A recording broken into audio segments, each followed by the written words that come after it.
Hey everybody, welcome. Early people arrivers. I am earlier than even the stream is supposed to be. I beat the exclamation stream command today, so I don't blame you if I'm talking into the void.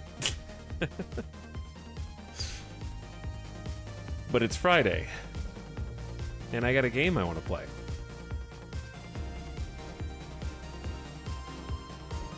So if you are here, that means you have my undivided attention.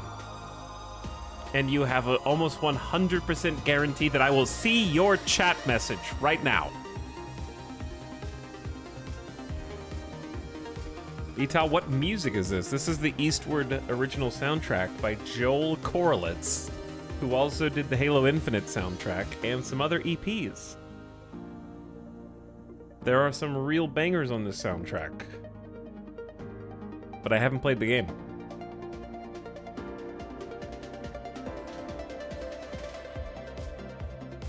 He's driving the train so fast he beat the stream start time. We're playing more trains today. I really like this game. And I apparently picked the perfect time to get into it. Because what I didn't realize was that it just updated. Like, everything that I currently enjoy about it is within the last 2 weeks. So I didn't know that I was jumping on the bandwagon. We'll actually look at that because I didn't know that I was playing like a massive update. They rebranded the entire game and I just didn't know that. Because it wasn't called Derail Valley Simulator. Which, to be honest, they should just take off the subtitle. Derail Valley is a perfect name for this game, and I think adding like a second title, it used to be called like VR or something. What was it called before? It's been renamed like 3 times for whatever reason. Yeah, I think this is just a keep it simple situation. I think they want people to take it more seriously as a simulation, and that's what they're kind of going for. So it probably reflects a change in design philosophy. if I had to guess, but I think Derail Valley is fine as a name. Where has the game been that I am just now finding it? Streamer playing completely rebuilt game. Yeah, it basically is, yeah.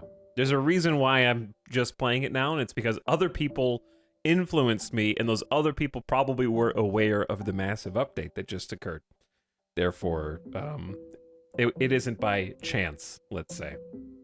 Anyway, what's up, beginning of stream, people rivers? Hello, Glumgy, Ombra Moon, Orkim Ribu. I don't know how to say your name. Orc. Okay? I don't know. Orkim Ribu. There, I'll go with that. Dazerer is excited. Hello, Kate Dandy, Death by Matum. Lord Waldemar is back. Durg is leaving work on a Friday. Dorito, thank you for the beginning of stream sub. Appreciate the 54 months. Welcome back. I already answered one of your questions. It's kind of just, I don't know what's playing in the background now.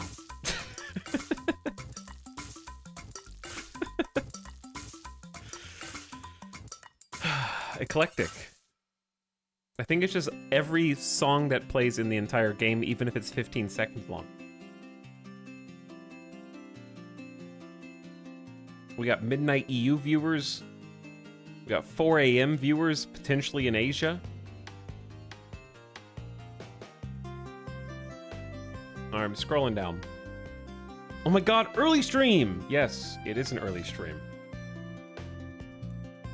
Oh, what's up, Neroxen, Attack Frog, hello, Chillin' Sicilian, Aranor's here, well up, Mo Game Pro, Nataruk, hello, Breezy Meow. What's up, Iron Bar? Hello, The Floofening, Explosive Danish, Scion Xenos, Sudden Laser, Kiara B. Shut up, Invlux. Sorry, I just read your poop message.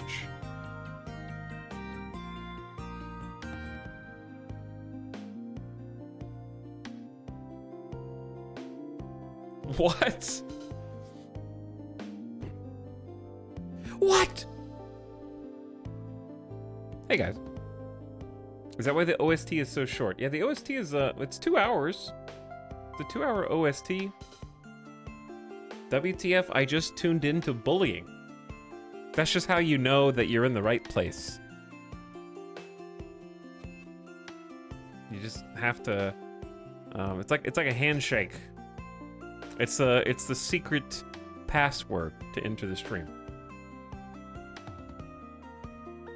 Hello, Antipodian, Digdug, Falcris, Fira, and more besides.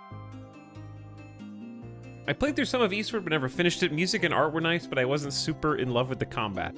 Yeah, the actual like whole game didn't... It's definitely not my normal style of game. I respected it. I looked at it, respectful, and I looked at it and respected it, not whatever. It looked neat. Let's just sum it up like that. Which I don't mean as an insult. Anyway, we're gonna play some more trains today.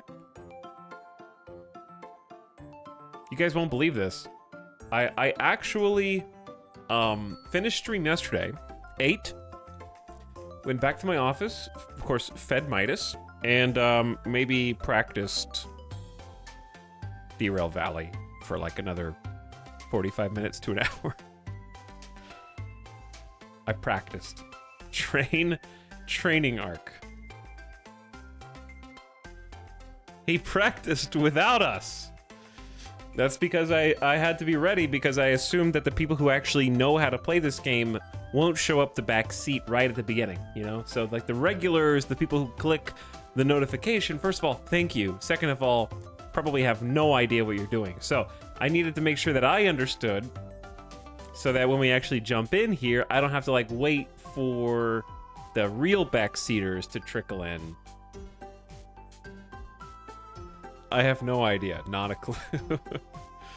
No, we did honestly most of the work. I think we did 95% of the work yesterday. What I didn't realize is that the train that we're currently maining was just added in the last update, so it is brand new. So it's no wonder not that many people actually fully understand how to drive it, because it is less than like 2 weeks old. It's like 2 weeks old. Exactly. I can't believe Derail Valley invented a train 2 weeks ago from scratch. I've learned a lot about trains the last couple days. Yeah, I'm encouraged to actually learn more. Here's what I would love. So I would love like a YouTube channel that discusses trains in the same way that, what's another equal channel? Dude, there's this one channel that talks about ships. I don't care about ships at all. And I do when I'm watching this YouTube channel. Is it Part-Time Explorer? Yeah. Part-Time Explorer. When I watch Part-Time Explorer's like videos about ships and shipwrecks, I like suddenly care about ships and how they work. Good channel, yeah. It's a solid channel. There's some really good videos there. If I would love to watch a train channel, not necessarily covering train accidents. They may even have, I think I may have watched one of their videos on like a train collision or something, but that discusses like trains in detail in a similar sort of cadence and enthusiasm. I feel like I could drive the DM3 after watching you. Yeah, I've made enough mistakes learning. I think it's just, like I said yesterday, a rite of passage, and no one's gonna get it right in the first try.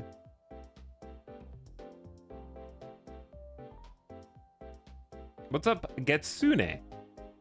Thank you for the Train People Rife up for 14 months, and I appreciate you dropping the Prime. It's just now 2:04 p.m. here in fabulous Las Vegas. It is hot outside today. It is toasty. I went outside just to let Midas go to the bathroom and quickly retreated. And I don't think he wanted to stay out there any longer than he needed to either. He's just back here, moving. I don't know where he's going. He's got the snorkel poking up for air. Contrary to popular opinion, he is not stuck. He is actually just trying to get comfy. Wriggling around.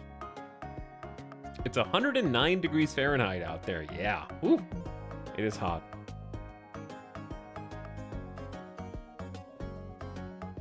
But yeah, he's gonna get settled down, and he's gonna go into hibernation mode for the rest of the stream. He's got to find the perfect spot.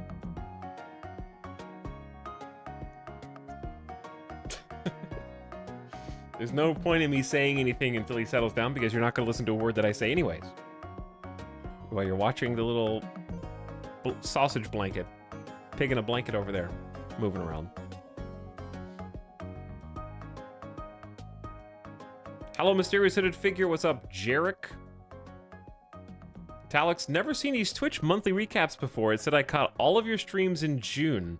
I feel like there weren't enough streams in June, so thanks for watching, though. July was off to a weird start, too, because I took basically a full week off because I had family come in that I hadn't seen in 4 years. And that's a long time. So I didn't want to be like, hey, thanks for coming to visit me in Vegas. Now, just sit on the couch. I'm gonna go stream for 6-7 hours a day.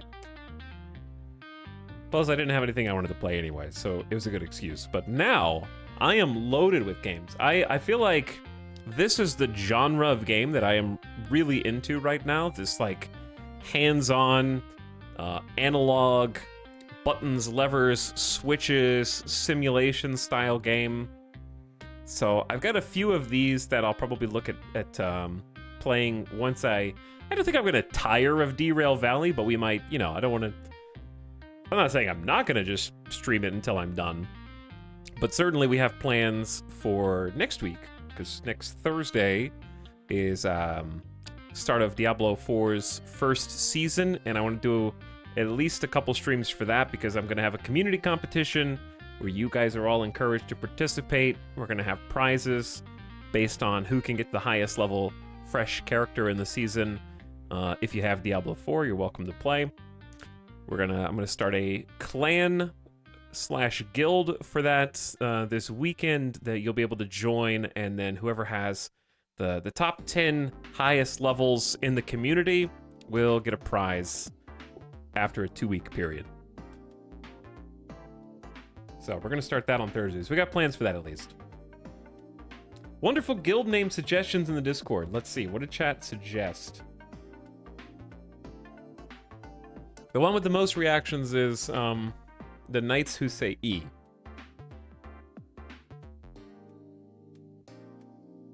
I was excited about Season 1, then I remembered literally 14 days later, BG3 comes out. Well, perfect timing. Our little contest, our community competition will end right as Baldur's Gate 3 comes out. That's perfect. He'll play DCS one day. I might play DCS one day. I've always wanted to. I just need to be like really committed so I can learn 44-page quick start manual for an A10-2C Warthog.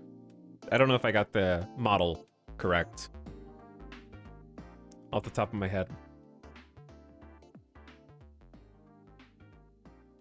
But yeah, I'm planning on streaming today. There might be a stream tomorrow as well, depending. I want to do at least one more D4 stream with my Barbarian, because I kind of just want to show you my Barbarian build, especially since we're getting into the new season. And my plan is I want to release at least a short build guide if you wanted to make the same character that I have, because I had a couple people ask me like, hey, what's your build? And so I want to be able to like share that. I'm not trying to keep it like a secret. I haven't really nailed down every single aspect. It isn't in its final form. But I feel like it's definitely original. I haven't seen any other build that is exactly the same. My fully evolved Barbarian. Thanks Dappa Kappa for the 23 months. Glad you've been enjoying the streams and welcome back. Appreciate the Prime. All right, gamers, let's open her up and hit the rails. Actually, no. Let's not close the game right now, because I wanted to look at at this real quick. Right here. So I mentioned this at the beginning of the stream just now. They just published this update on June 30th. Which is crazy. So, like, I thought, wow, look at all this content that's in the game. And the devs are sitting there like, yes, we just added it.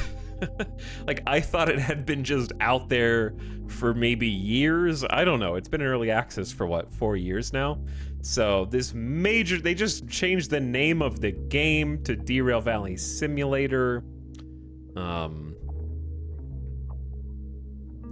look at all this stuff that they just added. This is just in the last update. So, the whole interface and menu just got a revamp. Sandbox mode didn't exist. We need to look at the user manual. I didn't know there was a user manual. They just changed the whole inventory UI got revamped. Introduction of mouse cursor driving. Does that mean like the way that I presently play the game just got added to the game? Like, could you not even play this outside of VR until 2 weeks ago? Is that a brand new feature? Because that's, yeah, this wasn't even like playable for me. That's the press alt. Oh, okay. That's the press alt. Still cool. The external camera, like third person cam, VR hands, language localization. That's just the user experience stuff. They just added the day-night cycle, so this is new. Seamless day-night transitions, atmospheric effects, sun shafts, weather, clouds, fog, rain, thunder, and transitions between them, the lighting for the city and industry and trains, water simulations and buoyancy, and splashes and underwater, visual effects like smoke, hazmat. We haven't seen the hazmat yet. Environmental sounds depending on biome. The compass that everyone loves so much was just added. Over 25 road vehicles parked in cities. That adds a lot of kind of filling in to make everything feel a little bit more densely populated. The different environmental models, optimizations, and then for the actual train simulation, they added 2 new locomotives and remade 3 of them. So these 2 will be available post-release. Is the DE6 slug in the game now? Is this the only one that hasn't been added yet? I don't know what the difference in the slug and the DE6 is, but it's a great name. And then they revamped the diesel electric, which was our starter train, the diesel mechanical, which was the one we're going to be playing today some more with the fluid coupling, the manual gearbox we love so much, and the brakes. The steam engines got some reworks. Air brakes, hand brakes, the brake shoes overheating, and wheel slide. So just all this stuff that adds to the immersion. Locomotive features like wipers, the lights, bells, breakers, compressors, the little fans, like those are some great touches too. Manual servicing, which we're going to get to look at today. That's going to be one of the goals today for manual servicing. Train physics improvements. So like all this stuff was just added 2 weeks ago.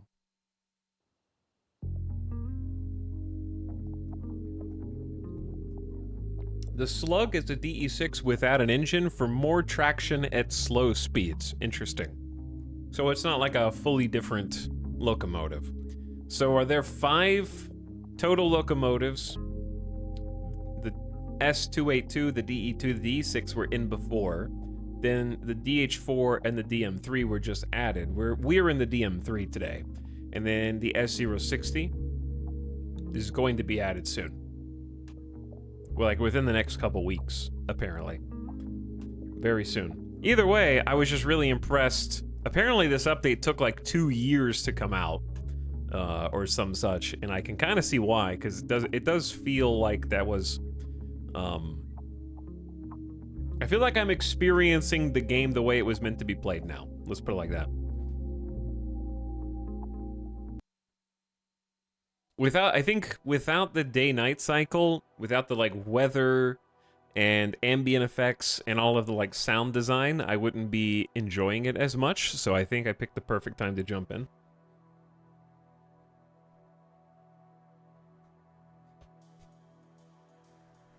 No regrets. I gotta listen to the main menu song. The update was a big deal for sure, yeah. It is a great time for me to get in. And hopefully a lot of people in chat too. I've had a bunch of people in the Discord and on Twitter and stuff. Seems like just getting into the game from the community, so that's cool.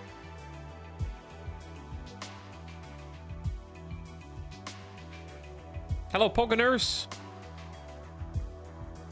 Evanito, what up? Questlord Jake. Mouse Big C, hello. Hey, everybody.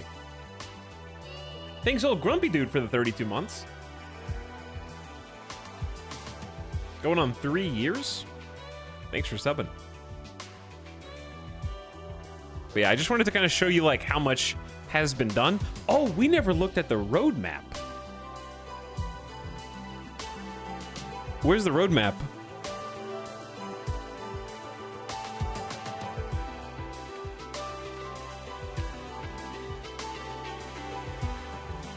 I found it.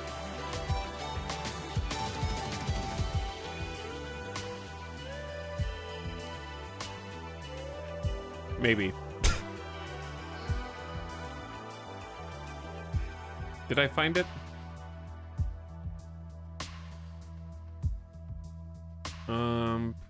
Help more people discover Derail Valley. What? Is this like a Kickstarter queue, but for their game and it's not a Kickstarter?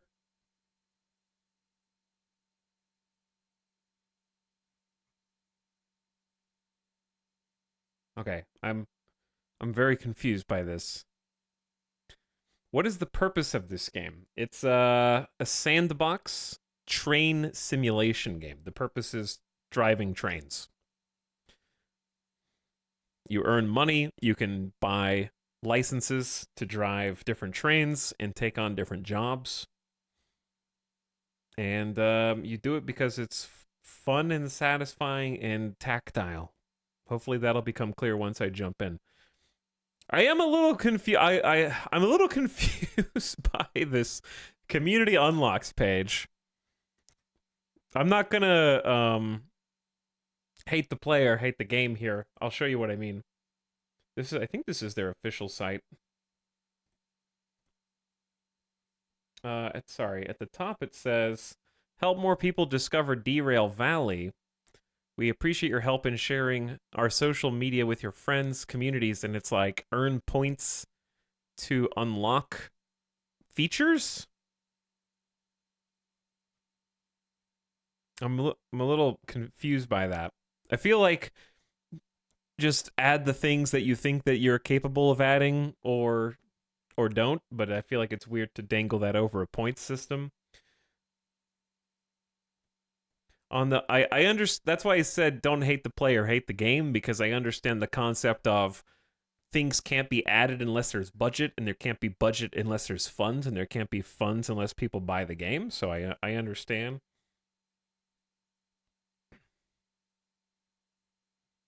But I still think it's a strange way to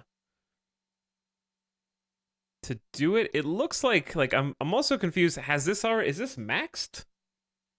Did they already hit like the maximum? So all these things are things that they're already promising and guaranteeing. At the bottom it says the point stuff is obsolete. Where is that? Our goals used to have points. This is no longer the case as all goals were unlocked September 2020. Thank you. This page is automatically updated. Okay, I guess this was all the way back in 2020 when they were trying to get like the grassroots word out about the game. Anyway, so they're very ambitious with the things that they want to do. Maybe put that message at the top. Maybe put that message at the top. Lots of train simulation revamps, locomotives. I don't think this has been updated in a while. Page updated today, but the DM3 is what we're driving, and it says upcoming. Is it? I guess it's just not done. Like they're still working on it.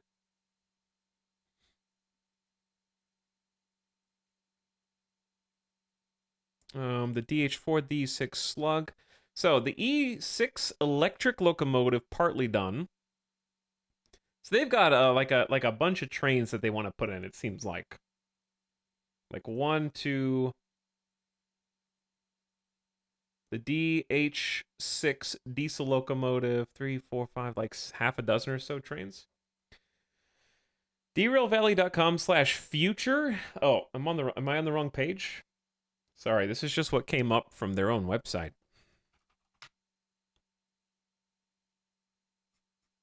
Maybe they need to reorganize the website a little bit. Okay, let's try this again. Wait. There we go. Okay. So, to do Foundation Part 3 Simulator, that's sort of what we're currently in, but it's not completely done, is my understanding. They still have like one train left to add.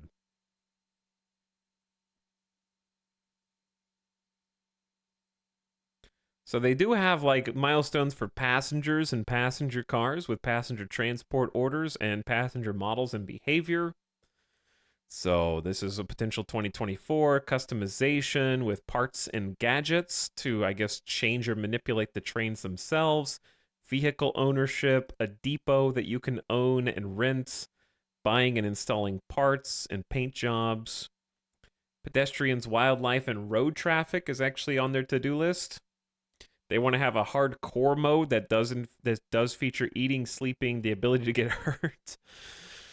Optional physical re-railing using cranes and re-railers. See, that really interests me after yesterday. So that's probably really far off, but that's why I said they're very ambitious.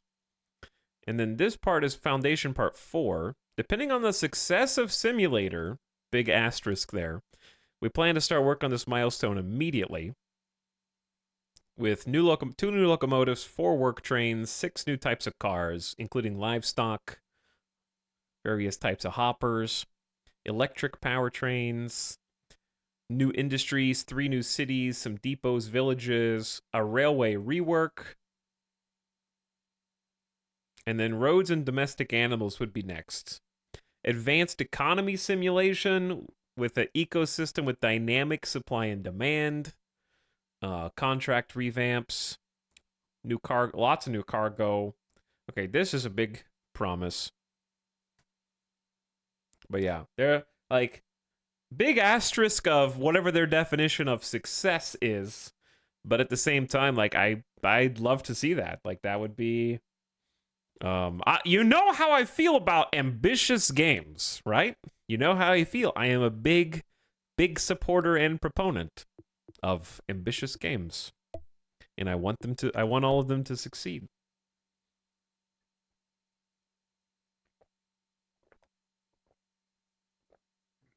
$300 hours playtime exactly, and then the game uninstalls from your system. You are done. How is wildlife not a top priority? It sounds like wildlife is the next priority. It's on the next list.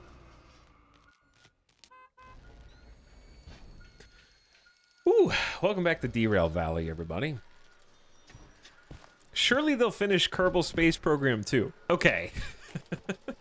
Between the 2 games, based on what I've played in Derail Valley and what I've played in Kerbal Space Program 2, I mean no offense, but I will say that I would believe that the devs' roadmap is much more doable, the one that we just looked at for Derail Valley, than the space colonies and resource ecosystem on the Kerbal roadmap.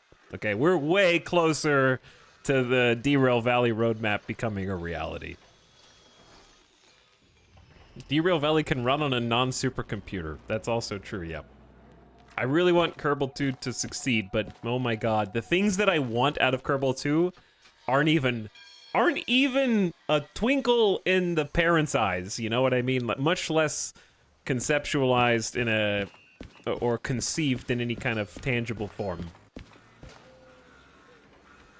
Hello, how's it going? What's up, Tug? We just loaded in. We were looking at some things on the roadmap and looking at how the recent update impacted the game. How does the game run? It runs perfect for me, but I have a supercomputer, so your mileage may vary. But thanks, Crichton, for the 39 months. I appreciate the tier 1 sub. Welcome to the stream. Okay, chat. Welcome back to the world of Derail Valley. We're going to get cozy today because it's nice and early.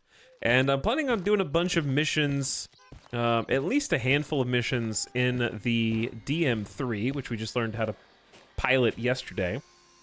And we just completed our first hauling mission with the DM3. So our DM3 is over there on the tracks, kind of across. It's actually that blue engine right there. That's our baby. The DM3 is brand new to the game. I didn't know it was only added 2 weeks ago, so I feel like I'm on cutting edge technology. And it is troublesome but very rewarding to figure out. We did blow we blew the engine, or more specifically, we blew the gear shifting mechanism and therefore the powertrain yesterday. So that was a learning experience. Hopefully we don't do that again today. It's surprisingly easy to do on accident and cause a little explosion. We got some clips of that on the channel you can find for yourself. What polls have we lost points in? Thanks for reminding me. I do plan on doing some more channel point bets today. I think that's a great use of the channel points. Money shifting the gearbox happens to us all. Yep. I also learned what money shifting was yesterday. I didn't know what the money shift was. I've never heard that term before, but I was too afraid to ask, so I just looked it up on my own afterward because I wanted to make sure I wasn't getting like Urban Dictionary or something. You gotta be careful when you're streaming. Gotta be careful. Caution first. It could be, that could mean anything. What is money shifting? Okay, money shift. The money shift is called such because when you're in a manual shifting vehicle, usually a car, you accidentally downshift when you mean to upshift, which basically causes the RPMs in the engine to redline and max and break the gears, and it's called the money shift because of how expensive it is to repair. Did I get it right? I never heard that term before yesterday, but that's my understanding.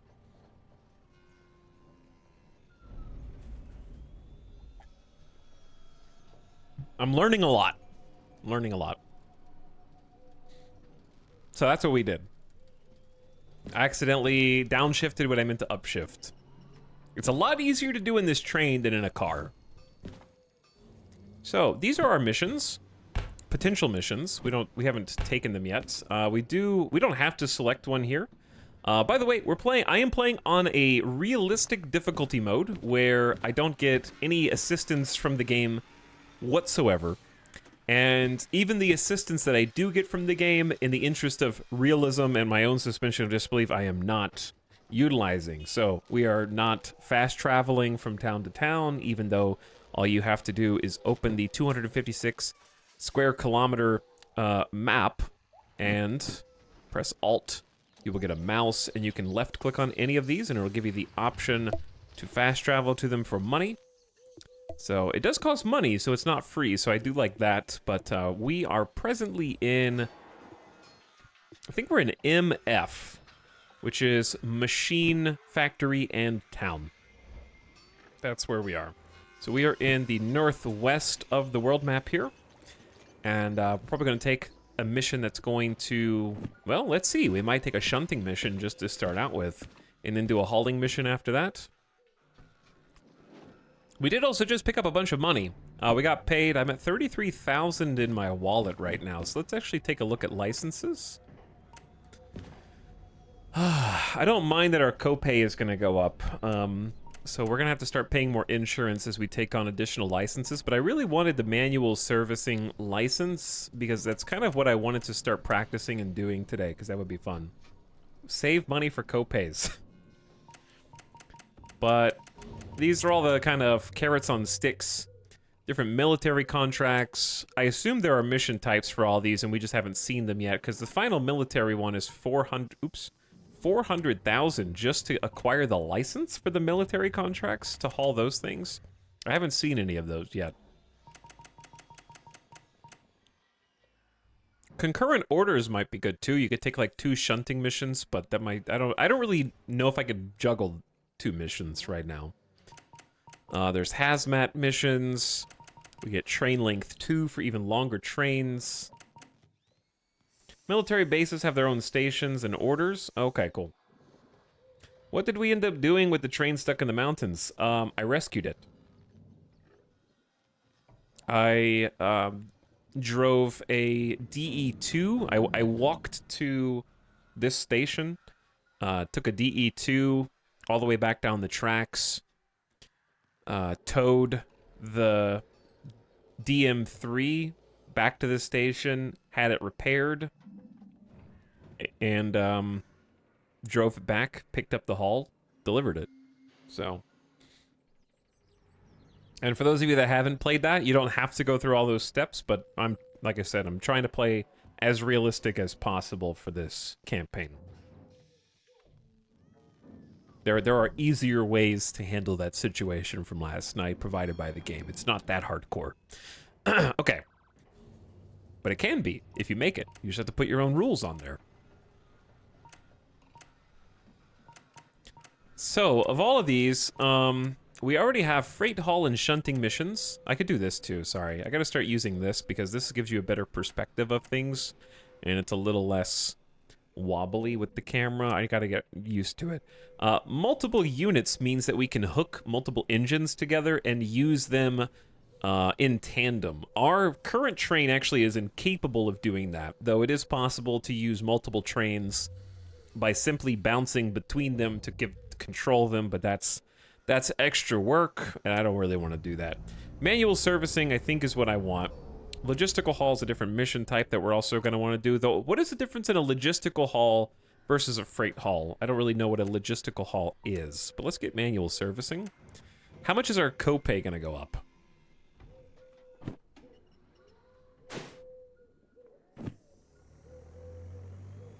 Probably a lot. I think manual servicing is probably going to jump our copay up a lot. Let's see. Yeah. Woo! Plus $7,000. Okay, so the game's starting to get serious now. This license allows you to manually service locomotives at service stations for half the cost of what's listed on the career manager. That includes repairs, refueling, and other servicing. So if we manually service our vehicle at a service station, it says that it's going to cost us half of what it says on the career manager. Okay, so this is the career manager.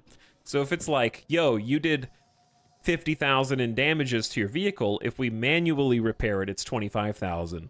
So we're gonna have to do kind of a cost-benefit analysis about when it's correct to use the insurance copay and when it's correct to service it ourselves. Chad says, logistical haul is moving empty containers to places so they can be loaded up for new missions. So why is that a more expensive mission type than starting with freight hauling?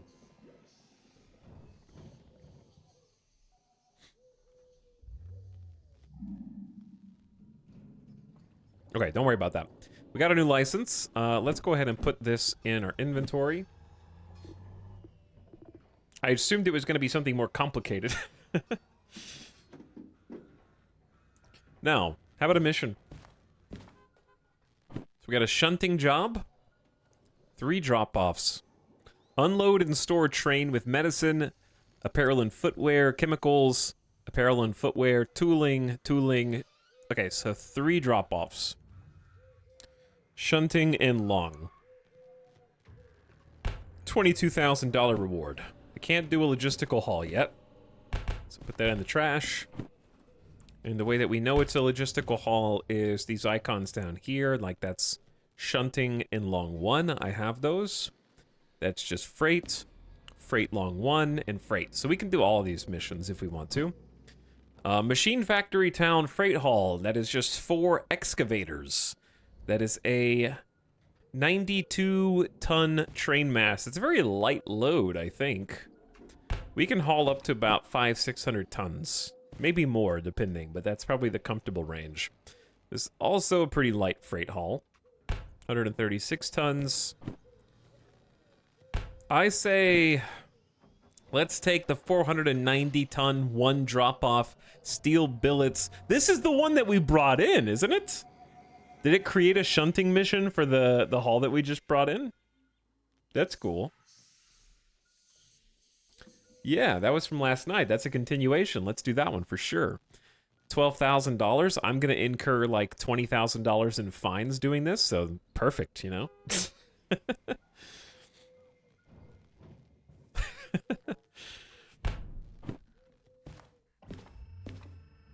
All right, validator.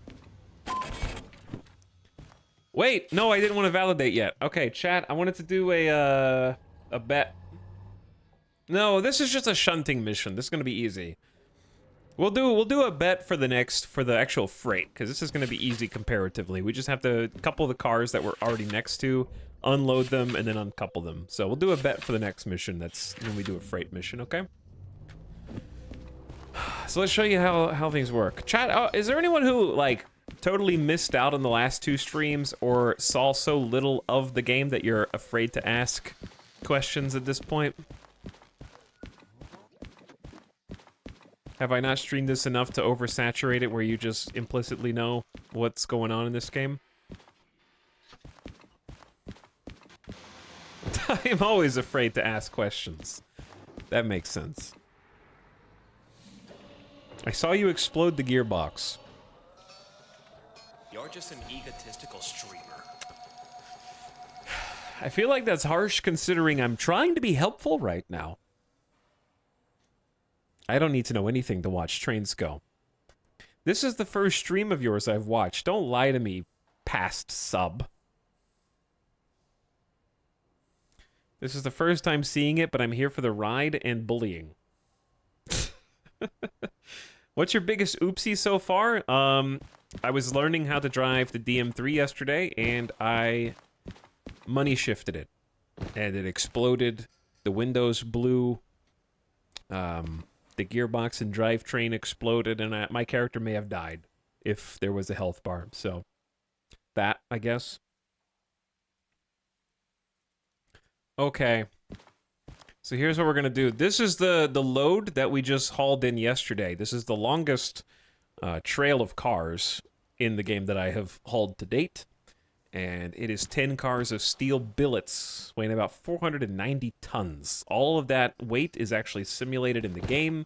The physics system does actually care how weight is distributed in the game. For example, if we had multiple different types of cargo, we would want to position the heaviest cargo closest to the train engine for the purposes of travel and transport in order to make sure that a rear, really heavy load didn't change our ability to... We want the center of mass to be as far toward the engine as possible, right? That's the easy way to put it. So it actually does care about all of that. We got bumpers here that can actually transfer energy between one another to prevent fishtailing. Yeah, we don't want to skirt off the tracks because we have a huge weight going around the bend last. But yeah, we got to hook this up first. Tighten it up. This is the pneumatic brake system from the engine. I actually learned a little bit about how this works yesterday because I was curious. Brake cocks have to be engaged, and you can hear the air equalizing. So that's our pneumatic brake system. And what it's doing is distributing air all the way throughout these cars because each of them is connected via this tube, and that's why it's making all this noise. It'll stop making noise and get quieter as the air distributes all the way back through it. And that's effectively how we regulate the brakes. As chat has pointed out, I didn't quite understand what it meant. It is a fail-safe system where if any disconnect in this line happens, for any reason, the brakes will automatically engage and try to bring the vehicle to a stop. So by pushing pressurized air from the engine all the way through the line, we're able to disengage the brakes. So that's the easiest way to remember it. If this deflates, if the air stops being pressurized, the brakes apply. So the air pressure is actually physically, my understanding is, physically removing the brake pads, which I think are here, right? Are these the shoes? I think these are the shoes. The air pressure is actually moving some metal rods back here that allow us to pull the brake pads off of the wheels and therefore allow them to spin. So that'll maybe make a little bit more sense once you can see the gauges up front. So all that's simulated in the game too. It's really cool. What we need to do now is a couple things. This is our little train. I accidentally unbound. I didn't accidentally do it, but I unbound the key to teleport, which also happens to be the hotkey to enter the cab. So I have to like skill jump up here into the cabin, which is pretty funny. But I want to make sure that this is turned all the way clockwise as far as it'll go. And then I'm going to bring out the pick that Bosnian billet. Wait a second, that's a different form of media. Then I want to go back here after making sure that the engine's handbrake is on and make sure that these handbrakes are off. Otherwise, we're going to be dragging all these cars around. But yeah, that's what the yellow hand cranks on the side of each car are. They are handbrakes. So if we were If we were leaving this load all by itself, we would want to have at least one handbrake turned on to make sure that the wheels don't just spin and it goes down the hill in either direction and just starts moving. Just leave the handbrake on and you'll see the shoes very easily.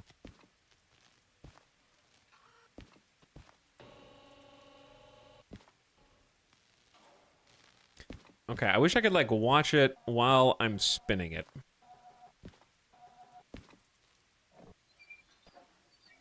Because I can't, like, see in there.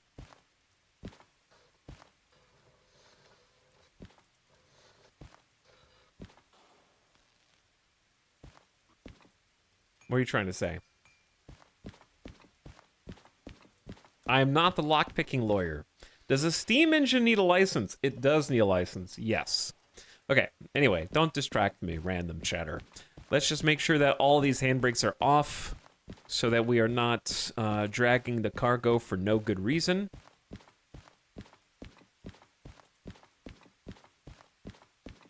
Rude. I know, it's very rude for random people in chat to try and derail the stream.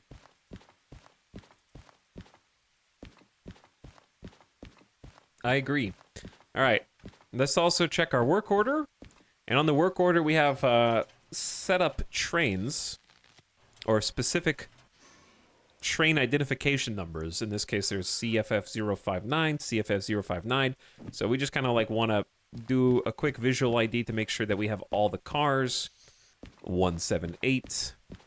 I mean, we can pretty much trust that the game gave us the correct cars, because I did pull all these in here yesterday. But still, I think it's good practice to make sure that we are... There's 864, 864. Otherwise, we're not going to get credit for our work if we don't give them everything that they want. 539, 629, 061, and then we have two more. 371, and then 782. 782. Okay. All the brakes should be off. Now let's hop in and figure out where we're taking this. Because we actually, there's a chance that we might not be able to get where we're going from this side of the station, possibly. So I want to look at the order. And we've coupled the cars like we're supposed to. Step 2 is to take them to C1L. So I want to open up the station map. And we're in Machine Factory Town. Here's C. So we're currently in... We already are in C, so this should actually be quite easy. So here is C, and they want us to go to 1L. The train should know where it is at all times. And I am, okay, yeah, we're in 4I. So we're over here, and we need to get over here. I understand. And this is the north side, this is the south side. So we are currently, chat, we learned how to use a compass yesterday. We're facing north. We are facing north. So if we're facing north, we need to go from 4I, up, up, up, and then reverse the entire train back into 1L. That's going to be the plan. Or we could just back it out all the way and then pull it into 1L. Either way, that one might be easier. I think backing it out might be easier, so we might just do that, because the track should be clear for sure, because it was when we came in. That's what we'll do. All right, boot it up. Figure out how this works. Step 1, get the electrics on. Engage the starter. So we got manual switches. This train is based on like late 1950s, early 1960s train technology. If you're wondering why it is so delightfully rusty, rustic would not be the right word. It is, keep away from sharp edges, you know, unless you're up to date on your shots, probably. Let's get the cabin light on. You can kind of get it in a little bit more detail. But this is going to be our home today, so get comfy in here. And it sounds like it's a light drizzle outside. Sounds like rain. Yeah, I can see some little rain. Yep. Little drizzle outside. Love the dynamic weather. Let's open the windows. A little cloudy, a little overcast. Okay, so if we're gonna go backwards, chat, I learned how the lights work yesterday. We have this light switchboard, and I spent a good while trying to figure out how the light switchboard works, but I think I got it now. So we're gonna go in reverse, and I want to do this switch to get our headlights on. If I wanted our brights on, we could also flip that switch, and that would be high beams, I believe. Okay, and since we're going in reverse, I do want front lights on, but I don't want front headlights on, even though I think that that's pretty cool now that I've thought about it, that you can have headlights in both directions. So that's pretty nifty, but you can see the lights are on because it's reflecting off of that sign when I turn, if I look this way. Yeah. So we want this to be like red lights. So we're going to flip the toggle here. Boop. And what that has done is turned this little red light on. I know it's hard to see, but it's just indicating that that is the rear of the train and not the front for all intents and purposes. I still remember. Okay, ready to turn the engine on? Do you need to check first that the destination rail is empty, or is that assumed? I think it's assumed because in this case our destination rail is 1L, which is specifically for loading and unloading. So it would be very, very uncharacteristic for the loading dock. That is 1L right there, by the way, to have any trains or cargo on it. So it's that rail. It should be clear all the way up and down. That's weird. It looks like the front. Yeah, but when we're going backwards, it's the rear. So let's get the engine on. There she is, humming to life. Now, the rest of what we're doing is we're waiting for the main reservoir. It's already well past safe levels. We want the main reservoir to go past 2.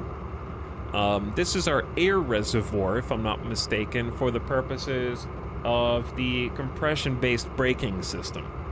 This is what I'm trying to repeat what I've learned, hoping that it's true. You can also see that our maximum air pressure for the brake pipes is increasing with that little black needle, and the red needle is how much we're actually using of that.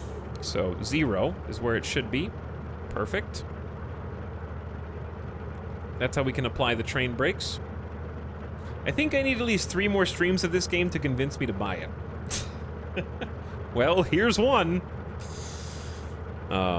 I'm having a great time, and I feel like I'm actually getting decent at the game now. Okay, so all that is perfectly level and fine. We want to go ahead and check all of our brakes. Engine brakes should be in the down and off disengaged position.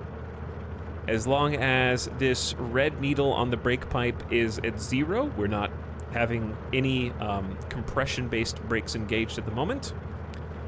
That includes our individual brake for the front cabin. And the only brake on right now should be the handbrake. Okay, so we'll disengage that before we actually go anywhere. So, I'm going to let them know that we are about to go in reverse. Give it a little horn. And then we want to go ahead and flip the reverser back into position, and that's going to help the train go the direction that we want it to go, obviously. Let's go ahead and disengage the handbrake, and you'll notice that we're already sort of moving. And indeed, if I switch the reverser back to forward, you'll see the train starting to go forward. So it just goes. It's not because we're on a slope, or it's not because we're on a hill, or any kind of downgrade. This vehicle is more like a car with like an automatic transmission, where even when your foot's on the gas, it's still kind of rolling forward or backward depending on what gear you're in. I still don't understand the lapped brake thing. Let's not talk about that right now. I still understand how this works. I understand how our self-lapped train brake works.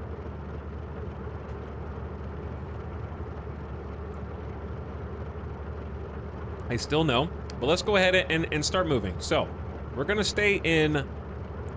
The gearbox is an entire conversation, but we're gonna stay in 1-1. And just give it a little throttle. Just a little. We don't need to go fast, we're inside the train station.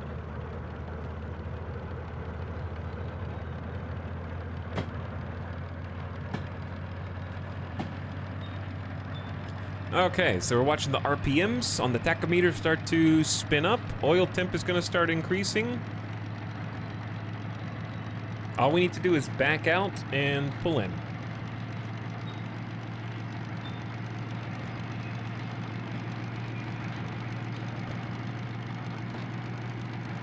But if I did want to shift into a different gear,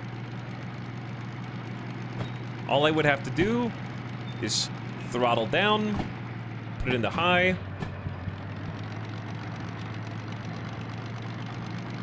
and then apply some more throttle, and now we're starting to get some get up and go.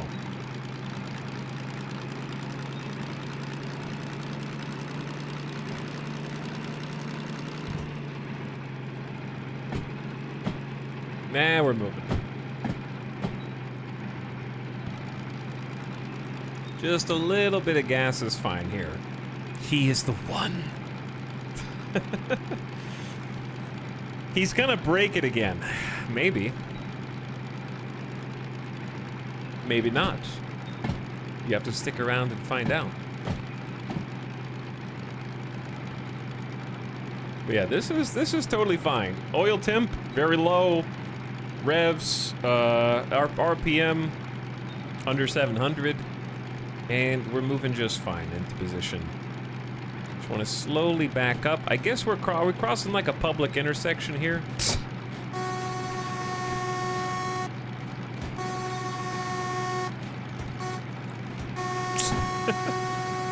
That's not a public intersection. There are trains parked on this thing. How is anybody expected to cross this street? This is an uncrossable street. They have permanently parked train cars over the road. That's gonna be blocked off 100% of the time. Dudes! What's up, Metal Bit? How's it going? Okay, so we are almost where we want to be. So we're gonna go ahead and let off the throttle. Wait until the RPMs sink a little bit to like, I don't know, 400 to 500. I'm gonna go ahead and downshift back to 1-1. And then we're gonna go ahead and apply the engine brake first. Which I still don't even understand how it works or what it does, but that's what we're gonna work on today. And then we're gonna give it a little bit of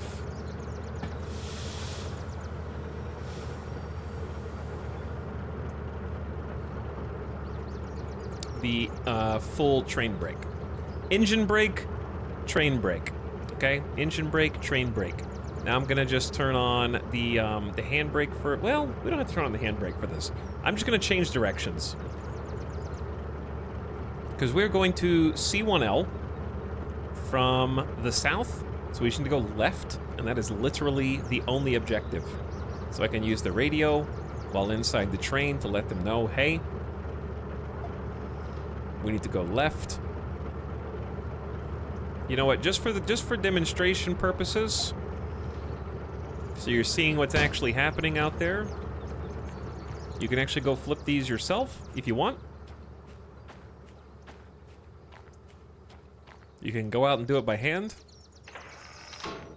So you can actually see the rails physically. It'd be easier if I do this. So there's our rail switcher, and as long as the white line is pointing right to left, this is like the direction that you're heading, so that's how you know which way the rail is pointing. So we want to go left. It's that easy. It's going left now.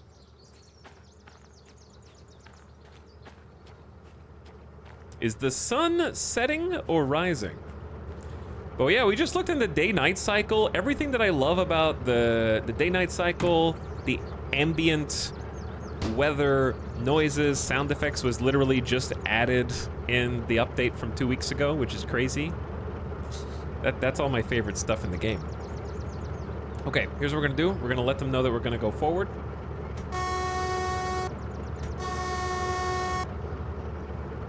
And then we want to make sure that the reverser's pointing forward so that the train is going forward in the direction we want. Okay. Then we're going to disable the engine brake, which I'm going to remember this time. Then we're going to go ahead and if you watch the brake pipe, see how the red pip is letting us know that the train brake is engaged right now. So this is the self-lapped brake that we learned a little bit about yesterday. And the way it's going to work, without explaining the actual technical details, just the how it works, I'm trying to find a position that you can see both. If we pull it clockwise, it will release pressure. Or sorry, it will... Are we depressurizing or pressurizing?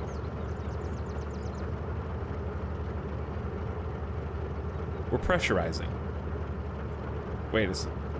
Yeah, we are currently pressurizing because if we depressurize, the brakes will be applied.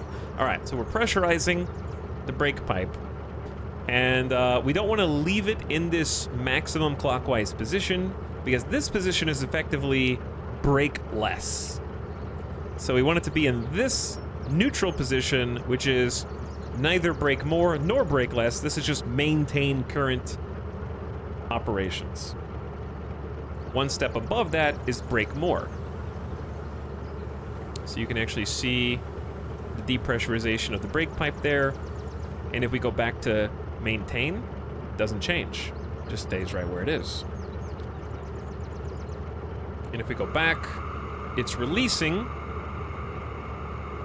but we don't want it to stay on releasing. Now, if we put it back on maintain, it's going to hold wherever that red line actually is.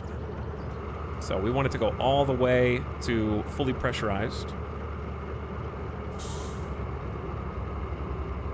So we want the 0 and the red low line to align. Perfect. There we go. All right, let's make sure manual or the handbrake is disengaged. Engine brake's disengaged. Train brake is disengaged. We're in a forward position. We already honked. We don't need to do it again. It's fine. And now we just need to go. So let's throttle up a little bit here. And kind of watch oil temp and RPMs. Oh yeah, we gotta do lights. That's true. We should flip the lights.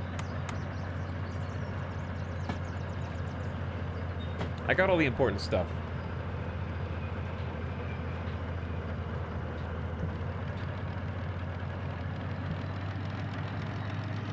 Let's get a visual on our cargo.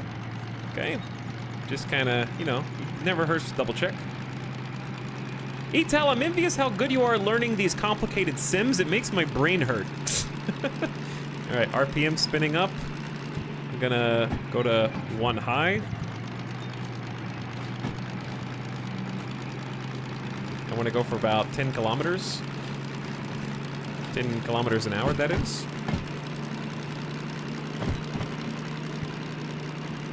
Keeping that at like 800. When the pressure is maintained and applied, that's when the brake system is lapped. Well, it comes from like lapping off pressure, right? Something like, I don't know. Doesn't matter.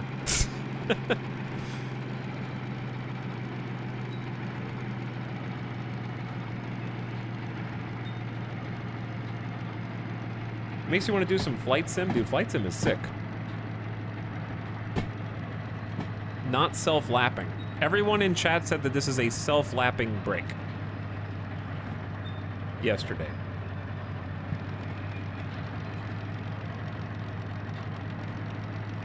I like how I come here every day and he is more and more professional. Thank you. Microsoft Flight Sim's easier than this? I don't know about that. I think it depends on what difficulty you're playing on.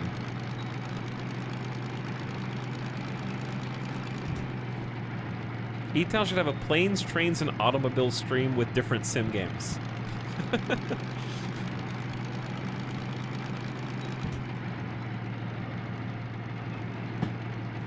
All right, we're almost in here.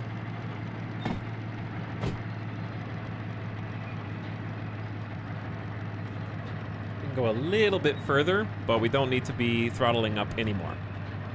Because we're basically completely level, completely straight, so I'm gonna go ahead and apply the dynamic brake.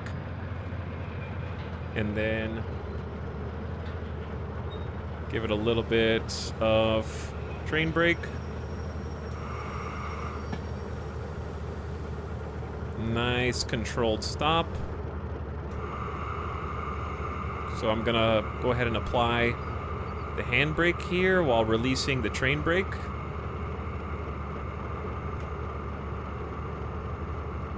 Starbase was the one. Yeah, Starbase was the one. Put that back in neutral.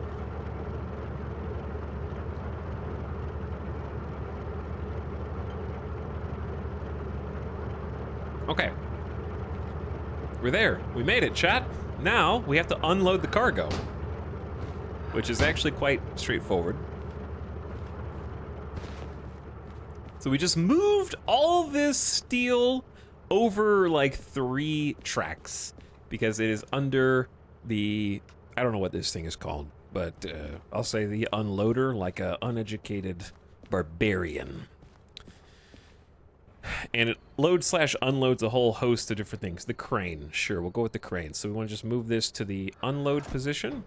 And you can see it is taking all the steel billets off. You can even hear it in 4D audio behind us. Now they are just naked trays, naked plates.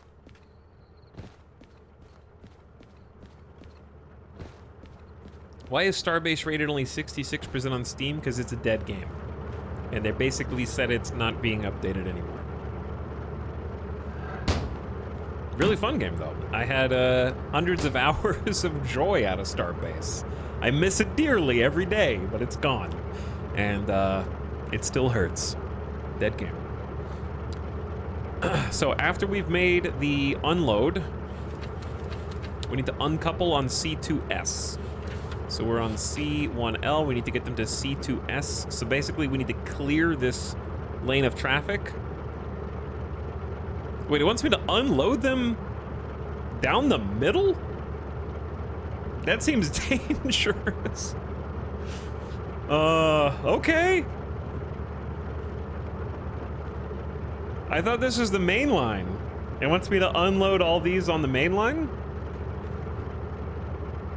Okay. Well, here we go, I guess. I'm just gonna back up and do the same thing we did before. Let's invert the lights.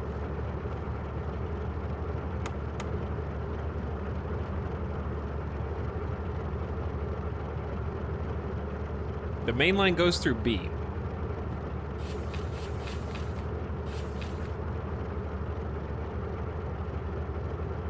Does it not go through D? Okay, we're in C though, so this is not relevant anyways. Does the main line not go through? Yeah, I guess D. All right, we're in C. Never mind. Fair enough. 2S for S for storage, right?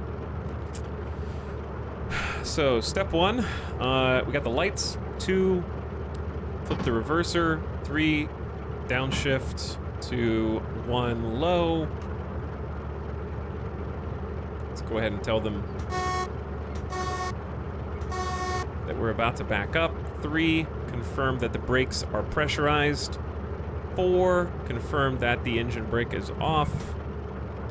5, release the handbrake. I'm remembering the engine brake. That was my killer yesterday. That was driving me crazy yesterday. And then, give her a little throttle.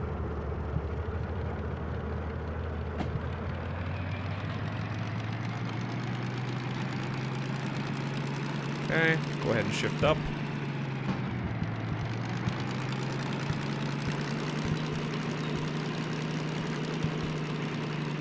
Honestly, this is plenty of speed. Though if we wanted to be fancy, we could go, No! My perfect record! My perfect record is shattered! Ugh. It's not gonna blow up. I had to make a screw up eventually. It's fine. That's just strike one. You get 3 strikes. The problem is the cabin in here. Like, I want you to just look at this stick. Visually speaking, there is no difference between this position, which is a throttle up, and that position, which is throttle down at a glance. It's easy to trick yourself if you're focused on just eyeballing it. What happened? I throttled up. You have to release the throttle before you shift gears in this vehicle.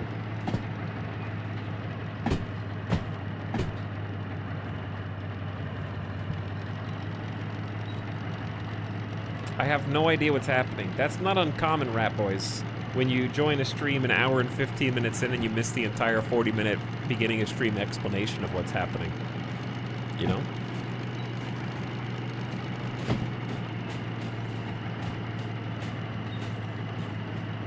You know what really grinds my gears? This really grinds my gears.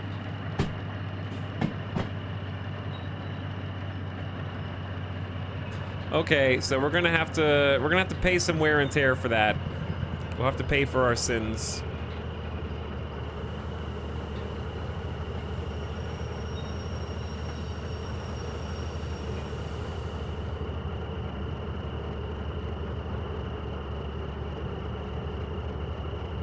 Typical operating error. But yes, I attempted to shift into a higher gear without first throttling down, which you can't do in this train. Okay, if you wanted to throttle down here, we are currently in too low. So I need to go to 1 high, 1 low. There we go. Downshifting. I did that. I'm getting way better at that. I'm not perfect, but I'm getting way better at that. That's the proper downshifting. Shaking my head. Missing intricate manual shifting discussions. It happens to the best of them. Okay, next. Change the lights. Headlights on. We're gonna release the engine brake. I need to figure out how to get into the lane that we want. So we're approaching from the south. We need to go to 2S. We need to go right at the first, and then left at the second switch. So let's go ahead and pressurize the brakes. I got the manual brake on so I can get out of the vehicle.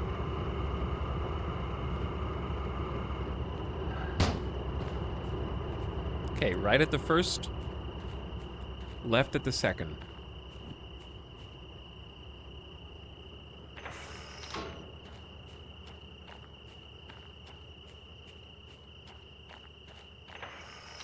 Okay, that'll put us right down 2S. You can see the sign right there with the arrow.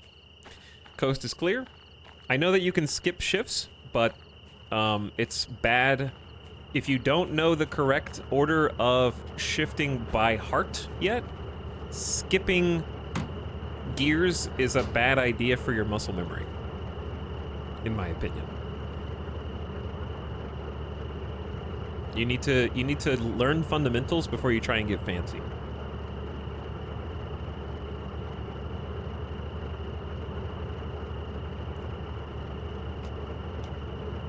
ETAL is robbing the insurance company blind. Not anymore. I have to pay them an extra $7,000 copay now because I just unlocked the ability for manual servicing.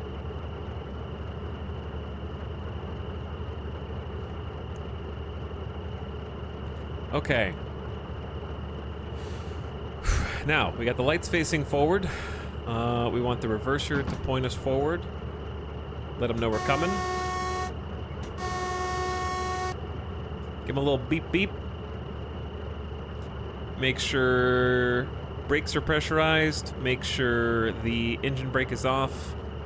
Disengage the handbrake. And We're in first gear. Let's throttle up. So we're watching this little meter here. Once it gets to the 80, we can shift up by throttling down and then going to 1 high and then throttling back up. There we go. And if I want to go again, I go to 2 low. And that'll be fine.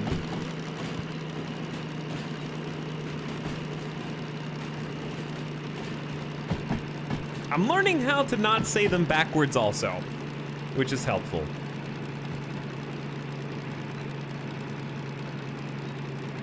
So what we're doing right now is we just offloaded 10 cars of steel billets with that crane in the left track, and now we're storing the empty cars on this track to complete the mission. Where's the clutch? There is no clutch on this train. It's just the gears.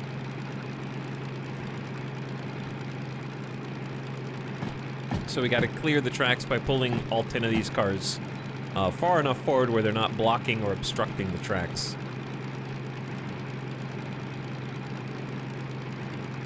We're going about 10 kilometers an hour right now. Pretty controlled pace. Probably just throttle down, wait for the RPM to subside, and then we want to downshift into 1 high, then 1 low. Go ahead and apply the engine brake.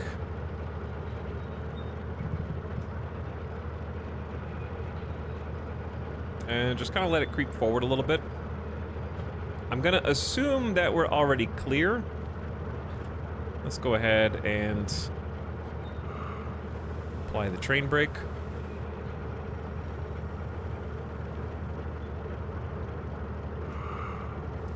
The mouse wheel still gets me a little bit.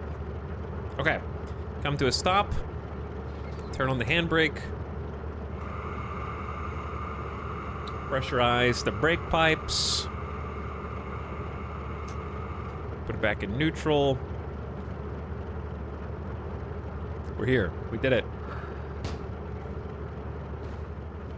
He's clutching by throttling to 0, basically. Basically, yeah. Okay, we gotta turn the handbrake on to make sure these cars don't just float away. We got the brake cocks. We don't want... This is basically disabling the airflow through the pipes to make sure the engine is not still supplying air to these cars for any reason. Take the hook off. And disconnect.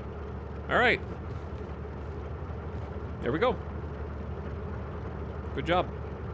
I guess we should just turn the train off, because if we go back into the station, it'll turn the train off automatically for us, whether we want it to or not, so we may as well just do it ourselves. Lights off. Cab light off. I got a lantern still.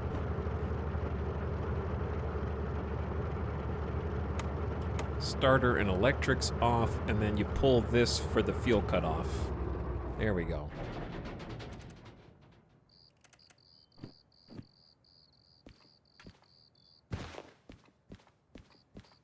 Okay, it's good practice. Now, the station itself, I was literally just there, and I've... Oh, there it is. It's the one with the interior.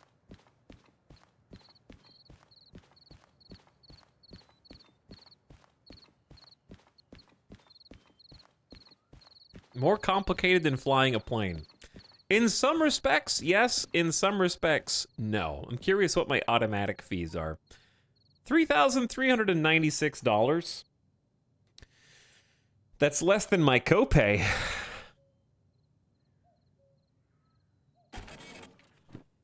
Let's see what it claims. What are my insurance claims? Probably the mechanical powertrain was damaged when I shifted while the throttle was still up, which, $3,000 isn't too bad.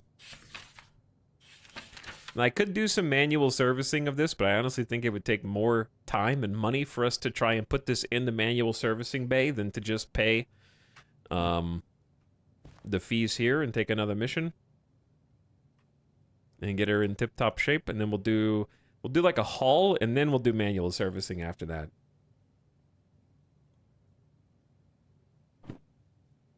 Okay, goodbye. In the trash with ya.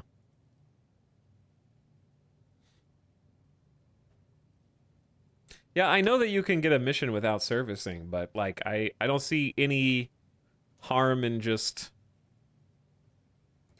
making sure that the train is in 100% condition for like a haul mission after what happened yesterday.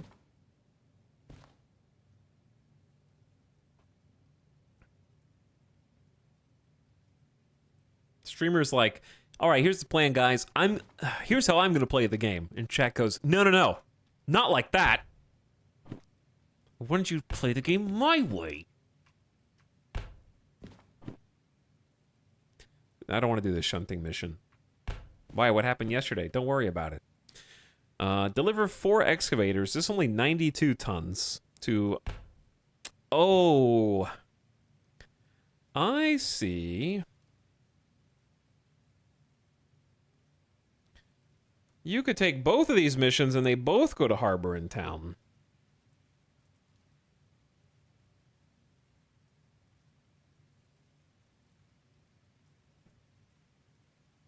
This game looks fun. I'll scurry to the VOD now. This is the VOD. Rat Boys, I'm going to spoil the VOD for you. You can watch the version of me now where I have 80% confidence in what I'm doing, or the version of the VOD where I spend 6 hours trying to figure out what I'm doing. Both are good. Both are good, but there are some graphs, maths, light switch rants, and some other things. 500.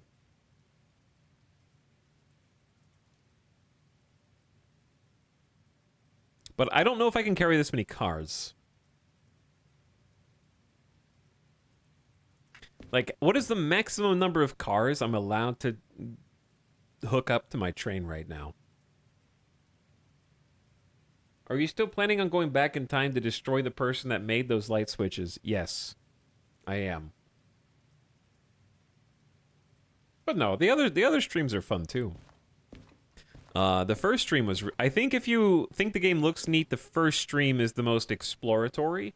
The second stream is adventure, trying to find a train, and also learn how a stick shift train works. And then I don't... Today's is still being written. Limit is determined by the job you take. That doesn't mean anything to me. Is there a max or is it just power limited? That's what I'm trying to figure out, yeah. Like, what's unclear is... Does the game... Can I hook up 10 cars, and if I try to hook up 11th, the game goes, no! You don't have a license for that.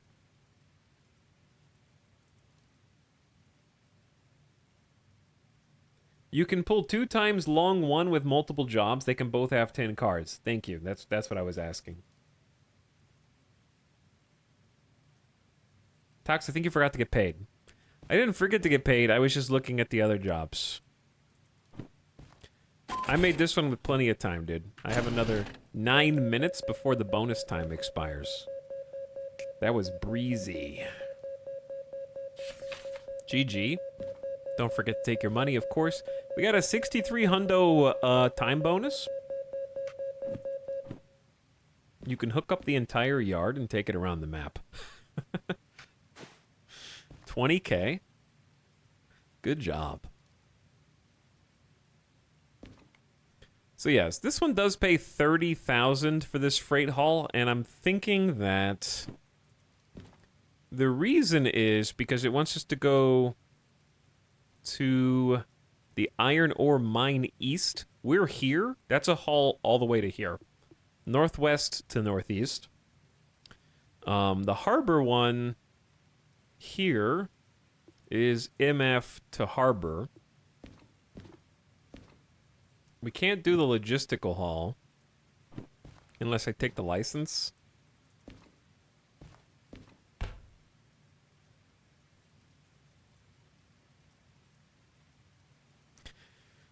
But I was thinking about trying to just take 2 freights and get the like license for multi-job, and then I get 24K, a huge train. Or I could, like, the reason I don't want to do just this one, because the load is only 92 tons. I guess that's not a bad thing. Like, my train is overqualified for 92-ton haul. And it takes us to the far reaches of the world.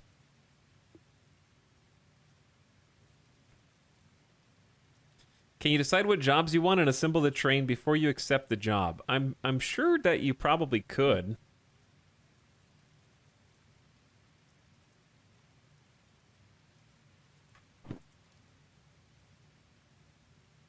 So if we wanted to go, we'd have to leave. We'd go leave north, and we go up. That was a treacherous mountain path. I do remember that. That took a long time to get through. FF through this interchange, up and around. That's a big trip.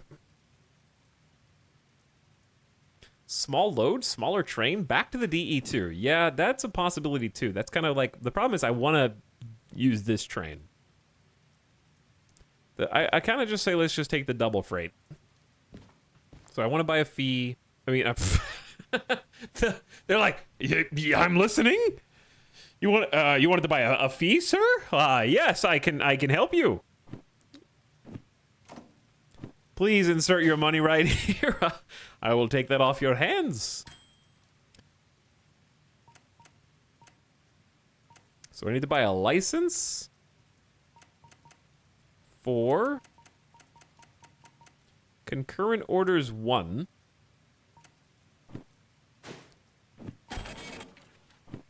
Copay just went up $4,000. Insurance is quickly becoming irrelevant for anything outside of total destruction of our vehicles. Thank you for the... I paid $10,000 so I could pay $4 extra $1,000 on my copay. And I'm losing time bonus as well. Actually, no, I want to keep that.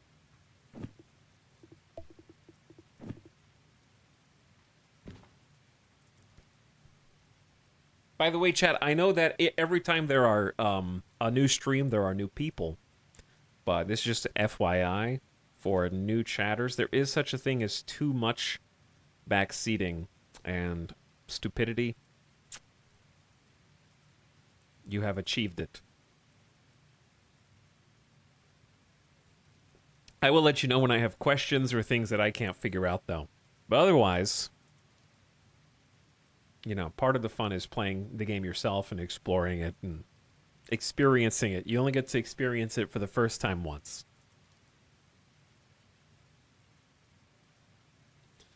Pro tip, the trains go on the tracks.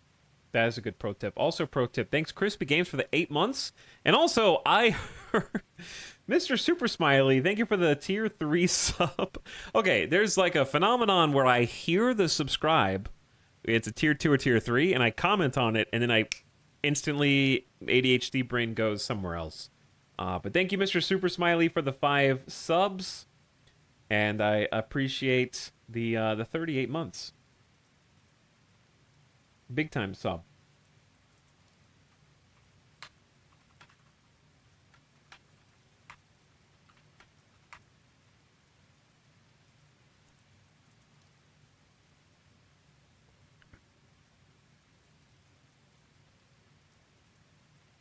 I do appreciate it. Thank you. Thank you.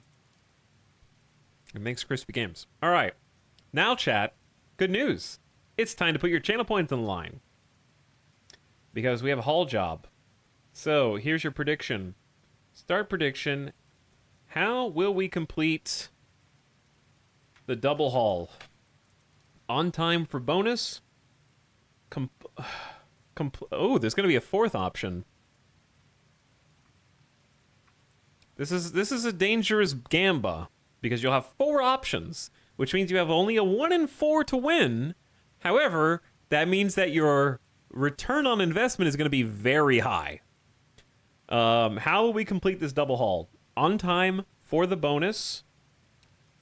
Complete both On time for both bonuses. So option 1, on time for both bonuses. 2, complete both no bonuses. Oh my god, this actually, there's too many permutations of this.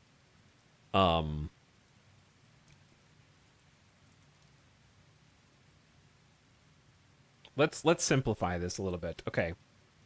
On time with at least one bonus.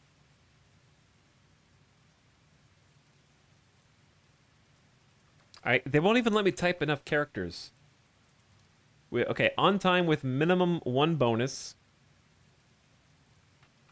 On time or complete with no bonuses. Option 3, derailed, did not finish. Does there need to be a fourth option?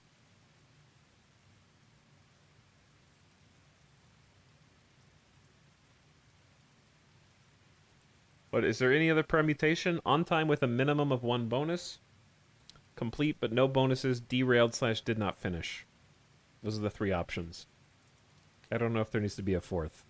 So now you have a 33% chance to win unless I've missed a possible outcome.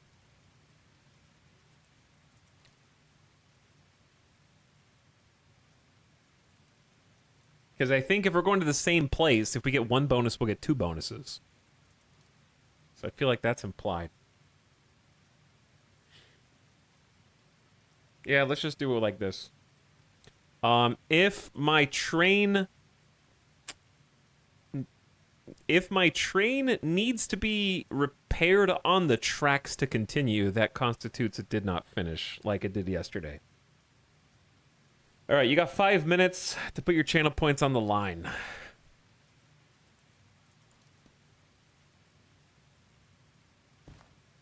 These are the jobs. We're going Machine Factory Town. This is a 144-minute time bonus for your channel point purposes. That is a 2-hour and 24-minute bet, but it's not 1, but 2. So this is a double or nothing situation. We're doing 2 missions at the same time. So that makes it spicier. So strap in, this is a long haul. How far is the destination? I mean, we're here in Machine Factory in town, and we're going to Harbor, which is on the southeast. We're going northwest to southeast.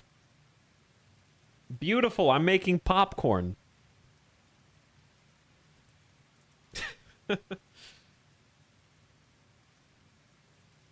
So,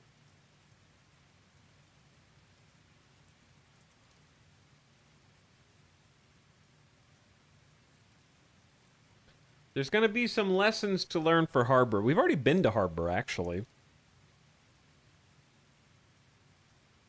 Because I think we took Steel Mill to Harbor was our first mission, and we got stuck with the DE2 on one of the hills, if memory serves. Though this, the DM3, the diesel mechanical, is a workhorse up hills. And this is not a heavy load. This is going to be like 100 and almost 200 tons. So we could definitely handle the hills. So I say we just go south through CSW. Hang a left. Just go left, left, left. And then we're either going to have to go through all 3 of these and then down and around. Or I can go down and just follow that. That is a windy path. I think just going through these 3 is probably best, just the way we came through Steel Mill.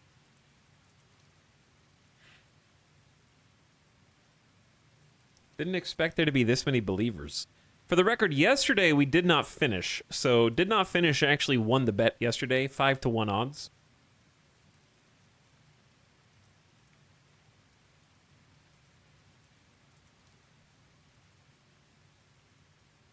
But the scenic route, I mean, it's an all scenic route to me. If we go this way, we have to go through fewer stations, which I don't know how much value that has. We haven't been down here before. We could take the weird windy path, because we're not going to be going that fast anyways.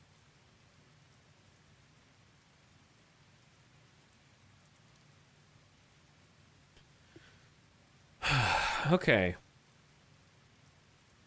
Before we do this, chat, I'm gonna take a very quick pee break, because I gotta buckle in, and it's nighttime anyways. So enjoy some nighttime vibes. I drink too much coffee too quickly.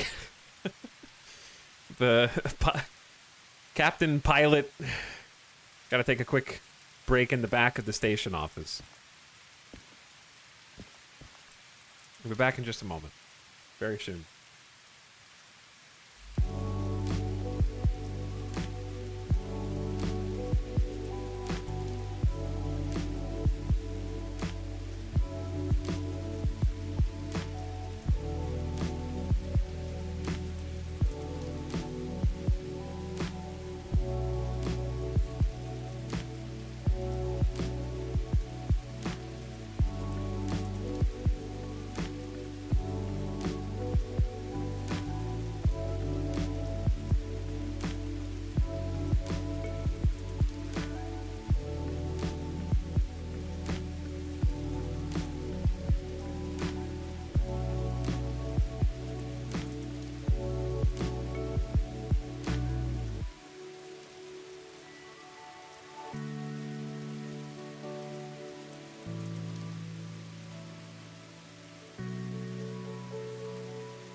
We're back. It's important to take a pee break before hauling freight for 2 hours.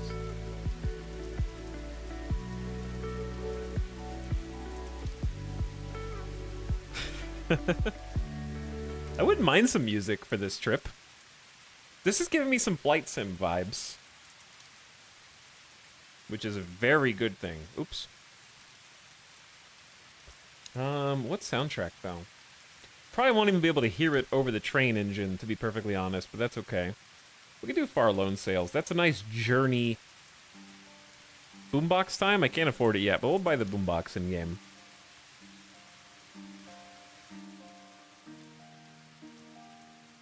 This is the perfect travel song. And soundtrack. It won't even last us the whole trip, though. Alright, what'd you guys bet? Almost even. Wow. 3.6 million channel points on the line. The only... Blue Believers did not have a 250k voter. Complete no bonuses has cascading simulations with 250k. It's a lot. Derail did not finish. Pokenurse is leading with 250k bet. That has the highest payout, 3.3 to 1. Who knows? Who can say? I think it could go either way. All right, ready to accept? 144 minutes. Oops. That's 1. That's 2. All right, we got our orders. Let's take a look. Deliver empty Krugman containers and empty Spirix containers. Wait, they're empty? That's why they're so light, I guess. All right, they're on B50. I kind of need to, like, shuffle these around so I can, like, look at them. And then these are also empty containers. Okay, that's why they're so light. So one's on B5, one's on B4. Take the payment, clear that out of the inventory. So we're in C. We need to go to B. 4050 are right there. Okay. Yeah, we got a lot of time. We got a lot of time. We just need to do it right. That's the important part. So once we pick them up, we couple, we haul. Maybe we should look at where we're going. That's a good idea. Plan this out. Because we're going to G5I and E8I. I'm thinking maybe we deliver the largest load first. Then we can just... So maybe we pick up the 3 cars, and then attach the rest of the cars. I think it depends on how heavy they are. So these are about 51 tons. And these are about 136 tons. So yeah, I think it makes the most sense. Because just mathematically, if we divide this out, the average car's weight here should be what, like 16 or so tons? And then the average car's weight here, what's 136 divided by 3, 6, 7, 8? I don't know. 136 divided by 8 is 17. So it's... Those are 17, and then the 3 is 51 divided by 3. They're equal. They're the same. Okay. Just checking. This is logistics we have to keep in mind. So let's pick up the load on the right if they're all the same. We'll grab those first.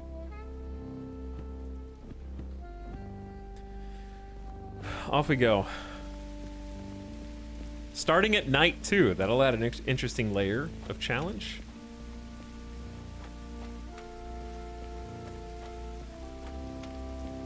Let's be 1000% certain that we're decoupled here. Looks good.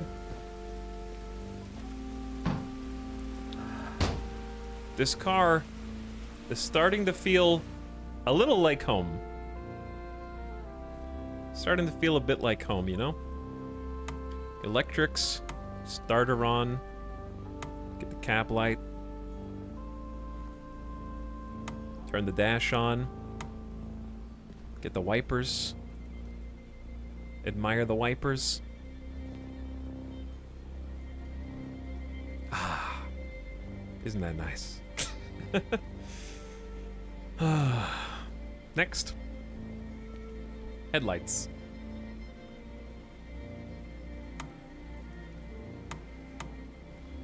Okay, front light's on. Rear light should just be the red light. Didn't this home try to kill you yesterday? Did it try to kill me or did I set it on fire? Debatable. All right, let's go ahead and boot her up.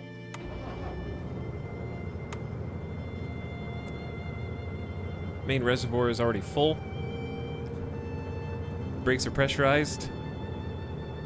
Oil, sand, and fuel completely full. Good.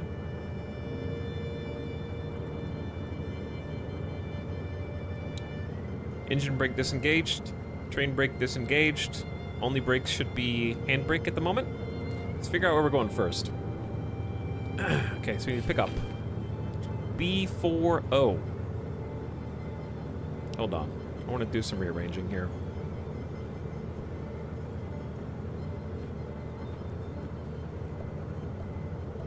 Oh yeah, you can lock these in position. That's actually fantastic. So they'll just stay there, maybe? Really cool. B40. So we're in C.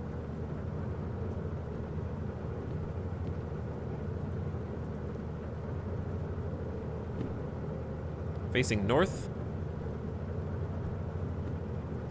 So we're here facing this way. We need to go to B. So we need to go forward, stop at the first switch after we pass it, and then back into B.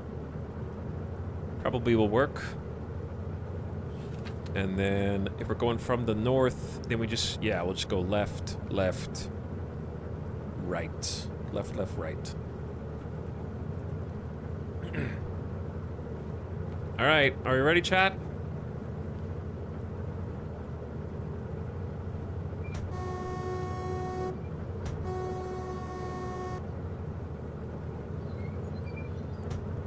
Handbrake off. Put it in the drive. I'm nervous. There's a lot of channel points on riding on the line right now. All right, let's actually get the lantern out here. Spin the little wheel.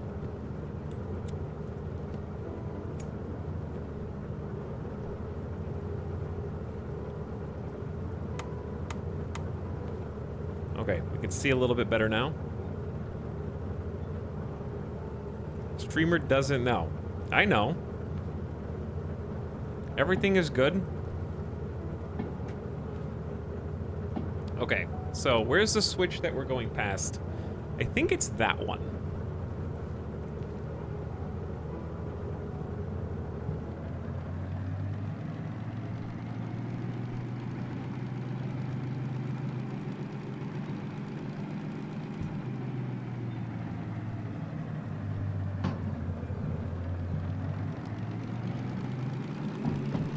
These weather conditions will be your arch enemy. I'm gonna be fine. It's just adding a little drama. Just a little more drama to make things spicy. It's all good.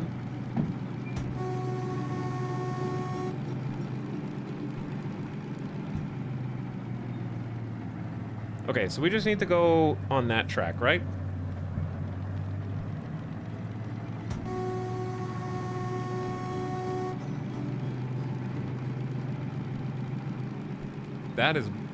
That is blocked off. That's a little spooky.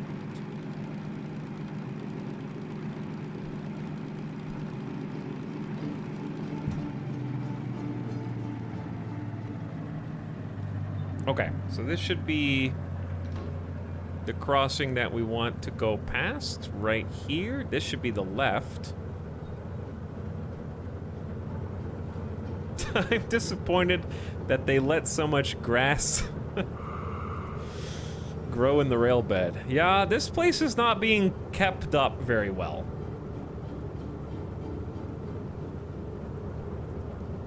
All right, brakes are on. Gonna go ahead and shift back down. We want to put this, first of all,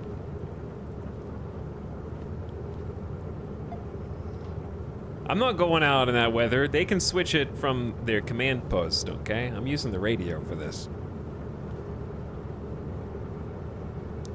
Put this in reverse. Release the brake.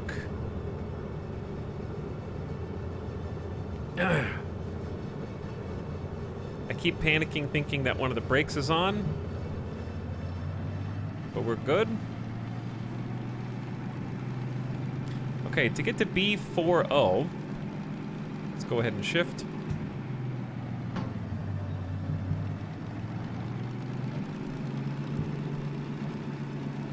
There we go, now we're moving. RPMs are steady. Coming in from the north, then you go left, left, right. Left, left, right.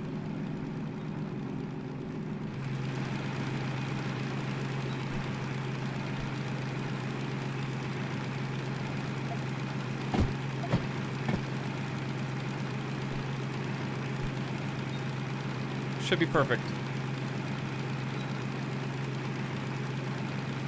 Wait.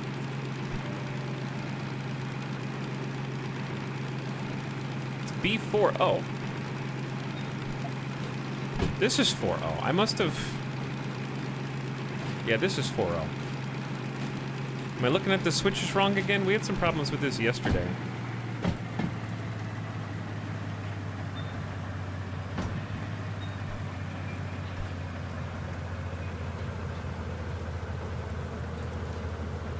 Don't you want the short one first?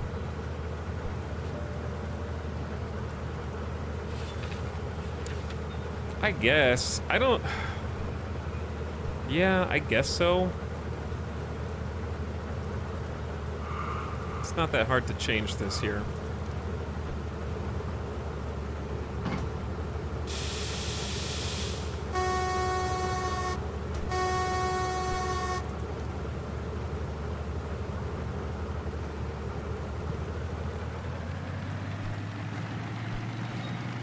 We don't accept updates from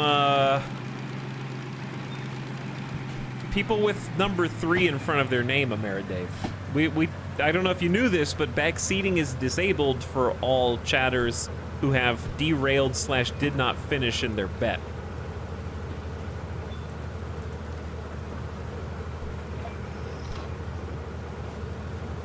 FYI.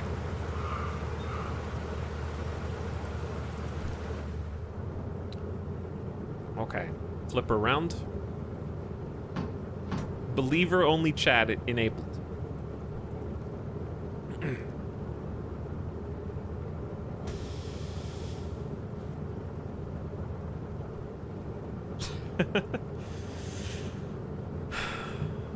It's really easy to make a mistake in this car.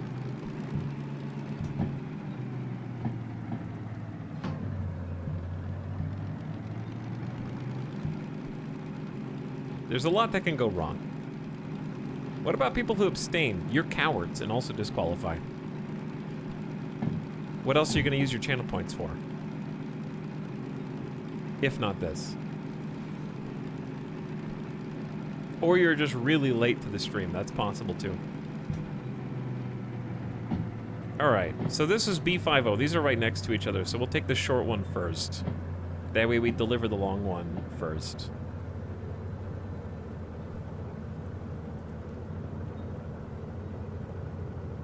But number go up.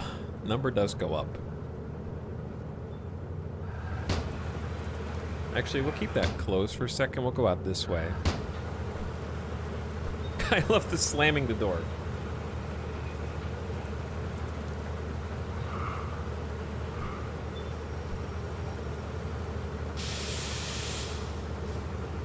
We want a nice, gentle pushback.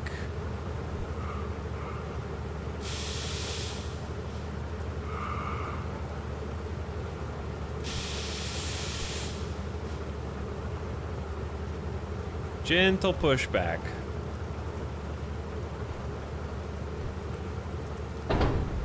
There we go. Lock that in place. And then...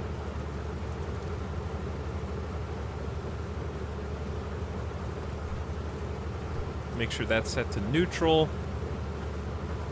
Make sure all the other brakes are off. I don't know why it resets the position of that every single time. Drives me crazy. Flip that back to forward. Actually, flip this to neutral. There's no reason to have the engine pulling right now. Okay, here we are, chat. Let's make sure this car goes ours. Should be the second order. CFF 790 484. We're about to haul this across the country. And 211. Perfect. All right, first order. Make sure the handbrakes are off. Otherwise, we're going to be dragging steel, grinding steel. Should just be the front one. Okay. Wait.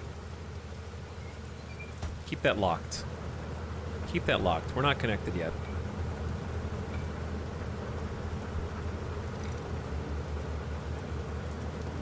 There you go.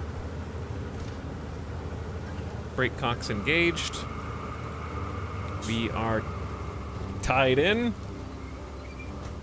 Safety first. Safety first.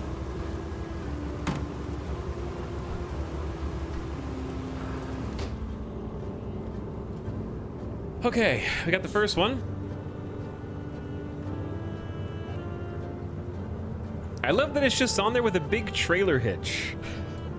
Yeah, that's the power of trains. Just one big chain keeping everything together. That's it.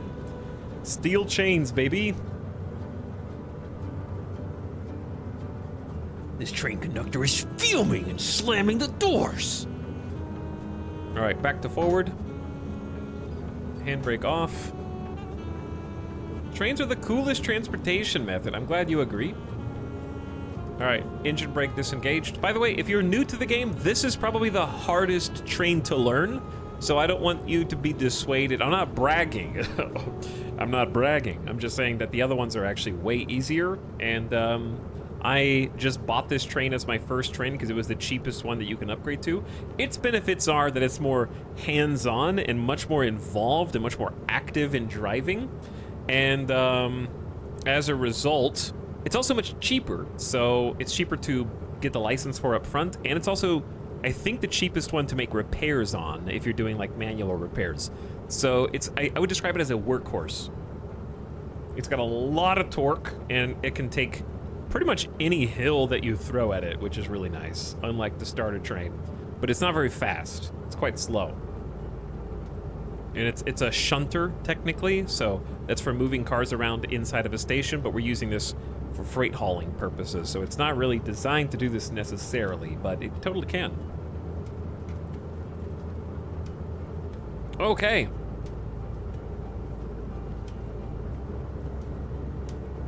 You're slow. Fix that for you. All right, let's go.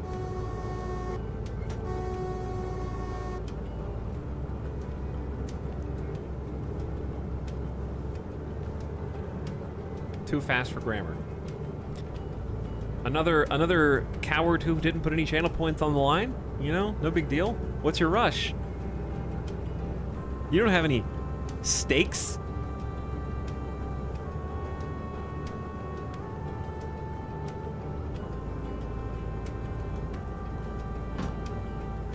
All right, chat.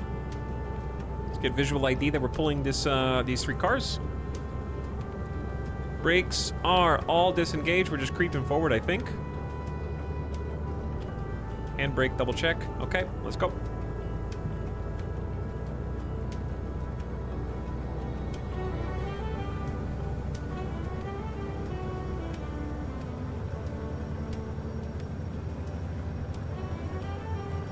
Chat, the brakes! How does this happen? This is not possible. How did this happen?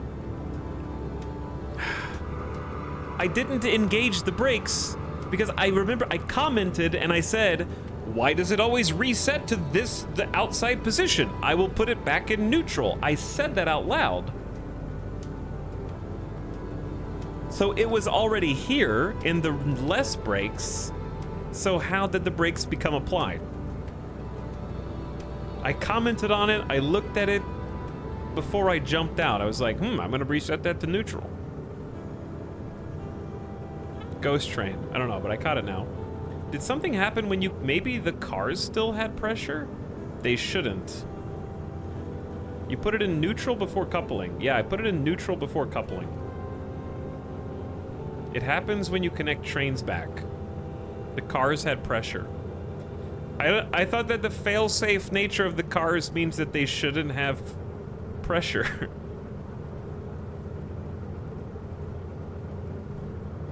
We have to pressurize them. I don't know. Anyway, it's fine. I figured it out before putting much throttle on, so it's not a big deal.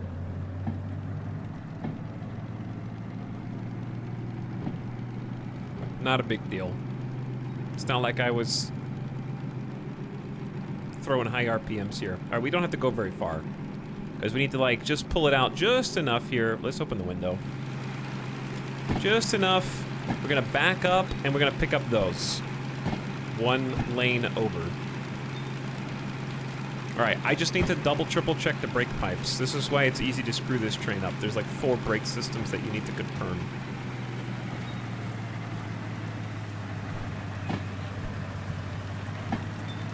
Yes, these are all empty containers.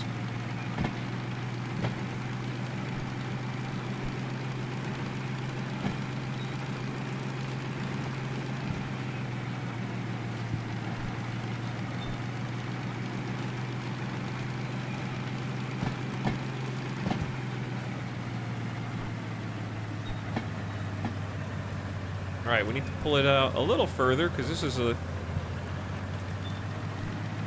I'd rather not have to do this a few more times. Like back and forth, back and forth. I feel like that's far enough, though. Okay. I don't know if we have to do the engine dynamic brake when we're going this slow, but I think it's just good practice to do that before turning on the full train brake.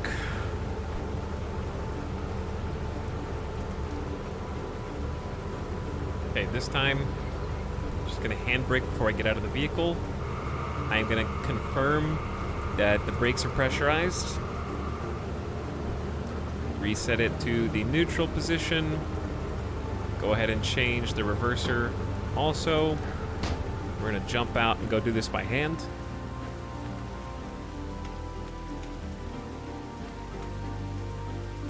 Is there any reason to not just have the air brake set to release pressure unless you're braking? My understanding is that it is putting stress on the system because you're telling it to continuously do something. Like, I understand it would lead to additional wear and tear because it is actively trying to do something that it can't do.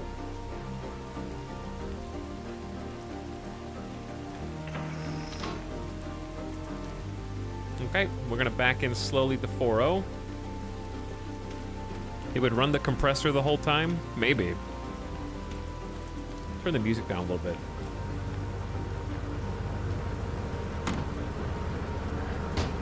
Okay. Now, we're actually just gonna keep lights on the back now. I know that doesn't really help us see anything. We can turn the high beams on. That really doesn't help either. Let's give it some doots. Getting ready to back up.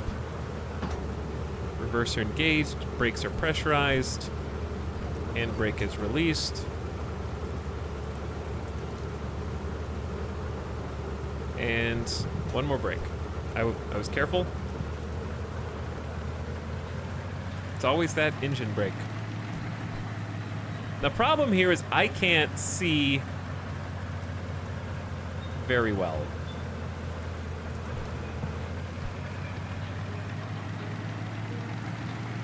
Because we're going to 4.0 where those red cars are, and without third person, this is challenging. I can kind of get an angle from here. Like, I can see that we're already on the path. How slow are we going? We're going like 3 or 4 kilometers an hour. It's pretty slow. I say we just...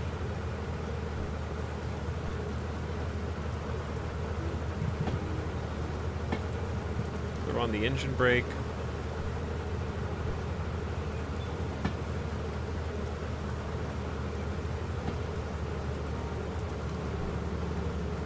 Okay, I'm gonna release these.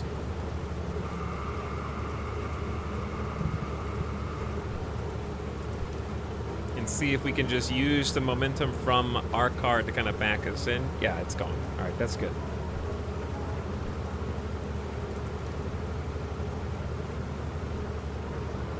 Is this the day ETAL completes more than a single DM3 order in under 3.5 hours? I actually did 2 orders yesterday, for the record. And I'm doing 2 orders at the same time right now.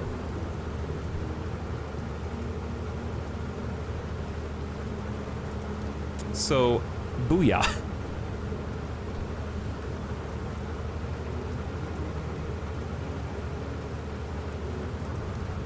Any second now. There it is. Got a little judder throughout the entire vehicle. Put it back in neutral. We're gonna flip the lights ahead of time before I forget to do that. Can your train handle this much cargo? These are all empty containers, so easily.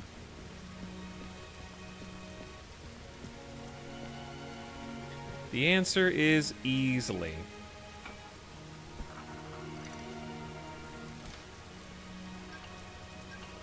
All right, brake cocks turned on. Let's double check the manifest. CF250, 857, 742, 603, 241. I don't expect these to ever be wrong. 693, and then the 2 greens, perfect. 456 and 786, but I do need to double check. You do need to manually confirm that all the brakes are off, because it's just not worth cutting that corner.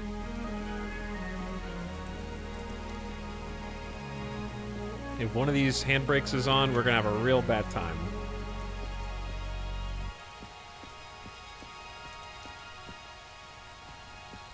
Hey, what's up? Gareth Johnson, how you doing? See, there's ours. It would be a fun, sneaky challenge if sometimes the cars were stacked wrong. Just one car that isn't supposed to be there to keep you on your toes. And you have to call in to complain.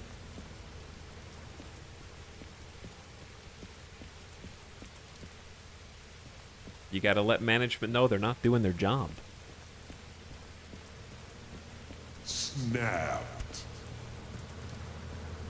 Good news is the sun's coming up. Bad news is it's still raining.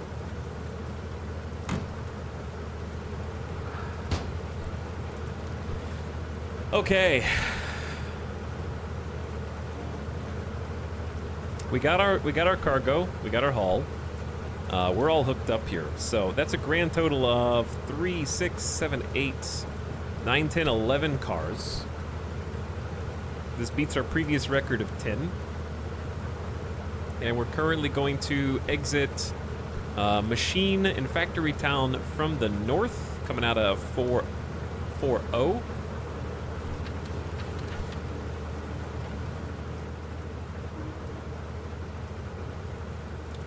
From B, I think. So we just go straight north. That's a problem.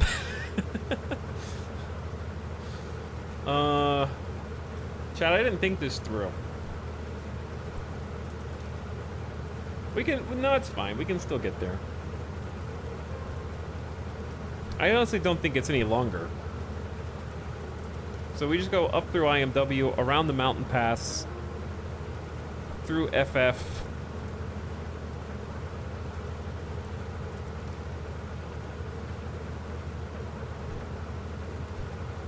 If we go through FF, dude, there's a weird interchange loop here. Who made this?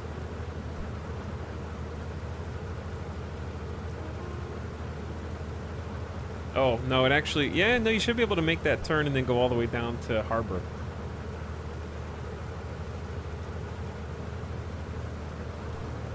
The other route would be this way, through CSW, all the way down, through this zigzaggy mountain pass to Harbor. So either way, you go here, or you go here. I think it's going to be roughly the same.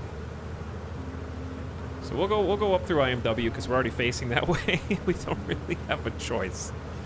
There's no way to turn around here, as far as I know. I could look at the station map, though.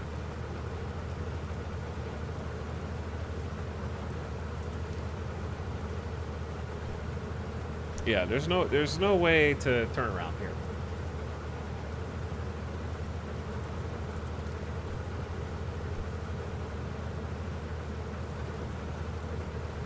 I'd have to uncouple, go to the turntable, recouple. I don't think it's worth it. Let's just go north. All right, so we just go north out of Machine Factory Town, and then there is no need to stay right. We don't have any turns. We're just going to be pulling into IMW, so I need to have the station map up for IMW, and let's get going. Okay, pretty straightforward. What is wrong with pushing, not pulling?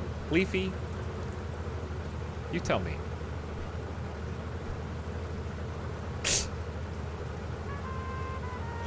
Yeah, no, like you need to see what's 11 cars in front of you or anything. All right, let's go. Gamers, let's start gaming. Brakes, let's go ahead and doot first. The journey begins. Handbrake off. Visual ID on engine brake. Visual ID on the brake pipe. Yep, it does pressurize. It does pressurize when you connect new cars to it. Or it depressurizes when you connect new cars to it, so we have to repressurize them.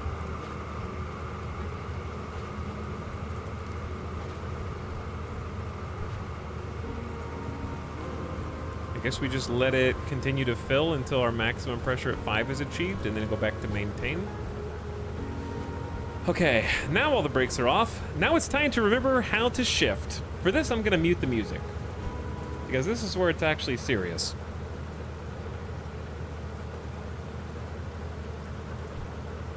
All right, ready? Put her into gear.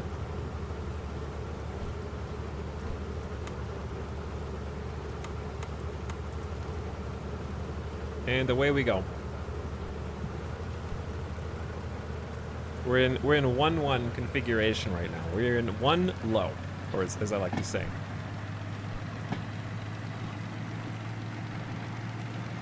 So right now we're good for up to 50 kilometers an hour. That is the maximum speed, not the recommended speed. Watching the throttle, the RPMs. Down, go to 1 high.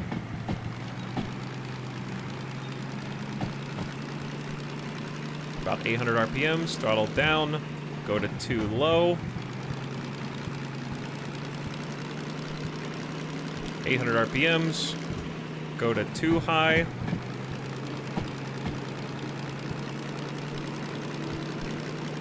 .800 RPMs, go to 3 low.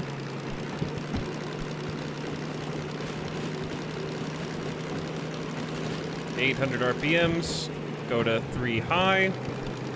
He's doing it!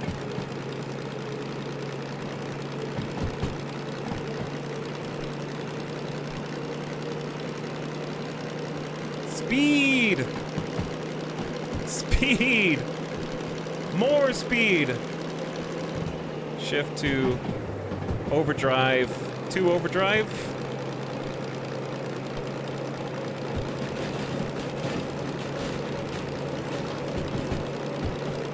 We're only going 30 kilometers an hour, but it feels like we're going very fast. You have that sheet somewhere? You just memorized that stuff overnight. Does it look like I have any help right now? All right, let's go 3 overdrive.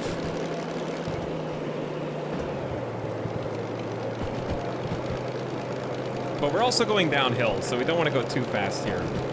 So actually, I might downshift in a second. Let's just throttle down. We're only up to 40 some odd kilometers an hour.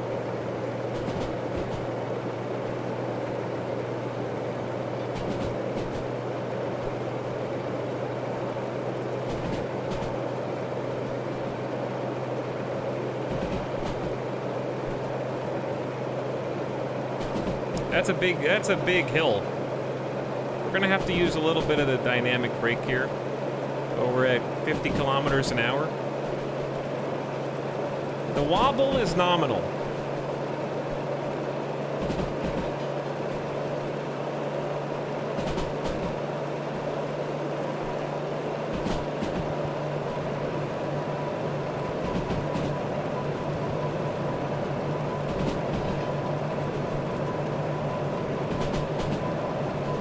Things you say before disaster.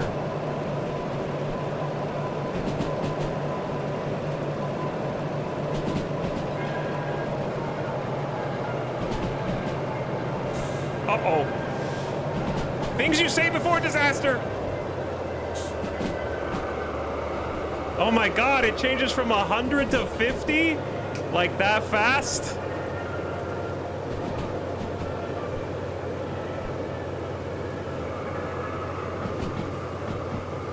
It goes 100 to 50.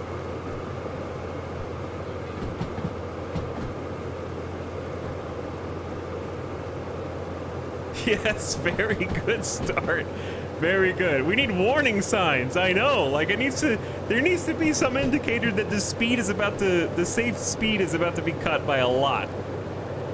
All right, we're good now. Is it okay to ride the dynamic brake like this? Can you lose cargo in this game? It's called Derail Valley.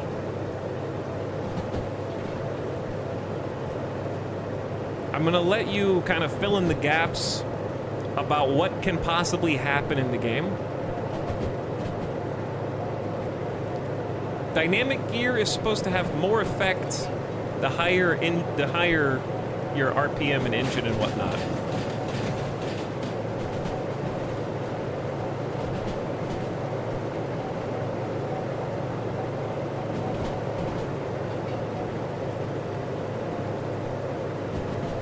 The slower and lower you're going, the less the dynamic brake. Ooh, 4? All right, we're going 30, so we're good.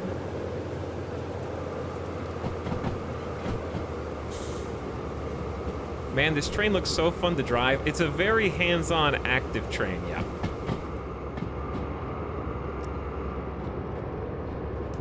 I wonder if you can get derailed. Yeah, there are full physics simulated derailments. You'll know when it happens because you can't not know when it happens.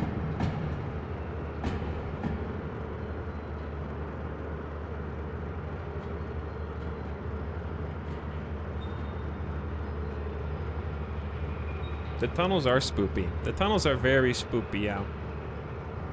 All right, chat. I'm gonna try and safely downshift. Okay, because we're gonna go backwards in a second. Oops, don't do that, don't do that.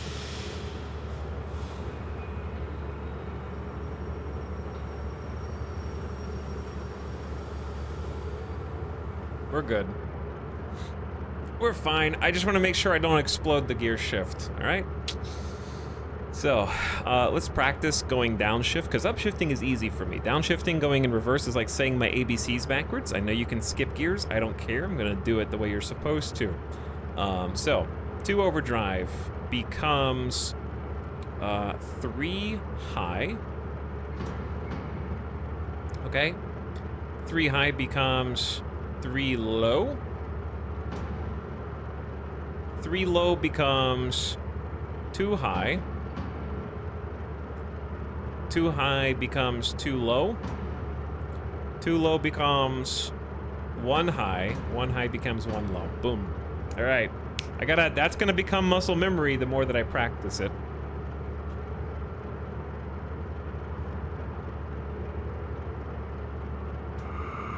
Gear shifting trains, baby. Gear shifting trains.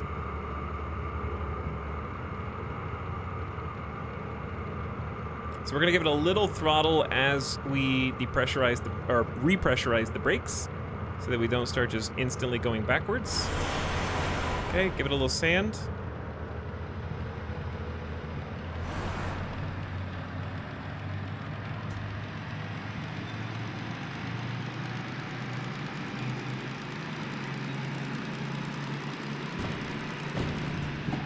Go to 1 high.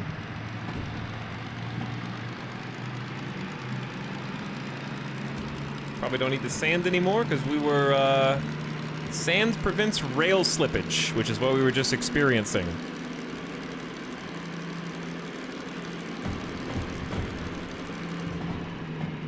Go to 2 low.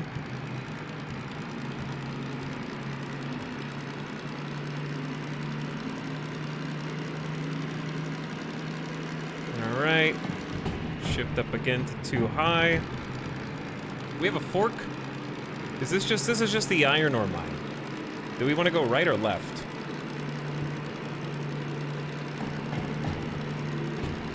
I think we just want to go right, then left to stay on the main line.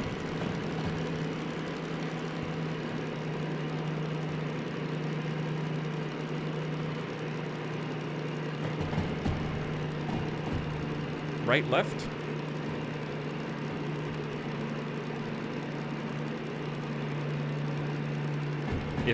Well, what side are we coming from? We're coming from the south. Yeah, it's right, left. All right, we're already good. Main line is clear.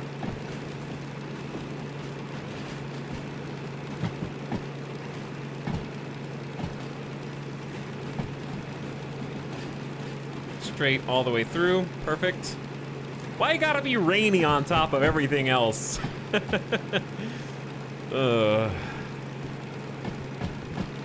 Why indeed?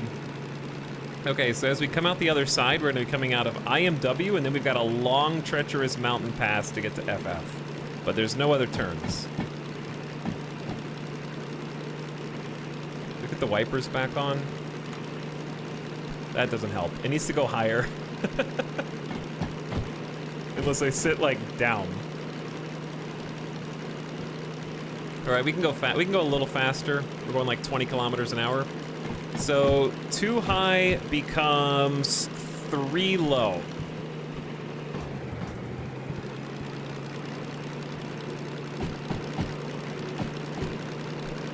And then 3 low becomes 3 high.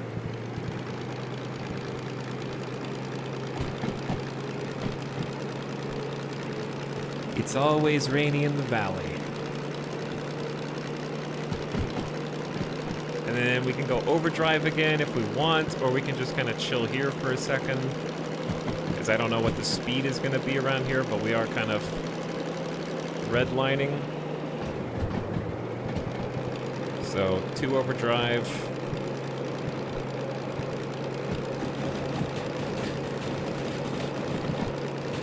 We're going to be going uphill, so it's actually great that we've got some speed. So I probably do want to just go ahead and like throttle up.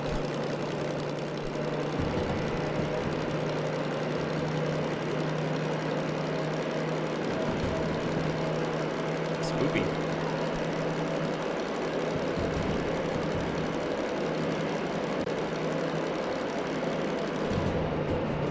All right, 3 overdrive.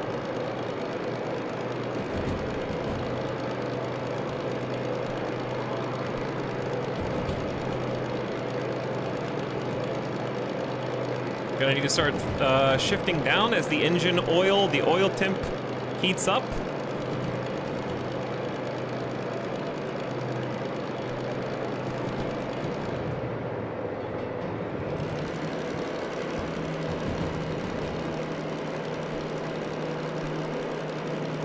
The squeaking from the wipers sounds like spooky cave noises. That's correct, yeah.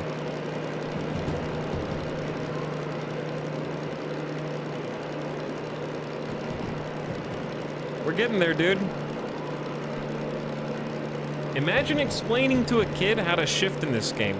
I am streaming, so I don't have to imagine.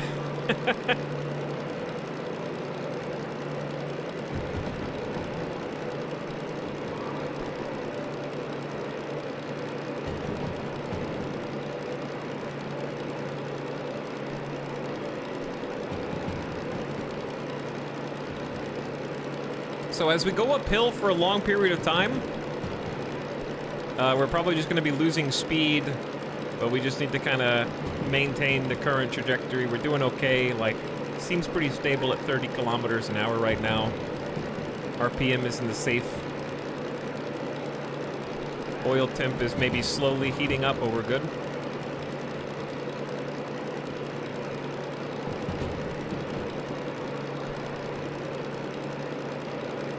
So we are on the map. We're coming up around this. So it's we're in like a big tunnel through here, and that's where it's gonna get interesting.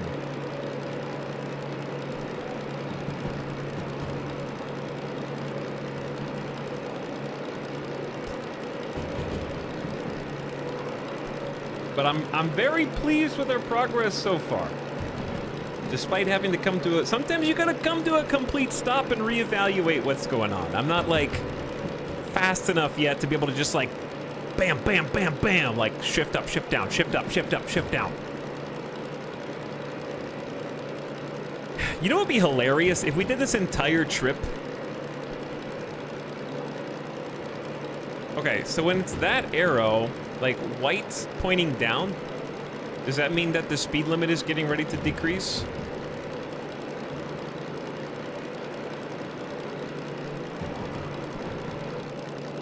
But if I turned around and all of our cargo was gone, it means 60 is coming up. That means it's going down by 20. More than a 20 kilometer per hour diff.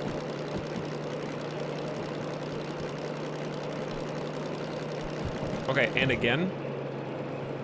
So we just need to kind of like start letting off. We're only going 30.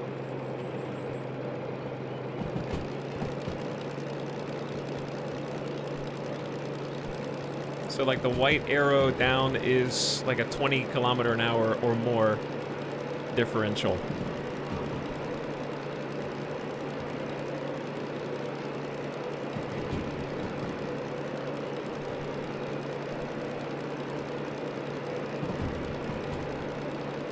The outside, at last! Wow, nature. It's beautiful. How long can the trips get in this game? It's a 256 kilometer squared layout. It's not Train World Sim. It's less extremely long stretches of nothing and more challenging but different routes. The routes are a lot more hands-on and less, I'm gonna go to sleep while we travel in a straight line for multiple hours. Not that there's anything wrong with that, Microsoft Flight Sim fans.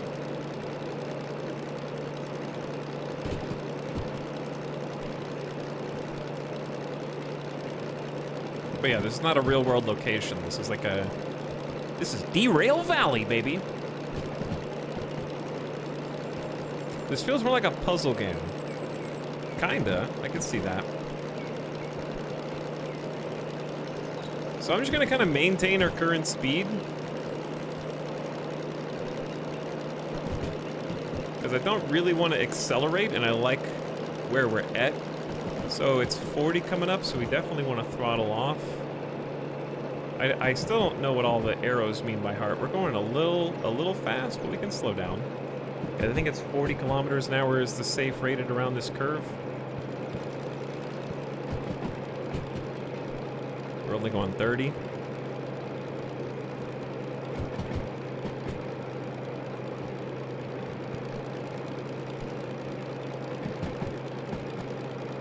It'll be higher than 60 next one. Green arrow up. I didn't even see the arrow. There's a lot to take in right now before I feel comfortable with all the like signs and symbology. But yeah, I see the 60 kilometer. So we can go ahead and start accelerating again.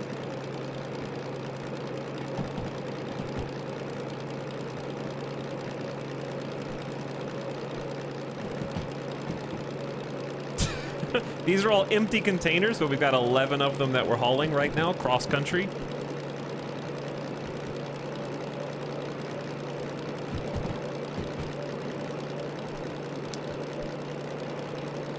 Look at that view, chat. Dynamic weather, day-night cycles. Good stuff. Okay, let's go ahead and shift up.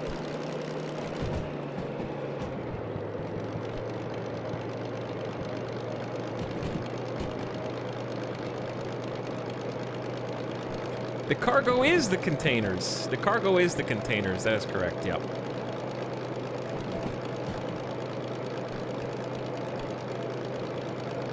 What country?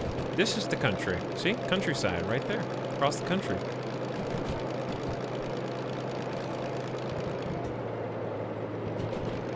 $40? Good lord, man.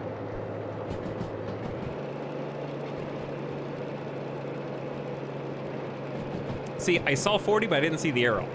I'm not used to looking for that information yet, so that's gonna...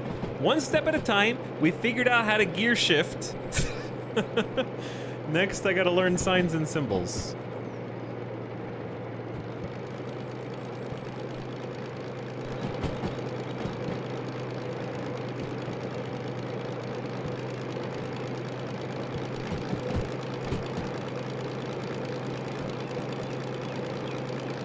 Alright, so we're somewhere up in here. I guess I could look at the compass. I think we're heading, are we heading southeast right now? Probably like on this side. We're heading directly due south. Okay, white down arrow with a 9. So that means it's 90, but it's about to go down to like 70 or below.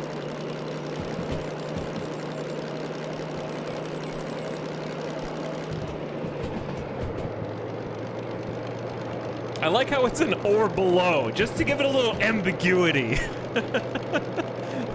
Like, could be 20, could be 40, I'll never tell. You can turn your wipers off. I wasn't even looking at them.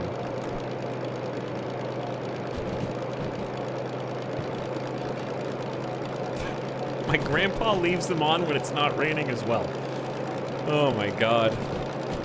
We got a lot to worry about here, okay? Windshield wipers are not the top concern. So once we cross, we don't have to worry about turning, but once we see like a little fork in the road, we'll know that FF is coming up soon. All right, 80, and it's gonna go down to like 60 or below.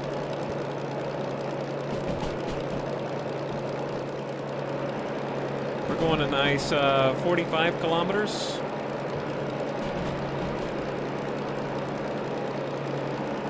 We're making a pretty good pace, in my opinion. Like, compared to yesterday, this is dangerous. Don't stick your head out of the window in one of these tunnels, dude. I also may have missed signs. If I derail, it's gonna be hilarious. Okay, 60 coming up.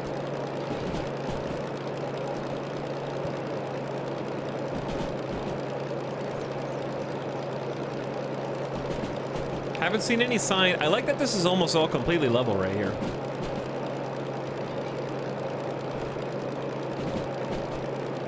We're at a nice cruising speed. This actually feels good. Hi, what's up, Drimbus?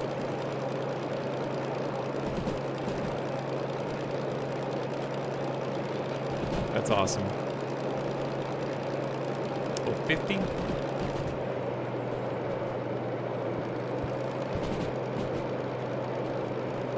We're well under that.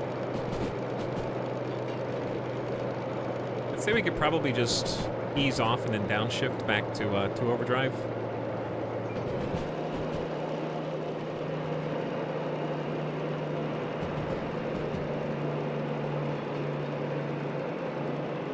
Maybe not.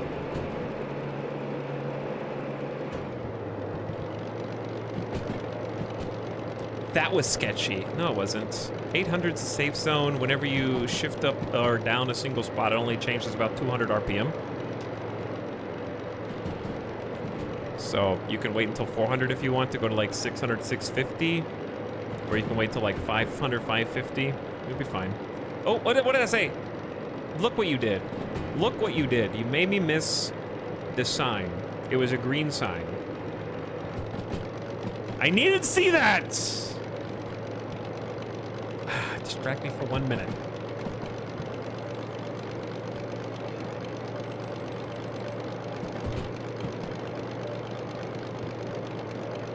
Are we going uphill?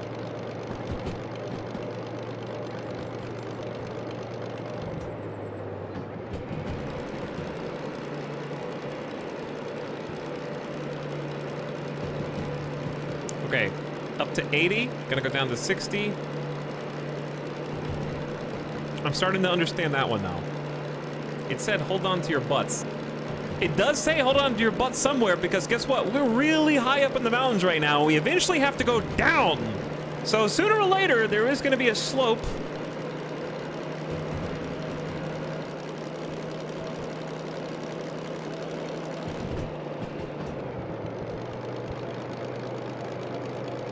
And eventually it's gonna carry us, oh, 550. Minus 2.2. Here comes the slope. Okay, that was dangerous. That one was dangerous. I should have done that one.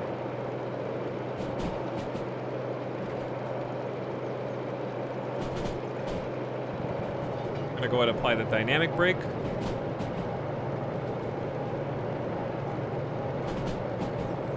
Try and kind of maintain our speed going downhill. Buckle up, chat.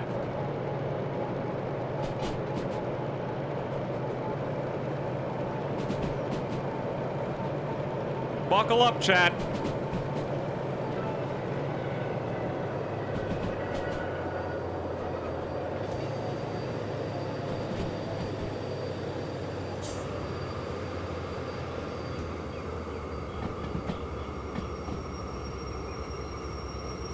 I didn't mean to throw it. Like, I'm still getting used to the train brake. My bad. I didn't mean for the train brake to go that hard. I don't like the wheel slip notification in this train is not good enough, in my opinion. All right, I need to downshift safely. 2 overdrive becomes 3 high. 3 high becomes 3 low. Kind of throttle from there. Doing it in reverse is the hard part. Okay, let's go back to 3 high. Did we just do a crossing? Did we just do like a little... But yeah, this is the hardest train in the game. Okay, we need to go to overdrive? Uh-oh. We're good.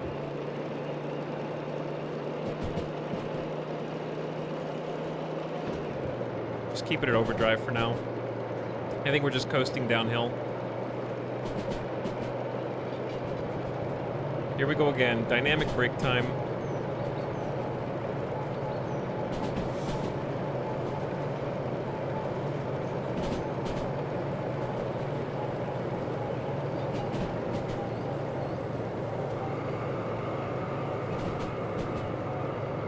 We're good. All right. I can hear the whistling winds.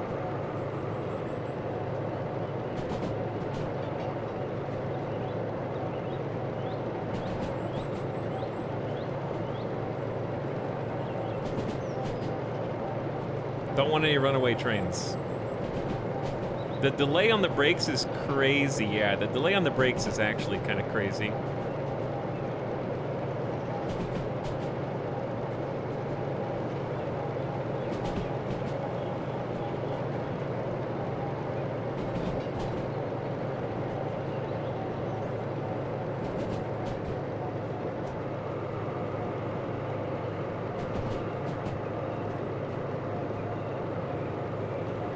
Okay, went to the fully depressurized. We're just going downhill. There's no throttle. The speed is just increasing. We can go up to 70 as the maximum safe speed here. Breath of the rails. Open world train exploration. Just like in Breath of the Wild. Using your train for a brief amount of time causes irreparable harm, and it will need to either be repaired or exchanged for a new train. Am I right? All right, 6. Oh, wait, which way do we go? I don't know. This is like FF. We just need to kind of slow down. I need to figure out kind of like where we are. Is this FF?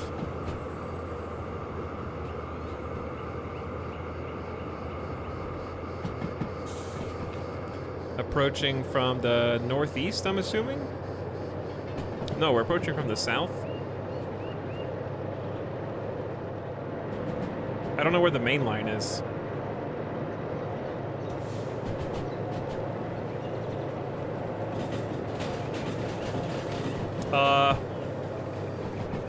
Where the hell am I going?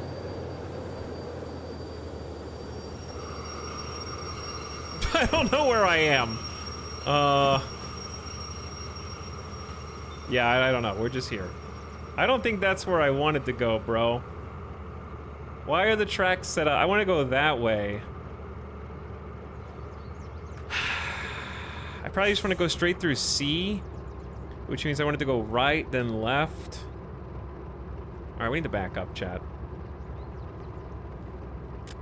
Okay, if we follow this around, we can go all the way through D and then come around the other side. I guess that's fine. All right, I need the downshift. Okay, 2 overdrive becomes 3-2, becomes 3 low, becomes 2 high, becomes 2 low, becomes 1 high, becomes 1. Yeah, okay, I'm trying to muscle memory that.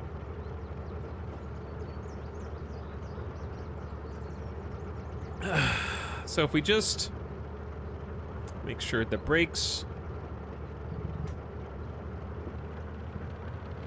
are disengaged. I think that this is gonna go through D. We just stay left.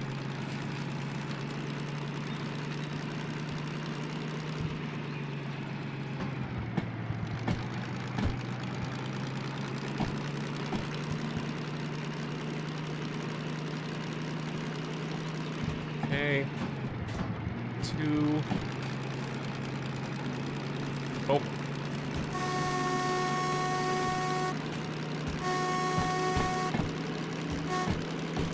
There's a lot to think about. Do you have to do all this by yourself, or did they have like a friend? Could there be like a second person?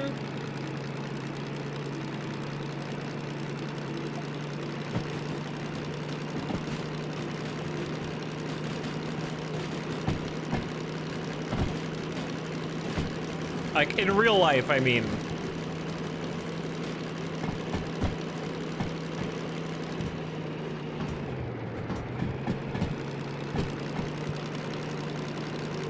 Will be the train friend. Chat, you'll help? That's so nice. Okay, as we come out the other side, hold on.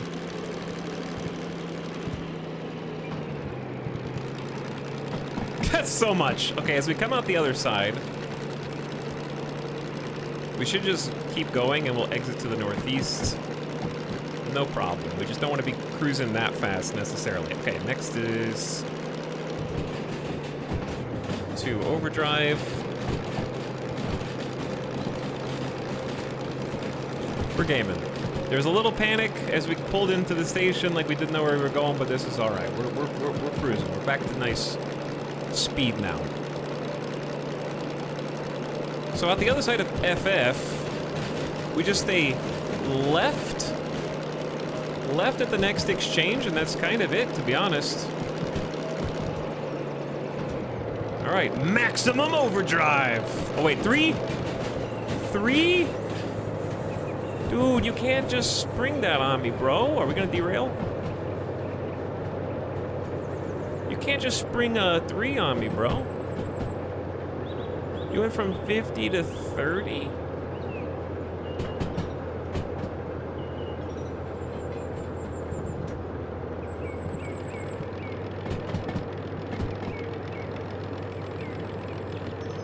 A little crazy. All right, let's actually just downshift.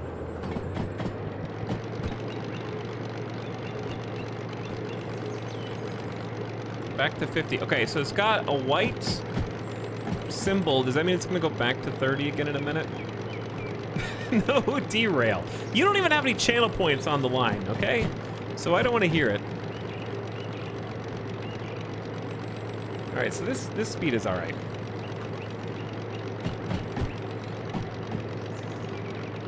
Poke our head out. There's our beautiful cargo. All 11 empty containers. No problem. Yay, no derail.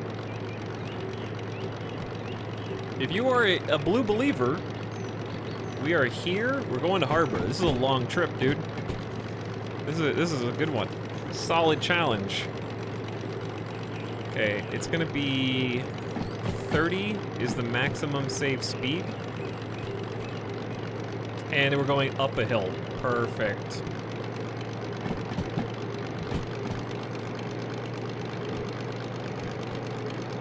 So we should probably downshift to like 3.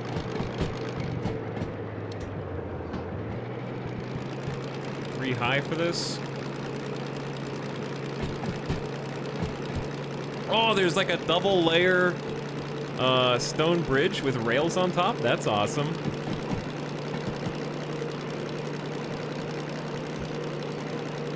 That looks really cool. No bonus, please. Ah, spicy 3.6 million channel points on the line.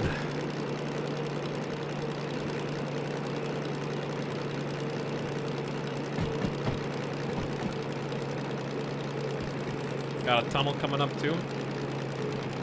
Chad, do you think we'll get a new train today? Or should we just stick with this and maybe try some DE2 again? It'd be kind of fun to get two DE2s hooked up together.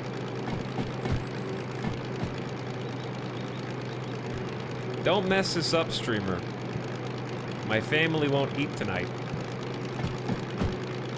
Okay, what did I say? We need to stay left at the fork. It's this interchange right here. We gotta go in a loop, which is really freaking annoying. Left. Just stay left.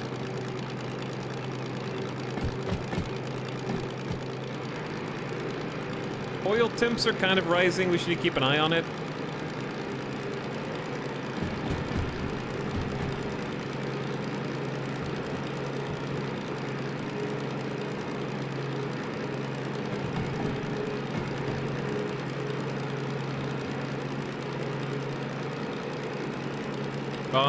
The fork should be up here somewhere. Can't see it. Left.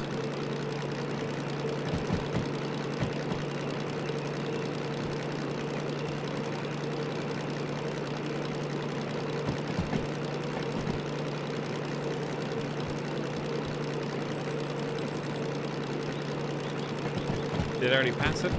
Half of my net worth is on this train ride through Siberia.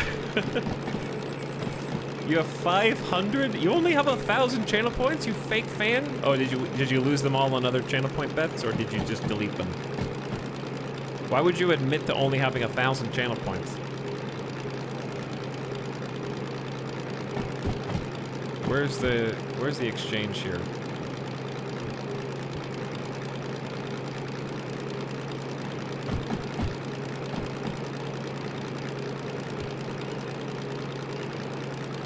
Chat, am I already on the loop? I didn't miss it, did I? Oh, here it is.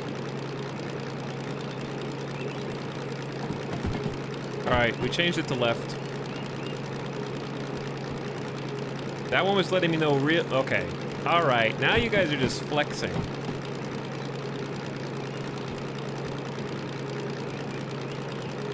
We're going up a hill, so we're gonna need to like downshift.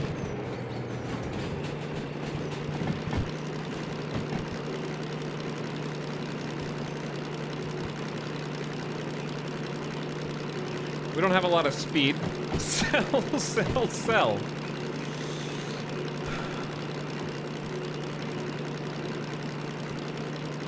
Is this as fast as this thing goes? No, but something called physics exists. Have you ever seen someone climbing Mount Everest and they go up like 6 feet painstakingly and you're sitting right behind them over their shoulder and in their ear go, oh, is this as fast as you can go? And he's like, no, I can do a dead sprint. I'm probably faster than you, but right now I'm climbing a damn mountain. You know what I'm saying? Like, it's a challenging circumstance that is abnormal.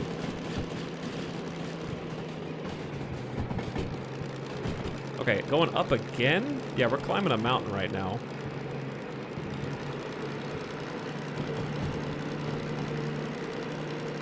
I've got 200 tons of cargo. That's 199.99999 more tons than you can lift.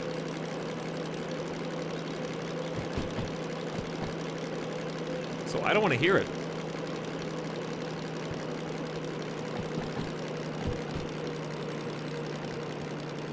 All right, chat, we're going in a big circle. I think we're gonna cross that bridge, is what I think this loop is for. I think we're ascending so that we can get on a bridge. Oil's heating up.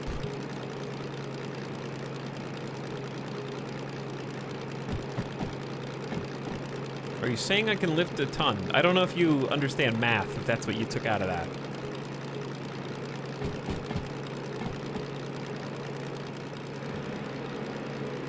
Ooh, so we go through the tunnel, the bridge is above. Oh, that's really cool.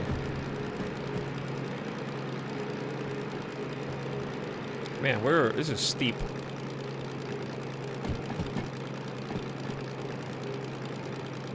This is a workhorse, though. This game is cool. It is cool, Panda Fish. This is one of 5 trains that's in the game currently. This is the hardest, most hands-on, most manual one. Okay, I need to focus for a second, because I need the downshift here. Because we're starting to lose some speed. We're gonna need to downshift again, because this is steep. When the oil's heating up and the RPM is sinking, that's an indicator that we need to downshift. So we need to go from 3 low to 2 high.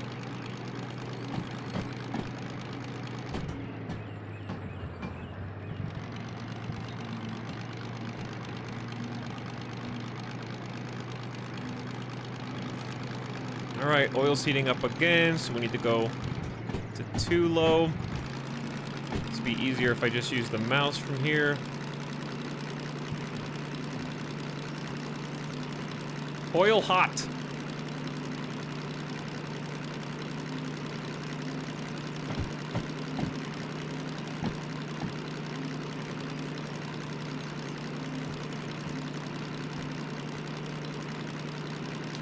I've had this on my wish list for ages. It seems to be the train sim with the best VR support. Oh, for sure, yeah. The VR in this is pretty unreal. But I think it's a really great game with just mouse and keyboard. Don't distract me, chat. I almost... Don't worry about it. RPMs? Never heard of them.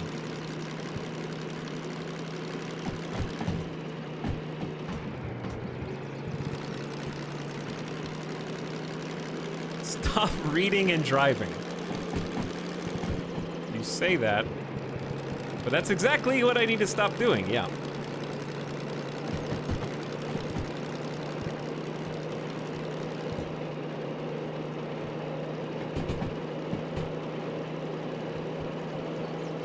Okay, we're gonna have to go to overdrive. Gotta stay under 40 though. So we're gonna apply the brake. We're going up an incline. Wait, which way do I go? Shit, where am I? Interchange. We need to go right.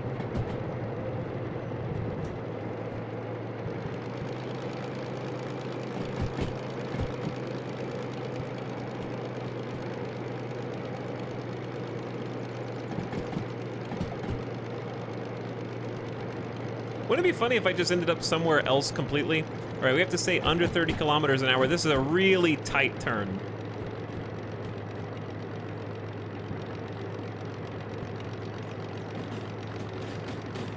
And it's also on a higher grade. Okay, so we need to shift down to 3-2.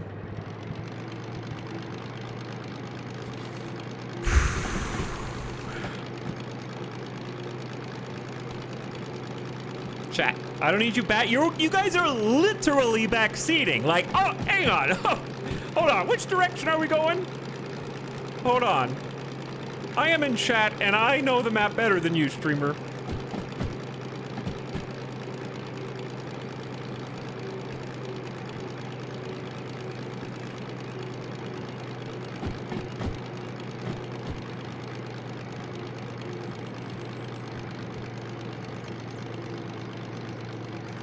Can you run out of fuel? Technically, yeah. Sure. You don't think that would be simulated in this game? Streamer thinks he knows what he's doing.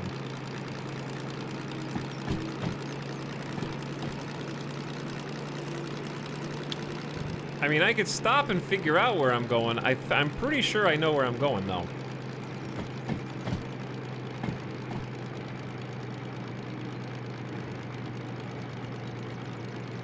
Oh, wait. No, I know where I am.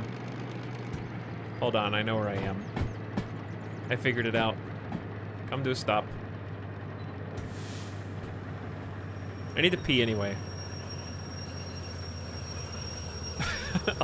All roads lead to the harbor. I'm sorry, I forgot to use the dynamic brake first. Bro, I gotta get out here, dude. Look at nature. I gotta get out here and pee in the grass. We're currently going up around this. I'll tell you why. Because whoever, I'm going back in time, whoever made this loop is disgusting. I thought I was taking a right on this junction. I was actually taking a right on this junction because I didn't see this junction. Because in my opinion, okay, actually, you know, it'd be a great feature for this game, the ability to draw on the map. That's a genius 3000 IQ play. Like a Project Zomboid drawing on the map, because it's really confusing.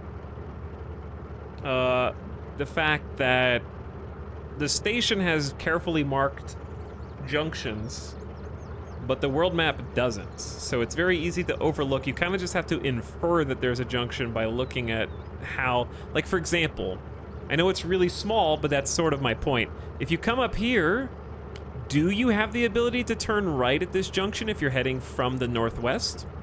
Probably not, because there's a slight curve, but maybe. I don't know. Like, you kind of have to... some of these are a little obscure, and you just have to assume that there is or isn't. Like, I don't need to turn right into MB, I just need to go left. But it's difficult to tell just by looking whether you can or can't in a number of respects.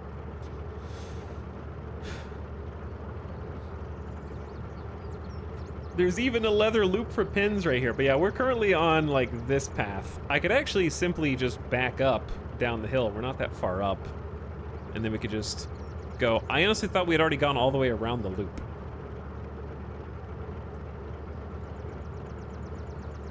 Print out and laminate the map. Yeah, and then, okay, second feature, be able to, like, drape things so that you can just eyeball them.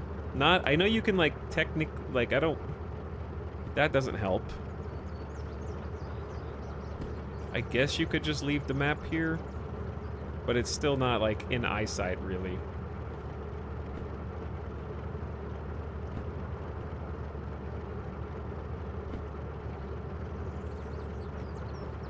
You know, it'd be great junction signs to have labels. Yeah, I just think this needs, like, some indications.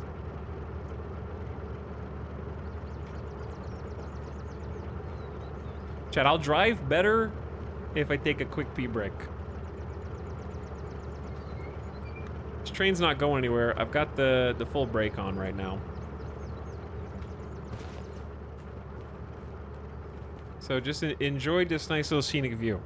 I also really need to take Midas outside, actually. It's been 3 hours. This is part of the trip. This is part of the journey.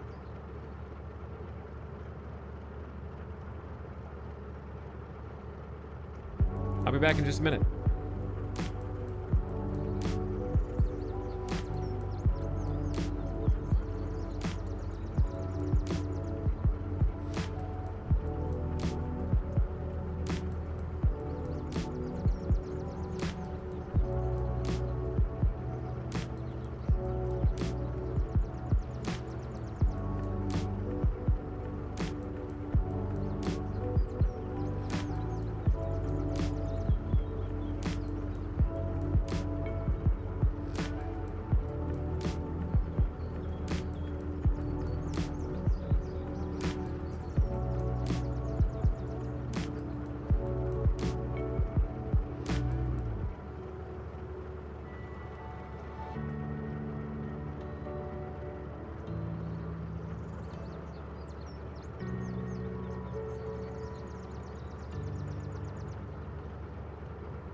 Okay.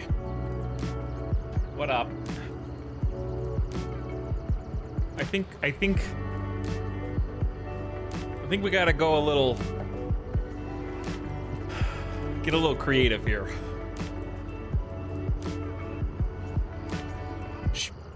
It turns out that it is not that easy to manage a manual train and navigate. I just need a navigator. I need someone to call out, like, what's coming up. Like, you know, dude, like dirt rally racing?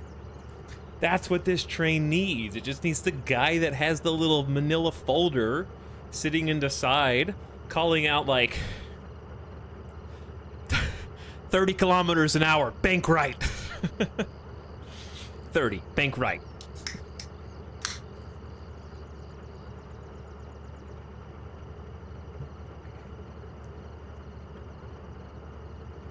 Okay, this little maneuver is gonna save us like 50 years, chat. I'm going backwards until we get back to the crossing, and then we're just gonna take the correct path.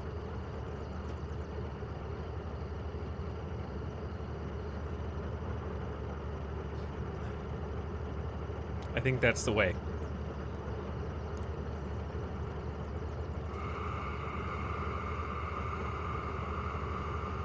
So we're idle. I need the downshift. What are we in? 3 low. Do 2. I'm just practicing. 2 low. 1 2 1 1. Perfect. All right. Throw it in reverse. Oh no, the sun's going down. This is gonna make things hard. We need to get to the crossing before the sun goes down. It only gets more difficult from there, I think. All right. Dynamic brake off. Hand brake off. We can have both lights on at the same time pointing backward, but this really doesn't do anything for us. Okay, this is a choice.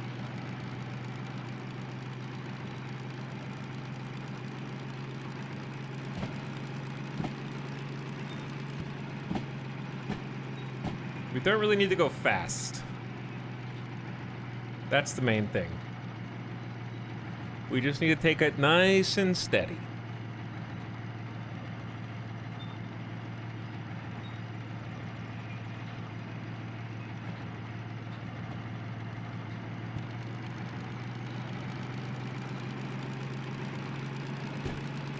Yeah, I think like 10 kilometers an hour is reasonable. I think the crossing was just right there.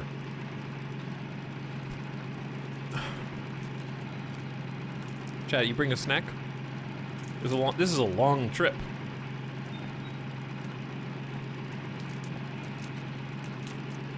Gotta have a snack.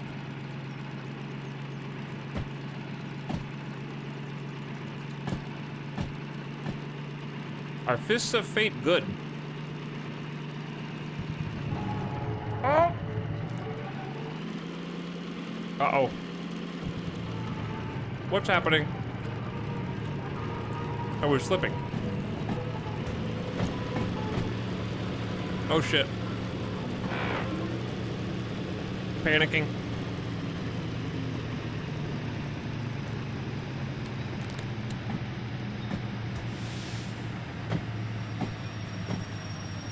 We're good.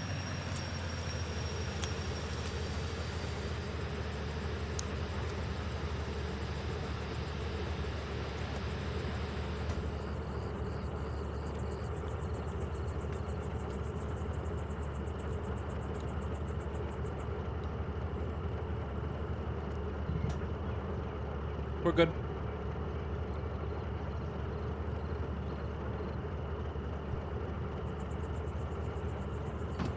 So what happened there? The throttle was not up, but it went like it was.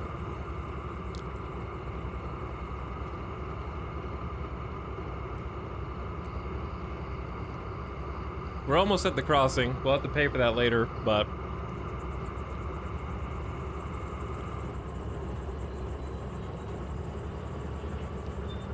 The engine brake was on.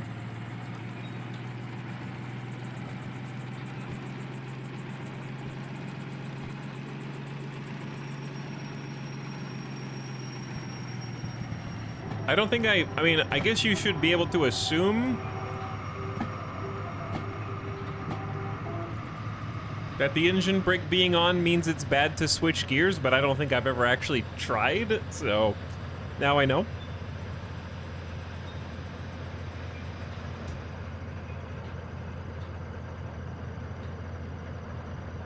Yeah, I don't think I've even, like, attempted that.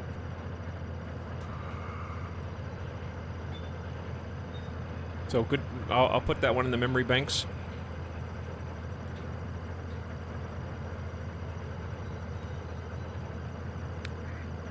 Every time I tune in, you're in a new, even more rusty train. I think this is only the second train, so there should only be two. This is definitely the rustiest of the two, though. This is the rustiest of the two. You're right about that.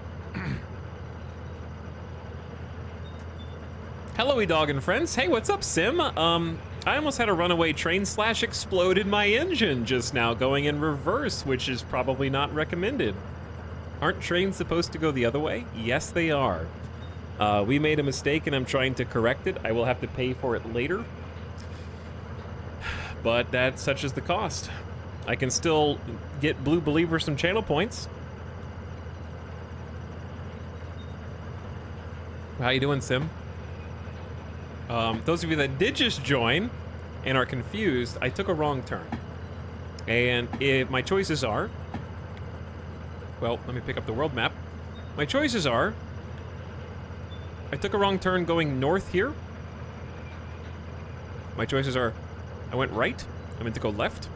If I go right, I have to go all the way around this. Or if I just back up a little bit, I can take the loop and potentially save a lot of time. So... we're trying to save a lot of time, and we are at the switch, the fork in the road right now. We need to be on that track. So I may have just caused some damage to the drivetrain here. Let's get the cabin lights on, because it is getting dark outside. Probably get the lantern going soon, but I want to see what I'm doing first. I am riding, I'm riding the dynamic brake right now, which is fine. Yeah, that one's on. It's not doing too much for us. So we're just going to keep backing up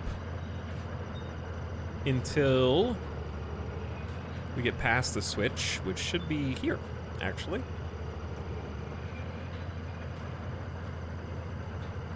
So, go ahead. Hello, that's my lantern.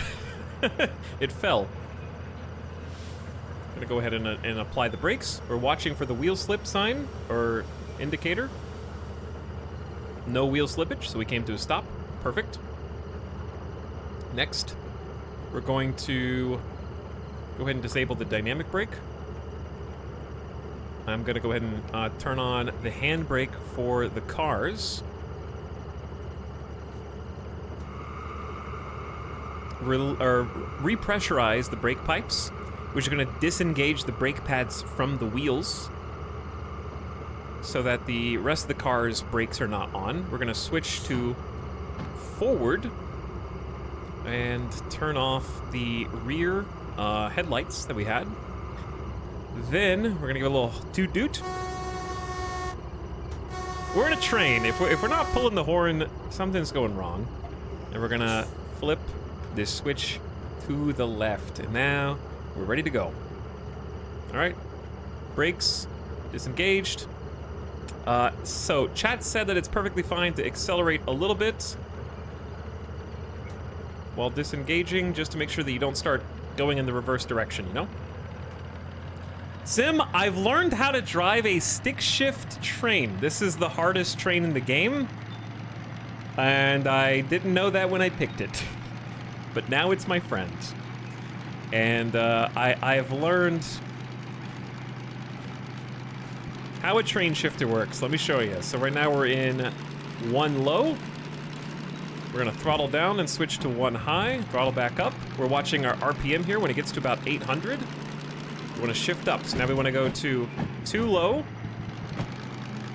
The rest of the trains that we can drive are electric and therefore automatic transitions. So this feature is specific to this train. The rest of them are not this headache-inducing. Okay, too high. Throttle up again. We're also watching the oil temperature to make sure it doesn't overheat. All right, RPM's up. Now we want to go to 3 low.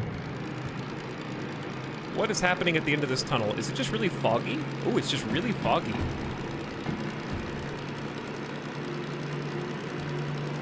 Okay, always throttle down. Go to 3 high. So, on the next turn, we need to have this, we just went left, then we need to go right. Okay, so this time we go right, not last time. Figured it out. Peek over the edge. I will once I'm certain that my train's not gonna explode.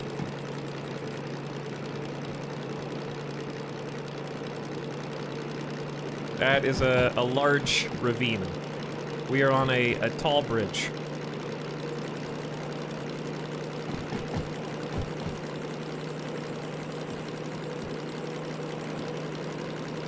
Okay, we're gonna go ahead and throttle down a little bit here.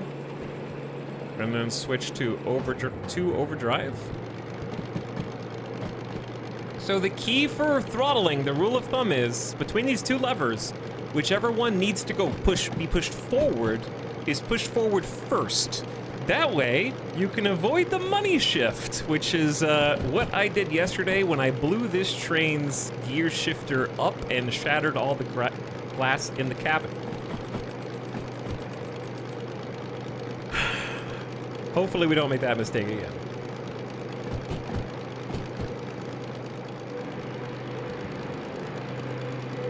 Big oopsie. Very big oopsie.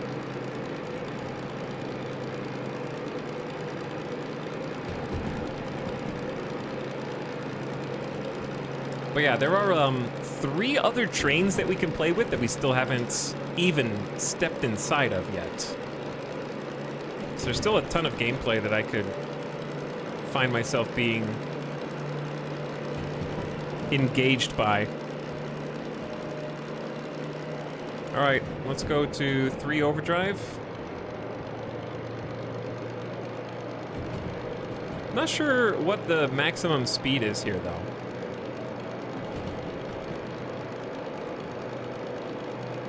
We're at about 40 kilometers an hour now, which I feel like is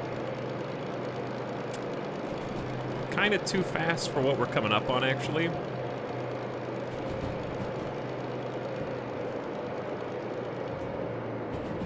So I'm just gonna throttle down. Apply the brake. Take the brake down. Yeah, we're good. Because they're about to go uphill, so I don't want to lose too much speed. But they're making me slow down in order to climb.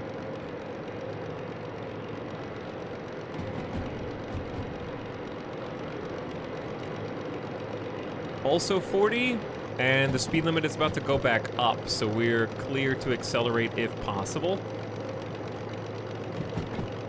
It is spoopy out there. All right, let's get the lantern set up here. We can turn the cab light off. There you go. Nice cabin, nighttime travel lighting. Dynamic fog outside. Going through another spoopy tunnel. All right, we're gonna need the downshift here.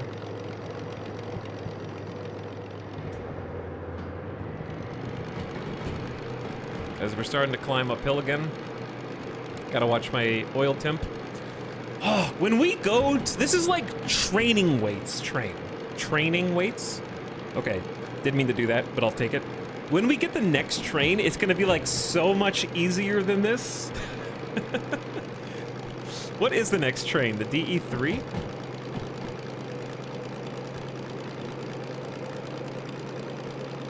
All right, we're +2ing ourselves. That was a +2. Game just gave me a +2. You can't take that away from me.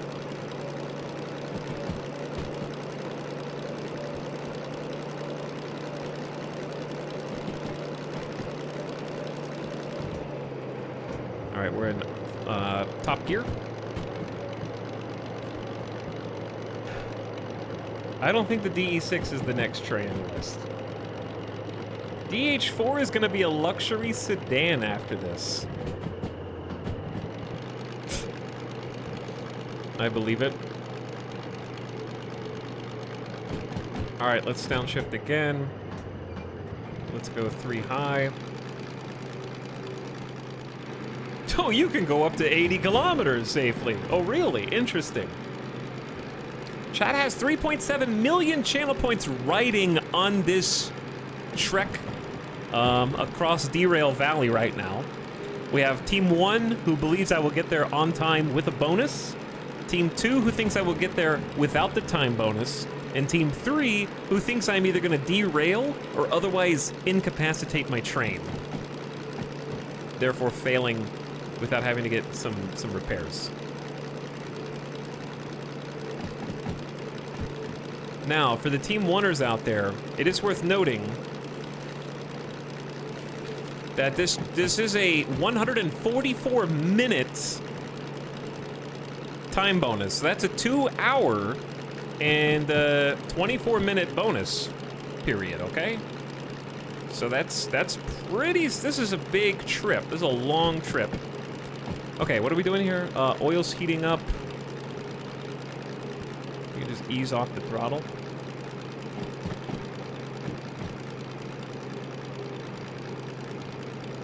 How can you be a doubter? If he derails, you lose points, but you get a cool catastrophe.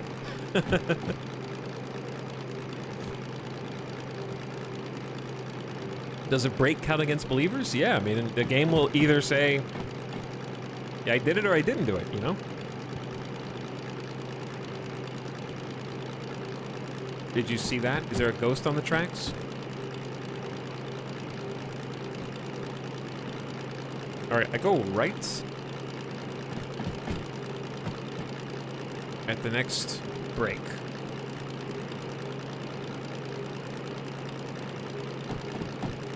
Ghost signals. You guys see anything out there? You really can't see like more than 30 feet in front of us. It is a foggy night. Oop. Temps.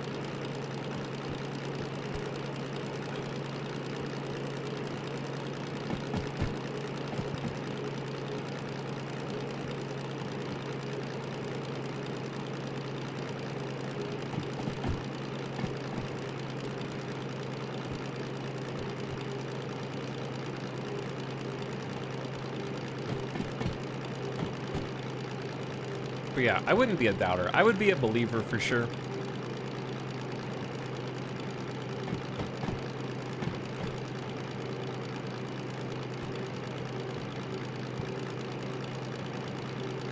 Bigfoot would be a cool addition to this game.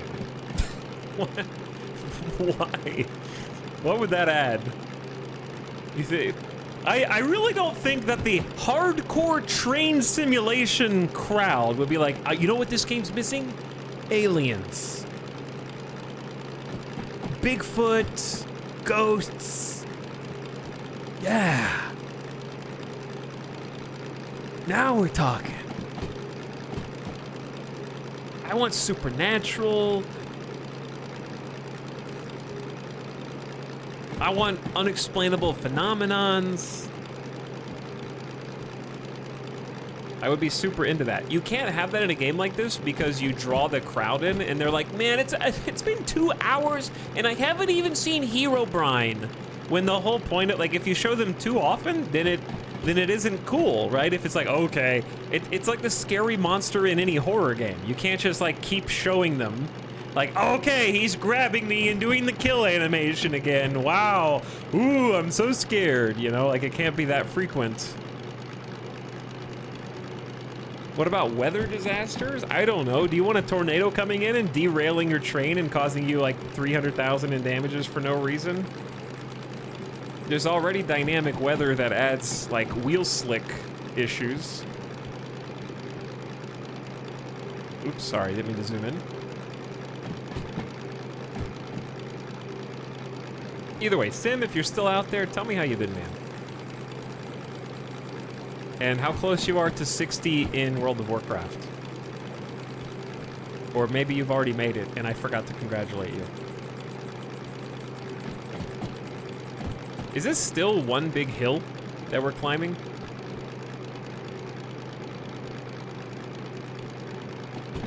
Oh, hang on. What do we got? 200 meters until this fork in the road. We're also still climbing. Plus 1.3 means the hill gradient is going up. We're climbing, and we need to stay right this time. We are going to come up on this crossing. Ooh, this is a big hill. Okay, let's downshift. Right. I said right, right? Yes, it's right. Hit 58 this morning. Nice, Sim. Was that a morning stream or are you playing off stream?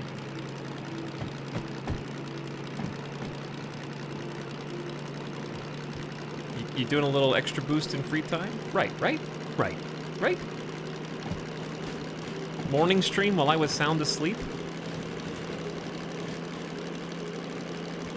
Oh, chat, hold on. Need to shift up.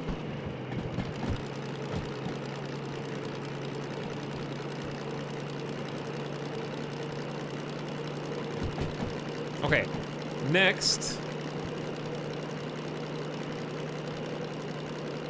So we just turned right here. We just go straight for a very long time, and we don't have to worry about any more like actual turns, so to speak. 58. Sim doesn't look a day over 35.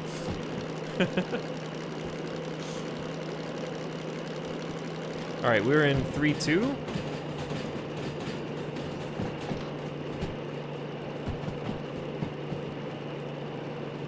Oh, we need to slow down. Now we're good. There's a tight curve coming up. It's only rated for 30 kilometers an hour. Oh, we do need to have this dynamic brake on.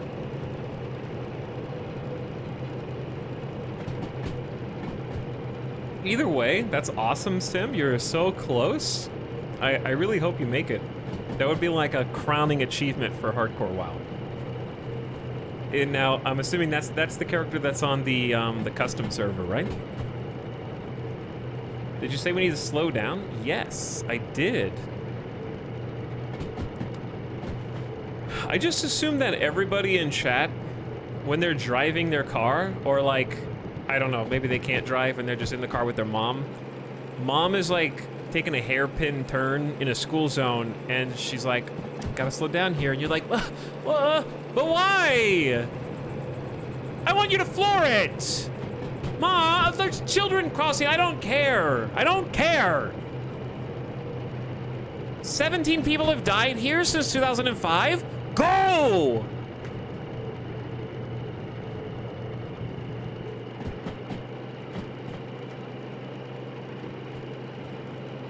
But okay, less jokingly, I genuinely think that there's a large subset of people that just kind of assume that trains being on rails means that they can defy the laws of physics. That's just my assumption. Like, somehow the fact that there's a metal rail going in a straight line means that they don't have to answer to momentum, inertia, or they think that they're like maglev, or they have some kind of like grip on their wheels to keep them glued to it. And you don't realize how primitive this technology is relative to the rest of modern society. Like, it's still incredibly efficient and great, but we're just sitting on there through physics and gravity, baby. So if that sign says 40, that's a 4, which means 40 kilometers an hour, and the speed limit is about to increase. That's not the, like, go 40. That's the, if you go 40, you might die. You might not die, but you might roll the entire load. So I look at those signs and I say, how fast am I going? 25, and 40 is the you're gonna die speed limit? I don't want to go that fast. But streamer, I just clicked on your stream to watch for 5 minutes, and while I'm here for 5 minutes and I will not subscribe or follow, I want you to crash, and then I can leave. Bye. Like, shut up, you know? Shut up. I'm not here for you. I don't do this for you.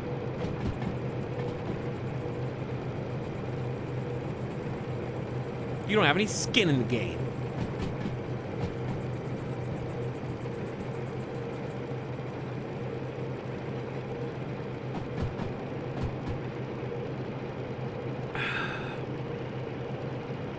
Anyways, Sim said,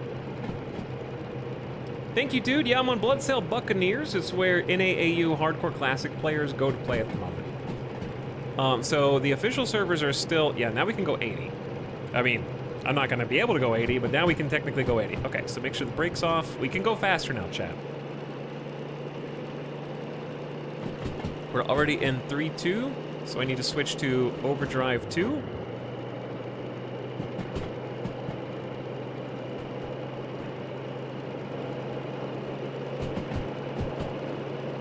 70, and we're on a descent, so.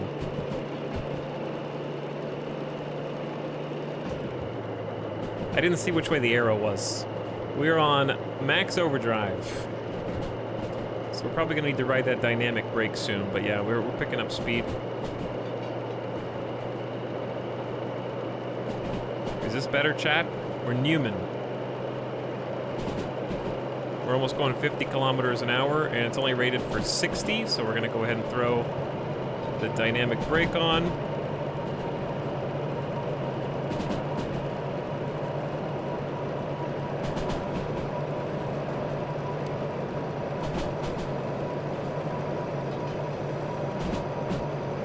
And then the engine brake. Loosen it up. Look out for more signs. Oh, look. I don't know where that is. Where are we? We're passing over one of the industrial zones. That's cool. All right, we're back up to 70. Do you ever upgrade parts? No, you don't upgrade parts. There are 5 trains in the game right now, though, and they are very, very detailed. This is the hardest one to drive, and it's not the starter train. I just happened to buy this as my second train and stubbornly decided that I wanted to master it. The train you start with is very accessible. It's the DE2. It's just a small shunter. And right now there's like 5 total fully detailed trains. There's a 6th one that should be coming out within the next couple weeks. All right, dynamic brake off. All right, we're still gonna go downhill. 70 with a negative 1.2 decline. He has to be doing it on purpose. What? He's doing it on purpose. I don't know what you guys are talking about.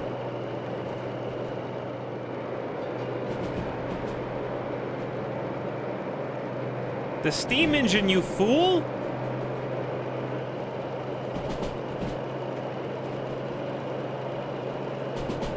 Imagine. The steam engine is easy. Steam engine, just shovel coal and go.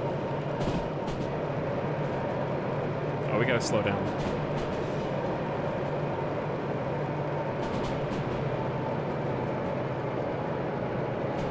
Why won't he stop, lol? Literally every time you say it's the hardest, chat yells about the steam engine. But like, just shut up, you know? I'm not talking to you. The new player who's never heard of this game doesn't care about your little, like, overcorrection.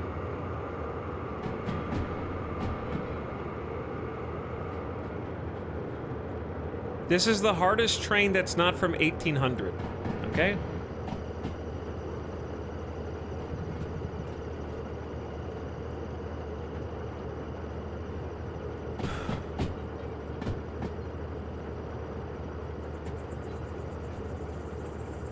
Also, I honestly don't think the steam engine could be more difficult than memorizing this gearbox pattern. I'll try it out eventually, I really don't think I think it's gonna be more physical work. I really don't think it's gonna be more like brain bending than this one. I'd be very surprised. I think it's gonna be more like frenetic and like action packed. All right, I need to go. Streamers like, I'm trying to convince people this is a good game and they should play it, and chat's like, I took that personally, streamer. Listen here, I have 250 hours, okay? And as a master of the Steam engine, I resent that you, who have just started playing this mechanical diesel engine, would tell me, a professional gamer, that the thing that I have spent months mastering is easier than your new 2-week-old train.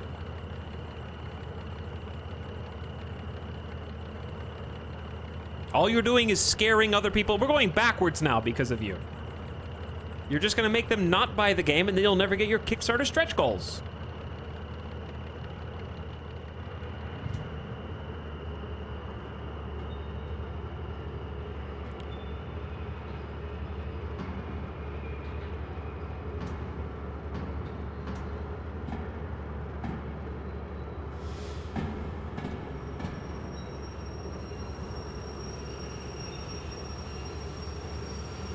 I got the game 3 days ago when I popped into your stream for the first time and saw you play. I hope you're having fun. Is this sponsored? Definitely not sponsored by you not following my channel, but has their first message all the way back from 2 days ago. I know where you're from.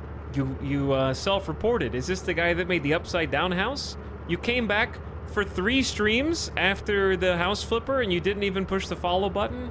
For shame. For shame. I'm just a working class streamer, okay? We gotta eat too, you know? All this free content, don't even push the follow button, good lord. And you have the nerve to accuse me of being sponsored without disclosing that information? Don't you know that the FTC guidelines prohibit this?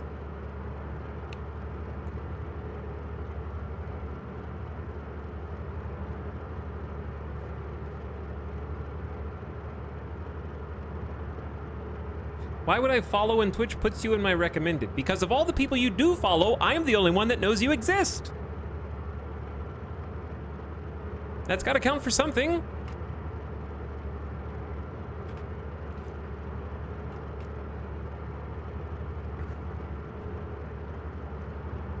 Okay, let's get this train going again.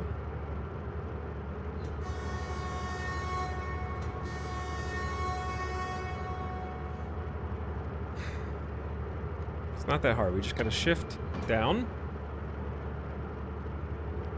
I would say pressurize the brakes.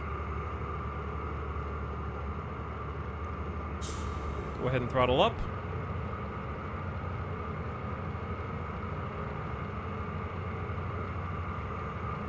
It's okay to do that while the brakes are going down. We don't want to do it. If you do it too fast, we're gonna get wheel slip. If we get wheel slip, we're gonna need sand. So we gotta accelerate slowly.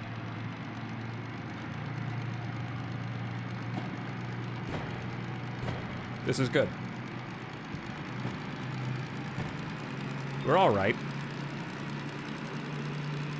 Okay, RPM's over 800. We're gonna shift up into 1 high. RPM over 800. We're gonna shift up to low. Always, whatever lever you have to move forward, that one goes first. Over 800, too high. Nah, we're cooking. Over 800 again, 3 low. Let's check the sign. We're rated for 60 kilometers, neither up nor down in the hill grade. Okay, 3 high. We're getting this. We're getting the gears down, dude. I'm getting the gears down. All right, overdrive time. Overdrive, 2 overdrive. First, Feeling it.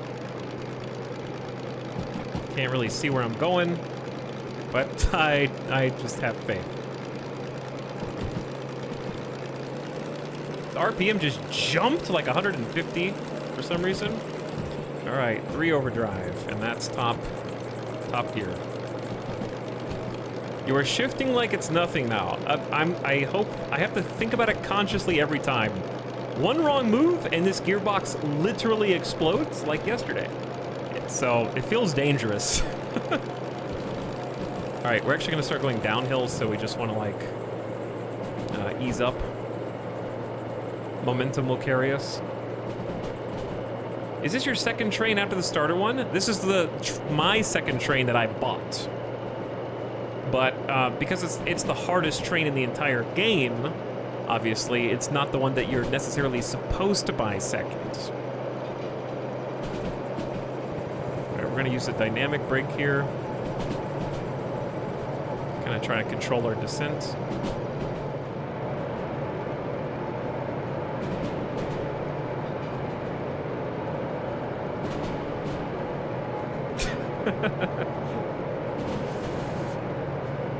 But yeah, this is my second one.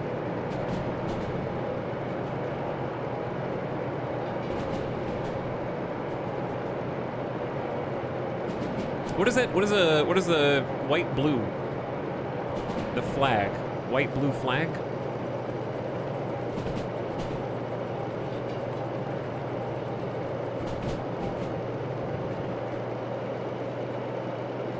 Totally flat? Oh, blue is like the water level of terrain? Okay. It's a slope between -0.5 and +0.5.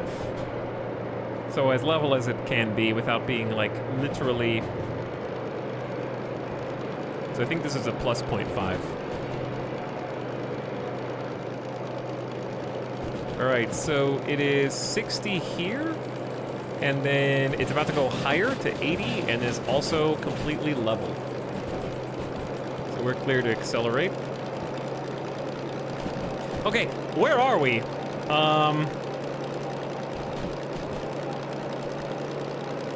North? We're going east.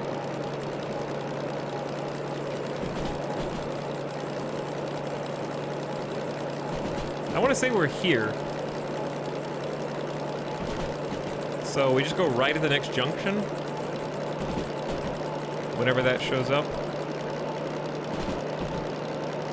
Chat, I haven't been looking at the signs. I'm sure it's fine. We're not going that fast. Horn in the tunnel. Why? Are you supposed to doot in tunnels? There's no trains in this valley.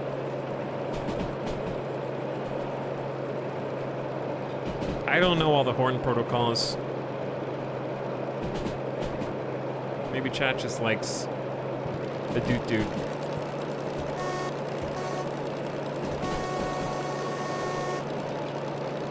This train has a bad horn. I understand not wanting to doot.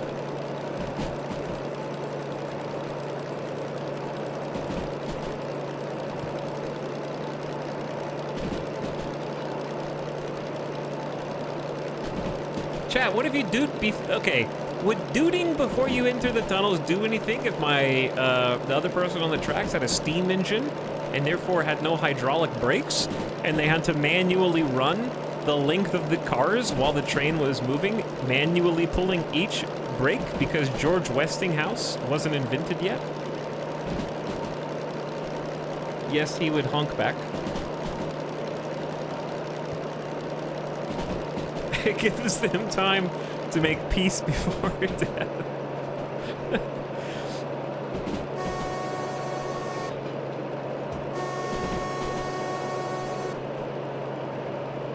There, are you happy? They know to jump.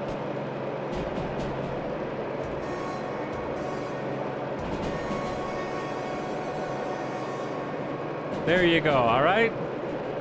Better? How goes travel and my bet? It's been a journey. It's definitely been a journey. 5? We're going a little fast, but it's about to increase again.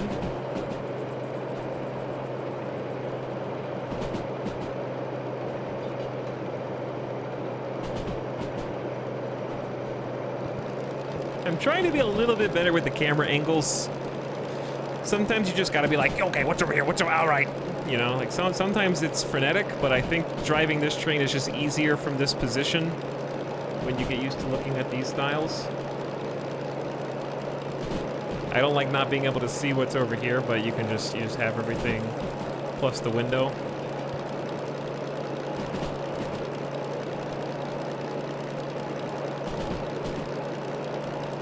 I know it's just a tiny little window that we're all staring at, but it's real to me, damn it. All right, 60, and we're going downhill. Just gonna let off the throttle.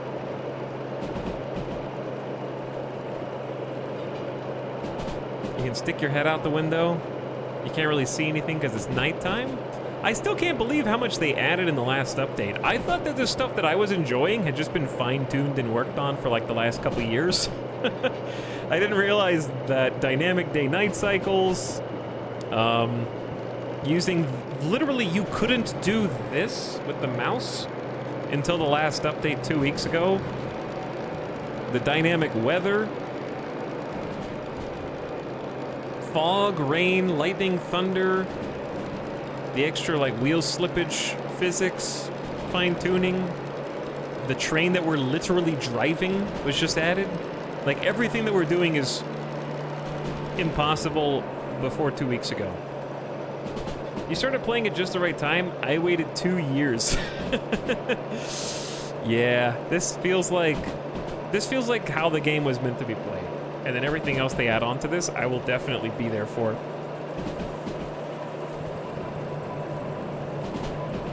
I want to kind of control our descent, so we're going to engine brake.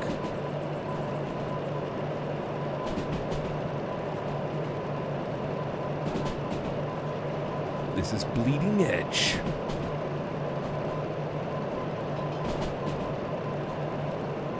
Oh, you forgot to put that back in the neutral position.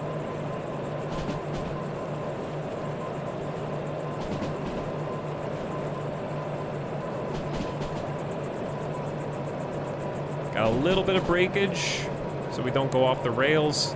I know, that's not what you want. I know.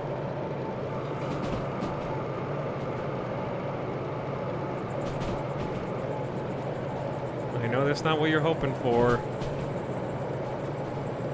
But yeah, bless your heart for waiting 2 years. Where are we going from to? We're going, hang on. 60, but it's about to get faster.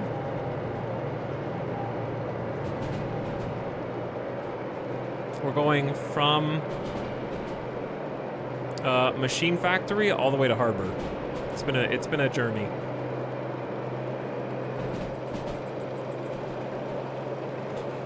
Very long journey.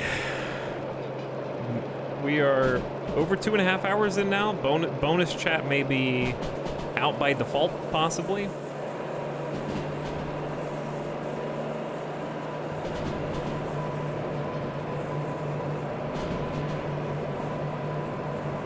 Are we gonna derail in here?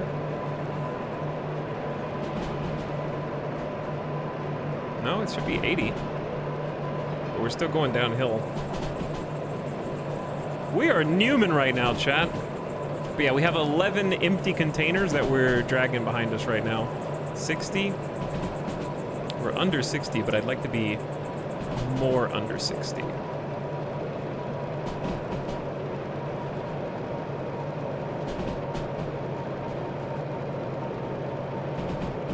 Just in case. I didn't see if there was an arrow under it. Oh yeah, it's 40 up ahead. Oh, the junction. Did I say stay right at the junction?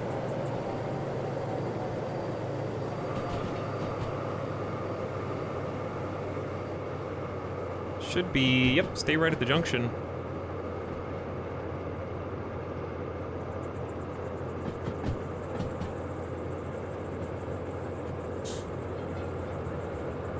I can't see it yet. I don't know how far it was.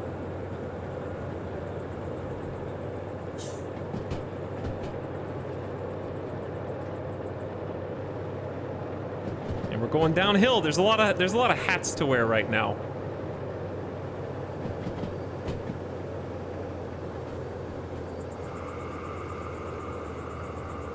I don't want to miss the junction. So we're going to take it nice and slow.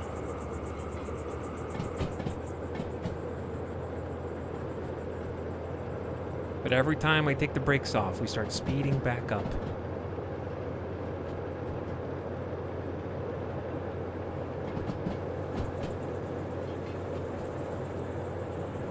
Okay, should be right up here. Come on. Why is that so hidden? Oh my god, that's so hidden, dude. If I was not as careful as I am right now, that is like right around the bend. Okay, I don't know where to go after that though, is the problem. So we're just gonna bring the brakes on.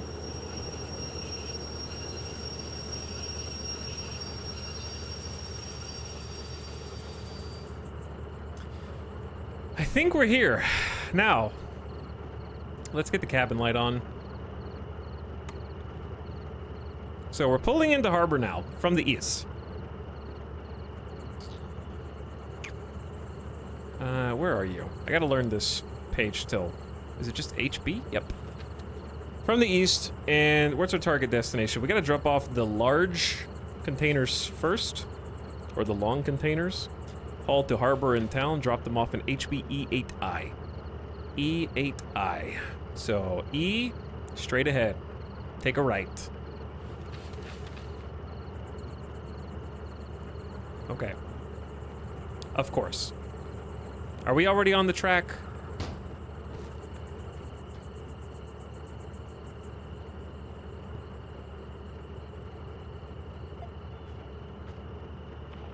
Oh, we did it! We're like 6 feet in front of the switch. Okay. Now it's going right. This is the perfect place to have stopped. Okay. E. Let's release the brakes. Our brakes are pressurizing again. We also need to downshift. I don't think it matters right now. We're just gonna go back to 1-1. I don't want the engine to stall. It can stall under 200, I think.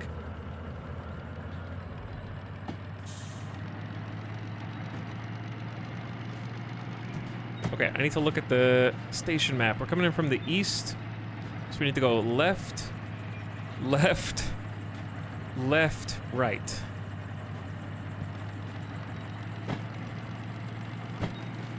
Three lefts and a right.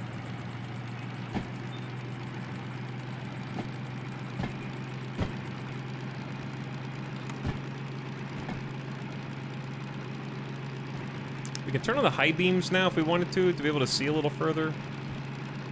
I wish I could turn the lights a little bit this way.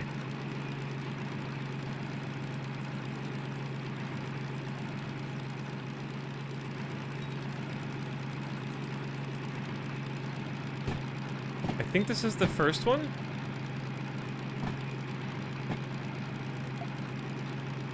Left, left, left, right. Boom. Okay, we should be good to go. Let's bring her in. This is it.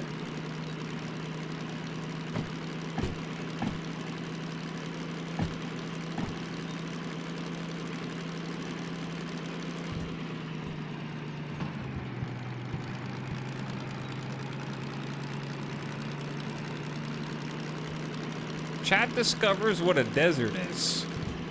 What is desert? How hot does desert get? It'd be funny if I like blew the engine, like the RPMs just shot up through the roof and we just lost it all right here.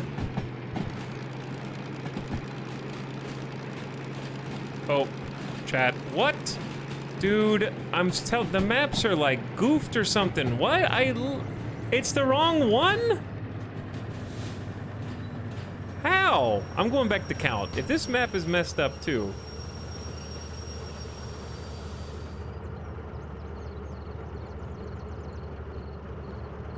First left, second left, third left, and then a right. The maps are goofed. Okay, you LMAO, but we actually did find the bug yesterday. One of the maps is confirmed goofed. I forgot which one it is because you know what? I didn't submit the bug report because they don't have a way to submit bug reports. You do a bug report and it's like, email me, bro, laughing out loud.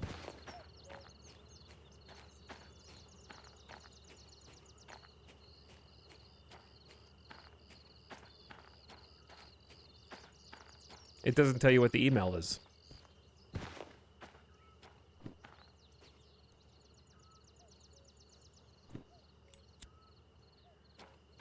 Okay, we can. Is this better than the LED?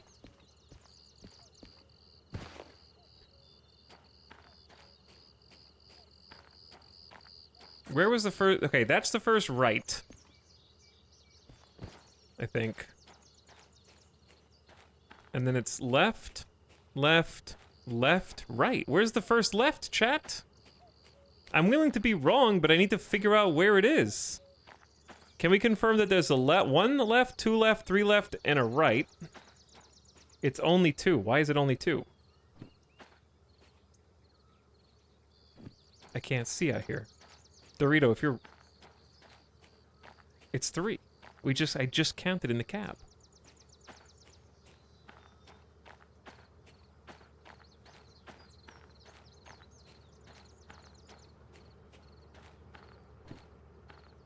We're entering from the east. You stay left at this one because we're inverted. One left, a second left, a third left, and then a right to get into 8I. Hey, Melancholy, what's up? We're lost. I mean, I'm not lost. I know where we are.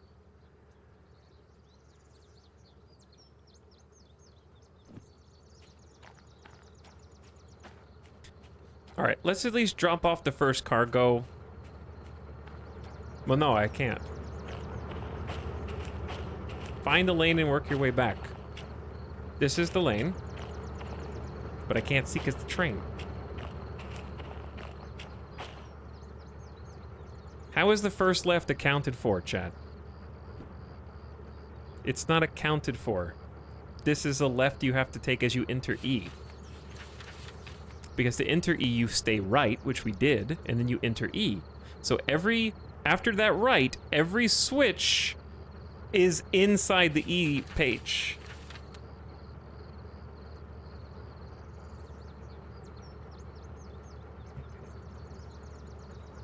There is a switch, a switch, a switch, and a switch. 4 switches.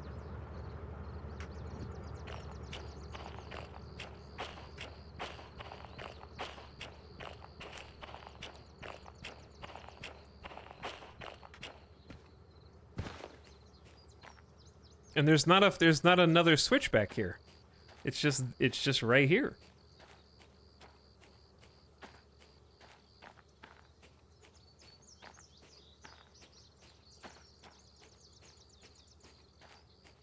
See, there's no more switch. Until you go all the way back to the right. That's the right switch, and there should be 3 lefts and then a right. Chat will literally argue and be like, no, you don't understand, you're dumb. And I'm like, this is the second time. Like, I don't know what you want me to do. You can just say like, oh, there's supposed to be fewer. Why would it be on the other side of the train? This switch only applies if you go right.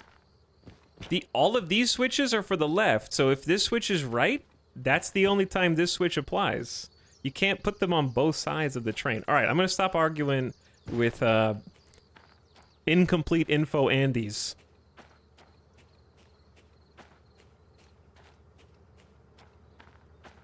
Because I am 95% confident that this is just a different issue with the map.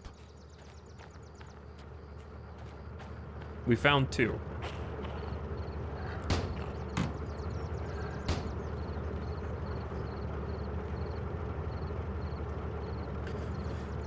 All right. Release the brake. Dynamic brake off. We need to go in reverse.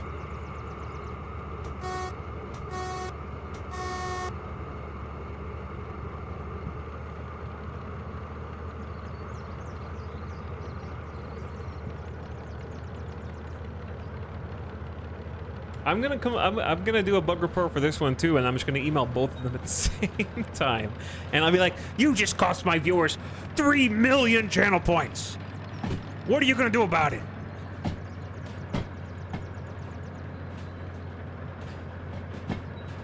Millions gone.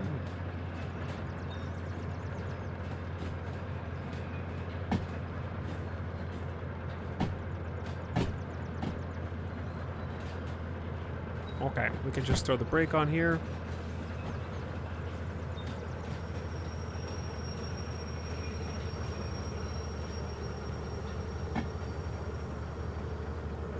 We need this switch to go. Pressurize the brakes. Flip it forward.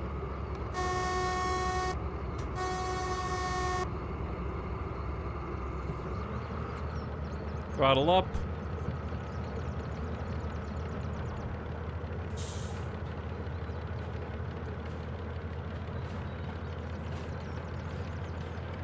Okay, so now we're turning into 8i.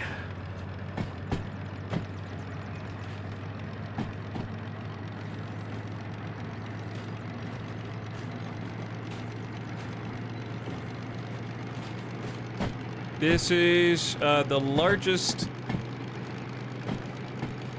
of the container drop-offs that we're making.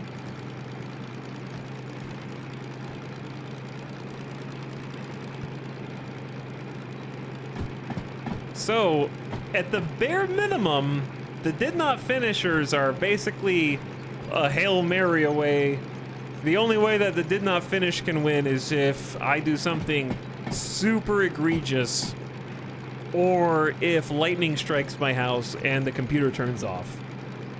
At this point, that's basically your only hope.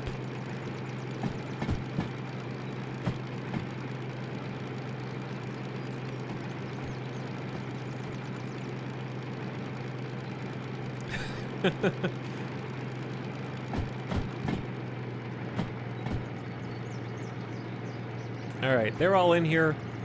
We can pull them a little further. Look at this heavy machinery that you can also haul. Any of the cars that you see here, any of the payloads, you can hook all these up. They're gonna have varying weights. There's also fuel tankers, oil tankers that, yes, do have very explosive liquids inside of them.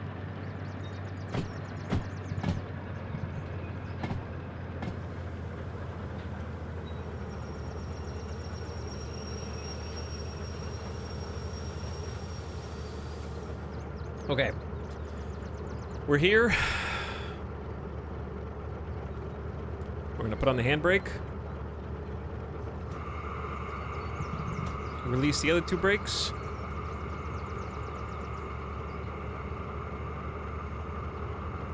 Wait for them to pressurize. Now, first delivery.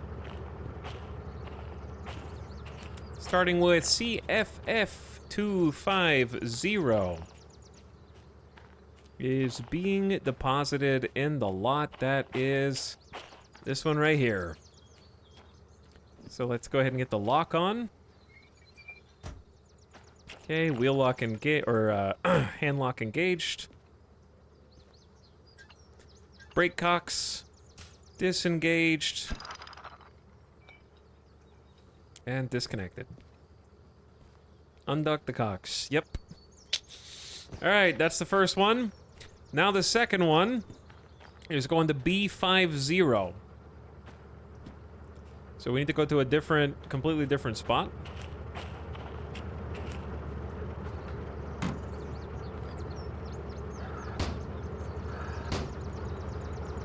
Where are we? Okay, we're in 8I, heading westbound. So we just need to go all the way back and then back into 5-0. Easy enough. Can you take idle trailers without a mission? Yep. You could even play this in sandbox mode where you can just kind of practice and do whatever you want. Shut the door. Disable the brake.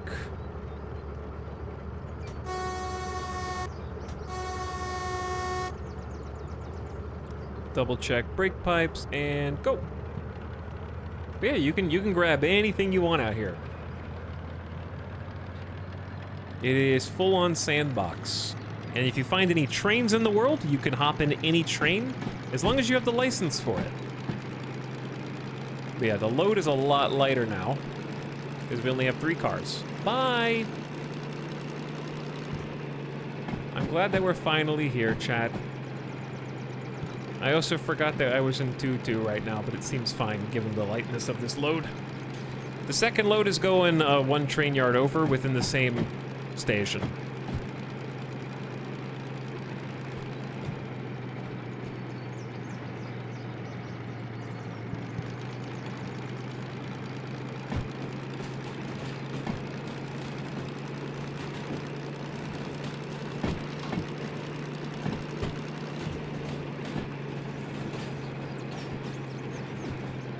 Okay, so we have to get out of E. And then once we get out of E, heading westbound, we just need to keep going right.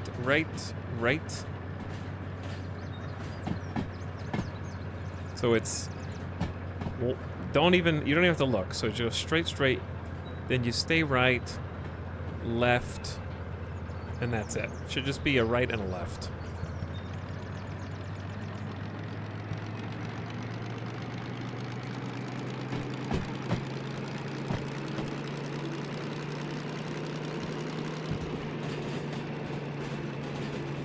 I believe that's all right. Yeah. And if we wanted to cruise a little faster, we can do that. I'll turn the cabin light on so you guys can see. We can cruise a little faster.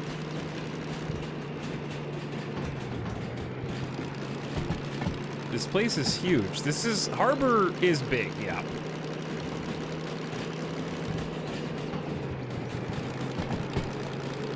Harbor does seem big.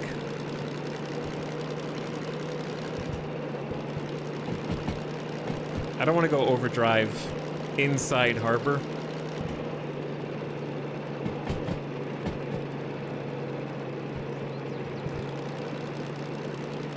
That would be a little crazy.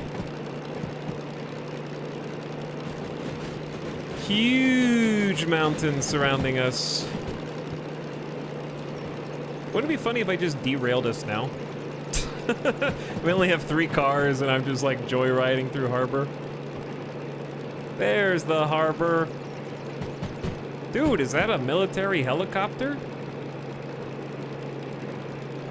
This game is actually very pretty. It is actually very pretty.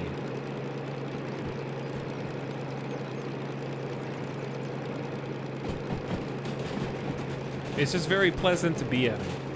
They did a great job with the lighting, the audio. Oh, I didn't look. Are we going the right way?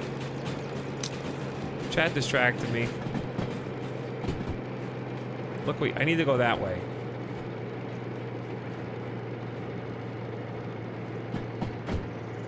Is that blocked off?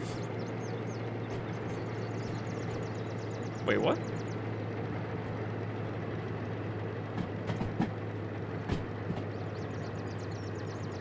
Is it just me or is that way blocked off?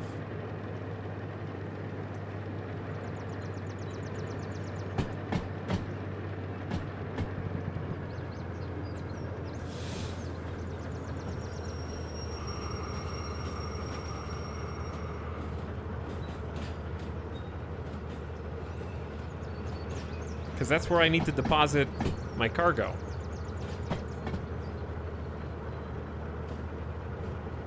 Oh, that's for MF pickup. It's G5I. G's over here.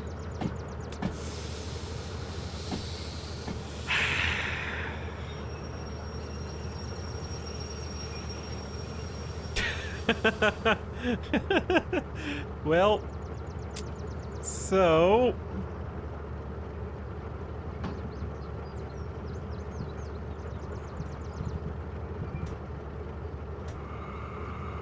My bad, guys. Yeah, my bad.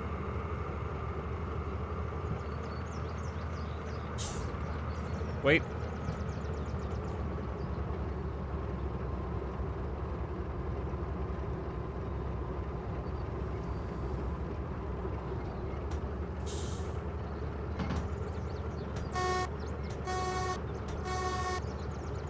It's fine. It's fine. I got this.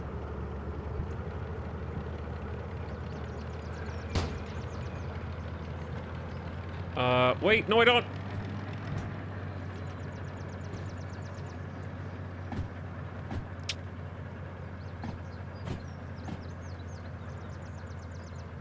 My train! No, it's going the right way. It's going the right way. Uh-oh. Oh boy. There we go. I gotta figure this out, chat. If we're coming in, now we're coming in from this way. I gotta stay left, and then right. Left, right, left. I can remember that.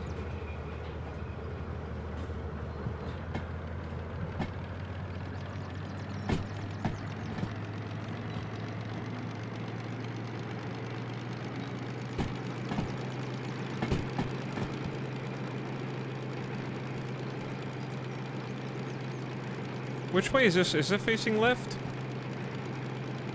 That's facing left.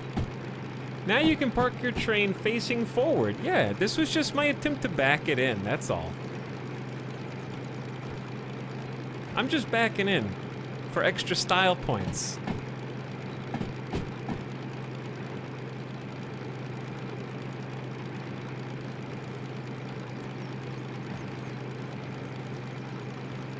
Okay, so left first.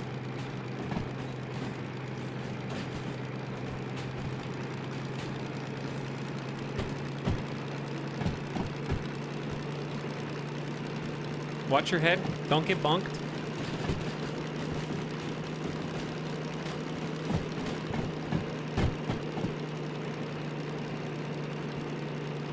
All right, there's the next one. There's right.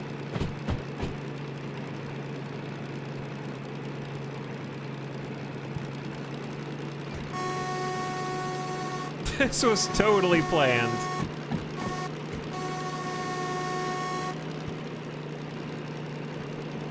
At least we get to enjoy the nice views, chat. Okay, we're just trying to take in harbor. Drink it in. It's a beautiful place. We're probably going to be spending a lot of time here on the harbor. Total.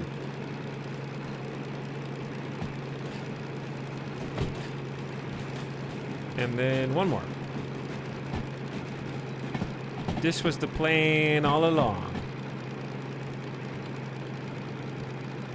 At least we have good visibility here.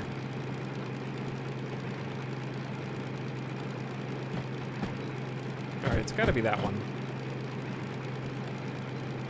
Or is it? Is it the one on this side or that side?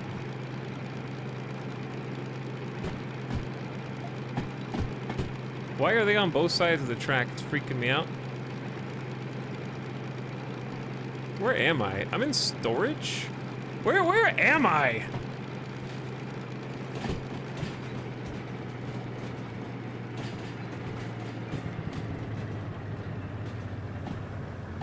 I gotta get out.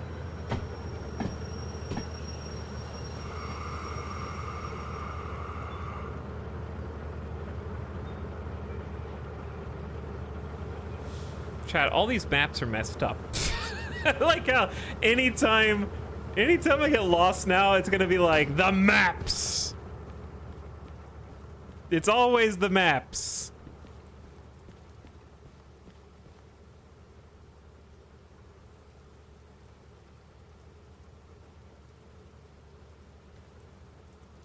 I'm still gonna go back and look at the first one. How did I end up here? When I stayed left at the first one, like we planned, then right at the second one, and then left. Yeah, I know I'm in C now, but like, I swear to God, these are messed up, dude.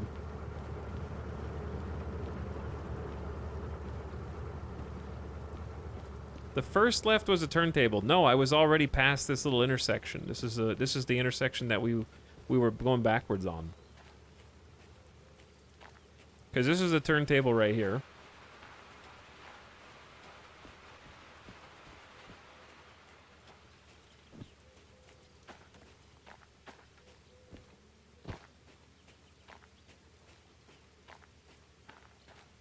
I see the turntable. I'm sorry to Squad 1. You guys just gonna have to get over it.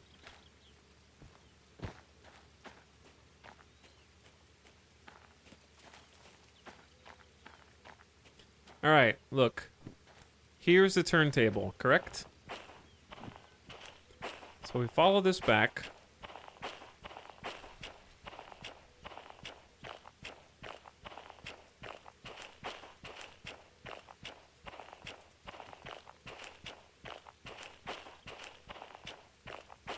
If we follow this back, here's a left. Okay, right? That's one. This one might be on me. The last one's not. I'm just doing this for myself. This one might be... I think this one's on me, but the last one is not. Okay, so yeah. This is where we were. We were going this way. And I needed to go left, left, right, left. And I went left, right, left into C. I don't trust the maps anymore. Look at those God rays. Look at those God rays. Beautiful. Look at the lighting. There was an extra left.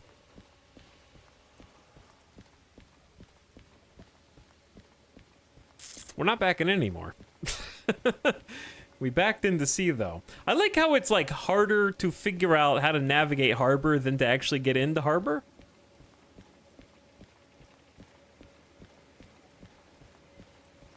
Now it's foggy and rainy.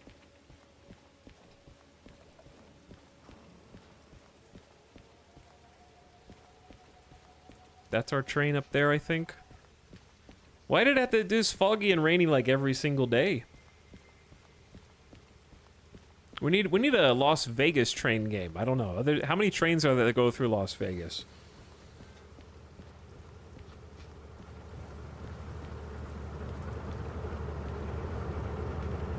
Okay. I just had to go back and retrace my steps to figure out where it all went wrong.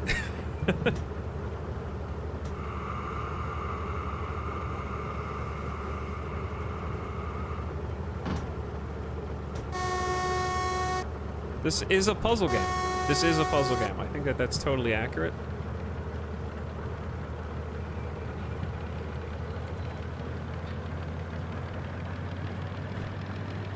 Wait, don't I need to be going right? Oh my god, hold on. Oh my god, not again. There's a switch here? Now where am I going? I'm going into 1P? Wait, no, we can go forward and then back into G. Super genius 3000 IQ plays. Oh my god, right, it's G. Yeah. Oh my god.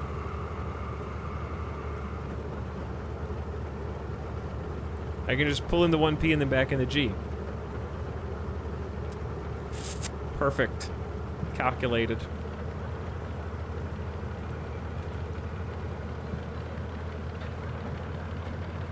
$300 points. It depends on how fast the fog ends. Oh, it's raining again.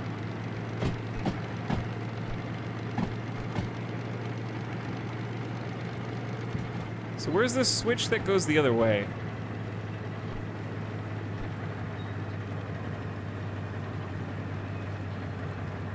Into G.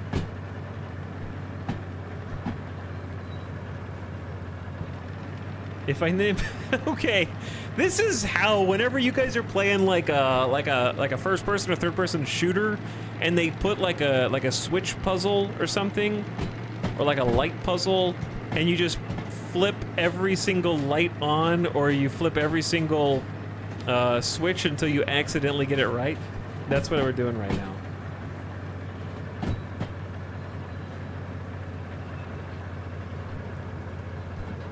I hate those puzzles.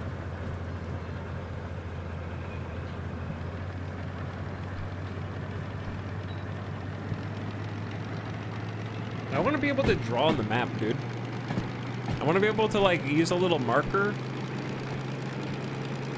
Okay, we're not in Kansas anymore, are we?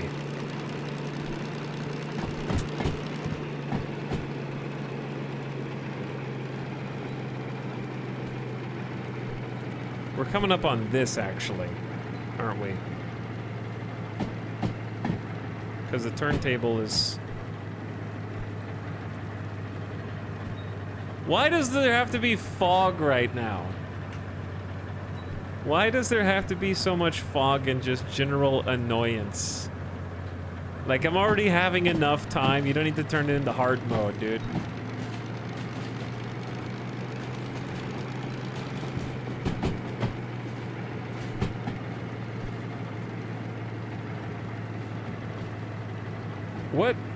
What is this, though? I don't know where I am. Oh, we're on this. Okay, so now we gotta start backing it up. Good God, I'm ready to be done with this mission. I'm ready to be done with this mission. Oh, it's been a long trip. We're at the easy part, and somehow it's the hard part.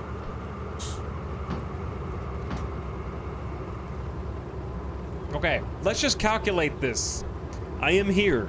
I need to go left, right, left. Okay, that should be it. Hang on, I'm gonna go look. I'm getting out. Okay, so we need 2 lefts. That's the first. It's left, left, right, left. That's left number 1 that leads to the turntables.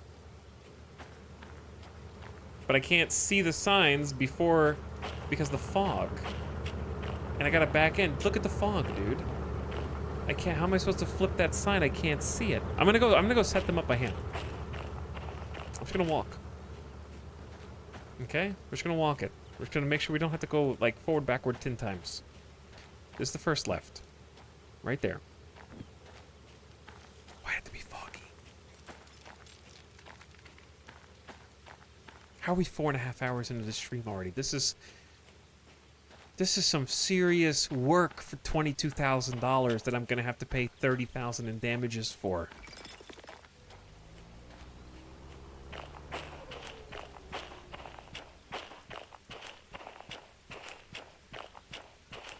By the way, thank you Simiotech for the tier 1 sub. I appreciate it.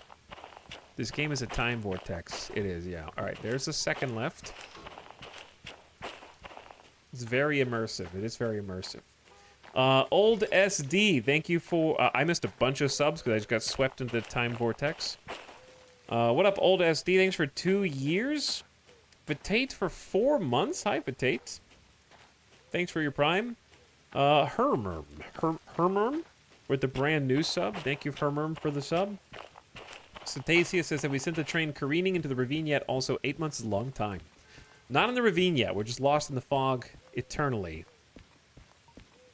I guess. But thanks to Tasia. Drimbus gifting a sub to Eddie. What up, Eddie? Thanks for 13 months. Okay, there's the right, and then there should be 1 more left. Imagine watching the conductor run up and down the harbor, flipping switches by hand. Well, typically, I could just call in my location and tell them where I want to go. And the, like, switch master guy, you know, like switch master, whatever his name is like, I'm gonna hook you up, dude. And they'll help me get where I need to go. But right now I gotta do it myself. This is an abandoned location. All right, I think that's right. Switchmaster 9000. This is not helpful at all. If you were driving by this at 30 kilometers an hour, would you be like, well, technically it's on the left concrete, and therefore it means there's a junction coming up for the left side? Like, I wouldn't know. Why would you put it right down the middle between two different tracks?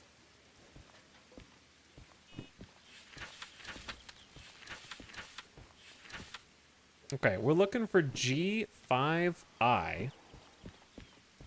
And if we're approaching from the west, that would be a right, and a left. I would simply move the notification sign further up the appropriate track. Okay, right, left. Okay, chat. This is G. I'm visually confirming that is 5I. All right, I have set everything up. Now I just have to find my train in the fog again. All we have to do is just go. I figure we spent enough time lost inside harbor, we may as well just hoof it. Not do this back and forth anymore. Literally just point it in a straight line. And we should end up where we want to be. We're lost in Silent Hill. I missed some other subs. Stoy says, birthday sub, thanks for introducing me to so many cool games and a great community. Here's to 49 months. What up, Stoy? Thank you for the 2 subs in 1. Much appreciated. Welcome back. And RN Forest RN for 13 months. I know it was a while ago now, but welcome back, RN Forest. How you doing? Chad, am I about to jump in the water? I don't think my train's down there. Can you swim in this game? I think my train is over there.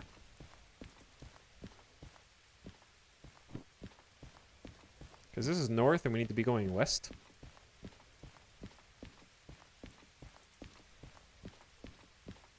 Why don't you... excuse? Okay, we're good. I love that these areas are this vast. The fact that you even can get lost and the fog can come in and screw everything up just makes, I think, the game way more immersive. Like, there's even little, like, precipitation clouds rolling through. Like, or is that industry smog? Or both? Okay, I have a point of reference. You know what? I'm going to turn in... I don't want to spoil it. I could go turn in the one that's already complete. Alright, fine, we're here. It's way past time, so... 168 minutes. We lost by 24 minutes, which is honestly less than I thought. 24 minutes. Team 1, dead in the water.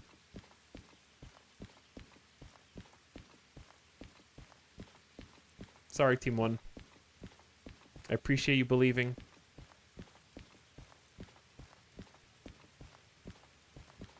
Team 2, you're up. Your victory is all but assured. However, don't count your chickens, you know? Look at this game, dude.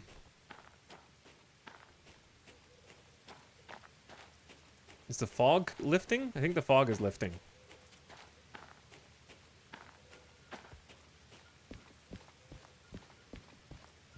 Got some boats over here. I would actually love playing a boat game that had this kind of simulation. I feel like if it was this immersive, I would actually get seasick, though. That's the only downside. 24 minutes of switch map analysis. Probably, to be honest. But it's... chat, is or is not Harbor one of the biggest complex stations in the game, would you say? It is, yeah. It does suck. Yeah, Harbor is like one of the biggest. So, it's not all that surprising. I've only been here once. Now, twice. And I'm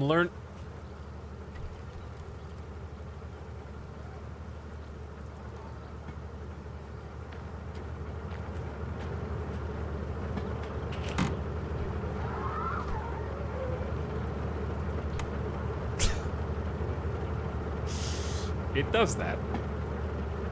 It does do that. Did I not? No brakes?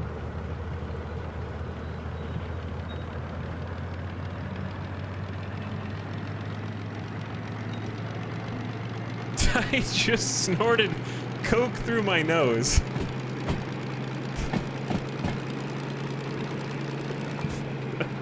Spooky train through the fog. Just creeping at us.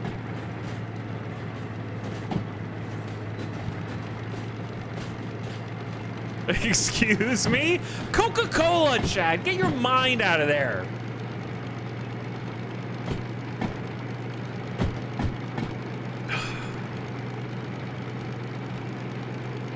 Silly kids.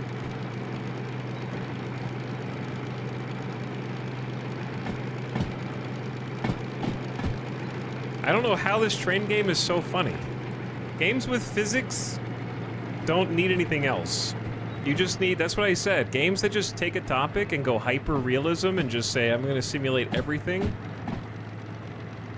It's like Microsoft Flight Sim, you know, occasionally you'll just get that extra spicy, hilarious South Africa landing where I circle 4 times because I don't know how to follow the instructions from ATC and I get lost and we come through the fog and somehow stick the landing, you know? Those games where you just go all in on the realism and it's because you're emotionally invested in the channel points that you're actually following the journey and what's happening. So you're able to appreciate the minutia and the nuance of the moment-to-moment journey that this provides, and there's just some ridiculous shit that happens while you're driving around. That's why it's so good. Because it's a very simple premise. Drive train, take cargo. Move cars. And out of that, hundreds of thousands of permutations can arise. That's what makes it interesting. Because there's just so much going on under the hood. And I think that's why I prefer it to a lot of transportation management games where you don't actually do anything outside of, well, I made money, I guess I'll build more railroad. Okay, well now I need to get the fish from the market all the way to the city that has coal, and I need to get 17 trains, and like it's more of a... Oops. What's beeping? What was that? What was a beep?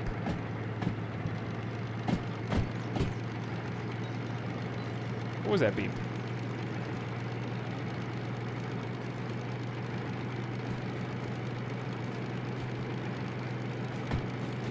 I haven't really played Railway Empire, but I think it's like that. Okay, we probably should slow down and make sure that we're not going to ram into another car. But yeah, the fact that like you can have simple mistakes that are catastrophic. If I literally pull the if I pulled the switch wrong, we could just crash into another line of trains.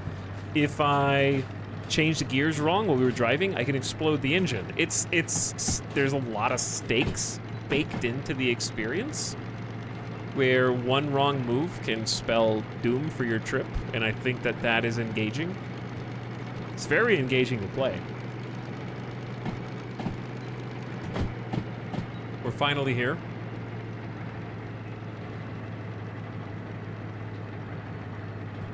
At last.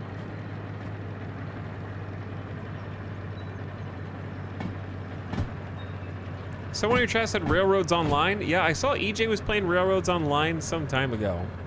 I think he liked it, but he also stopped playing it. I'm sure it has a lot of problems because it's very ambitious. I feel like I'm very happy with Derail Valley right now. I'm getting a lot out of it. There's a lot to do, and I'm only on the second of 5 trains, and there's a 6th train coming out soon. It's janky but good. Railroads Online's more about building tracks than driving sometimes. Did I leave the oven on? Okay. Just making sure that's where it's supposed to be. Handbrake engaged. Brake cocks disengaged. Unhooked, decoupled. Now we turn in.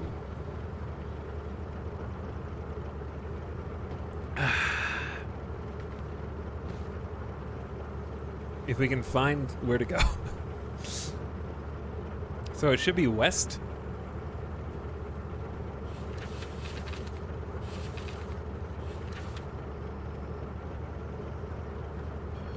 Just go west. Okay. Why am I getting stuck? What am I getting stuck on? The track has got glue on it.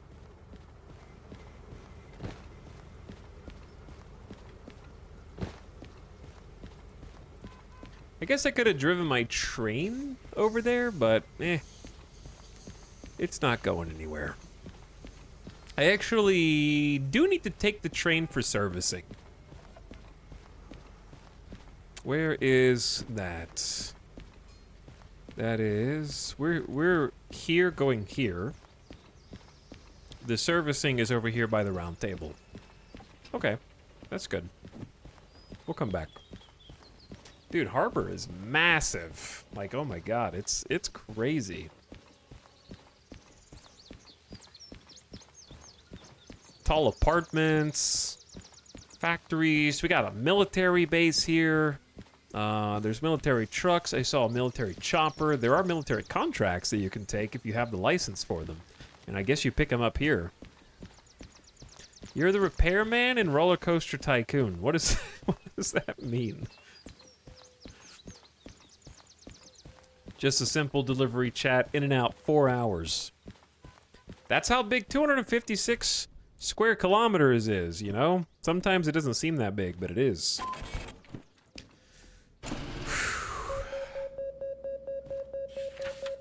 Okay, no bonus, but I did get paid. Job's complete.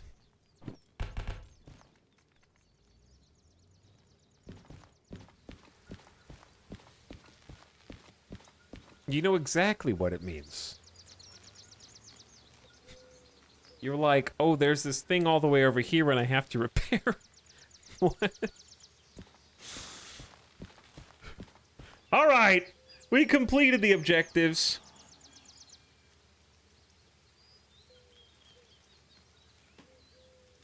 Prediction managed. Complete no bonuses. 47. The majority of the voters are going to take home the 3-to-1 payout. 47 individuals. Complete job, no bonuses. Enjoy your pay. Here they come.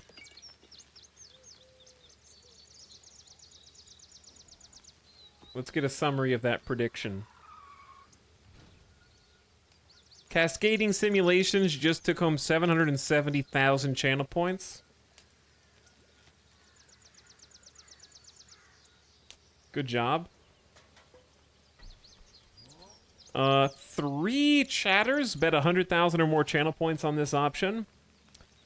Number 10 was 28,000. So if you bet less than 28,000, you were not even in the top 10. 2 voters or bettors were very convinced I was going to derail or did not finish. Pokenurse and Brain Fist each put about 250k on the line. Very bold.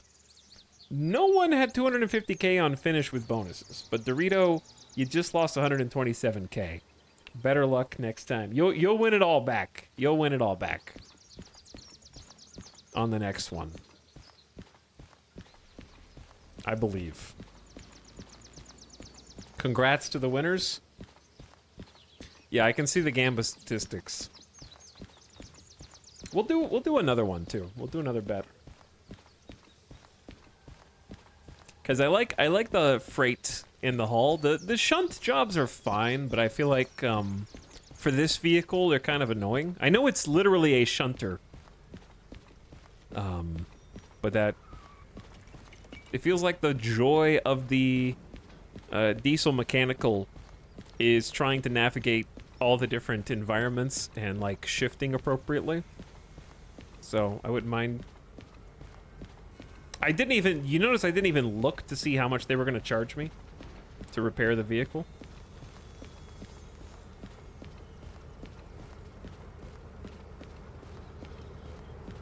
I'm just going to go to the shed. I get stuck. Something about the terrain here. All right, double check the disconnection.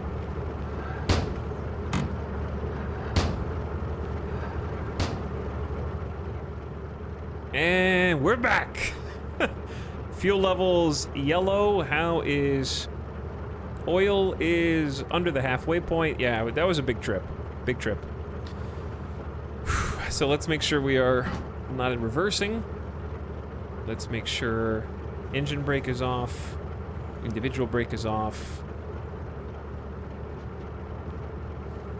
Brake pipe is pressurized.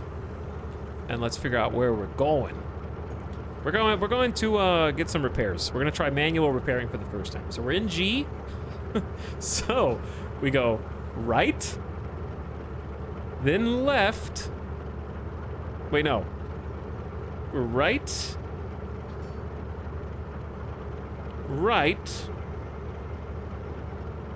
and then it doesn't matter, and then we back up. We gotta go here or here, and then we back up and go right. So, okay, once again. Stay right, go until you see the thing. Easy peasy.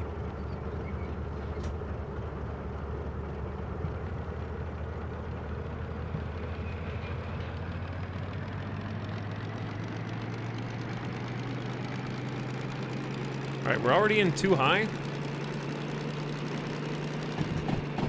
We can just shift to 3-1 just right out of the gate.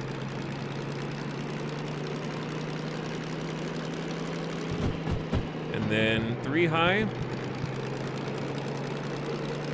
Get some speed, baby. You didn't honk. You monster! I'm sorry.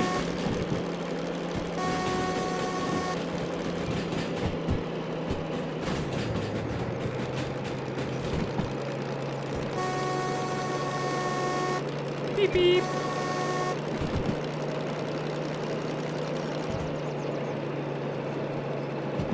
Okay, we've got right on the first one.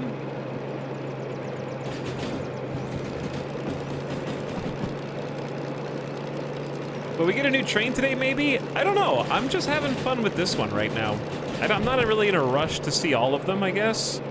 Because the faster I go through all the content... First of all, if I switch trains, I'm I'm building muscle memory for this one right now. Okay, that's also right. Because I feel like there's no reason to switch unless I'm bored. But also, we don't really have that much money. We need to do a job in this that is not gonna cost us an arm and a leg. Gotta honk for crossings. I'm talking to chat. Okay? If you, chat, you can't both ask me questions about things, have me respond, and then while I'm talking, I'm just like, okay, everybody, so here's the thing. If I was gonna get a new train today, I'm sorry, I gotta honk, so it's a crossing, so if we get a new train, I'm gonna run out of content really fast, you know, like...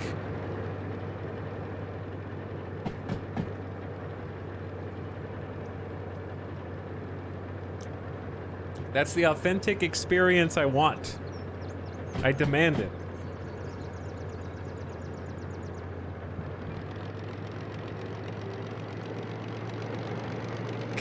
More noise sources.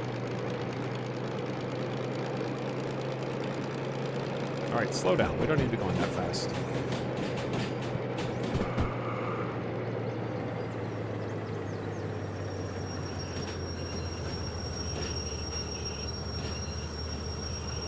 All right, if we just back in from there.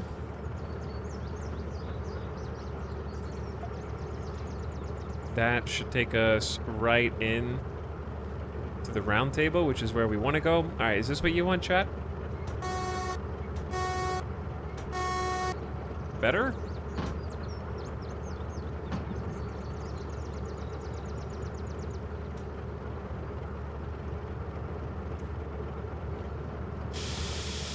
I forgot which brake was on.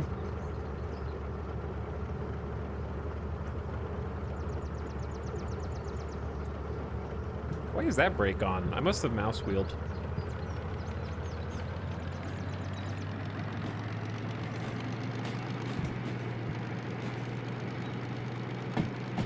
Chat politely says, thank you for the honks and the doots. You're welcome. Lights. Since we're going backwards and all. There's the rail yard right there. We can, for those of you that didn't see yesterday, you want to see some of the trains that are in the game. There's actually 4. The other 4 trains that are in the game are all conveniently parked there. So that's perfect. I only have the license to drive one of them. But we can look at them from the outside, so that's cool.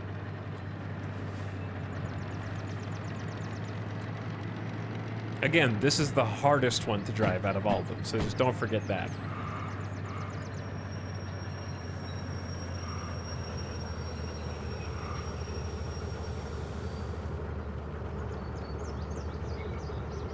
Okay, handbrake on. Release the air brake.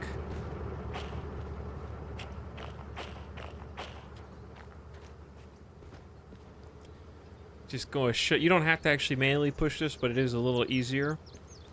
Line up the round table with our track. And then we need to find out, I assume it's straight on to get into the service bay.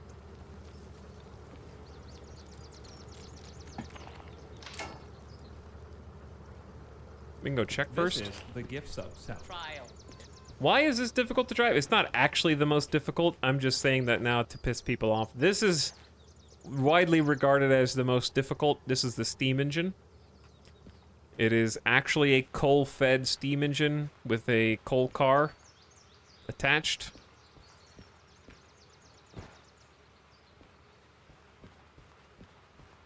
The ladders don't work in this game, so you just have to trust me that there's coal in the back of this. That is normally operated by 3 people. Yeah, you can't get up here. I don't have a license to drive this, so I can't actually get in the cab, but you can kind of see all the different gauges and water hose knobs and explosive red canisters that you have to operate in order to keep this thing working. Lots to mess with. Still hooked on the train game, I see. Yeah, there's a lot to do here, especially if you like. I have a passing interest in trains, and that's honestly enough for me. Like, I'm not gonna sit here and tell you I'm a train enthusiast, but I like trains a lot from an aesthetic perspective, and that's enough for me to want. And the game is pretty as well. Like, look at this. That's just a nice. This is a nice E3 slow walk outside of the train station. It's just very pleasant to be here in this game, you know? That's what makes the time go by so fast, I think. The window size is worse. That's the window. That's how you see where you're going. So this is the DE2. This is your starter. We actually are allowed to go in this one. This is what you begin the game with. It's a diesel electric. It's very easy to drive. It has an automatic transmission, and there is not any shifting of gears or messing with things that are going to explode the gearbox. You just have a, I want to go or stop. Go, not go. How much would it cost IRL to buy the starter train? I don't know. This is just a shunter, like even a smaller shunter than the one that we're driving over there. But this is very, very pleasant to drive. And it's still got its own challenges because it can't really haul that much. It's not very good at hauling, so it's difficult to get up hills with it. You really have to have momentum going in, but the controls are way easier. I can actually just show you without really going anywhere. All you have to do is flip the electric starter and traction motor on. Dash light, cab light. Give her a start. Probably the hardest thing to learn about this train is the individual brake versus the train brake. That's probably it. Throw it into forward. Turn the handbrake off, and then you can just like start going. I'm not gonna roll it off the tracks here.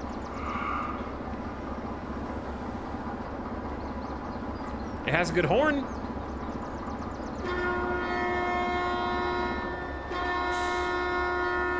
Solid horn.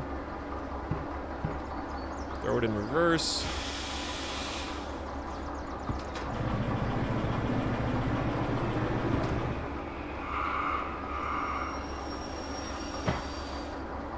Yeah, I mean, it's very easy. It's literally just like, do you want to go forward or backward? Go, stop. If you have a bunch of cars behind you, you'll use the train brake because they'll be hooked up to your pneumatic air brakes. This is just the brake you use when it's only you by yourself. This is the brake you use when you have cars behind you. That's really it. It's super easy. You've got some light switches up here. Those are front lights facing forward, rear lights facing back, and then you can reverse those to drive it backwards. Turn some windshield wipers on. Get the little fan going if you want to. Boop. Easy peasy. Yeah, and these can be combined with or without a license. Oh yeah, and the sander, which you just push this button if you're starting the wheel slip.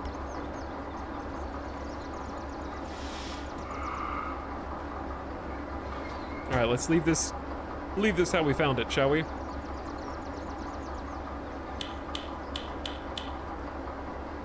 And fuel cutoff. Yeah, really fun, pretty quick, pretty fast, easy to drive.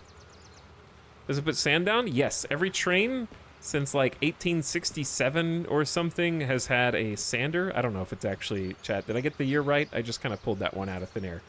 It's kind of difficult to see here. It's a little easier to see on our train, but every single train has a sander. And what that does is it gives the wheels traction if they start to slip. This one's easy to see. Let's look at it from, right there actually. I know it's the locomotive. If you look like right where my mouse is pointing, that's the sander. So it just spits sand out, so it goes under the wheels. And that's where you go.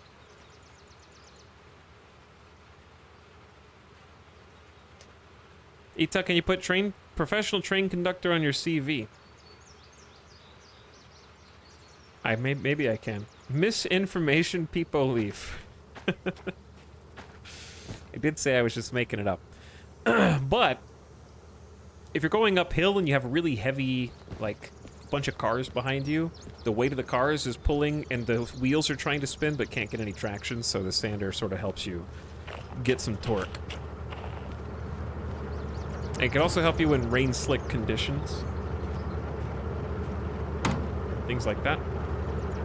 Alright, let's back this up.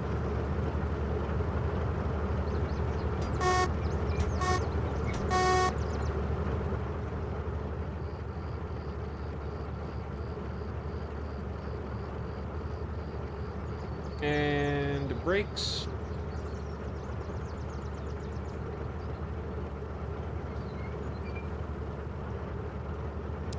Check. Brakes are pressurized. Okay, and then we just go.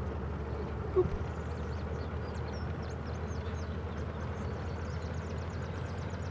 Back to the rust bucket. They're all rust buckets to varying degrees. But yes. It's too bad we're doing all this during the day and that we're probably going to be ready to go again at night. But it is what it is. We're going to get to manually service our train for the first time ever, so that'll be fun.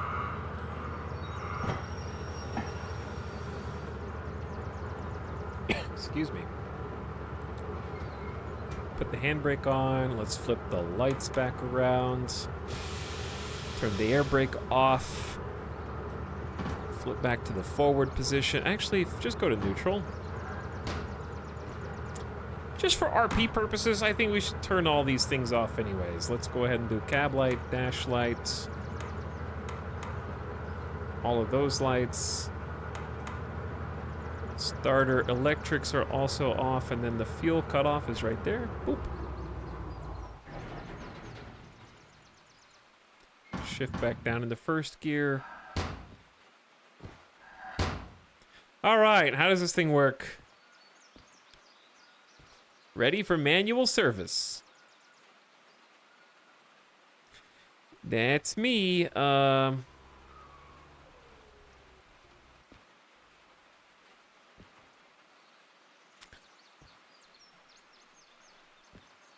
Ooh. Where does this go? Diesel? Do you want some diesel? Oh no. It's got a lot.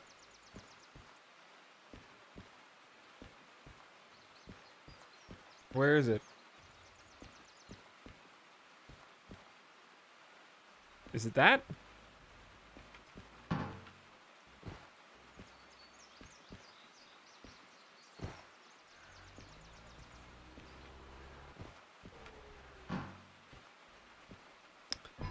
Don't worry about the little cable physics. I'm impressed that it works this well at all. Okay. How do I do this? Do I have to put money in first? Choose products to buy. Okay. Oh, yeah. Well, we just want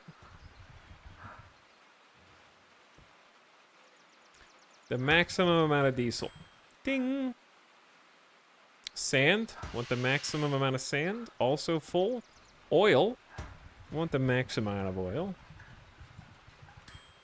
I just want to get her back into fighting form. All right. Body is unit cost 230.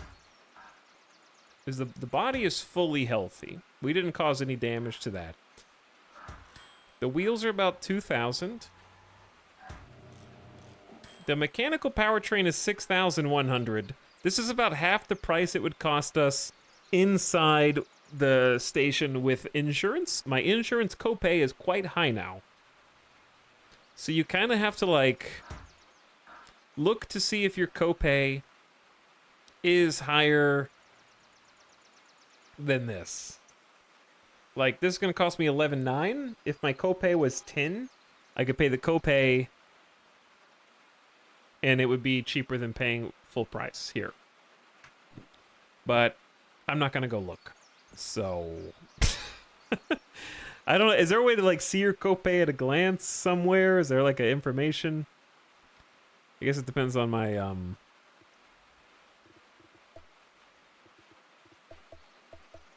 wish there was a way to, like, look at these, because I know we just had a couple things. This raised my copay $4,000. Yeah, I'm pretty sure it's higher. And then, oops. And then this one raised my copay $7,000. That's $11,000. My copay is definitely higher.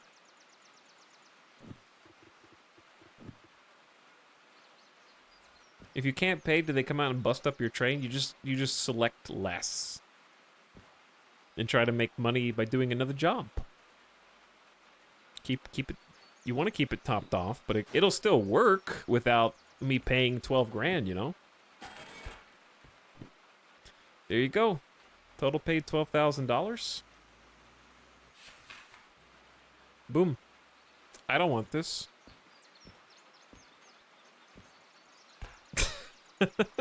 You throw this away.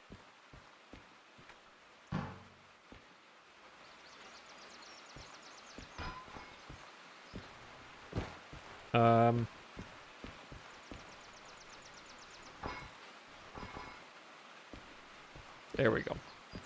Move out of the way for any physics issues. Now, let's take a look at the other train. This is the DE6, sorry. DE, Diesel Electric 6. This is sort of, Chad, is this the biggest train in the game? This is like the closest to sort of the more modern American style train. Thing looks like a beast. Looks like the GTA train. It's a cool looking train. I dig the orange quite a lot. I bet this thing can haul. But since it's electric, it's also going to have like that automatic transmission. It looks good. And then over here, we got the DH4, the Diesel Hydraulic 4. So I haven't piloted this one either. But this one's got a nice look to it. The DH4 is a nice second train from my understanding. Like if you go like the starter train, the DE2, and then just if you want to skip the DM3, first of all, how dare you? And second of all, pick up the DH4. I think it's a good one, from what I read. And then you might go DH4 to DE6. And then if you want to get funny, get the steam engine. Good luck. Or figure out the DM3. There's a lot of gameplay in the DM3, as I'm finding out today. What's up, the Dark? Are we training? Yeah, we just did a 4+ hour mission. It was like a 4-hour mission. When can you do Steam? Whenever you want to buy the license to do Steam Engine. They let you buy the licenses whenever you want. They cost a little bit different money. But it's up to you, basically.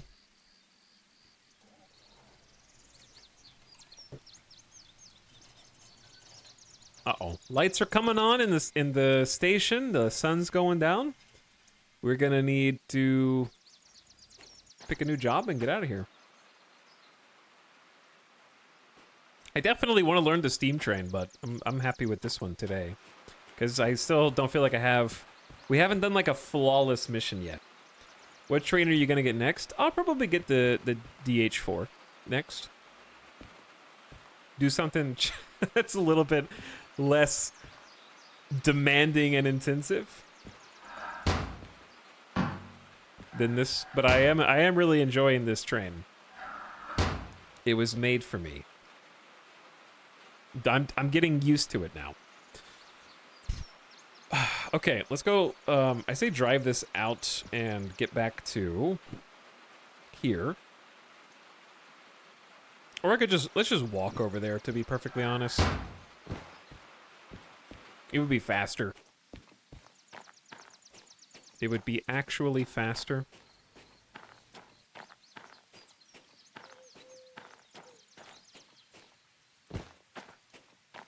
Unless I get lost.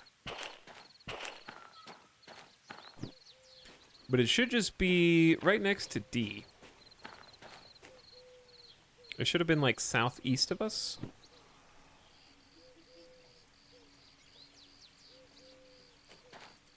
Should be this way.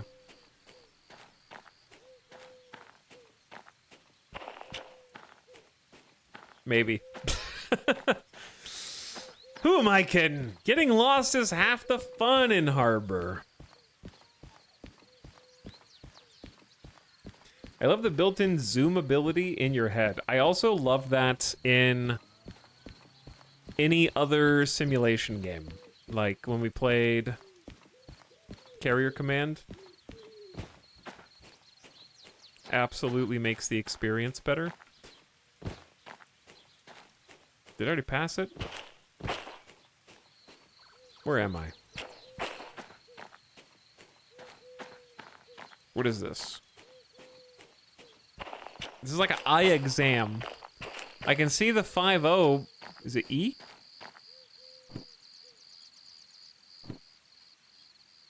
Wait, is that E? So we don't want to go east. I'm gonna go south. South is this way.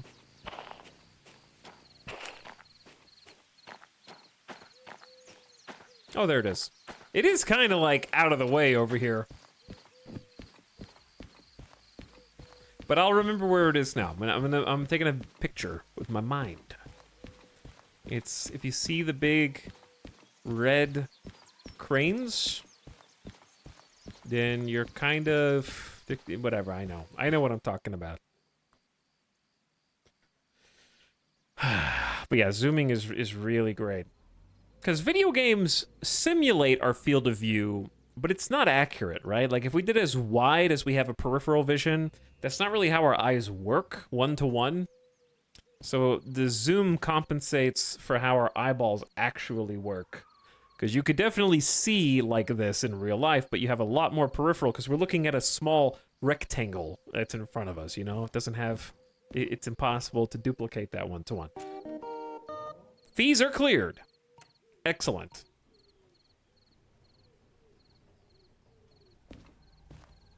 Wrong.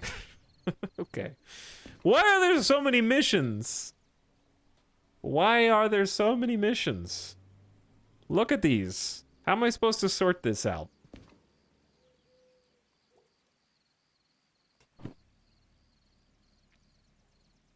Shunting. Long one. Okay, we gotta toss some of these. I don't have hazmat. Don't have hazmat.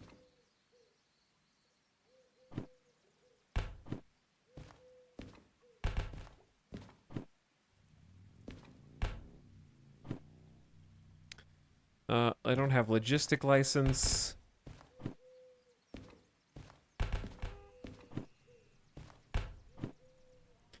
Logistics.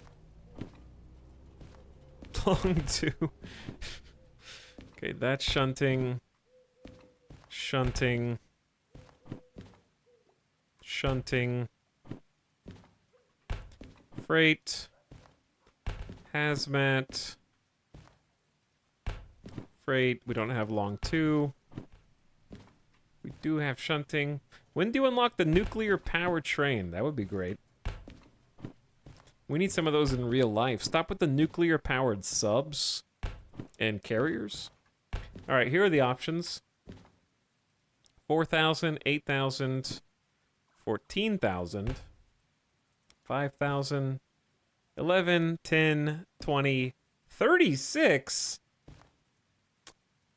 36K to go to Food and Factory Town? 428 tons? Whew.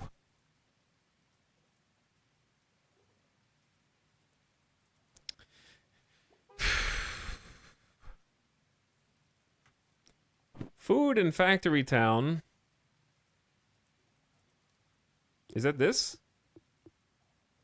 I haven't learned all the acronyms yet. Yeah, that is that. That's pretty good, dude, because we're here in Harbor. Harbor up to Food and Factory it's a decent trek, but it's very doable. Whether we want to leave from the east or the west, we can go up north across Goods Factory, left at this exchange. Oh, we have to go around the loop. We do have to go around the loop, unless we go through Steel Mill and come up. Okay, I see why it's a little trickier than it looks.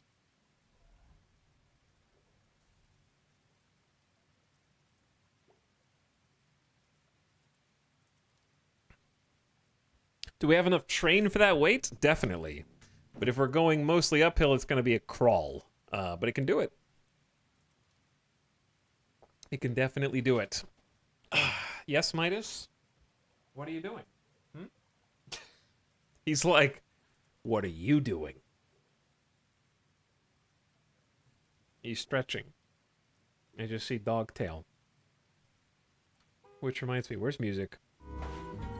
There we go. Hello? Hello? Come here. Come here. I will stand just far enough away from you to not be able to pick me up, human. Come closer.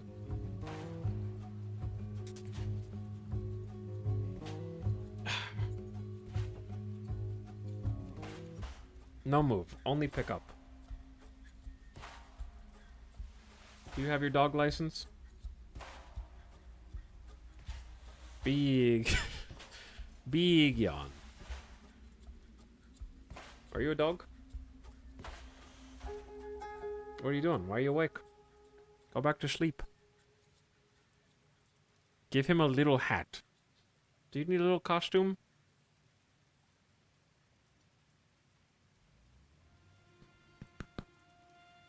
Are you sleepy? You're sleepy but awake at the same time? And stinky? You have bad breath? You smell like pasta. You know that? You smell like old pasta.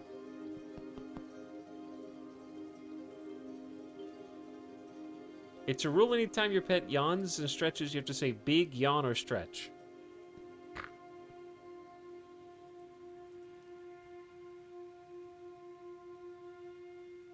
Bad. Maybe it's because you can't have a dental anymore because you don't have... You're too old for anesthesia? Is that why? So they can't clean your teeth every year and a half? Because you're 15? So you're just stinky now? Bleh. Okay. Dog, go back in his bed.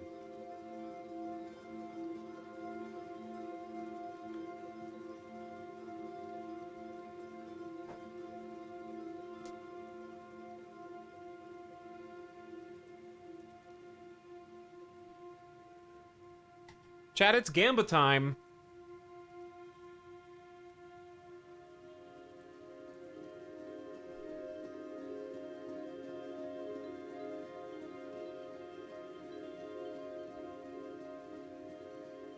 It is time to Gamba. This looks to be about a 2-hour mission. I think we're going to take the 36,000 and just that one by itself, because trying to do 2 would be like almost 600 tons and many cars. And I think we just take the 36K. I mean, if we did double up, we get 50 grand, but that's so many cars. It's 3, 6, 9, 12, 15, that's 18 cars. And really heavy.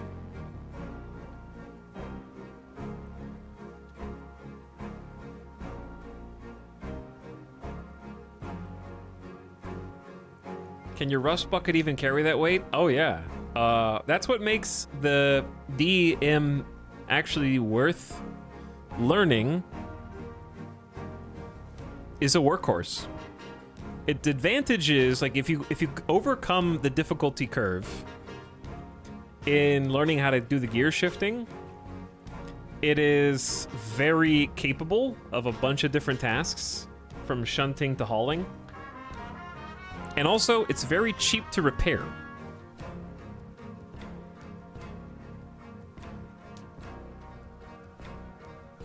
So it does have some upsides. I think it's the cheapest train in the game to repair, if I'm not mistaken. So it's more forgiving in that sense. I got stuck down in the harbor today with only a DE2, 380 tons of load. Well, that's the problem. 380 tons behind the DE2 is crazy. I managed to escape by jumping between 2 DE2s to set throttle. That's why I abandoned the DE2. I think I don't want to jump between them. I want to have the multi-unit license. I think that would be cool. Was fun, but would not do that again.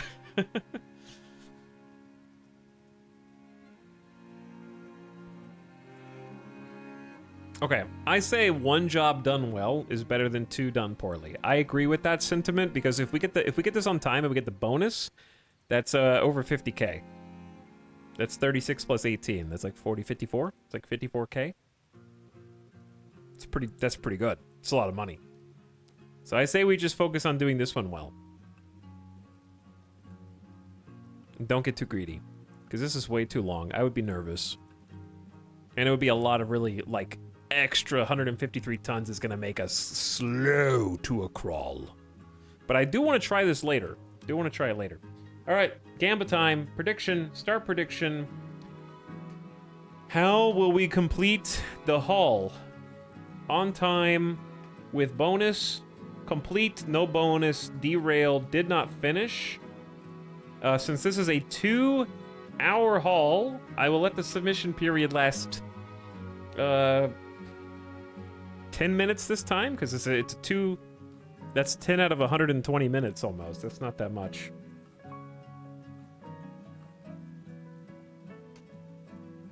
All right, you can start putting your channel points on the line. We're doing a freight haul of 9 cars, 428 tons. They are laden. We have 116 minutes to get the bonus once I insert this page and accept the mission, which I am going to go ahead and do now.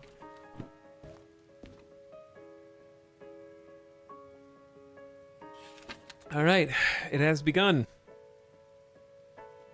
Have you been to this station before? Food factory in town? We passed through it. We're down here in Harbor. We're going up here to Food Factory. Here to here. So, the question is, are we going to leave from the west or east? If we leave from the west, we have to go through Steel Mill. If we leave through the east, we have to go around the Super Loop again.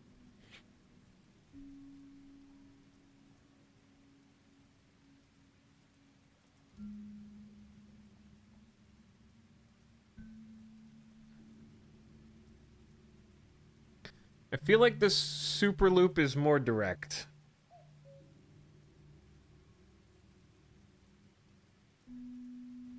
And more fun. Because I kind of want to, like, do it right this time. Okay. Ooh, it's nighttime.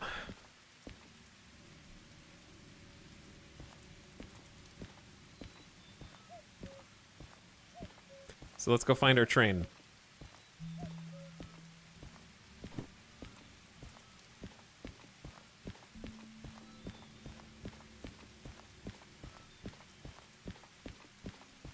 Should be this way. But yeah, that's how far it is on the map, VOD. Hopefully that helps. Thanks also, recent subs. Anonymous gifting a sub to Disillusioned. Enjoy your sub, Disillusioned. Thanks for hanging. I hear a cuckoo. And Smurg smiling at chat. Appreciate the 2 months. We're getting closer to the cuckoo.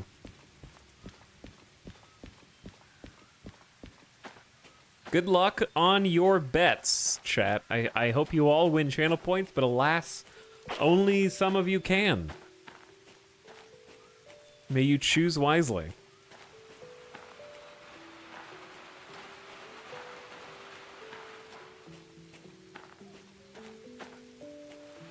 Here she is. I like this, how this train station just has all the trains in it. Is it raining again? And nighttime? Aw, come on! Why does it keep doing this to me? Okay, we're here. Where do we need to be? The order is 9-car pickup, fully laden, almost 500 tons. Well, 428 tons, sorry. Pick them all up from E50.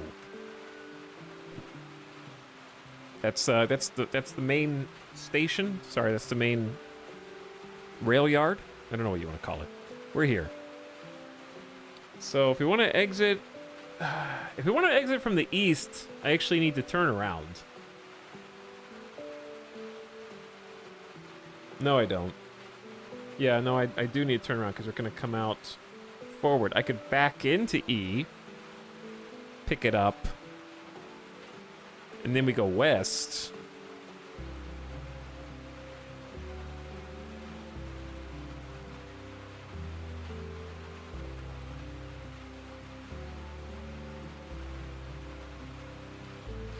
Yeah, let's just do that. I think we're already set up to do it without having to do a full reverse.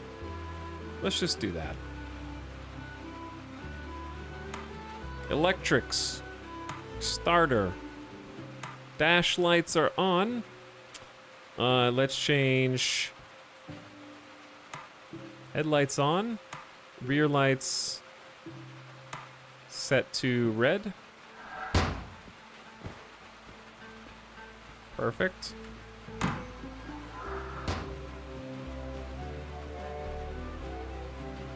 Okay. Are we gaming?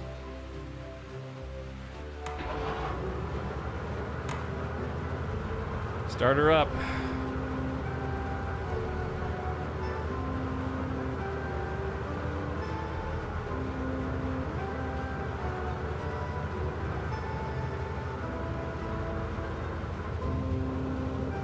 Well, I kind of want to hear what's going on out there. That's why the music can actually be distracting. But it's nice when we're in between missions. Imagine not waiting until the last 10 seconds to place your bets. Imagine indeed. All right, let's check. Brakes are pressurized. Engine brake off. Train brake off. Make sure it... Hold on.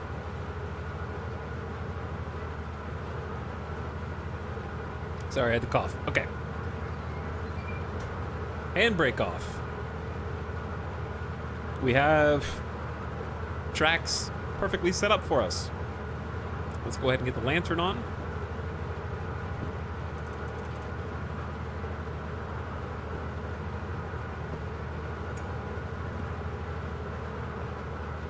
We got a rainy nighttime cargo pickup coming up. Perfect. All right, volume down just a little bit. We're basically ready to go. Throw it into gear. Okay, I need to figure out exactly where we're going. While we kind of slowly roll forward. We need to go past the first switch. And then we're going to E. So we just need to go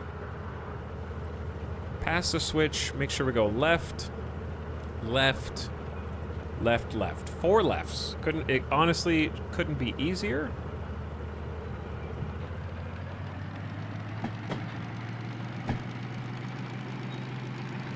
Turntables are so cool. Chat, you still got a couple minutes to tab in and vote on how you think this objective is gonna go. What? Oh, you can rotate the turntable while you're sitting on it if you want to do it remotely. That was weird.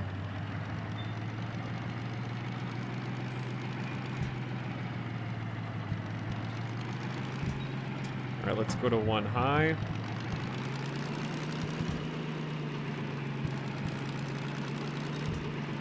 Let's go to 2 low. You can honestly just start on 2 high and it's fine. Alright, we're going fast enough now.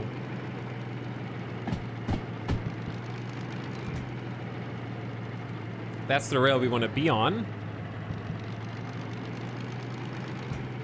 So just a little further, we'll probably come to a stop. I think that's the post.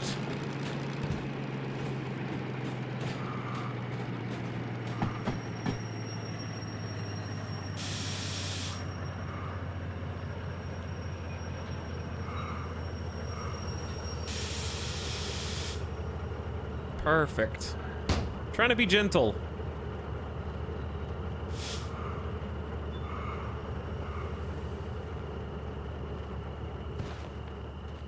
I need a flashlight.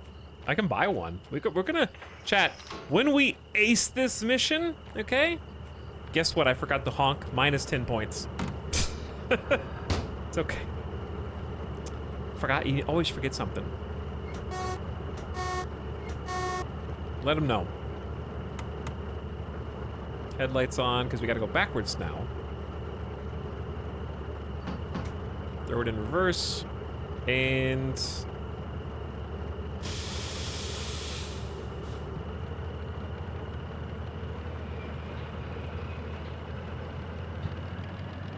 here we go.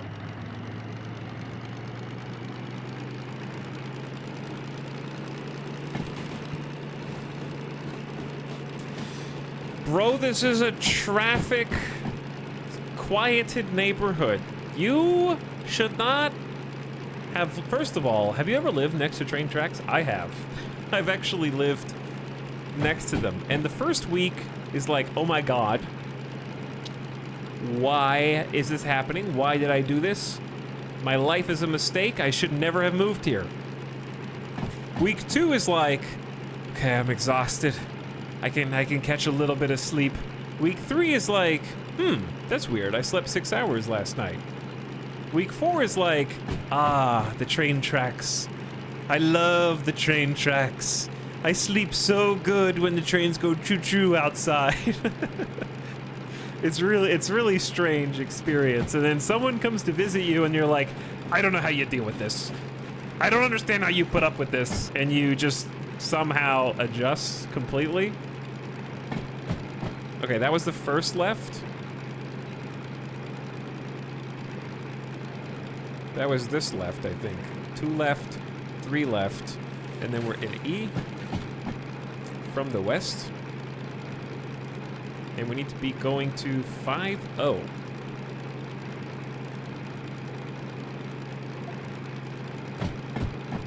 I think that's 2 left, and then this should be 3 left. So to get to 5-0, we just go left, right. I miss it now. I'm near the crossing and the freight train blares the horn at 3 a.m.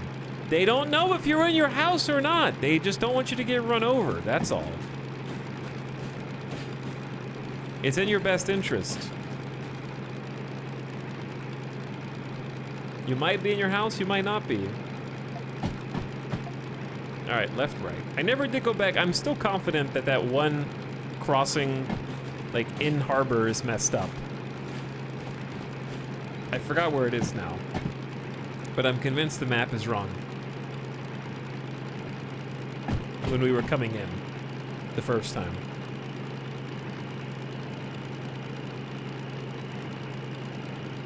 All right, there's 5-0. That is where we want to go. Cruising right in, easy peasy.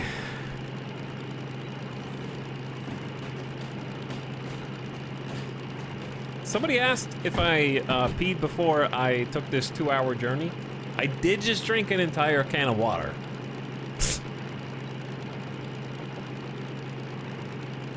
So that just comes to the territory.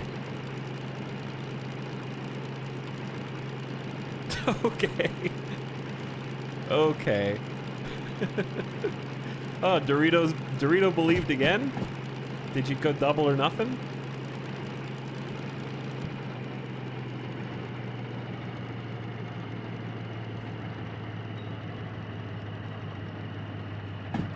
All right, that should be us. We'll have to obviously go out and confirm. But for those who weren't here earlier, yes, every single car on the track is movable. None of these are decorative. These are all like cars that you could either get jobs for or just randomly hook up to your train if you wanted to like practice.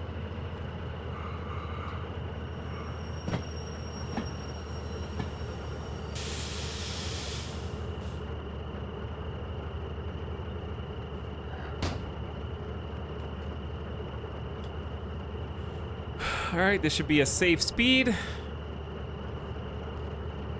Bump it. Bonk.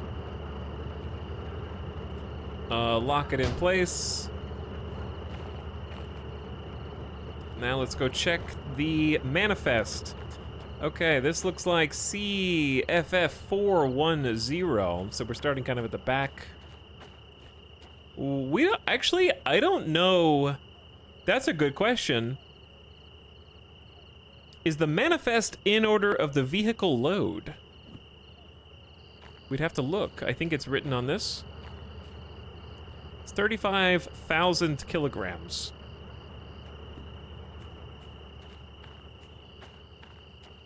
CFF 420. Also 35K. Hopefully these are all 35K. This is 37K. Uh-oh.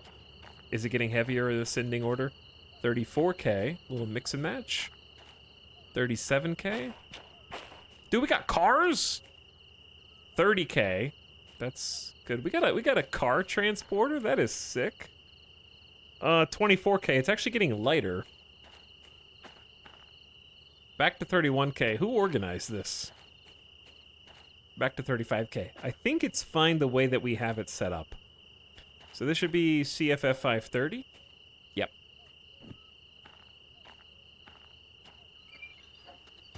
And so we need to disengage. We should check the connections between these. I don't think they'd be disconnected, but you never know.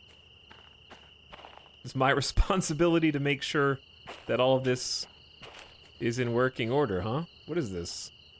Chat, what happens if you pull this? Is that the failsafe for the brakes? Try it. No.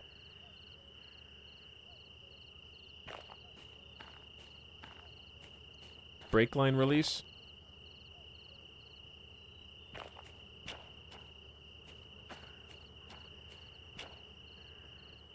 Okay, everything looks good. Checking all the handbrakes as well as we go. Crickets are chirping outside. In your ear. Louder.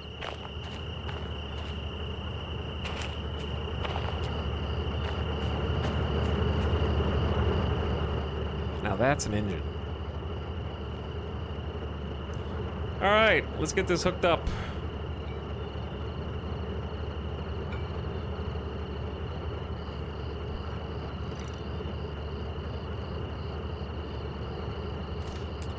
Pneumatic brakes. In my eyes. Okay. Brake cock. Also in my eyes.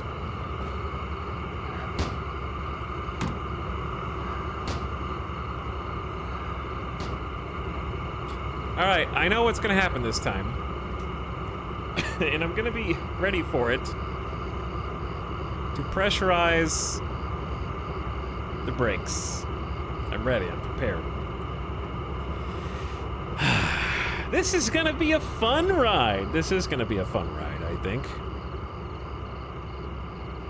I'm excited. Bet is over. I'm curious, how much did you guys put on the line? Wow. After the last one, a lot of people learned a lesson, and only 24 people voted on derail, did not finish, which means if I derail or my gearbox explodes or anything else explodes or derails, that's almost 9-to-1 payout for those individuals. Woof, good luck. The rest of you put a staggering amount of channel points on this. That was almost 6 million channel points on this.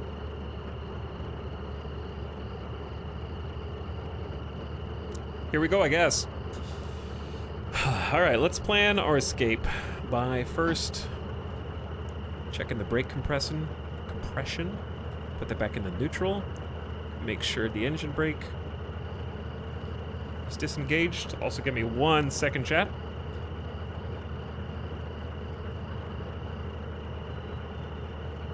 Okay. Sorry. I don't know where this, like, tickle in my throat. Making me cough. How do we get out of here? We're going west from 5-0. So we're going west. From E, we just go right, and then we're out in the world. Once we're out in the world, this is my question. From Harbor, this is the first right is in the ones that we just did. Right. This is the second right, correct? This is a third right.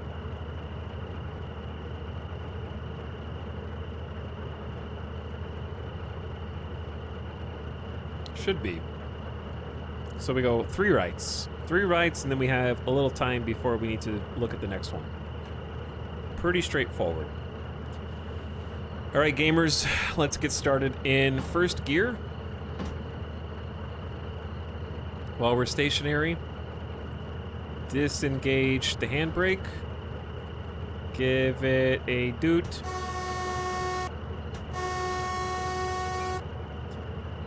Make sure we're going forward. Brake pipe's good. All brakes are off. Start throttling up. Where are my headlights? There we go. Everything is golden. There's a lot to take in. Let's also get a visual on the cargo. Make sure it's coming with us. It's game time! RPMs are up. Throttle down. 1 high. Start building some speed. Too low. Can you run to the back of the train while it's moving? In this train, not really. In the first train, yeah. All right, too high. Looking good. Starting to pick up some speed.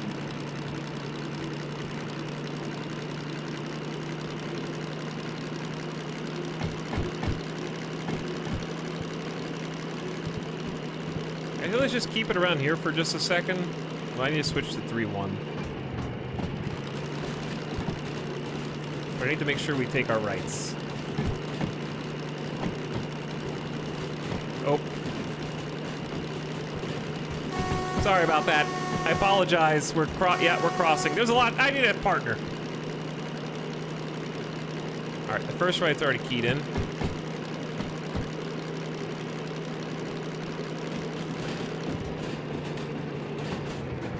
All right, let's go 3 high.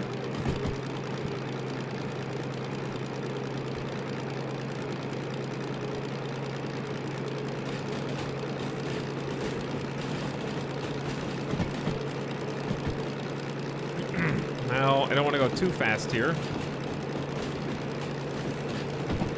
We're only going like, what, 25 kilometers an hour or so?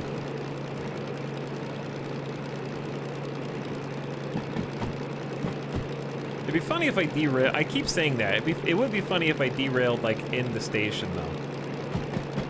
I need to open regular chat so I can see you. Thanks again, Maluda Kilo, for the sub. Glad to have you. Hello, she's the worst. What's up, Toxic Sean?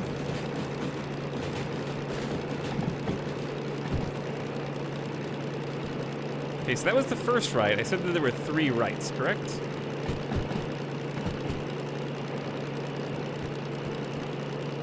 There needs to be a separate game mode where you drive a train across the ocean. We call those boats, but I appreciate the ambition.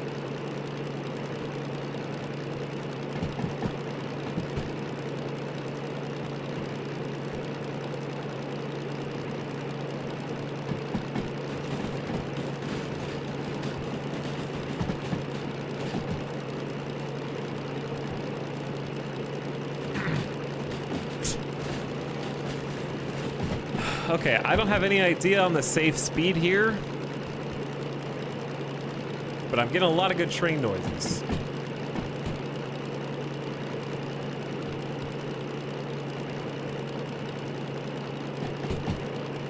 It says 50. Up to. All right, well, let's maybe get it in overdrive. Cute van, this one? It is cute.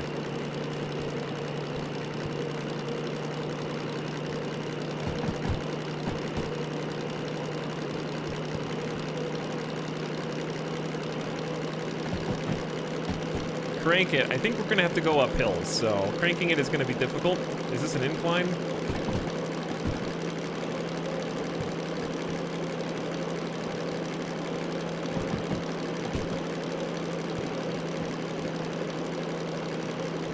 Yeah, we gotta stay at about 40 around this curve, so we're at a good speed.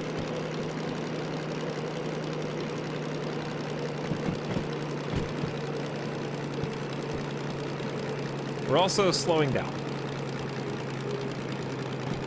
Unsurprisingly. All right, we gotta shift down. It's time.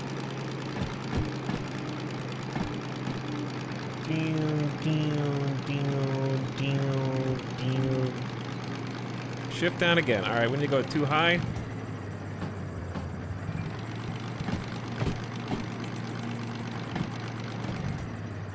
Too low. Stall, stall. We'll get there.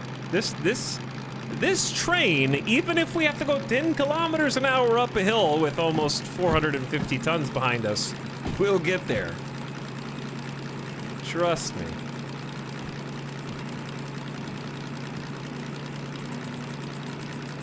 That is the specialty of this particular vehicle.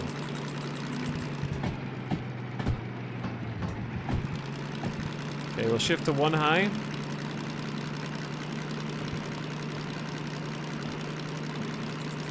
I hope you guys got some popcorn. If you're wondering why this trip might actually take as long as it said, this is why. The good news is we'll get through this bit at night, and then when the sun comes up, we can enjoy arriving with the sunrise. And we'll see where your channel points fall. I wouldn't mind doing a DE2 haul after this, just for funsies. All right, we can shift up a little bit, actually, to too low. This is the right that we need to take.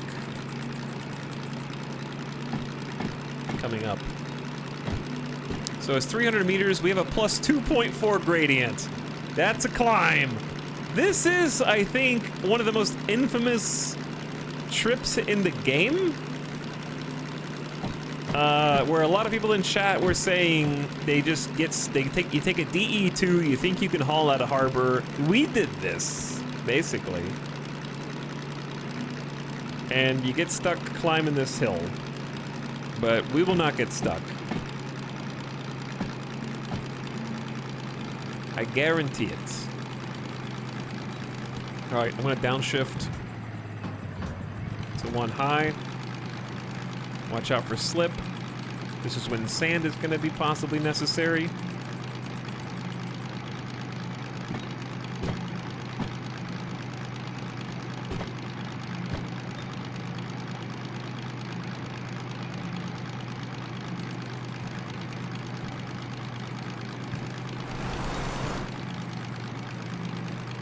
That's the wheel slip. The DM3 is slow, but it can climb like a mountain goat. Yeah, that's accurate. All right, it's already set to go right, which is exactly where we want to go.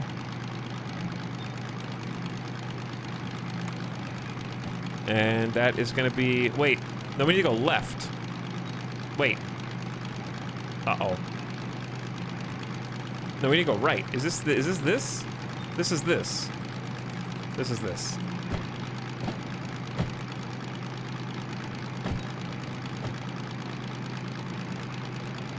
Wait, we're heading south?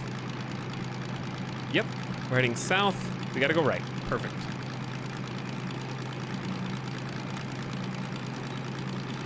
We're good. All right, it's gonna be level grounds. Hooray, we made it up the first hill. Don't panic. Good job, everyone.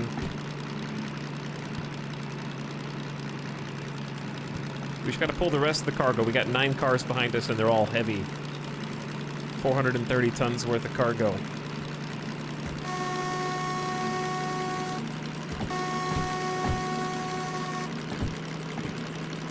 All right, we gotta shift up. Maybe we can start picking up some speed.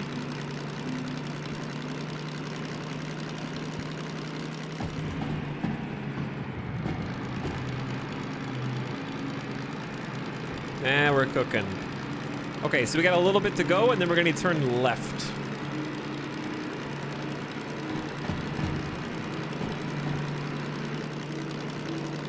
Nah, we're cooking. All right, I'm gonna shift up to 3 low.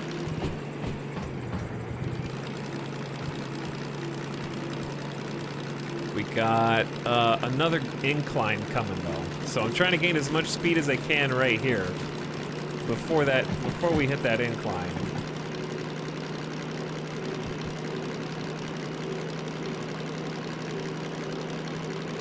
Another one.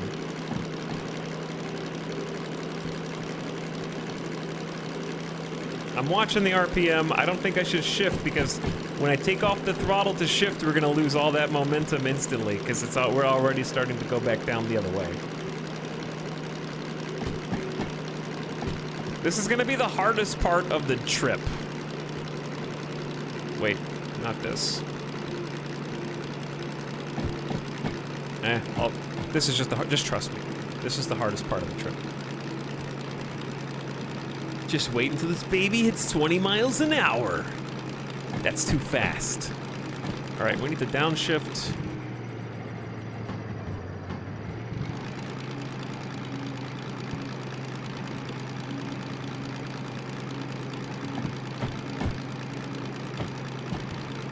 I think that this train being as active as it is what makes it so interesting to me. Like, you're just constantly having to take care of something. But it's also going to be so fun when we get into the DH4. Which I'll probably do next time, like when we stream this again. Maybe next week. Or tomorrow, depending on what happens. Because I think today I just want to focus on the DM3 and the DE2. We'll do a DE2 mission after this. I'm watching the oil. It's in the yellow. Getting hot. Okay, let's go downshift to 2-1. You'll feel so light when you switch to the DH4. Uh-huh. Yes, I will. I'm that train that's making you late to work with 50 cars behind it going to like 5 miles an hour. If you ever wondered why that train is doing that, this is probably why. All right, we need to downshift to 1, 2. Oh, easy, easy, easy. Why? The mouse wheel just went an extra click. That actually is a good point, dude. If you don't have a good mouse with a good mouse wheel, this is insanely hard. Like, my Logitech mouse just happens to have defined clicks and not just like, if you have like a smooth mouse wheel, you might be screwed here, like trying to do this fast. What's the name of this train? It's a mock train for the purposes of, it's based on real trains, but it's not like a real train. Chat, what is the, you told me this yesterday or the day before. What is this train based on? The actual train?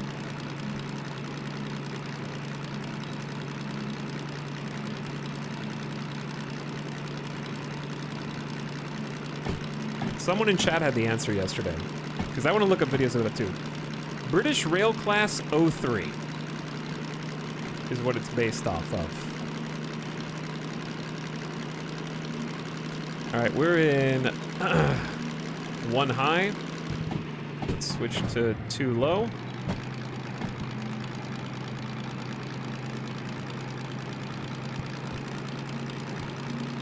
I just like this ominous view of the trees coming up to meet us. They have key controls. Yeah, I guess they have keybinds for stuff, which is great. Okay, up to 2 high. Every time the tachometer, the RPMs get above like 800 or so is when I'm upshifting. If you're wondering how I'm doing this. So once it gets a little past 800, the tachometer. The tachometer. Okay, once again, let's throttle down. Shift up to 3 low. Maybe we can start gaining some speed.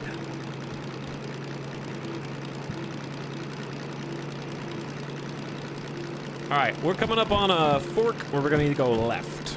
That's it, just go left. It's gonna be about 50 kilometers an hour safe speed, which is fine by me. Let's go to 3 high. Seems like a powerhouse, yeah. This, I described it as a workhorse, which I think, whoa. Hey! What? How did that, the physics bumped it off? That's dangerous! That could start an oil fire or something, I don't know. That seems very dangerous, actually.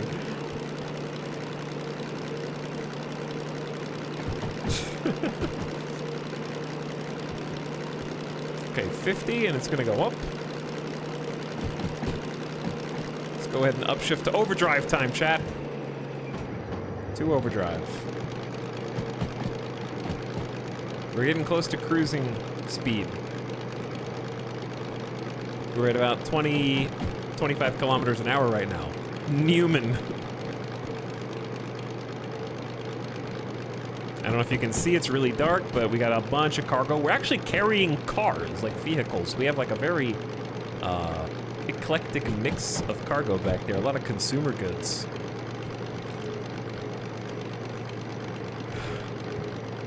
All right, might need to downshift again if we're, it seems like we're kind of going uphill.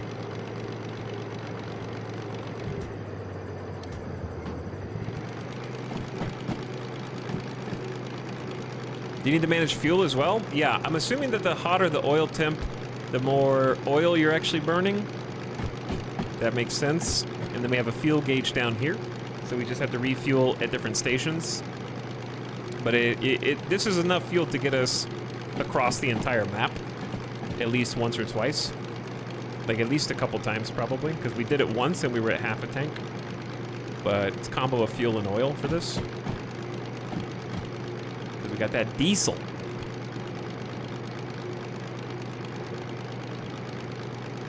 But there's a lot of things to manage. It's a very, very big simulation where it's measuring damage, wear and tear to the wheels. If you're spinning out the wheels on the track, wear and tear to the drivetrain, the actual overall integrity of the vehicle, and more. So it's, if you mishandle, like if I shift gears incorrectly here, I can literally blow up the engine, and the gear shifter will explode.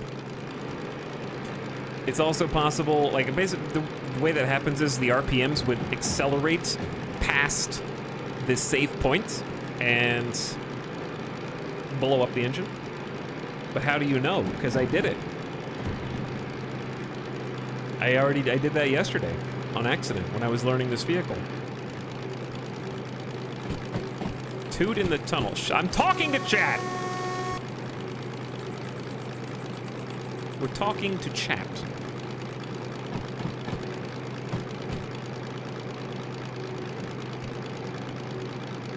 Can you do it again? Just watch the clip.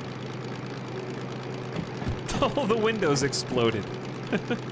But yeah, if I don't throttle down before gear shifting, you'll hear it go, and that's damaging the vehicle as well. Our drivetrain taking damage. All right, we got our left coming up. We're gonna start climbing. I need to go ahead and downshift because the oil's overheating. Throttle down, downshift. We're gonna be getting some wheel slippage because the RPMs are acting weird. But I think it's fine. All right, when you go left, I want to make sure I don't miss it.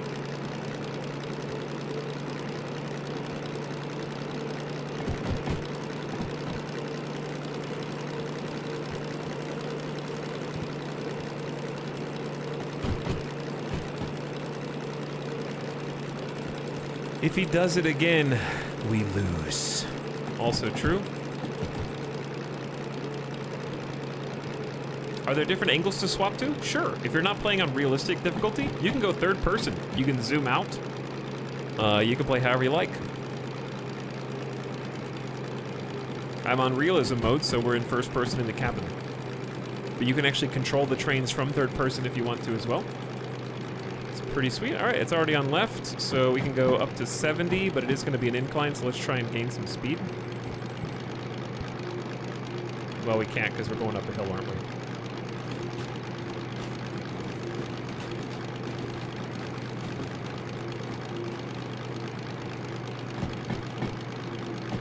But yeah, I'm on realism difficulty right now. All right, oil's heating up.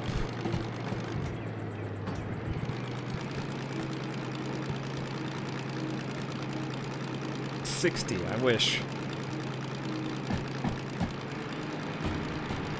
So after that, we just took this left. We pretty much just stay all the way in until we get just outside of Steel Mill, and then we'll hang right.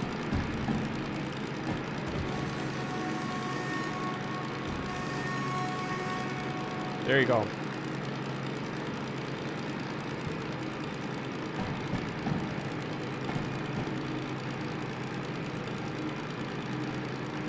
Realism gives you a little bit more money too, which is a good call. That's pretty sweet. I didn't know that there were, like monetary incentives for playing on Realism.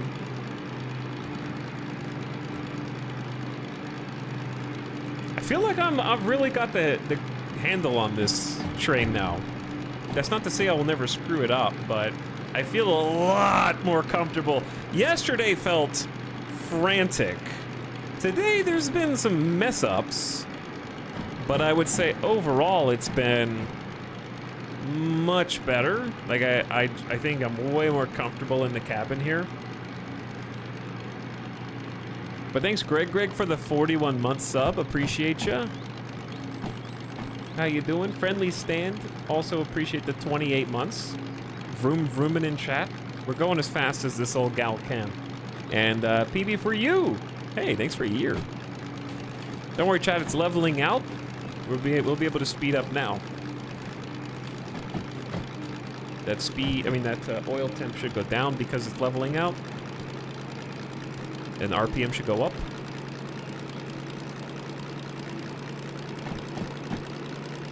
Well, RPM's going up. Oil temp is not changing.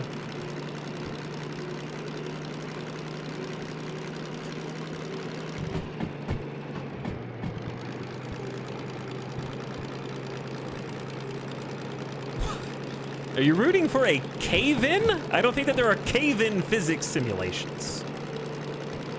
So I apologize to the people who said will not finish, but there are no cave-in simulations. All right, we get to go overdrive now, chat.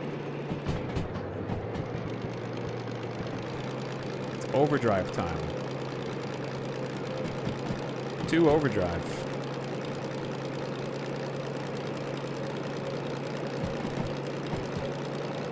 There are downhill slopes where you may not control your descent as you should. That's possible. All right, we are in 3-3, full overdrive. This is the fastest that we've gone the entire trip so far, dude. We've been climbing. That means we'll eventually go down. But we made it. We made it past, like, the real hard part.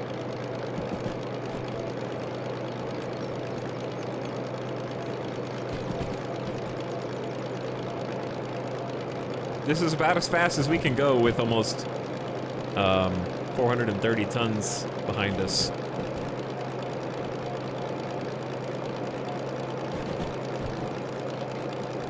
All right, so we just stay right into Steel Mill. And then we need to find the Steel Mill main line.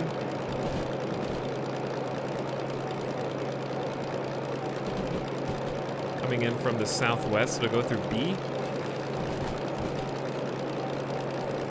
All right, I just have that queued up for when we get in there. I spent about 2 hours shunting things around the harbor today. I think I might like this game. Understand, I can see why you would say that. I get you. Like, that is just a fantastic sight, you know? It's just something I don't think I've experienced before in, like, other games. We're getting to see the sunrise.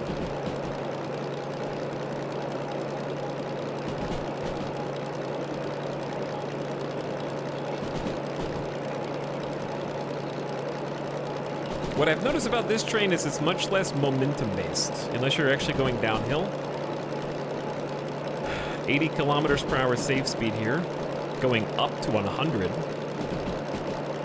I got some Death Stranding. I can get the Death Stranding vibes, 100%. If you just like doing everything mechanically, granularly, everything, you have to work for everything.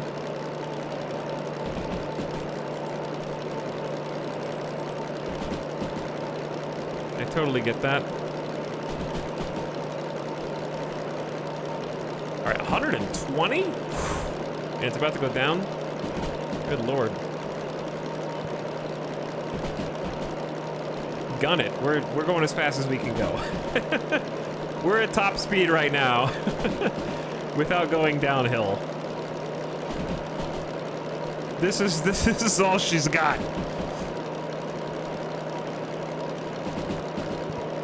I have to ease up because we're like RPM's going crazy up here. Yeah, we are flying.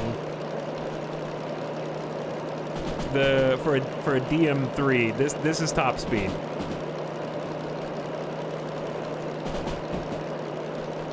God, I can't believe they just added day-night cycles 2 weeks ago. I don't think I would like this game without day-night cycles. If that isn't weird to say.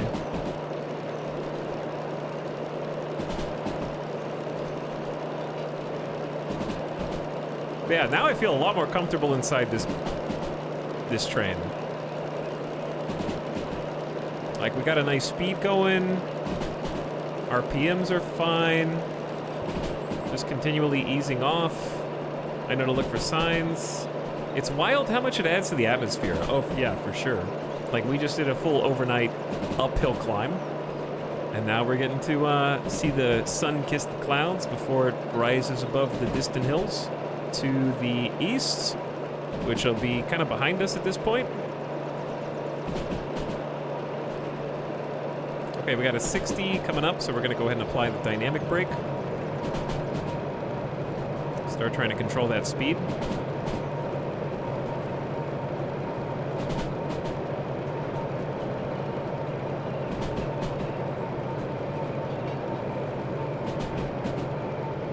Keeping our eyes peeled for any other changes. Gearbox handles have become the extension of your arms, more or less, yeah. I'd say that's accurate.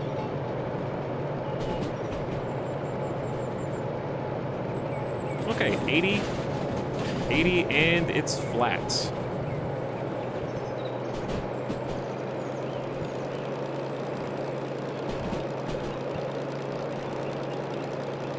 And then 60. That's fine. Woo! So far, so good. I think we're making good time, too, actually. I know that's exactly what Blue Believers want to hear.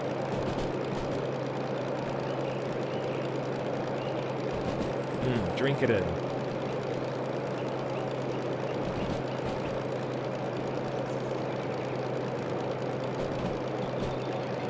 $60 and downhill.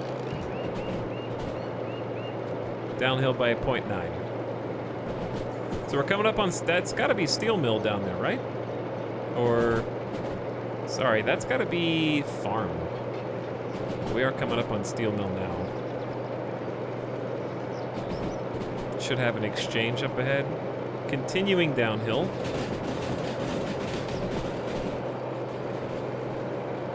There's our cars back there. I got this game yesterday, not gonna lie, I already kind of want a VR headset just for this. I'll definitely have to try it out on my own in VR at some point. I think I would get motion sick though. All right, I'd say we top out at about here. Go ahead and give it the old engine brake. I want to control the descent. But I'm glad you're having fun, CEO. I'm having a great time. It's stressful and relaxing simultaneously. It's extremely immersive. What up, Rapid Recline?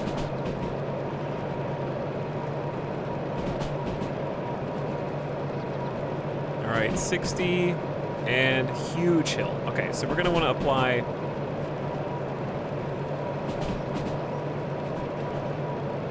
Yo, look at that. Oh, man.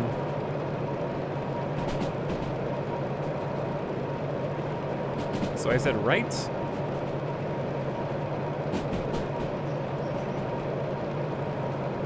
That's the good stuff right there, chat. Okay, we're going right.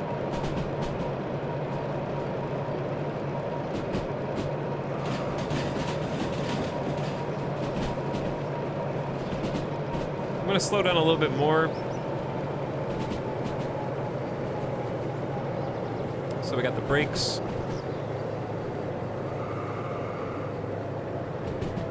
Helping us slow down a little bit to kind of control our speed.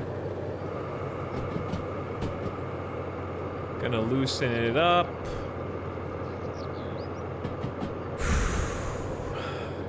All right, there's Steel Mill. So I need to pull up the map.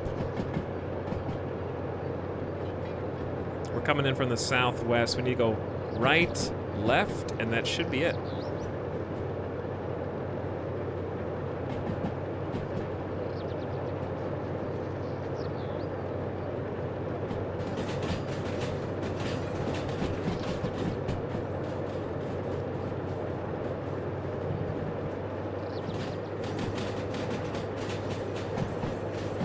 This is the main line. So we can continue to accelerate through here, or we can just chill. 30, I feel like we should probably have already done this a little bit ago.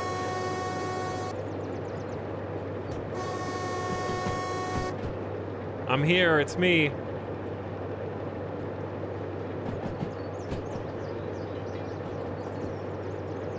I'm here, I'm here.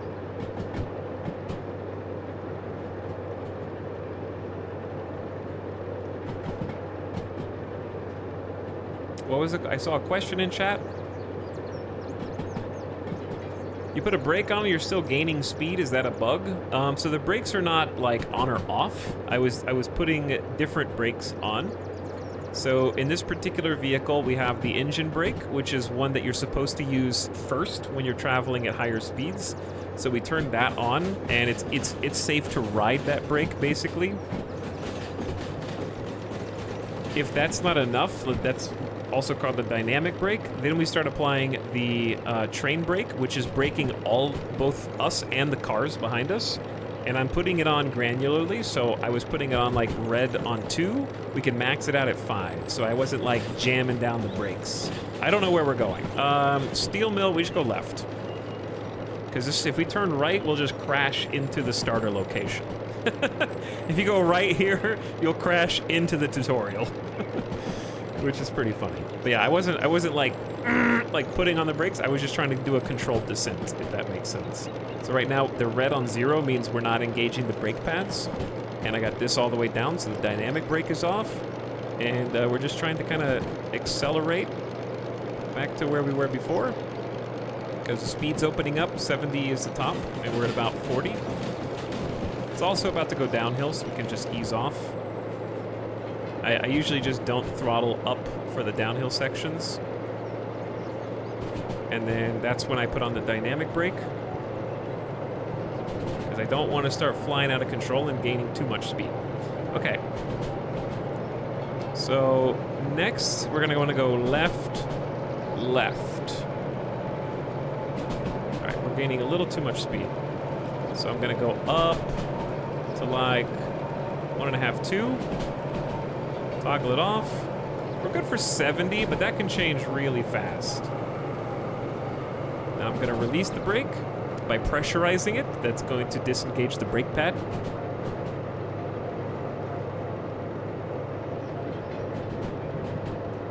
Turn off the dynamic brake. Throttle up a little bit.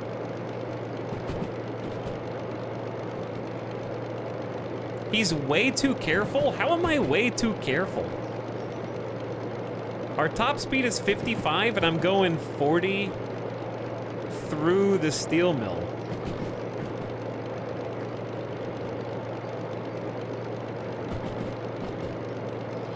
Live a little, Etal. This is not... Chat be like, I'm sorry, Mr. Pilot. When I came in for that landing, I expected at least 5 bounces. You were being way too careful.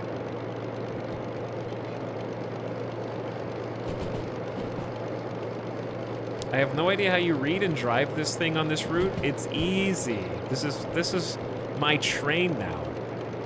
I can stick my head outside and enjoy the sun over the grain. It's a beautiful day. I'm enjoying the no rain for once.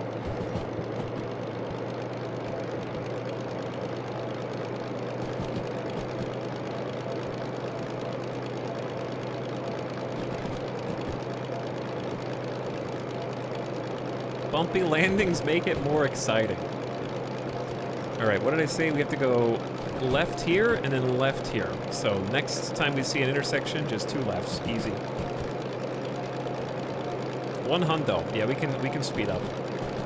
I am speeding up. Believe it or not.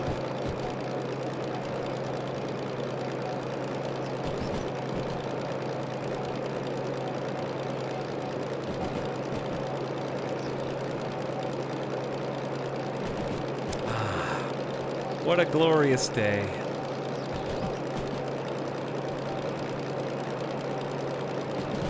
Going down to 70. Now that I've learning how to read the signs really helped my anxiety. Most of my anxiety was not knowing when the speed limit was gonna go up or down. And just be like, oh my God, it's 40. No, it's 80 now, I don't understand. Now that I at least know how to read the signs, I feel like a little bit more confident. Learning for the speed up next, down next was super helpful. Oh yeah, 100%.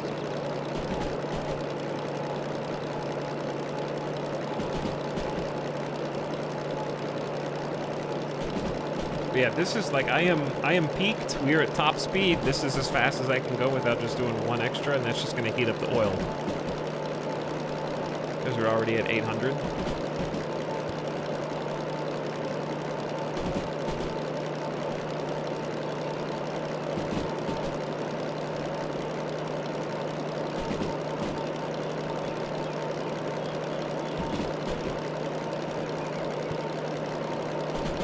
I gotta keep the RPMs right around there, actually. Because we're already at 50.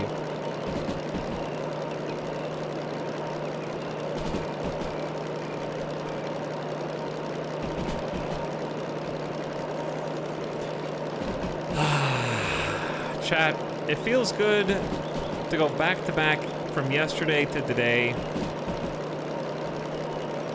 Where we were yesterday versus where we are today.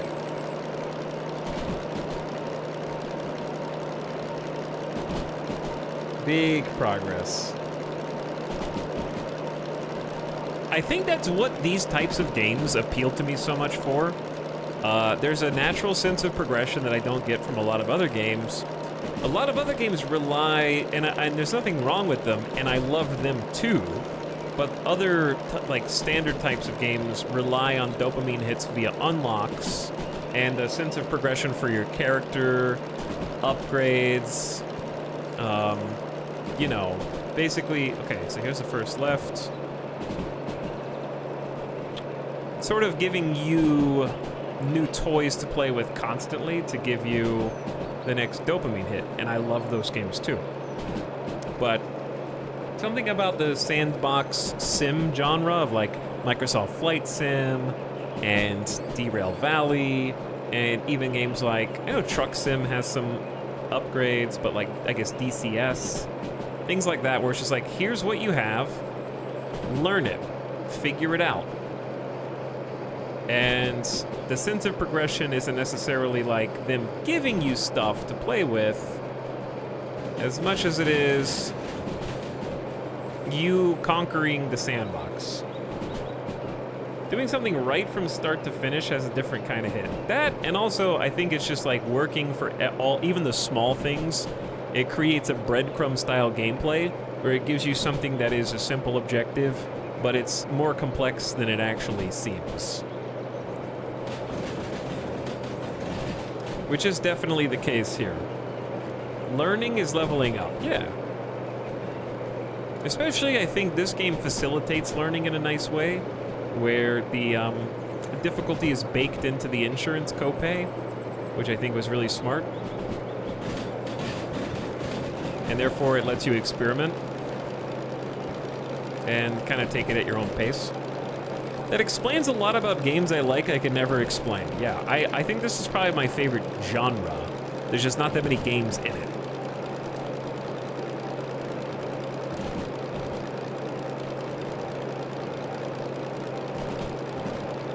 The fun is more intrinsic than extrinsic through unlocks. That's also another way of putting it.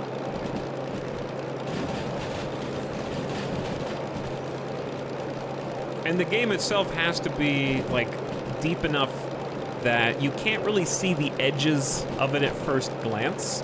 Therefore, you stay immersed in it. I think immersion is a big part, because that's part of why I enjoy just staring through this window, because if I start breaking unexpectedly, it gives me kind of some motion sickness sometimes if I'm not, like, ready, or if I'm looking at a document like this while we're going. It's like, oh, like, I'm actually in there right now, and I never experienced that, maybe not vertigo, but at least a little bit of motion sickness, because I'm just very immersed.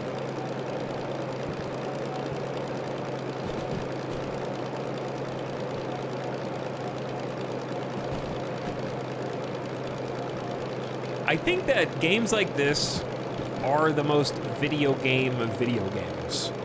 Is that weird to say? Like, they're very old school and classic in the sense that here's the game, go play it. It doesn't necessarily have like a string of piece of candies for you to pick up in order to try to trick you sort of into continuing to play it, I guess. The classic design just feels the best. Yeah, I think that's one of the things I like about it too. All right, we're climbing, so we need to downshift into 2 overdrive first. I need to figure out where we're going next. So we've already gone left and left. We need to go left again. One more time.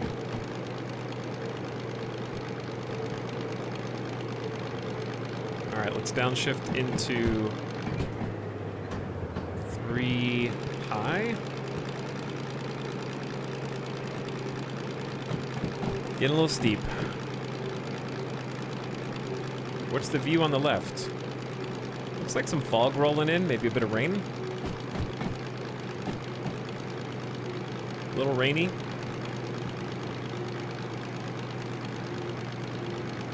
But yeah, I found this to be the best place to just kind of pilot from. All right, we're heating up.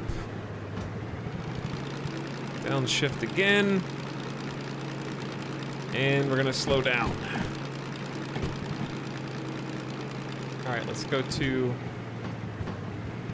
2 high.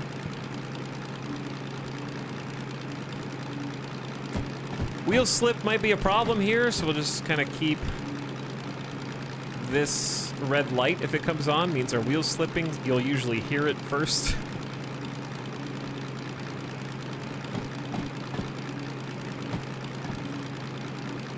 All right, oil's heating up again. Downshift to 1. The rain friction adds a lot. It does, yeah. Especially when you're hauling like 500 tons. I'm glad I didn't take the extra weight for this one. Really glad. Actually getting dark outside. I need to shut my window. But I can't do that while I'm climbing uphill.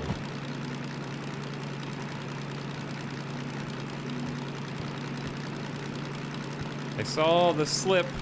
This seems like the sweet spot.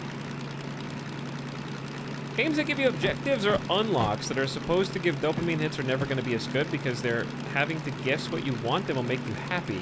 Inevitably going to miss that mark, even if they get really close most of the time. Sandboxes let you decide what you want. That's why most of those games give you a bunch of options for dopamine hits, like Diablo or ARPGs or MMOs. They give you like a host of different choices for content and you choose where to go get the dopamine. And it usually revolves around obviously leveling up and getting more abilities and stuff like that. If they made this in 1994, all dads would be playing it. It was described as a dad game by Splat. I agree with that. I just like simulations. I'm a dog dad. Maybe that counts.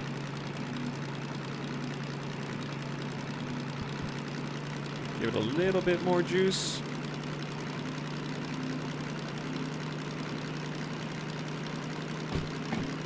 Let's get the cozier nighttime lighting on in here too. There we go. That's better.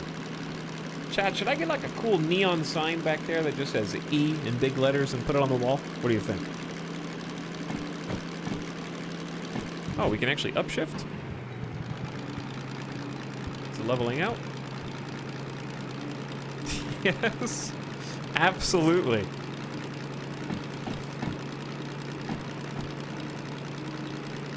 Okay, well here I heard all I need to hear. Yeah, we go left at the fork. And 300 meters.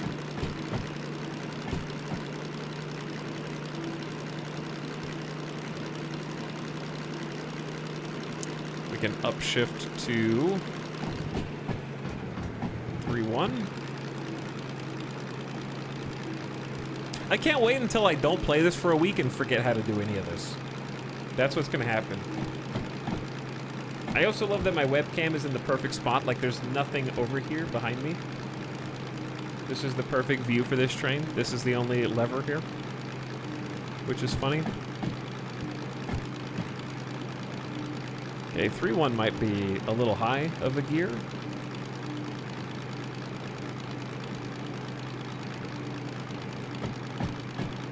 Okay, downshift again.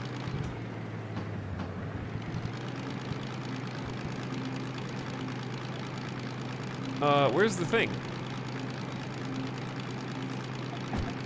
Bro, you can't hide that behind a tree. The HOA needs to be out here. Like, that was so close. Like, that... Someone cut that tree down. There's gonna be an accident, dude.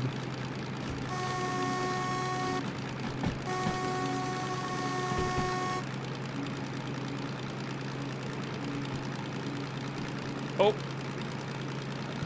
I see the oil.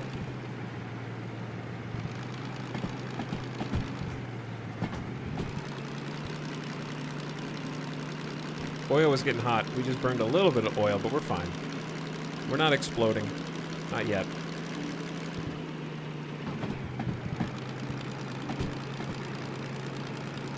We should be leveling out. Here's what I need to do. I need to bring up the station map for... Where are we going?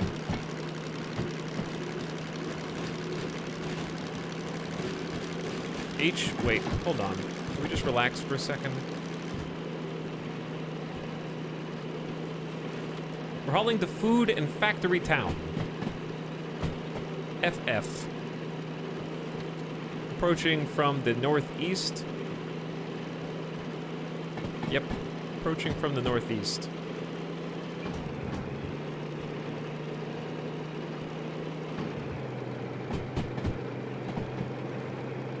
Oh, this is a slope. That's an engine brake territory right there. Tops out at 50. Okay, from the northeast.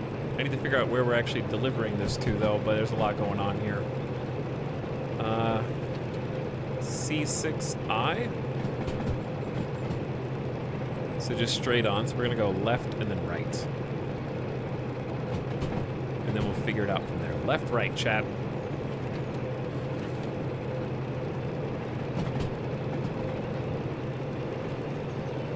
$30? Oh my god.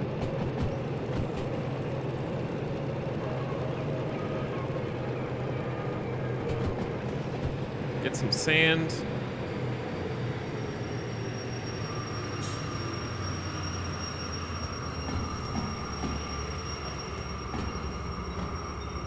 We're good. Keep going. 30 is pretty slow, though. Okay, so we're at 3-2. Go down to 3-1. 2-2. 2-2 is probably fine. We're on a downslope as well.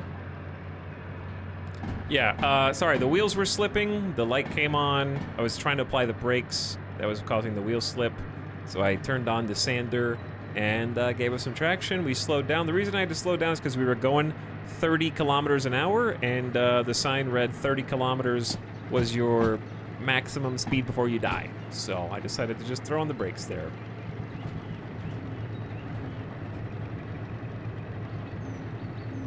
In the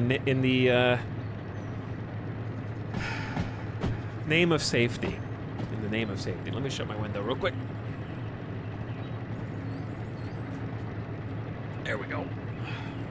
sander? Yeah, it spits out sand on the tracks, gives your wheels traction. Every single train that there is has one of those.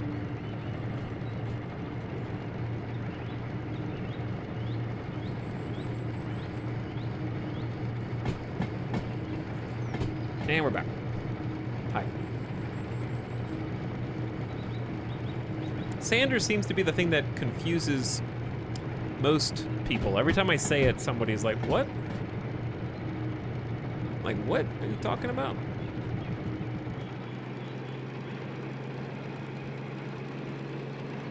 Okay, so 50, but it's about to go down to 30.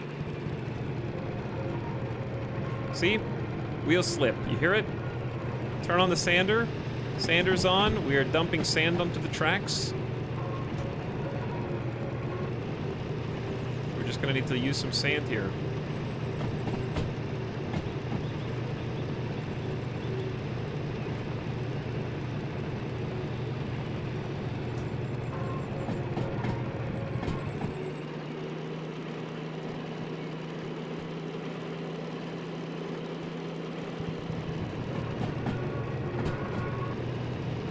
All right, I forgot what I said, chat.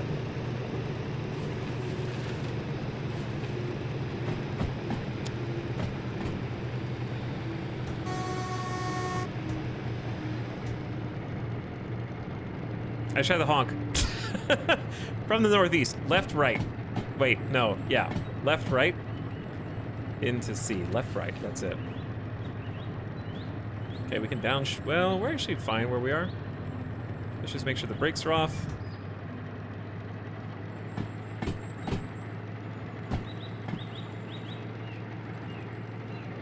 It's just very slow down here. They're giving me ratings of 30 kilometers an hour, so we just want to stay well under that so we don't derail the train at the last second.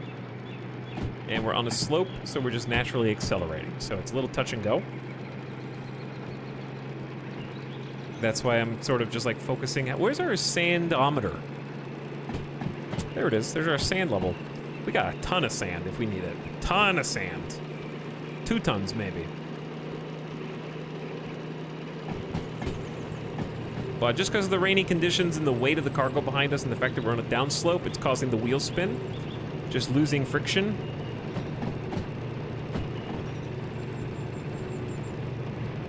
So we're using the dynamic breakdown here, which is our first line of defense. The more sand you use, the less weight you carry, the faster you go.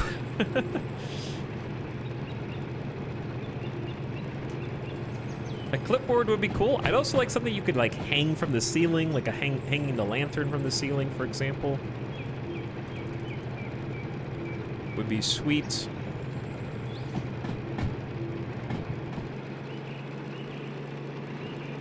All right, I'm gonna need to upshift in a second. Let's go ahead and upshift to 3 low. Upshift again to 3 high. We're not accelerating at all. We're just going down a slope. I mean, I'm not throttling, we're just accelerating is a better way to put that.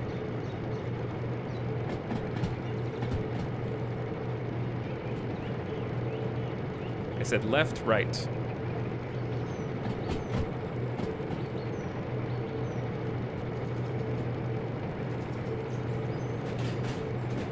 But then what?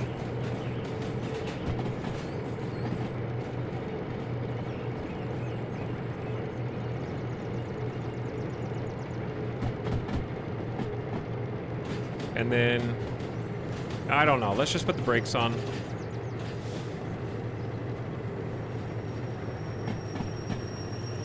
I have no idea which lane we're supposed to be in. All right, now it's time to find out.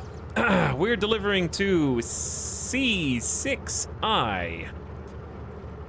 which is here, so we needed to go left, right, which means we need to back up.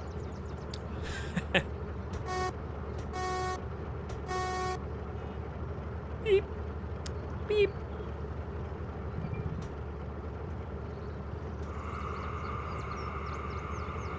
We can also throttle down while we're stationary here. Probably start this in 1-1. Wait.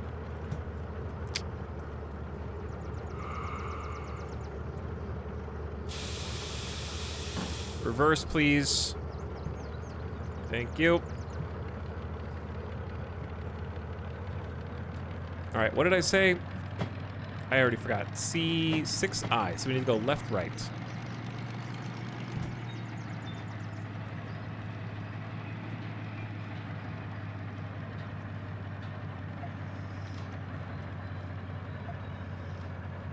Wait, what?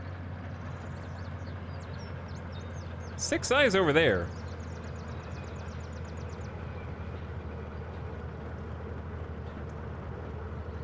Where are we? We should be approaching from the southwest. No, we're approaching from the northeast. I am turned around. Okay, yeah. We're approaching, that's north. Yeah, we're approaching from the northeast. I was looking at the wrong side. My bad. Yeah, it's right, left.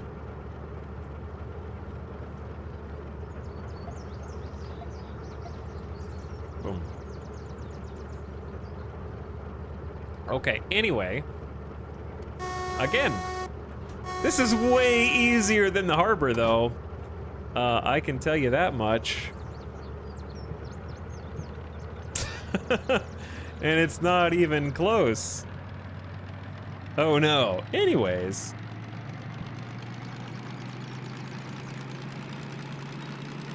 You can see our lane right there, completely empty. This is just a single delivery.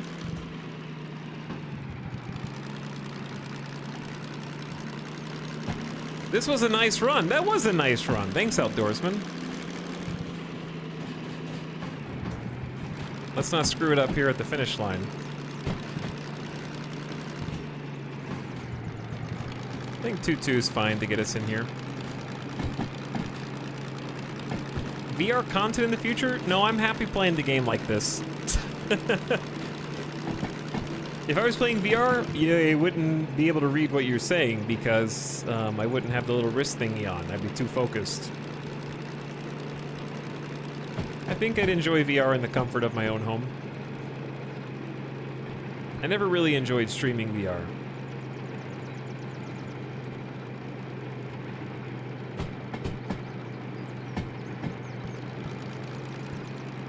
Imagine doing 6+ hours in a row. That's the other thing. They're much shorter streams because of that. It's very tiresome. Visually exhausting and physically exhausting. No matter, even if you're playing a game like this, it's just hot. I sweat a lot during VR. It's uncomfortable. I get a headache from the wrap, like the squeeze on the, like the pressure on the forehead from the face mount. All right, I say we start putting on the brakes.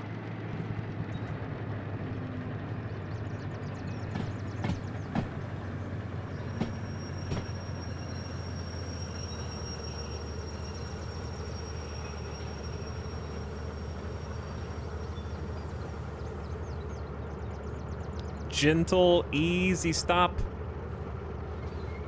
Handbrake engaged. Release the engine brake. Pressurize the rest. Switch in the first gear.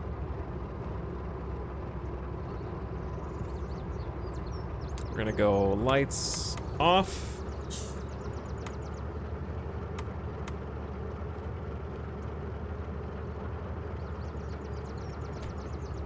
Fuel cut off. We're home! Did we do it? Did Blue Believers make it after all? Brake cocks? Always gotta start with the brake cocks. Let's figure out where the station is here. Station is sort of north. Just north. Oh, hold on. Hold on. Brakes. Safety first, chat. Safety first. Okay, brakes engaged.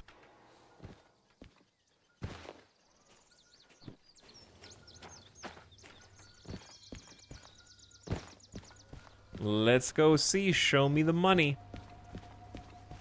Because you win channel points. I get a huge payday. If there's a bonus, I think we get like 50%, somebody said. 50%. We gotta do an oil What type of car is diesel and tank oil? What license do you have to have for that? That's the spicy one. Did we go too far? Let me see where it is in relation to, like... Should be here by 2P, so we were at C? Oh, it's just like... It's more east than north. I think that one of the maps is wrong, which is not surprising. This is maybe the third instance.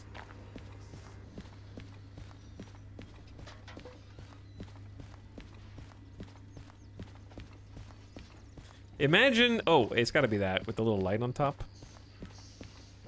Little green light. Yeah, it's not north. It's north-ish.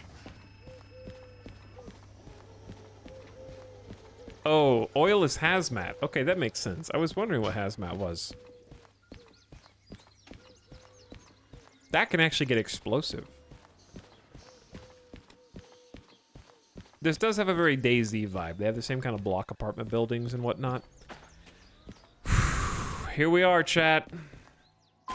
Survey says 81 minutes, not even close. With 35 minutes to spare, baby. 18K in the bonus pay. That's 54,000 in the bank. Clean run. That was the best run yet by far. Huge money.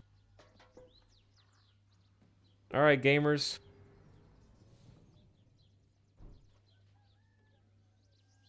On time with bonus. It was actually tied. 63 gamblers versus 63 gamblers in complete but no bonuses.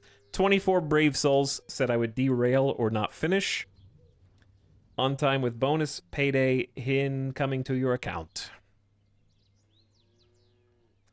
There you go. Enjoy your points. Let's look at the summary. On time with bonus was 39% of the channel points. They won 6.6 million channel points on 2.6 million down payment. Led by Stan Brule and Warvoid, putting in 250K each. Dorito close behind at 240. Actually did just try and double or nothing. Enjoy your paydays. Huge channel point paydays. If you didn't bet 100K, you weren't in the top 10. Complete with no bonuses, 5 individuals lost 250,000 channel points. They were confident. And then nobody bet over 100K and derailed. That was just like the, come on, 9 to 1, 9 to 1. They were just hoping they could make almost a cool mill off of 100,000 down payment. I got my money and got out last bet. Fees. 13,000. That's probably wear and tear. I'm not going to pay for it here, but I am going to print. We can get that cheaper if we just service it ourselves. 100%. It says regular wear and tear. 11.6% to the mechanical powertrain. I don't think I did anything out of the ordinary, so I feel like that's just... We pulled 430 tons up a mountain. I'm assuming that we just did like shift up, shift down, shift up, shift down. I feel like that's just how it goes. I don't think there was anything... That was the cleanest run yet, for sure. So I think this is just what we have to deal with to make the monies. So before we take a new mission, I'd say let's, first of all, look at the wallet. 85K, dude. We can get some licenses. We can go to the store. Is there a store here? No store. There is a store here. It's all the way down there. We could go shopping. Hello. Hello. Hello, new chatter. A train not covered in rust. I don't want to do a new train today, but I'm open to doing a DE2 mission. If we wanted like to go back to the electric for a trip, if you guys are tired of the diesel mechanical, I still like the diesel mechanical, so I'm good either way. But we could do a DE2 mission. Yeah, multi-unit DE2 sounds fun. That would be cool. And then next time we play this, because there will be a next time, because I really like this game, we can do a like a new train. What's the longest train you've hauled so far? 11 cars, I guess, so not that long. About 500 tons is the max that we've hauled so far. So we could definitely go more. All right, let's get our train into the shop. I actually love the manual repair because it adds an extra element of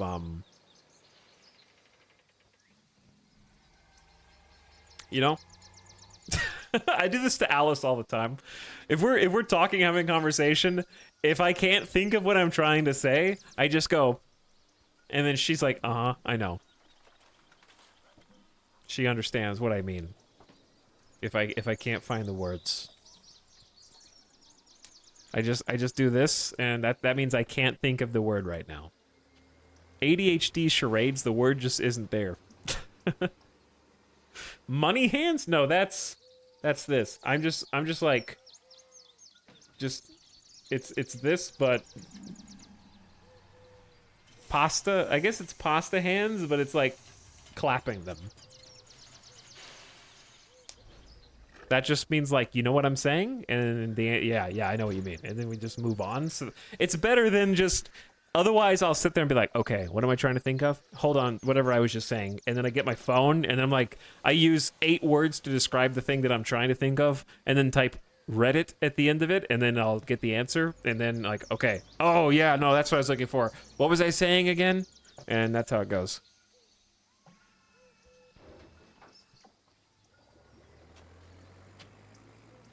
Or yeah, flip side, if she knows what I'm trying to say, then that's the opportunity to be like, did you mean this? And then I go, yes, that's what I meant, thank you. And then we continue. That's the opportunity to insert the words. It's pasta hands, but with a clap.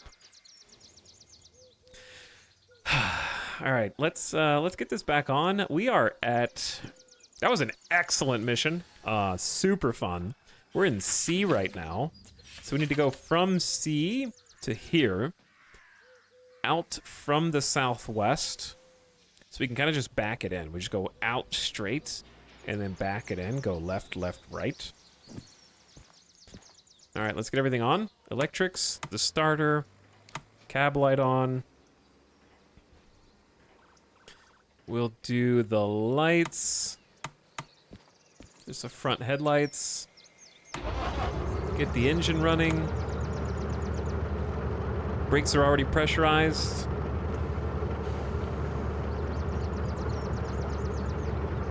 Brakes off.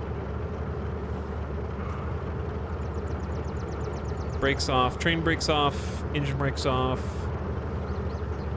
We want to make sure we're going forward, not backward into the cargo that we just dropped off. Is there a non-rusty version of the same train? No, but there are other trains. There are other trains. We're gonna hop back in the starter train and do a multi-unit with 2 starter trains because it's better than 1, obviously. All right, handbrake is off. And we kind of just need to go, like, honestly, we can just start in 2-2 right now because we're not carrying any cargo. Bye-bye.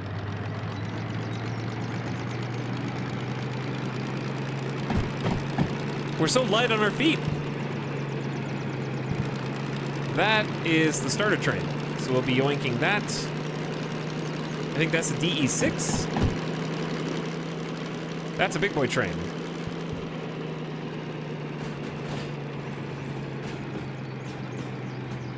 All right, but yeah, we're just kind of like heading on out of this, and then I think we go left at all the way out there. Left, left, right.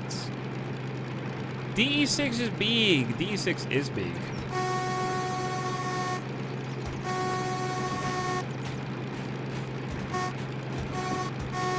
Okay, it's hard to do with the mouse wheel. It is what it is.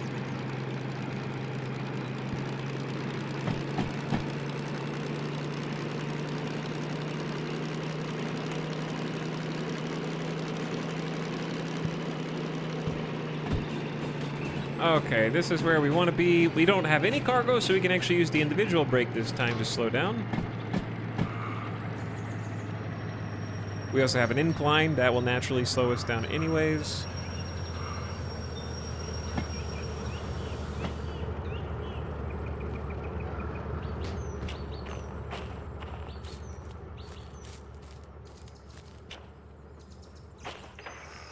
People, I see a lot of copium in the chat from people who lost channel points on the last bet. You'll get them next time, champ. You'll get them next time. All right, we're gonna go backwards.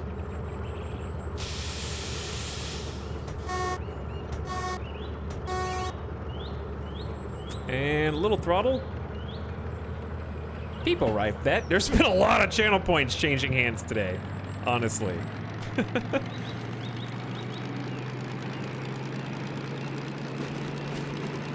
Big time channel points. How does Etal stay so positive all the time? It helps when I'm playing a game I really like. But if you stick around long enough, you will find that I do not stay positive all the time. Okay, what was it? Left, left, right?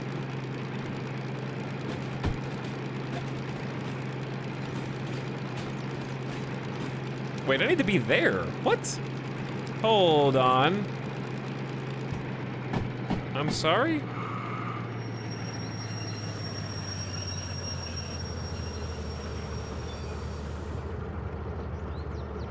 Left, left, right. Oh, that's the turntable. There's a separate turntable and a service station. I think the turntable has a service. No, it doesn't. Oh, we're going the right way. We're going the right way. Okay, I thought for some reason that was the service station, but it's not. We're good. I didn't say the map is wrong. I just said hold on.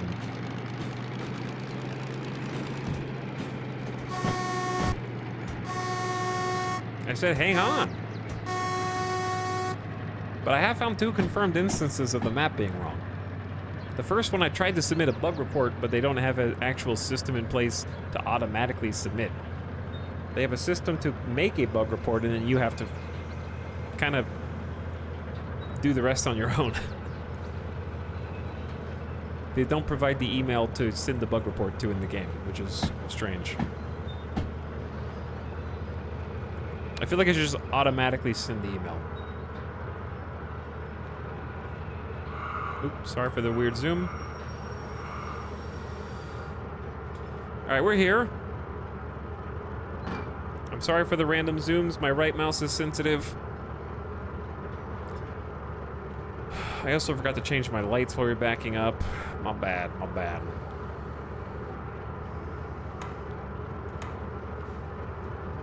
I say we just turn this all off.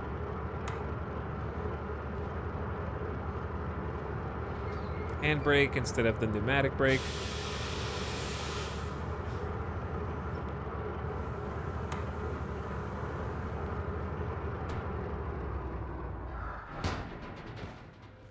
All right, our second manual servicing of the day. It should be a lot cheaper than we were going to have to pay there.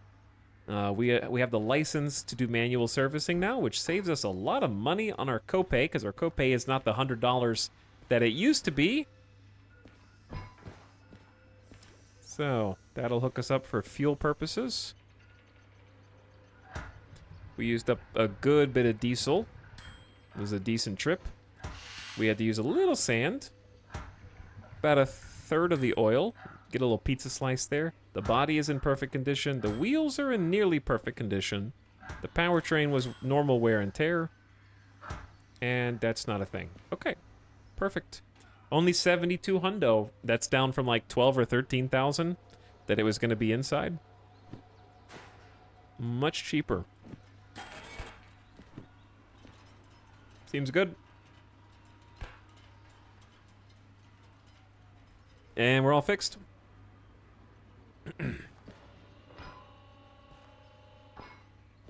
So what I want to do is leave this in the shop. I like how this just dropped on the ground. You picked this up.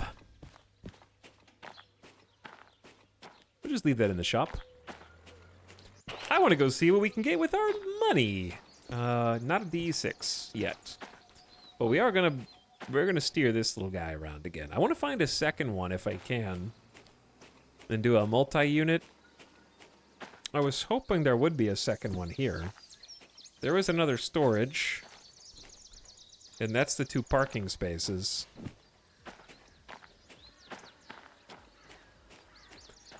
Hi, it's Alex. Hi, Tal Chat. Hope your train driving is going well. It is. We actually just finished a mission, and we just serviced our vehicle, and it was the best mission yet. Blue Believers just won 6 million channel points. Can't make that. That's a skill jump. And we're gearing up to take on a new mission featuring the starter vehicle. We've been playing with this one, which is the most difficult locomotive in the game to learn. The second most difficult locomotive in the game to learn.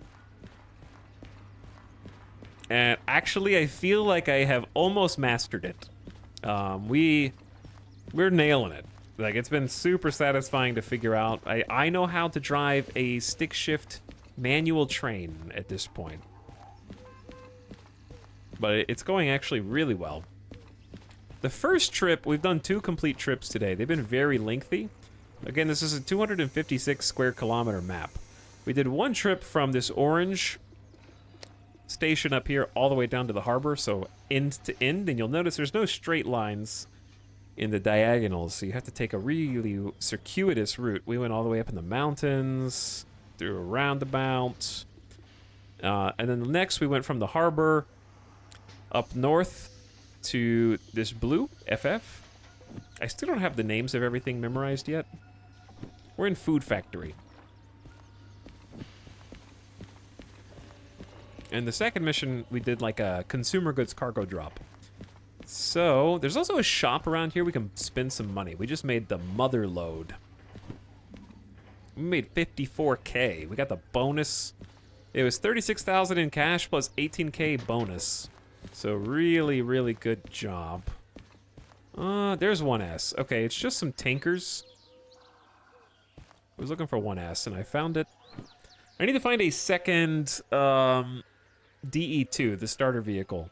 But let's go to the shop first. It should be down past B. So, if we just turn right.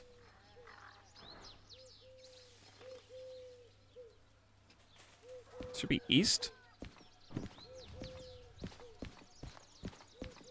Somewhere over here? Maybe? This is C lot. Yep, should be past that.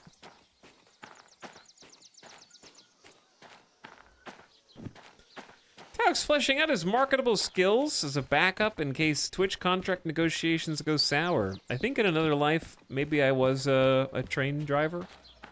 I feel like it's definitely something. I think the standing up for long periods of time would be what I hate the most, and the like weird quantity of time in different cities. I don't think I'm really like a jet setter individual, you know?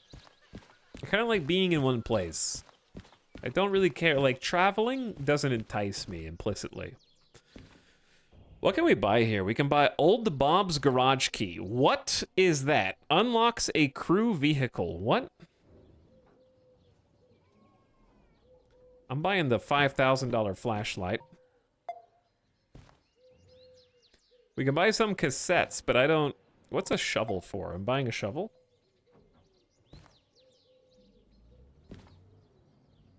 I'm not saying. It could be anything. What did I already queue up? Should we buy the cassettes for later?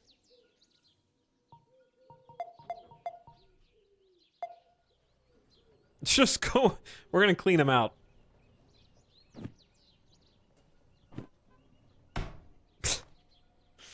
That little smack. Yeah, I got 78 grand. We deserve a little fun money.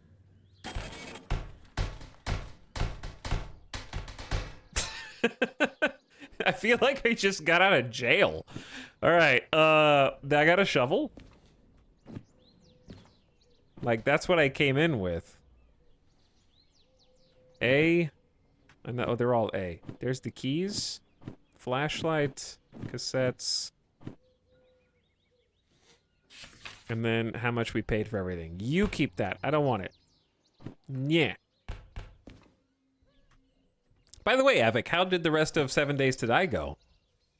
What horde are you on now? I saw you logisticianing the Omega Fort with the stone towers. Hopefully it went well. Alright, I'm gonna put some of these things up here. They just did like a full UI overhaul. Excuse me. So I assume this is like the best it's ever been. What can you do with the shovel? I don't know, chat. I don't know.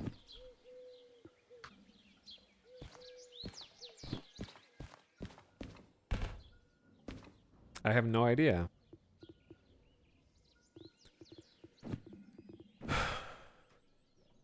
Oh, shovel coal into a steam engine?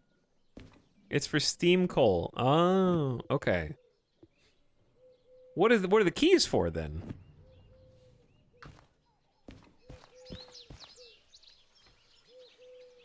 Avik says, we completed Horde 2, though I did get taken out once. Seems they changed the way AI pathfinding works with doors in 821, and my base kind of relied on how it used to work. Ah, I see. I see. Fun spoiler. Is it something I'll find on my own, or should you just tell me? My guess is it's going to be like a hand pump train.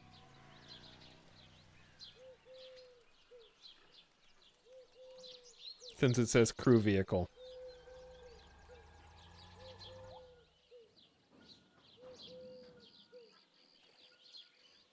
But I feel like, will I even find this on my own? Does it, like, how am I gonna distinguish a garage from any other building?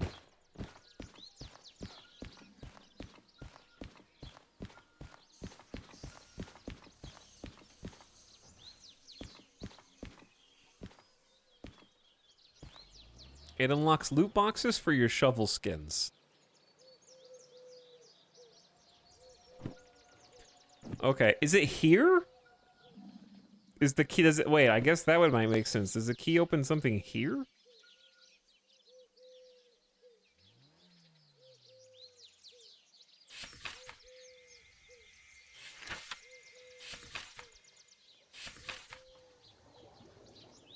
Not in stations. Chat says it's dead end, so it's here. Is that what you're saying? Right there? Up by MF? We could go investigate that, because we need to go find a second train anyways. Chat's like, here's a hint. Look for dead ends. And it's like, okay, well, it's this or this. I guess there's another one. That's tutorial. Here's a hint. It's in one of these two places. You have a 50-50. There's a few dead ends. Shh, you're just trying to get me off the trail. You're just mad I already found it. All right, I'm gonna go take a BRB chat because I'm hungry. I'm gonna take the dog out. It's been 4 hours. We're gonna take a new trip. We're gonna do the DE2. We're gonna get a second DE2. We're gonna get the multi-unit license. We're gonna hook them together, and we're gonna try some missions with those. So let's take a little break from the DM3 and do some DE2. Because I haven't done a multi-unit mission yet, so that'll be new content. So I'm gonna go get a snack. Bet while going on break. Wait, we're gonna go look. We have to find the second DE2, so we'll give it a minute. Dual wielding trains, exactly. All right. While I'm gone, listen to this.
the sunset. Oh my god, look at it.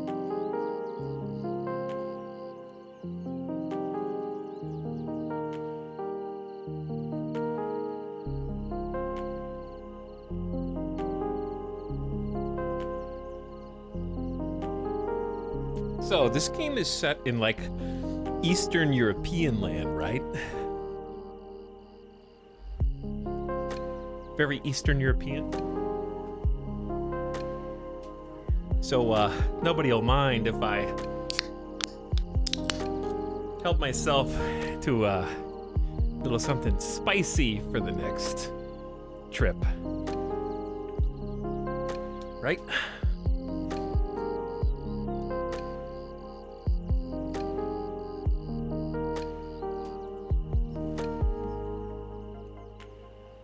That's illegal.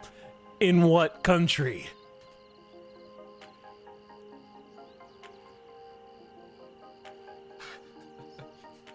My summer train. It's only illegal if you get caught.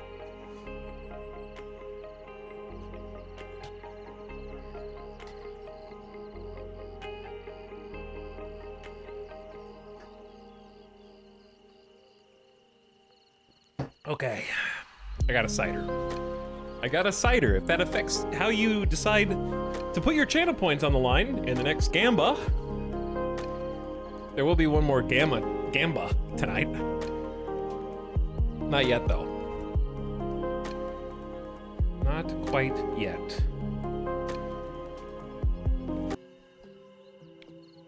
Almost. All right, thanks for waiting. Also, thanks for hanging out tonight. Hope you guys are having a nice Friday. There will probably be a stream tomorrow also, just FYI. I haven't decided if we're just gonna do more trains or something else. But I think we'll probably do a Saturday stream unless I change my mind last second. Which I reserve the right.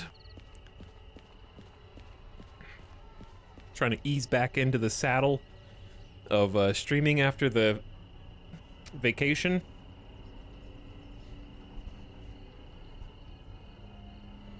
He's gonna say he's thinking of a different game and then just play more trains. Here's the thing, all the other games that I have installed are also simulation games. Some of them I'm not gonna play until I get some physical equipment. And some of them we'll see. But yeah, they're all some sort of simulation. I have some in my cart, I think. I don't know why this is a spooky song. Spooky. But yeah, we'll see. This is just what I'm in the mood for lately, because I think I like that I can do this, you know? We can just chill here. There's not like a clock that's constantly ticking. I saw the house flipper thing you made. What up? Tengu, since House Flipper, I have gone into a life of train driving. It's a mostly peaceful experience when your gearbox and engine don't explode in your face and hospitalize you. Otherwise, it's pretty chill. But I'm glad you had fun. This is a little less hectic and eclectic than that. I just decided to become a train guy. I'm the train guy now.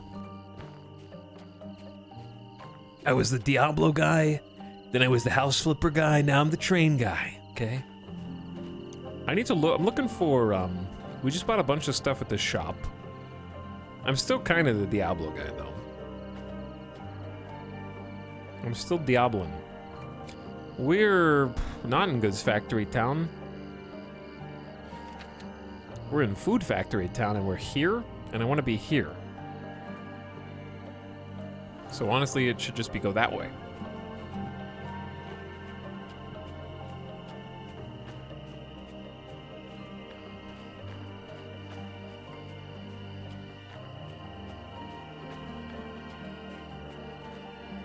Somewhere over here.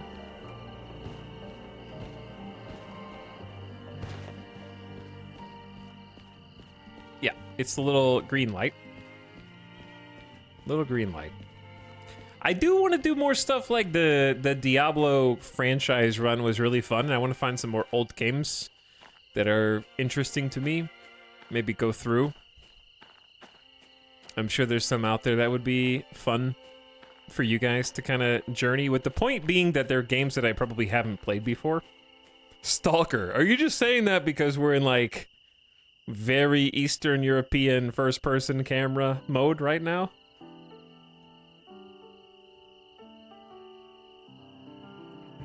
Yes, I do want to play Stalker though. But games that I maybe missed out on,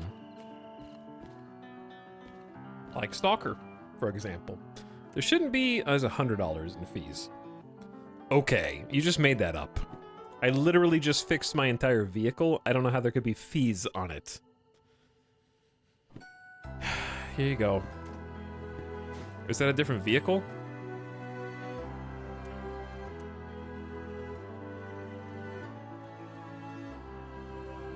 I didn't even turn it on. I fixed it and I walked here. Those are emission fees? Oh, I guess I could have printed it out and read it, huh? Okay, so because we have a lot of money now, we just did a mission that got us like 50-something, 55,000 in cash. Biggest payday yet by far, not even close. We can afford a whole bunch of stuff. We are now basically out of the tutorial. So everything that we buy from now on, the copay is just going to become something we almost never use unless our train derails and kills a small town of people. Like, that's really the only time our insurance is going to come into play. Are we paying 30K for a multi-unit license right now? I think so. I'm not ready for a, ooh, the DE6 is 200K. That's good. That's actually something to work toward. Cool. Okay, DH4 is affordable, 50K. SO60 is, which one of these is not in the game? The SO60? The S282 is in the game, right? That's the steam engine. This is the steam engine, 50 grand for the steam engine. Train length 2, more orders, hazmat would be fun, military contracts. All right, yeah, let's just get multi-unit, that's what we want. 30 grand. You can use 2 trains if you jump between them back and forth and manage both. That's possible. In the interest of realism and simulation, and not gonna do that. Or you could control them bird's eye view with the 3rd-person cam. That would also work. Or there's like a remote, isn't there? Oh, do not burn the career manager down. All right, 30K, we have a license, congratulations. This license allows you to run multiple locomotives from a single cab. Useful, needing extra power. Insurance copay went up even more. Way too much money. Do we want to buy anything else? How much do I have? We should probably, we have 35K, that's not bad.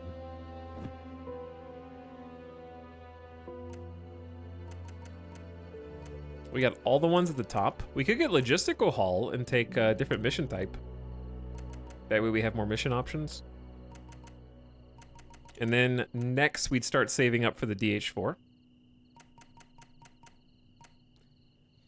Fish Monkey, why are you annoyingly writing flashlight in all caps? If I can just single you out for a second. Why does this sim have such a good soundtrack? Because it's actually the soundtrack to Far Loan Sales, which I am controlling independently of the game. That's not to say the game doesn't have a good soundtrack. We haven't listened to it yet because we don't have the cassette player.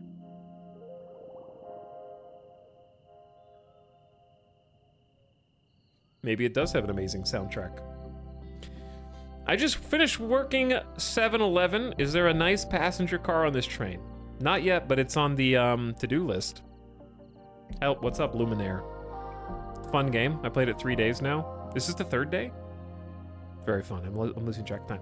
Anyway, you stinky. I have a flashlight. It's right here. What about it? There. Flashlight. Okay. What do you what do you want? Let's get the logistical haul license. No, I think I should keep some money in case I blow up my train. That's a better idea. I gotta be able to pay the copay so I don't have to restart the entire campaign. We've already got multi-unit. Let's just leave it at that.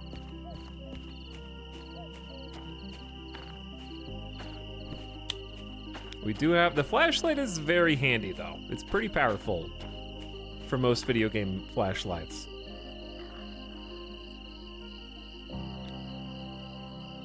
No working from 7 to 11 p.m. That's a really broad length of time, Sliding Convenience, that you are opposed to working. I'm not sure you're gonna find many employers who are like, you go in, you go, no working from 7 a.m. to 11 p.m. They go, okay, that's very specific. Next time maybe say working from 12 a.m. to 7 a.m. Or, you know, 11 p.m. to 7 a.m. But it's only like a 9-hour window. All right, where's my train? I know where it is. Do I? Well, I need to find the DE2, not the other train. You can have a very small but valuable window of my time. Yeah, you can.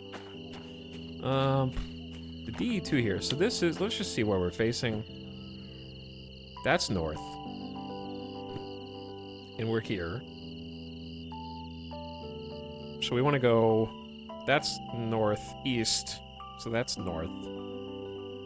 So we want to go west. This way.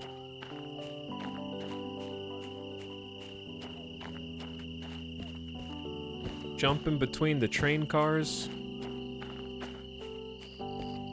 I love the fact that all the vehicles were just added in the last update, apparently, or most of them. Like that guy.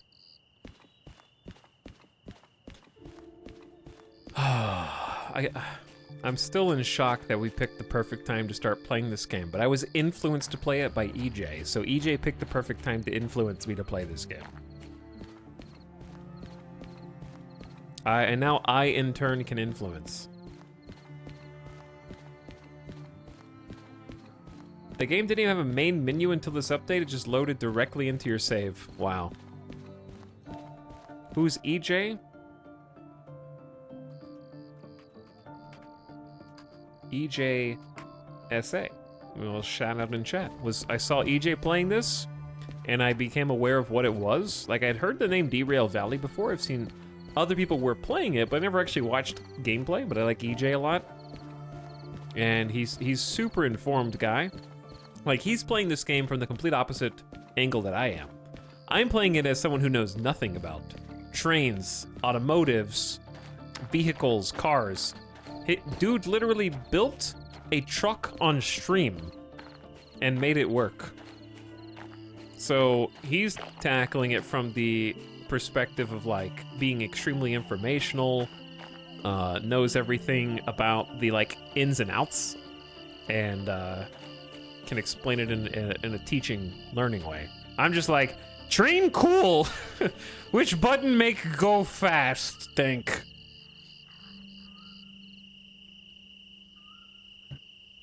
Calix, I work 4 a.m. to 4 p.m. Yeah, but I assume you don't do that 7 days a week, hopefully.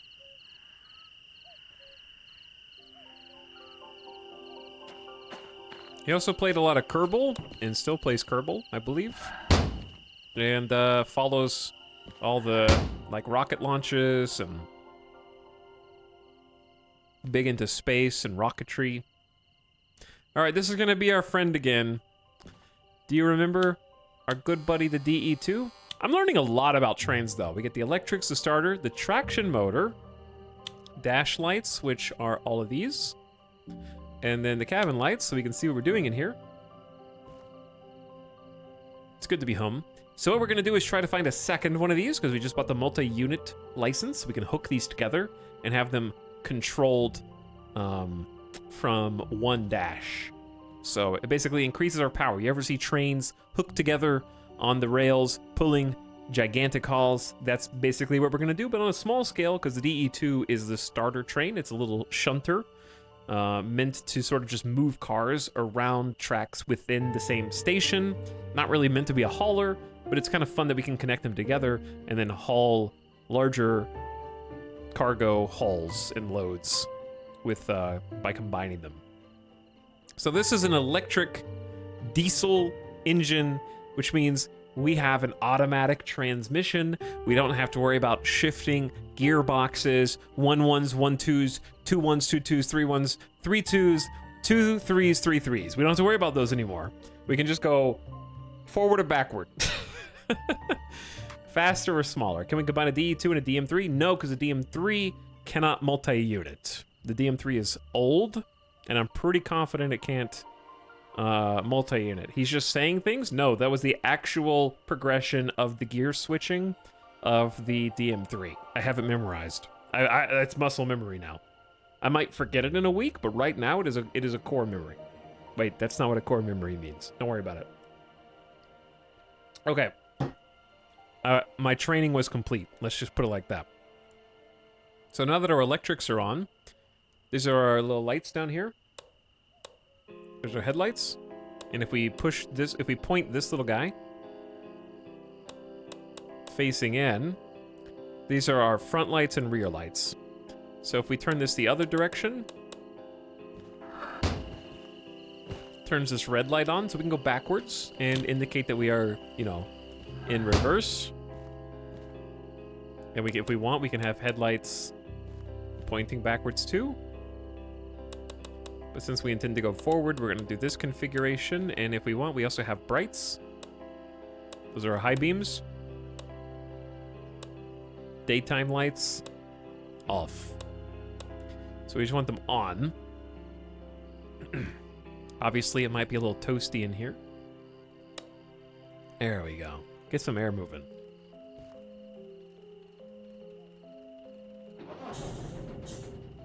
Oops. It's easier if you use the mouse. There we go. The mouse wheel's a little difficult there. She's back. Okay. Why wouldn't you always use your brights? Fog. Brights are not good in fog.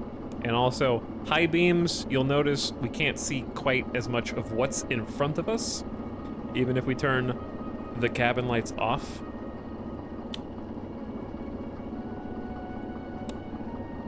So the low beams are a little wider. Sometimes you just don't need your high beams. But yeah, especially fog. So just like in the other train, we do have a wheel slip indicator. There'll be a noise if the wheel starts slipping. That typically happen if conditions are rainy and wet, or we're pulling a lot of cargo behind us, it's heavy, and we just can't get traction on the rails. So that's where the sander button comes in. We can push that to start sanding the rails with literal sand. There's our sandometer, telling us how much sand we have. That'll give us traction, create friction between the wheels and the rails, and allow us to continue moving without just spinning in place. So we got the sander there. On this side, we got fuel and oil, fully in the green. Brake pipes, this is pressurized currently. If we depressurize the brakes, this little red meter will move up. The higher the red meter moves up, the more brakes are applied. The brake pads will push up against the wheels and start slowing us down. So our max is 5. So if we, for example, turned on the brakes here, you could see the brakes start to depressurize, depending on how much I move that. So brakes are on. There is no air. We want to pressurize it. That's what the so when we pressurize it, it pushes apart the brake pad from the wheel and allows the wheels to spin. Measuring our RPM here, just trying to keep that out of the red. Traction motor temp. This is where we're just making sure the traction motor does not go offline for any reason by running the engine too hot. And there's our ohm meter. I forgot about our ohm meter. We haven't done this in so long. I don't even remember what the interaction between these two things is. My knowledge has just run out.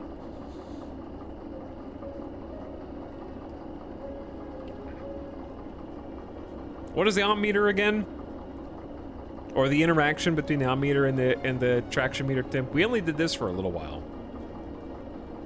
I don't know everything.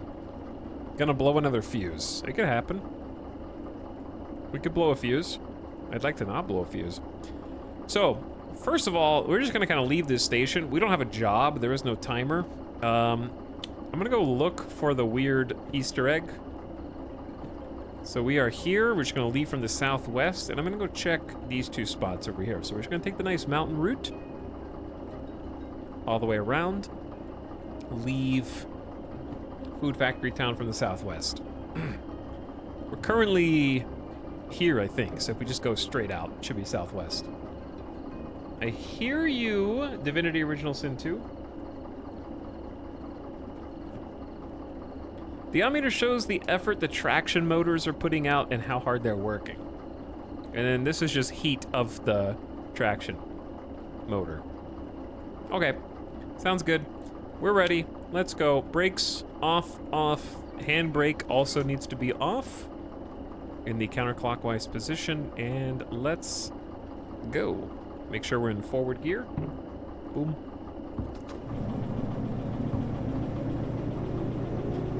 It feels good to be back in the DE2. This thing has some get up and go compared to what we were doing before. Notice how I don't even have to worry about changing gears anymore. It's beautiful. We just have to worry about speed. That's all we have to concern ourselves with. All right, so we're going uphill, which with no load, this is totally fine. We're heading west. Yeah, we're heading exactly west.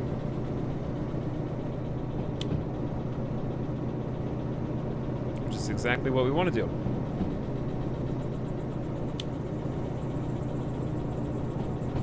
Don't worry, chat. Where we're going, we don't need headlights.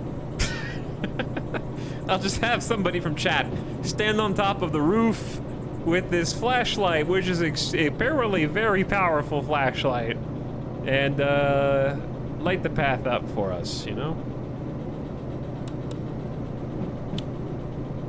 I'm just kidding. We'll get our lantern on, though.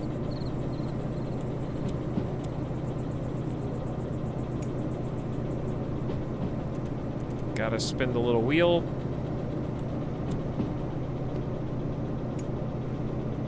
There we go. Very cozy. Power is proportional to the square of the current. I believe you, but I have no idea what that means because math was my weakest subject in school. I did my best.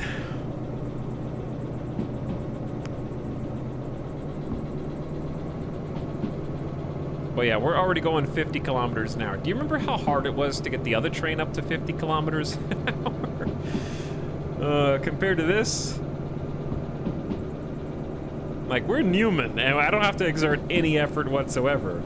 I just have to watch for the speed limit signs, like 50 being a safe speed. It's very easy to get going too fast in this compared to our last one. So we're just gonna ease off the throttle. Because we're already going 45. I don't want to push it. All right, we're here. We should just stay right, and that's pretty much it for a while. Stay right at the next fork. There's the fork coming up in 300 meters. That's the point 3 stands for, and the plus 1.5 means we're going uphill, and the grade is plus 1.5. So it's letting us know how severe that incline is going to be. Damn, we've learned a lot in the last couple days. I didn't know any of this until like yesterday or the day before. So I can like read signs next to the rails. We're going right the way that we want to.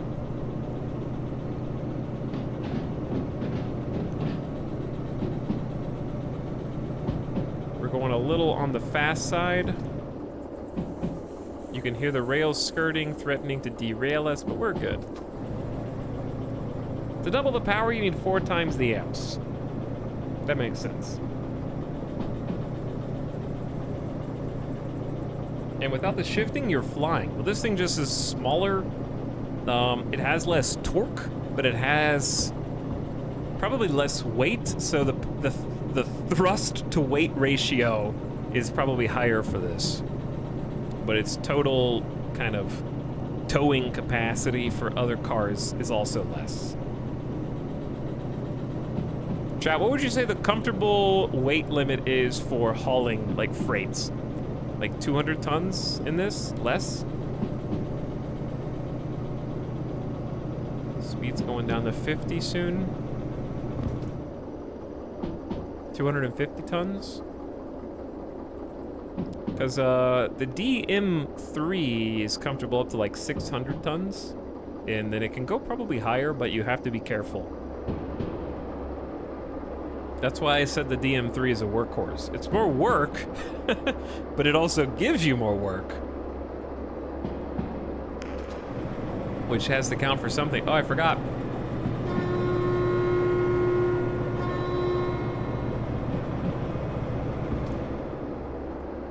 I forgot to do it when we were leaving the station as well. My bad.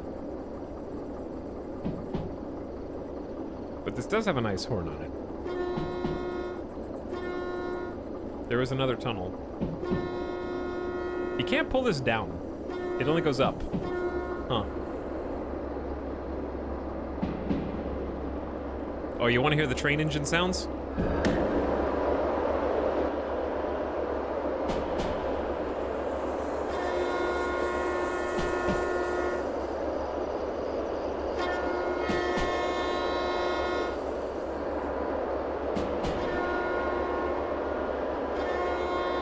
This one's a little crusty in tunnels. It sounds a little weird in tunnels.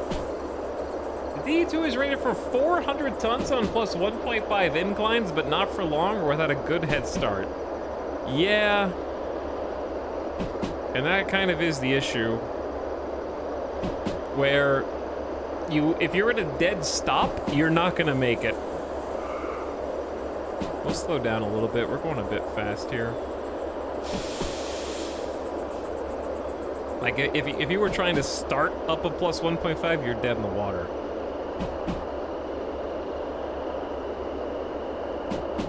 I think, in that case, on paper, that 400 tons is, like, it's kind of cheating. Because it was like, oh yeah, you can handle 400 tons on plus 1.5 incline, as long as you're already going 50 kilometers an hour, and the hill is short.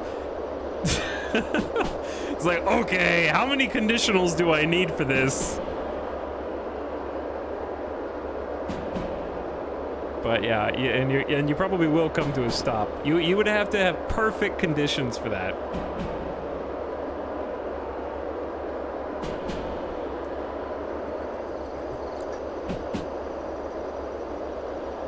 All right, so we gotta go fast right now. We are going a little too fast.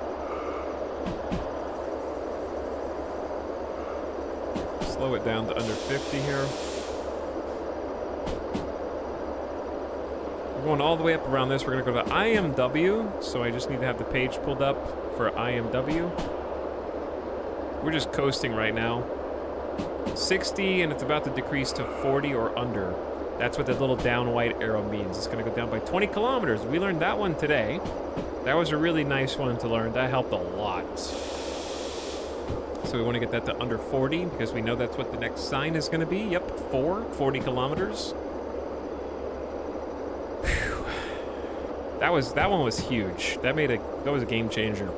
Okay. Anyway, we need the station map for IMW. Entering from the northwest.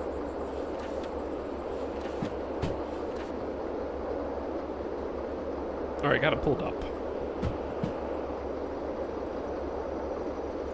I could pull 100 tons downhill. Easy. As long as I can ride on the car that's 100 tons because it's gonna run me over if I'm at the front. I've heard that before. What's up, Anexies? Thanks for the 51 months. Appreciate the 5 subs in one. How you doing? Welcome to stream. We're back in the DE2. We don't really need to accelerate. That's a 50. We're already going almost 40. Thanks for 51 months in Xyz. Can we go faster to derail? Yeah, we could derail. It'd be a really boring derail because I don't even have any cargo. So it kind of just be this thing flying off the track for no reason and then me paying a bunch of insurance just to do a little flip. Well, it would be cool if we went into the ravine. That would be cool. Also, what's up, Goose Gravy? Thanks for half a year. Hi, Goose Gravy. We got to slow down. 6 with the down white arrow means that we're coming up on a 40. So we want to get safely under that. It's so... Oops, wrong way. It's so nice and quiet in here until... Open the door, go stand outside, enjoy the nighttime. Up arrow means it's about to go up by 20 or more kilometers.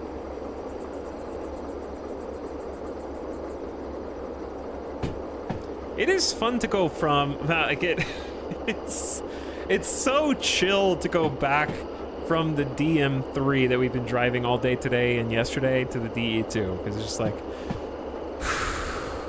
I'm here, dude. I'm chilling. This is easy mode.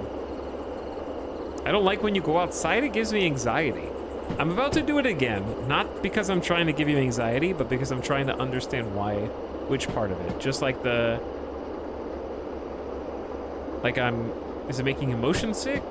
Do you think I'm gonna fall off? Or both? I'm not gonna fall off, don't worry. I feel slightly miffed about never catching any derail. We haven't derailed yet. I'm too good at the game, Komsky. I'm just kidding. We actually haven't derailed, though. I think that's most likely to happen when we have like a huge cargo load and also we're going down a really steep like -2, -2.5. I feel like the scariest is gonna be when we get hazmat license and we're carrying like tankers behind us. Once we start getting tankers and they're full of diesel or fuel or whatever they've got, those are volatile. By the way, chat, did we watch the trailer for this game so you can see like, I feel like we should just watch the trailer. Oh, you can just pause? I don't want to pause. We'll wait until we actually get in somewhere safe.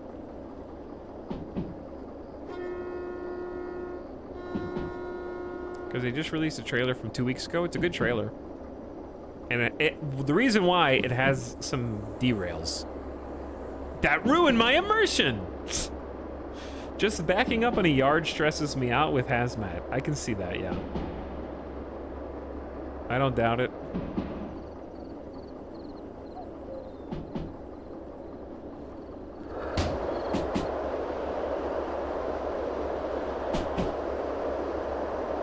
Is there anything stopping you from just going 40 the whole way instead of going up and down?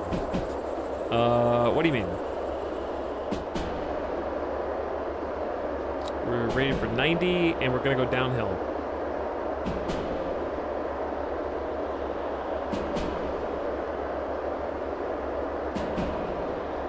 Speed-wise, it's just a fundamental physics question. Like right now, we're going downhill, I'm not accelerating. Gravity is accelerating us because of how efficient railways are with steel wheels, steel on steel. So I'm not even giving any throttle, but we're still accelerating. So I'm only coasting at the moment. And we're trying to stay under specific speed thresholds because these rails are rated and they have the little signs with the numbers on the side to tell you the maximum speed you can go without just like careening off the edge. So right now it's 70. That's like if you go faster than this, bye-bye, see you later. And we're going like 65, right? So I go put a little on the brakes, start slowing down. And we got an intersection coming up. And I don't even remember where to go because I'm talking to chat. So I'm gonna start slowing down. think we're just coming up into IMW. And if we're coming from the northwest, we want to go right, left.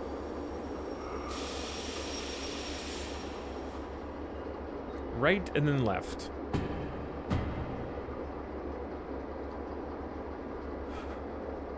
Is going above guaranteed? No, it's not guaranteed. We've gone a little faster than that when we tried to do. Let's go ahead and set that to right. It's not a guarantee. It's just like a safe. It also depends on your cargo and the train, right? The trains have different weights.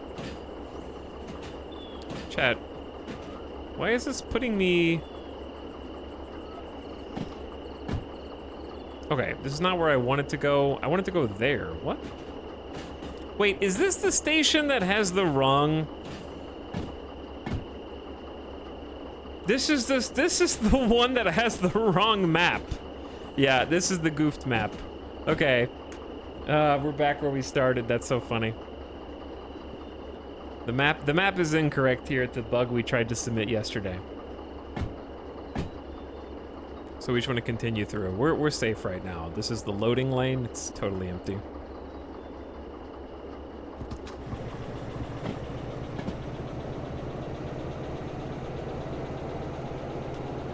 But yeah, the map for Iron Ore Mine West is incorrect when entering from the northwest. And apparently it's been an issue for like 2 years. Unfortunately.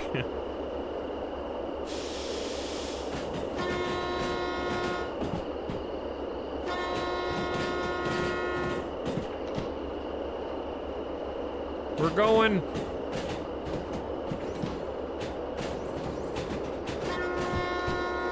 Map misprints make it more realistic. The map strikes again. And we need to go left and then right at the next few forks to... We're looking for an Easter egg.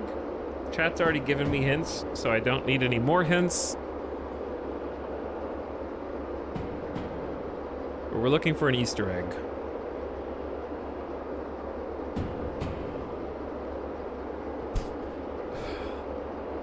Why did he go back to his old train? Because it's fun. And also we're gonna try a multi-unit setup with a DE2. What's up, Blur Reapers? How's it going?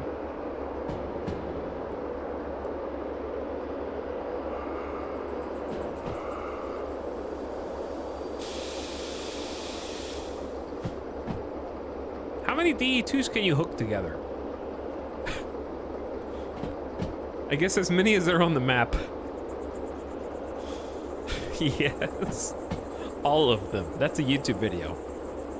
All right, I forgot. What is it? It's left. Okay, we're already going left. Left and then right.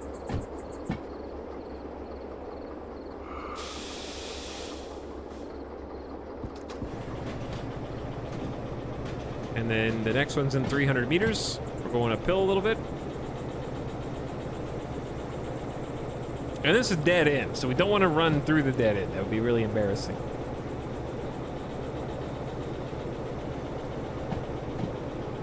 But yeah, this has so much power relative. The last train we were driving has way more torque.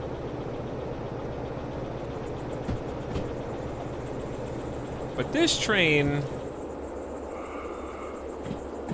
has way more acceleration when not laden. Okay, what? There's a junction in 500 meters?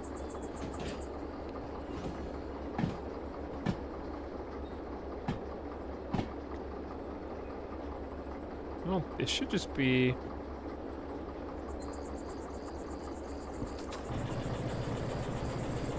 We're gonna find out. Let's turn our high beams on. Keep our eyes peeled. The secret lands. These are the secret lands. You could actually put a lot of Easter eggs in this game. Since you're allowed to go out and walk around, like, you can just take off the train and go. You know? So you don't have to follow the rails.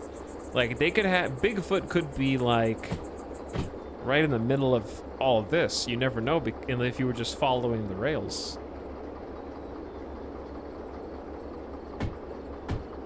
You must find the pages. But not... Hold on. Now I find the pages, right?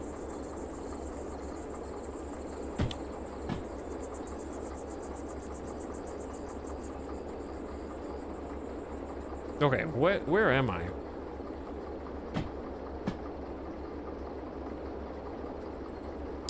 There's definitely something here. Hold on. Hold on, chat. Is that what I think it is? Is that what I think it is? Ding ding ding ding ding ding ding. Ding ding ding ding ding. Ding ding ding ding ding.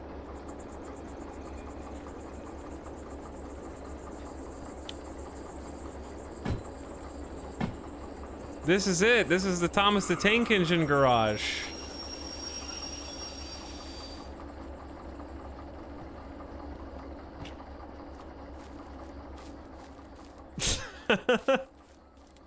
Right? Like, is that not...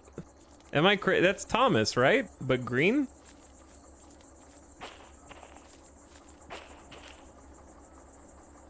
Percy?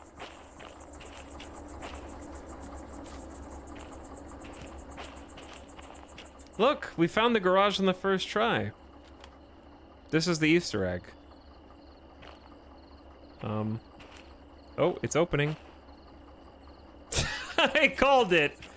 I called it. I knew it. I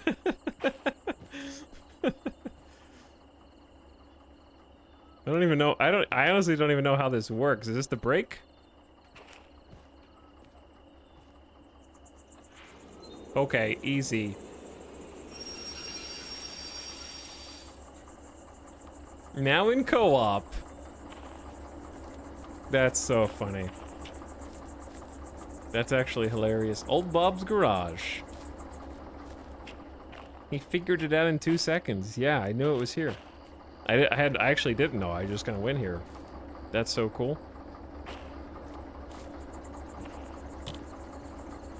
So chat said, let's back this up actually. Easy.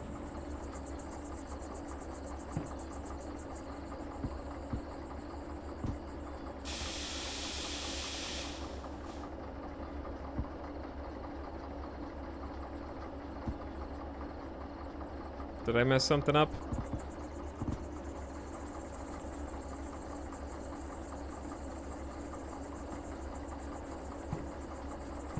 There we go. It wasn't, I was mouse wheeling down, but nothing was happening. That's weird.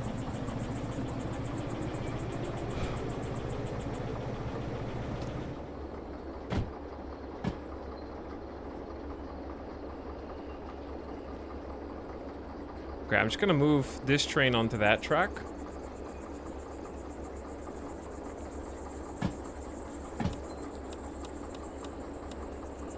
There we go. Now we got lights going that way too.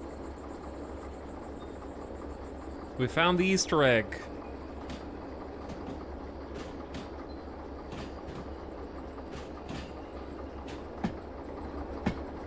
All right, throw on the brakes.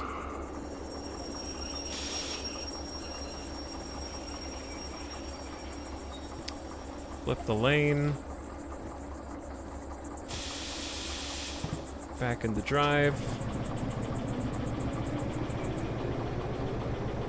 I can't wait to see how this goes. Well, I can't get too far away because I need... I like how it's 20 kilometers an hour is the maximum safe. You're gonna crash.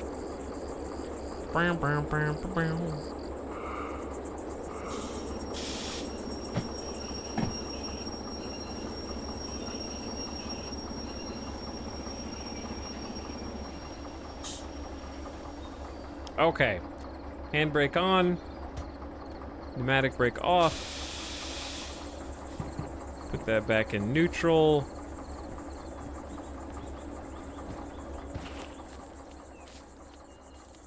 So, let's take a look.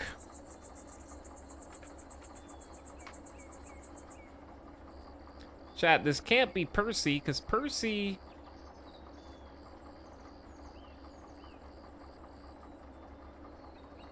only has 4 wheels.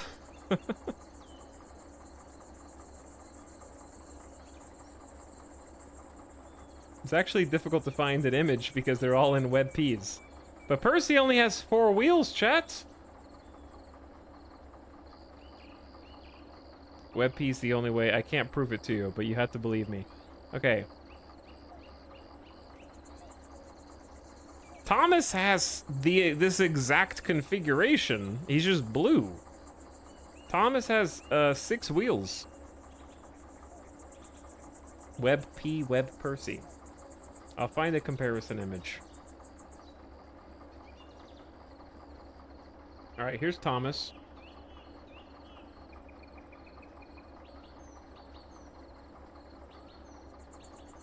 And then here's Percy.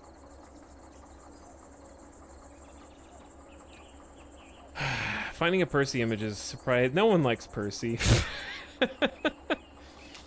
Sorry, I'm sorry, bro. But no one likes Percy. Alright, I found the JPEG.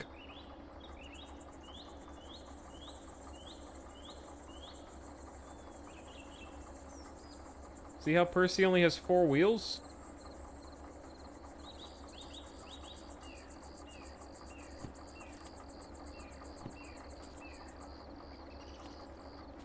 And this has 6, like Thomas.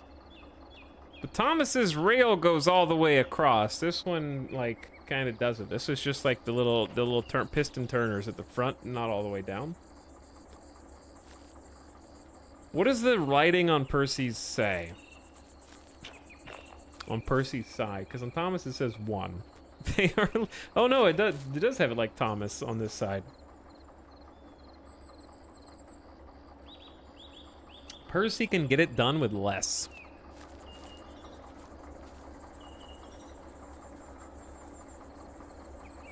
Wouldn't you say the front looks like it has Thomas instead of the Percy bulk behind it? Also, Percy doesn't have any on top. Thomas has a stack, a hump, and a bell. This has a stack, a hump, and a bell.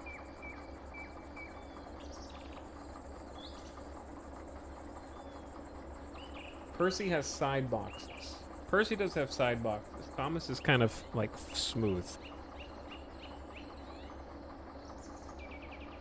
Thomas is just the best. Thomas is just the best. Anyway, Chad said that this is one of their work in progress engines. So is this the SO60? S060? Yeah, this is the one that's supposed to be out within the next couple weeks. Like this one's supposed to be out imminently. And if we look in, this is like a preview model of what they're working on. So this is actually going to be drivable soon. This is the next train that'll be released. Very cool. All right, we gotta try. We gotta try this, right?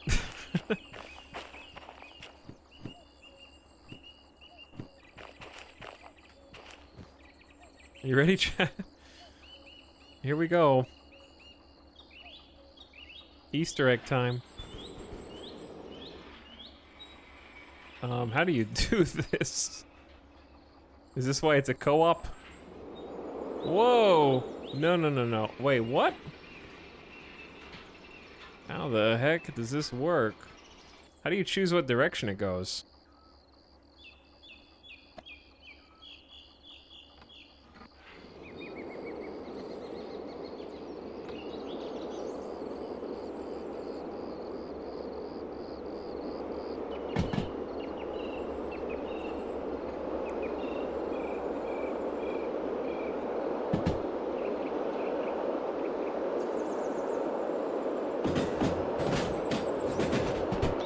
going, I guess. I don't know where we're going. I can't see.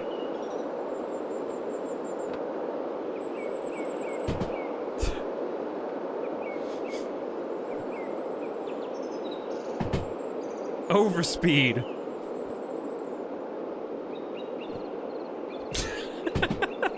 There we go. Ingenuity.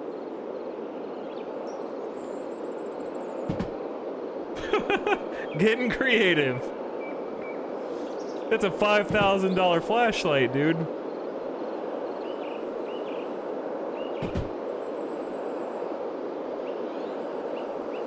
Uh-oh.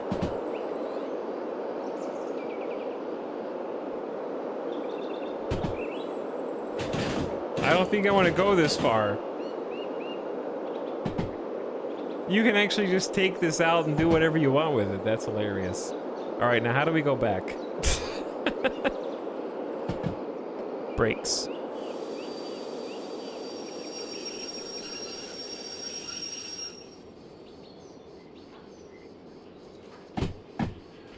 Go back. It should be easier to go backward this way.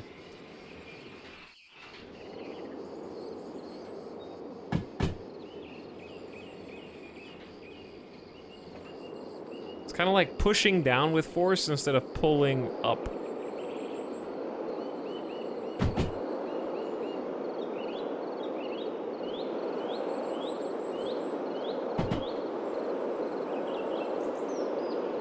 We're going a little too fast.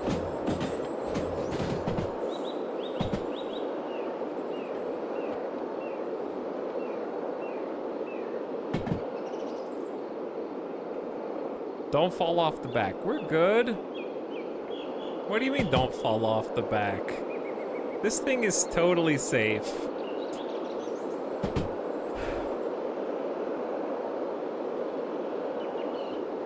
I just got done setting up my new computer, my computer in my new apartment. Hey, nice, Robot Mystic. We just got an Easter egg in our train game.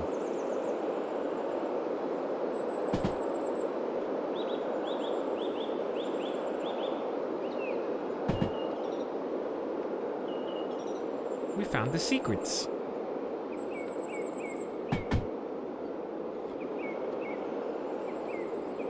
But now we're trying to hand cart our way back. Oh. There we are. What if we, Chat, what if we put this in front of the DE2 and then pushed it into the station? I don't, what would be the point? But what would be the point, though? I feel like we just leave it where it is because we know where to find it. Can you hook up cargo to it? I don't think so, no.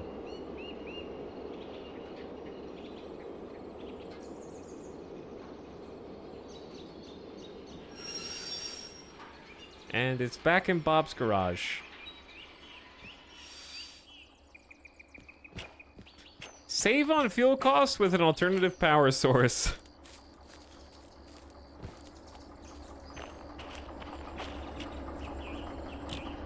That's funny. All right, chat. Let's go back where we were going before. Don't. Oh, my flashlight. They would pop up in Lost and Found.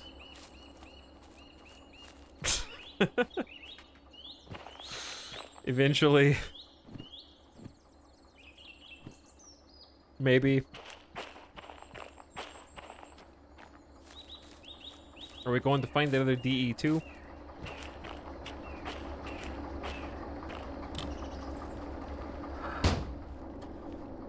All right. Reverse.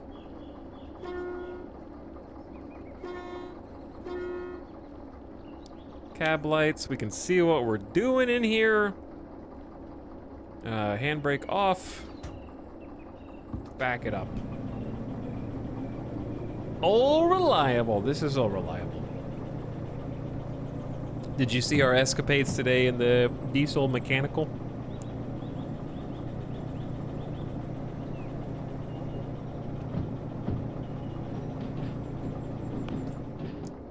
Because our practice from yesterday paid off in spades, if I might add. Chat, what are you guys playing this Friday? What are you playing tonight?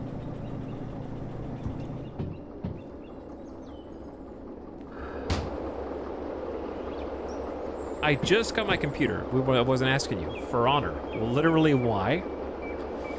Jagged Alliance. How is Jagged Alliance? This game. Dave the Diver, Star Citizen, a little indie game called Derail Valley, EU4, Stardew. You're not playing Unpack. Oh, I get it. Sailwind. I still need to play that. Victoria 3. Good luck. Death Stranding. Guild Wars 2. Mass Effect 1. Halls of Torment. That's on. I think that's something I would enjoy as well. Playing Tears of the Kingdom. That's too much gameplay. Too much gameplay.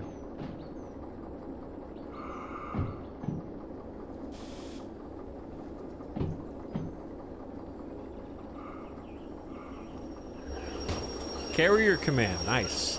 Right in this wheelhouse, in my opinion.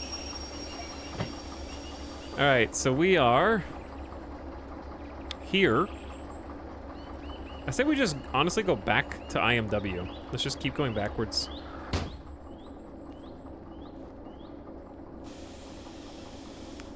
Wait, that's just, do you think, surely they have another DE2 in there?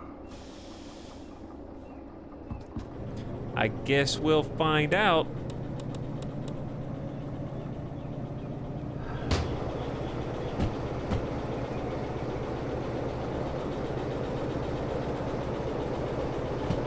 Anticipation for Baldur's Gate 3 has me kind of bored.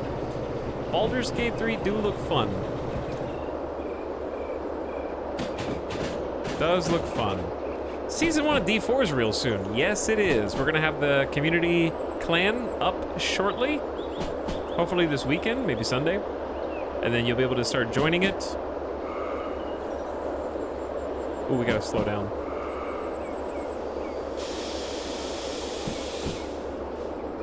And the competition will begin on the 20th. Top 10 people in the community by level in Diablo 4 Season 1 in a 2-week window, starting on the 20th, going through August 4th, whatever 2 weeks from that is. Will potentially earn prizes. So if you have Diablo 4 and you want to play, I'll be posting details in the Discord either Sunday or Monday, and talking about it on streams next week. You'll be able to compete, and if you're in first place in that 2 weeks, if you have the highest level character, and or the first one to hit 100, if multiple people happen to hit 100 in 2 weeks, if you're crazy like that,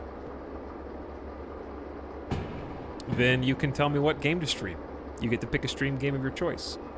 First place gets to pick a 6-hour stream based on a game of their choice. It has we'll talk about that. Don't ask me the details, okay? You do it every time. Some conditions may apply. You'll also get a 12-month sub to the channel.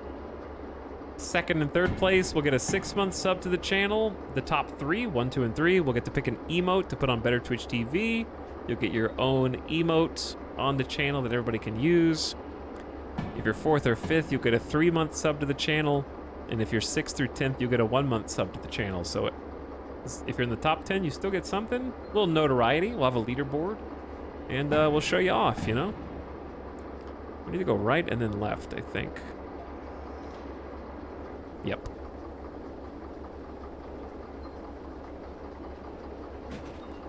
So what are we looking for here? We're looking for... ideally, another DE2 on the other side of these tracks.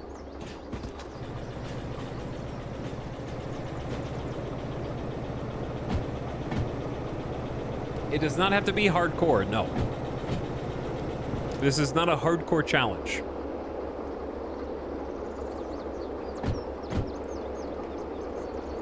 You can play grouped, you can play solo. The only rule is that you'll probably have to be in our clan for that 2-week period. Then you can leave if you like, or you can stay and play with other like-minded individuals, but that's just so we can verify that your Twitch account is your game account, and it's not some rando who's championing for you.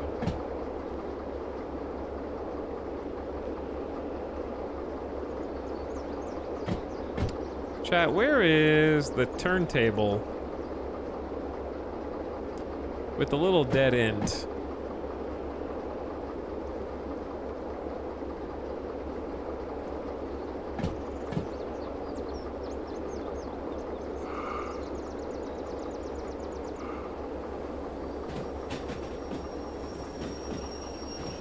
I'm confused.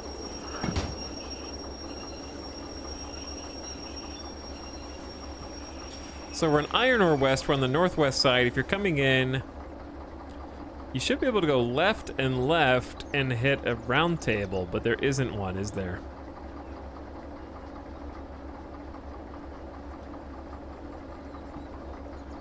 Wait, what side are we on? I'm on the south side? Oh, because it does the thing where you go, you're from the north, but then you go from the south. Oh yeah, it is on the other side. Never mind. I got turned around.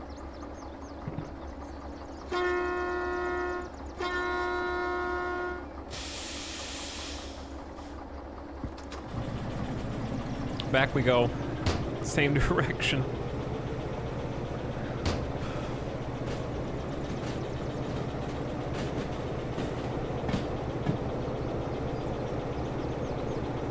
I didn't see another DE2 though, so we might just continue on through.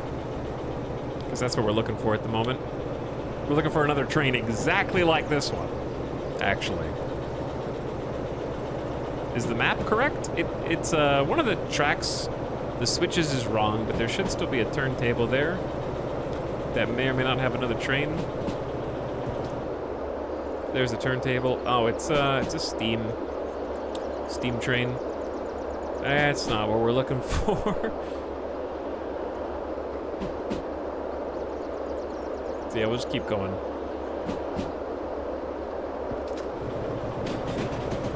Oh, we need to go slow.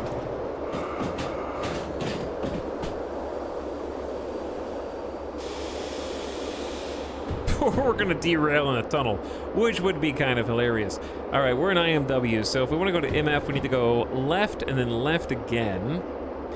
Try to find a DE2 there.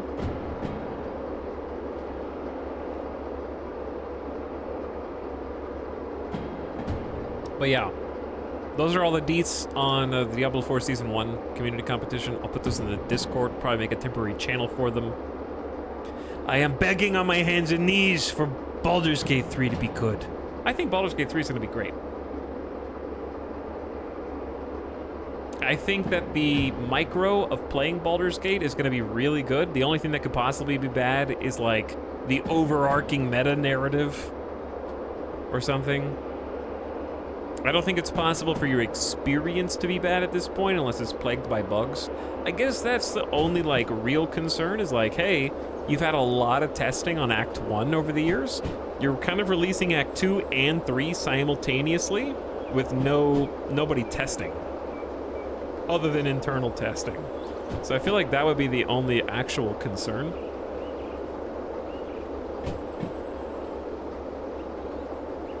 Like the public hasn't had access to actually test the other 2/3 of the game.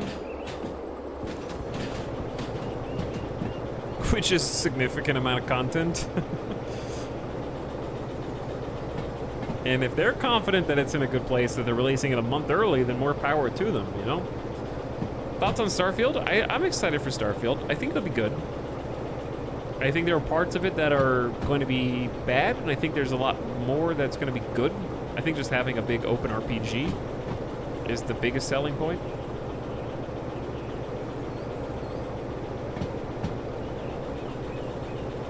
Not really sold on like the space combat or ship gameplay and some other stuff, but I think just like the vastness of it and the people, the dialogue, the characters will be fun, the choices and whatnot.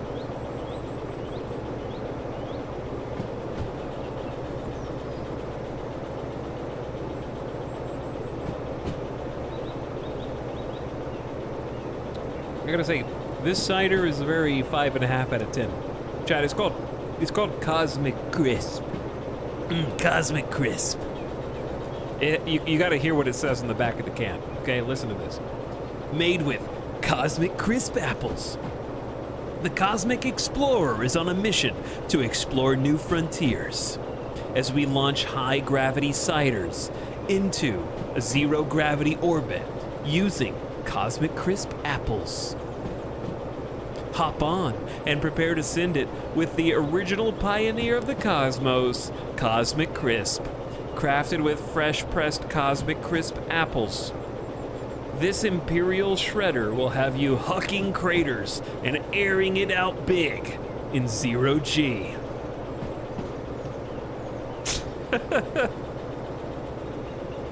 You bought it. I didn't know that was on the can.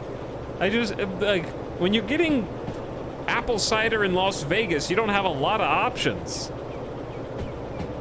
It's not exactly Portland or, like, New England. You know what I'm saying? You just get what's there. And your choices are either, like, this or,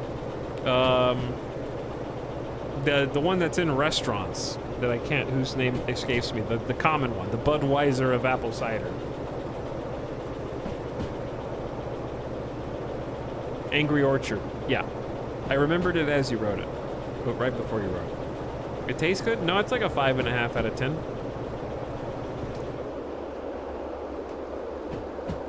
Definitely that, like the quality of the apples is not that good.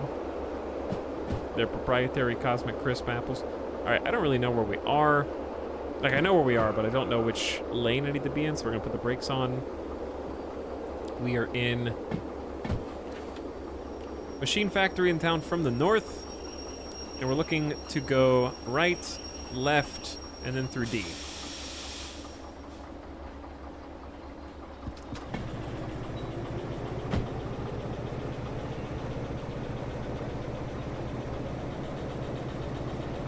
Is hating all alcohol a hot take? Nah, if you don't like it, then you don't like it.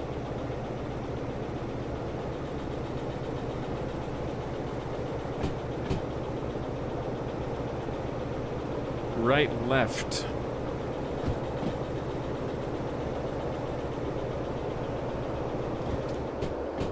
Making fun of people who don't like alcohol is lame.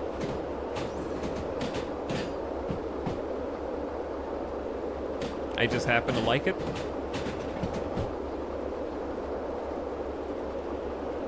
All right, we are. Yeah, we're Newman right now. We're just kind of chilling, going through D. Basically the main line.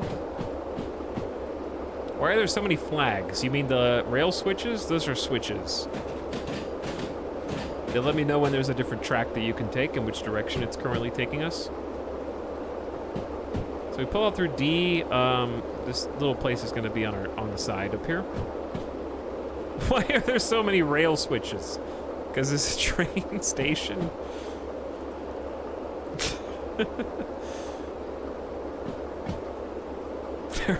Trains go through here.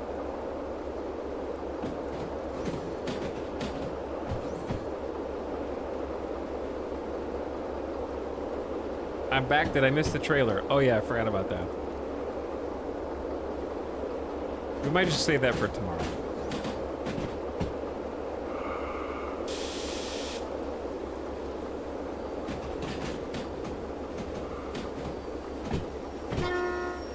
Sorry, I just rammed into a car and I stopped on the tracks.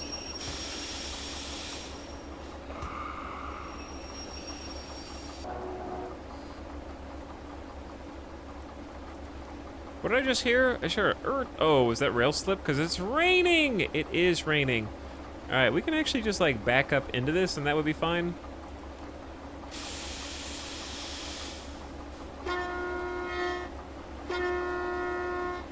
Chat, did I forget to turn my lights back on the correct direction? Don't drive while drinking cider, okay?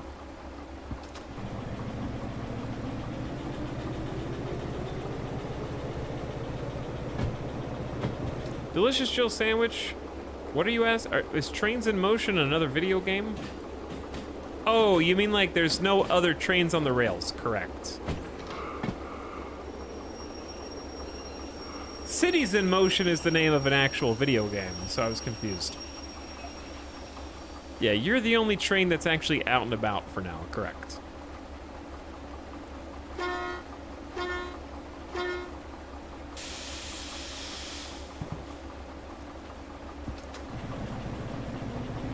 Why you reset the rail switch behind you? I pointed it, see how the white is going from right to left? Because I want to go left, so I made it go left.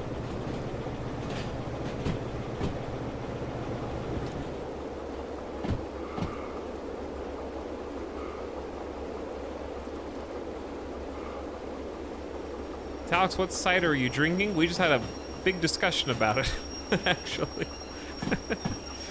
It's bad, and it's called Cosmic Crisp. Not good. Not good at all.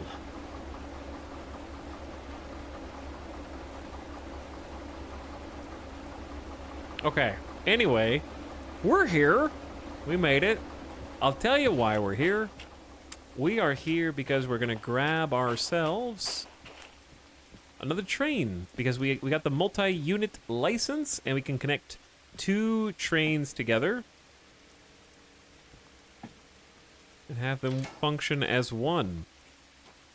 We could even grab 3. I could grab both of these if I wanted. I don't know if there's a reason not to. Other than money.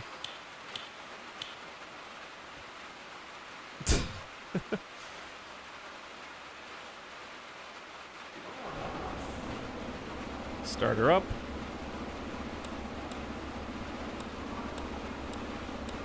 It do be raining.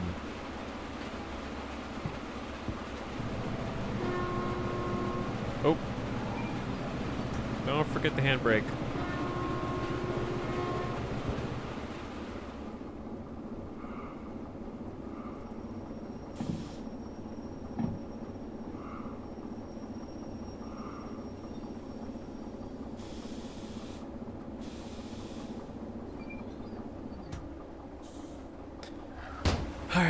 Here's the first one.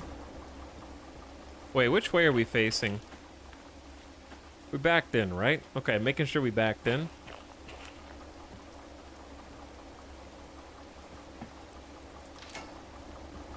Wait, we could actually do this smart if we wanted to.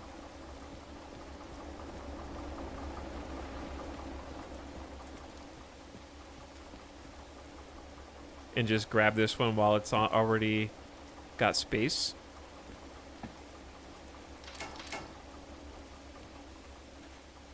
Is this what we're doing?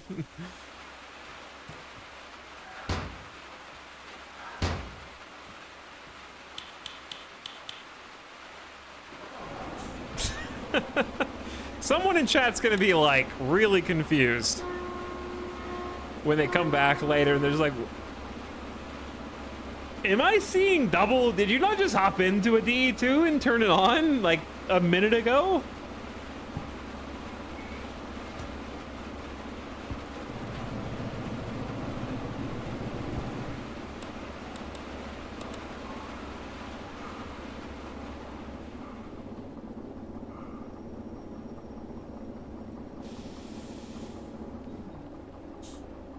I don't know if there's enough space.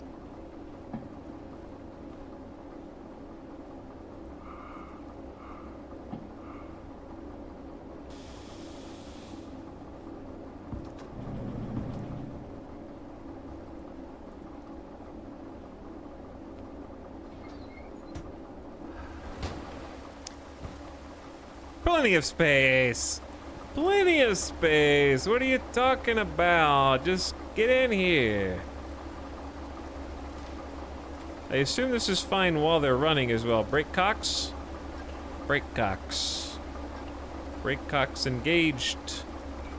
Hook. Hooked. Tightened. The multi-unit connection so that we can do both of them simultaneously is go. Now that it's connected, we just need to release the parking brake here Probably turn out the cab light. Possibly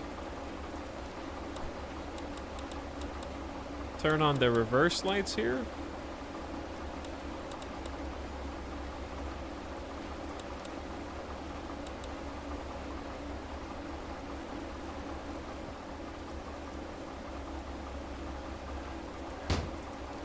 Okay, and then we can hop in this one. Well,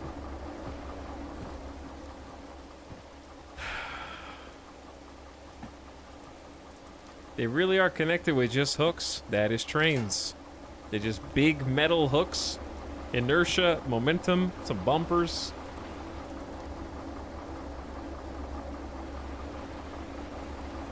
It's easy. Trains are crazy, bro.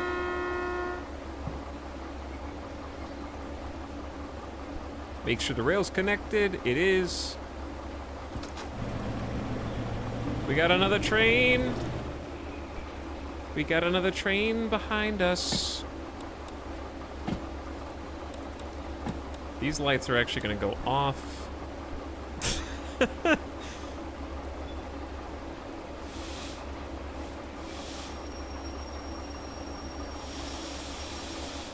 All right, a little bump there, but I think that was well within our expectations.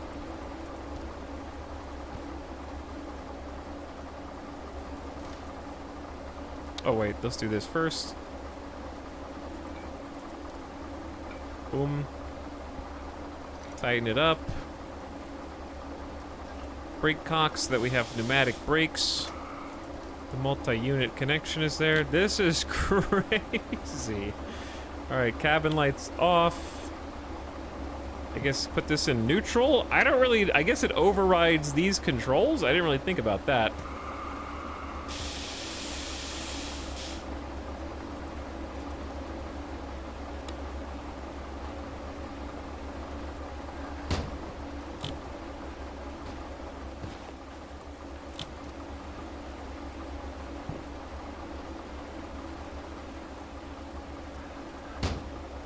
You didn't plug those in. Plug what in? They're all plugged in. Plugged, plugged, hooked.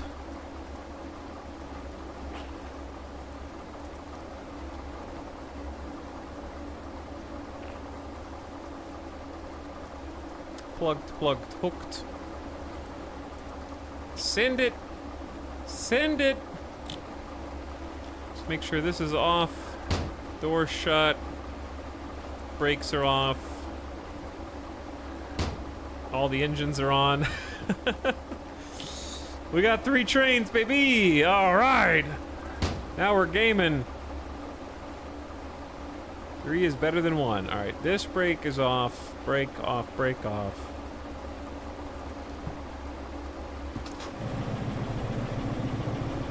We're strong!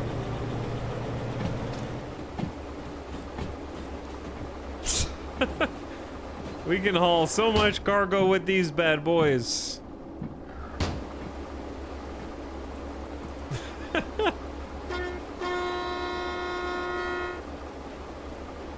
It's raining outside. I need the lights on, please.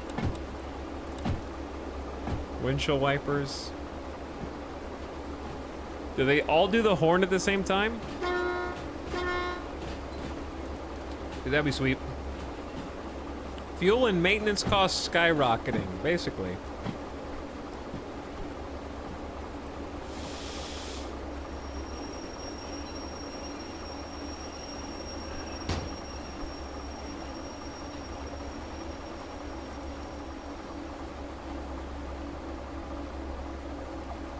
And we flipped that guy back. All right, so if we want to go back to the station, we are here. So we need to back all the way out and then go through D, basically.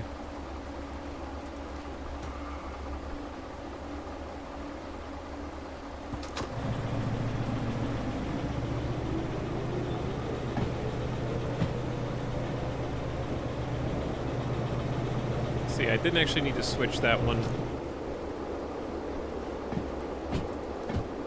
But now I can't see it to change it back.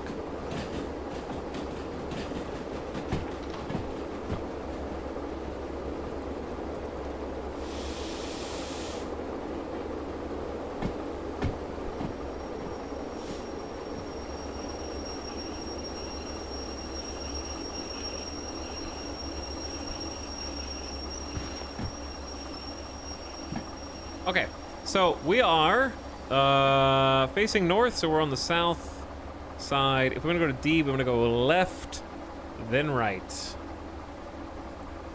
Oh, so I went too far. I went too far. That's okay.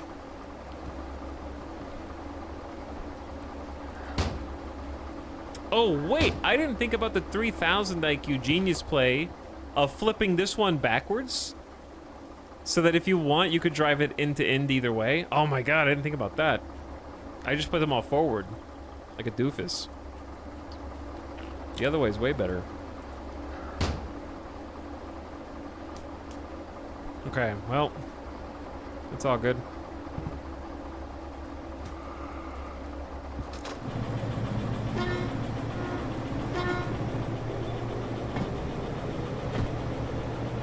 What the fresh hell is this? What do you mean? You never seen a train before?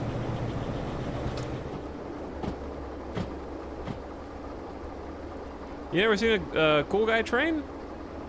He found a dupe exploit.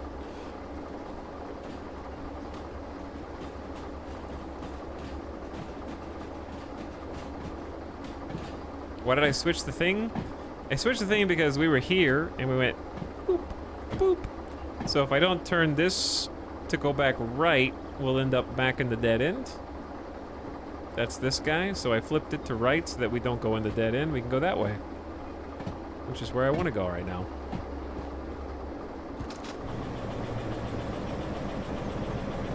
Three trains and a trench coat. True, though.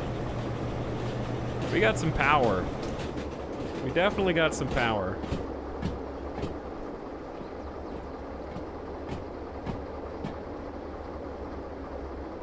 I don't know if it matters which of these lanes we actually end up in.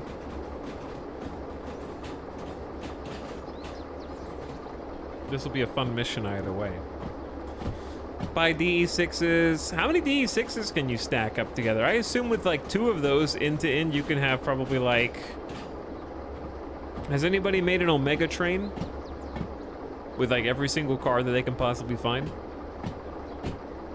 See if it like a circle around the entire map. I almost just got clotheslined. I saw my light flash before my eyes there.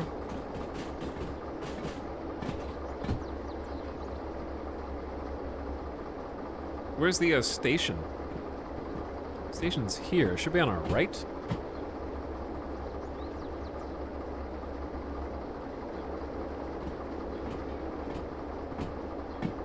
On the other side of D.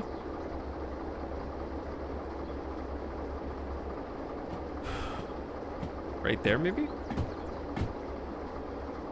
That looks like it.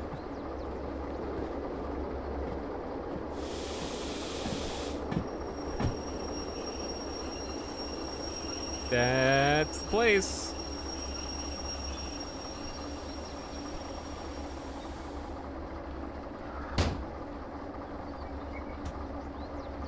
All right, let's put him in park.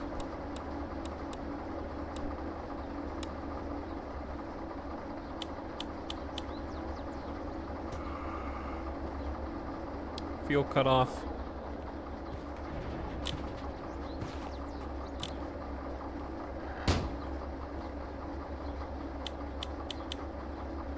Our maintenance costs are definitely skyrocketing, yeah. 100%.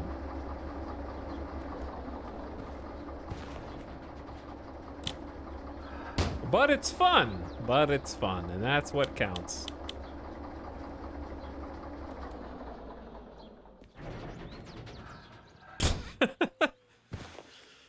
Beautiful! I'm curious what our insurance costs are already. Let's find out.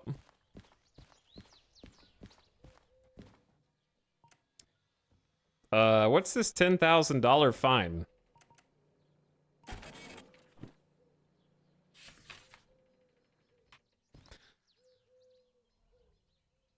I think this is just from driving the DE2 around. We didn't really damage it, like we didn't do anything. I think it's just normal wear and tear. Yeah, regular wear and tear. So it lost some on the mechanical powertrain, 8% electrical train, wheels. Some emissions. Yeah, I think that's just normal wear and tear.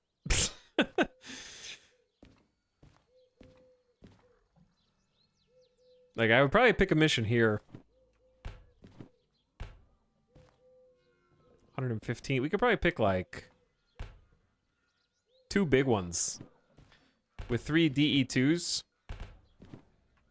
And just go Omega Train. That's a 34K, but that's also because it's to Harbor in town. That's the other side of the map.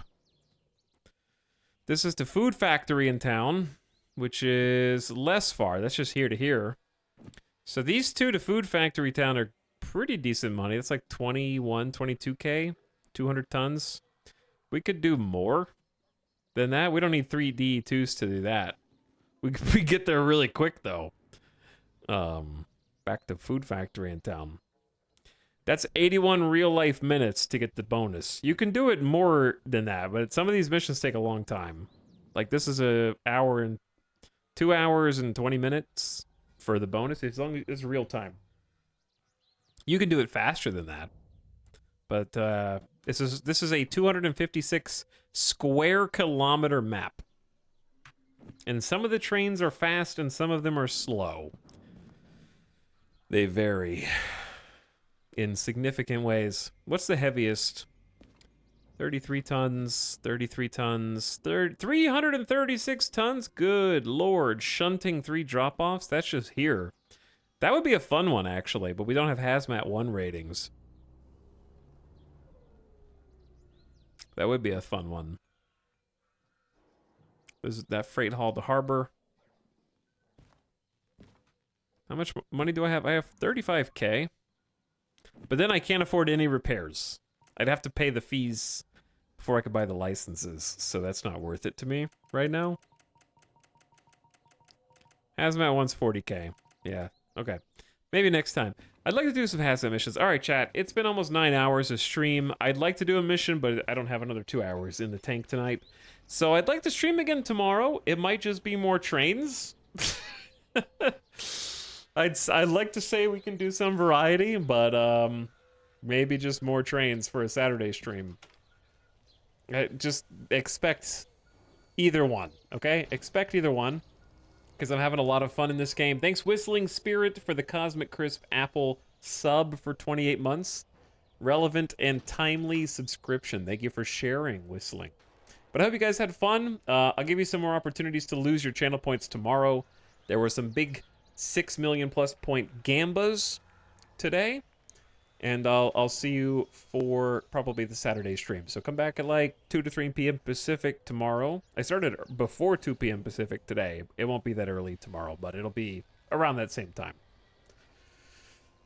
Train Stream is the new cozy stream game. It's cozy until you have 250,000 channel points on the line. I think the Gamba adds an edge and gives some emotional attachment to an otherwise cozy game. The other train that we were doing today is not cozy. It was stressful yesterday. That was really stressing me out. But I feel like we've got our actual real license, and that more or less extremely comfortable inside of it. So that was fun. Like, good stream all around. I hope you enjoyed. Thanks for watching. Thanks for hanging out. And thanks for helping answer some questions. We learned a lot of signage today. And learned when to accelerate or decelerate going around bins. Pulled some 400, 500 ton cargo hauls up some steep inclines out of the harbor. Good times. But maybe you can get on the train Gamba tomorrow. Assuming that there are trains tomorrow. But I'll catch you guys for the next one. Gamba adds engagement with streamer and other chatters. That's true, other chatters as well. We're gonna go on a streamed raid. Let's go say what up to ya boy. Simcopter is on the brink of level 60 in hardcore WoW. Let's go give him some support. That's a crowning achievement. If he can make it. He might just die. Possible. Who knows? But he's still got a long road to go. The last 2 levels are the hardest ones. All right, chat. Good night. I'll see you over there on Sim's channel. Come back for the Saturday stream. Have a good one, everybody.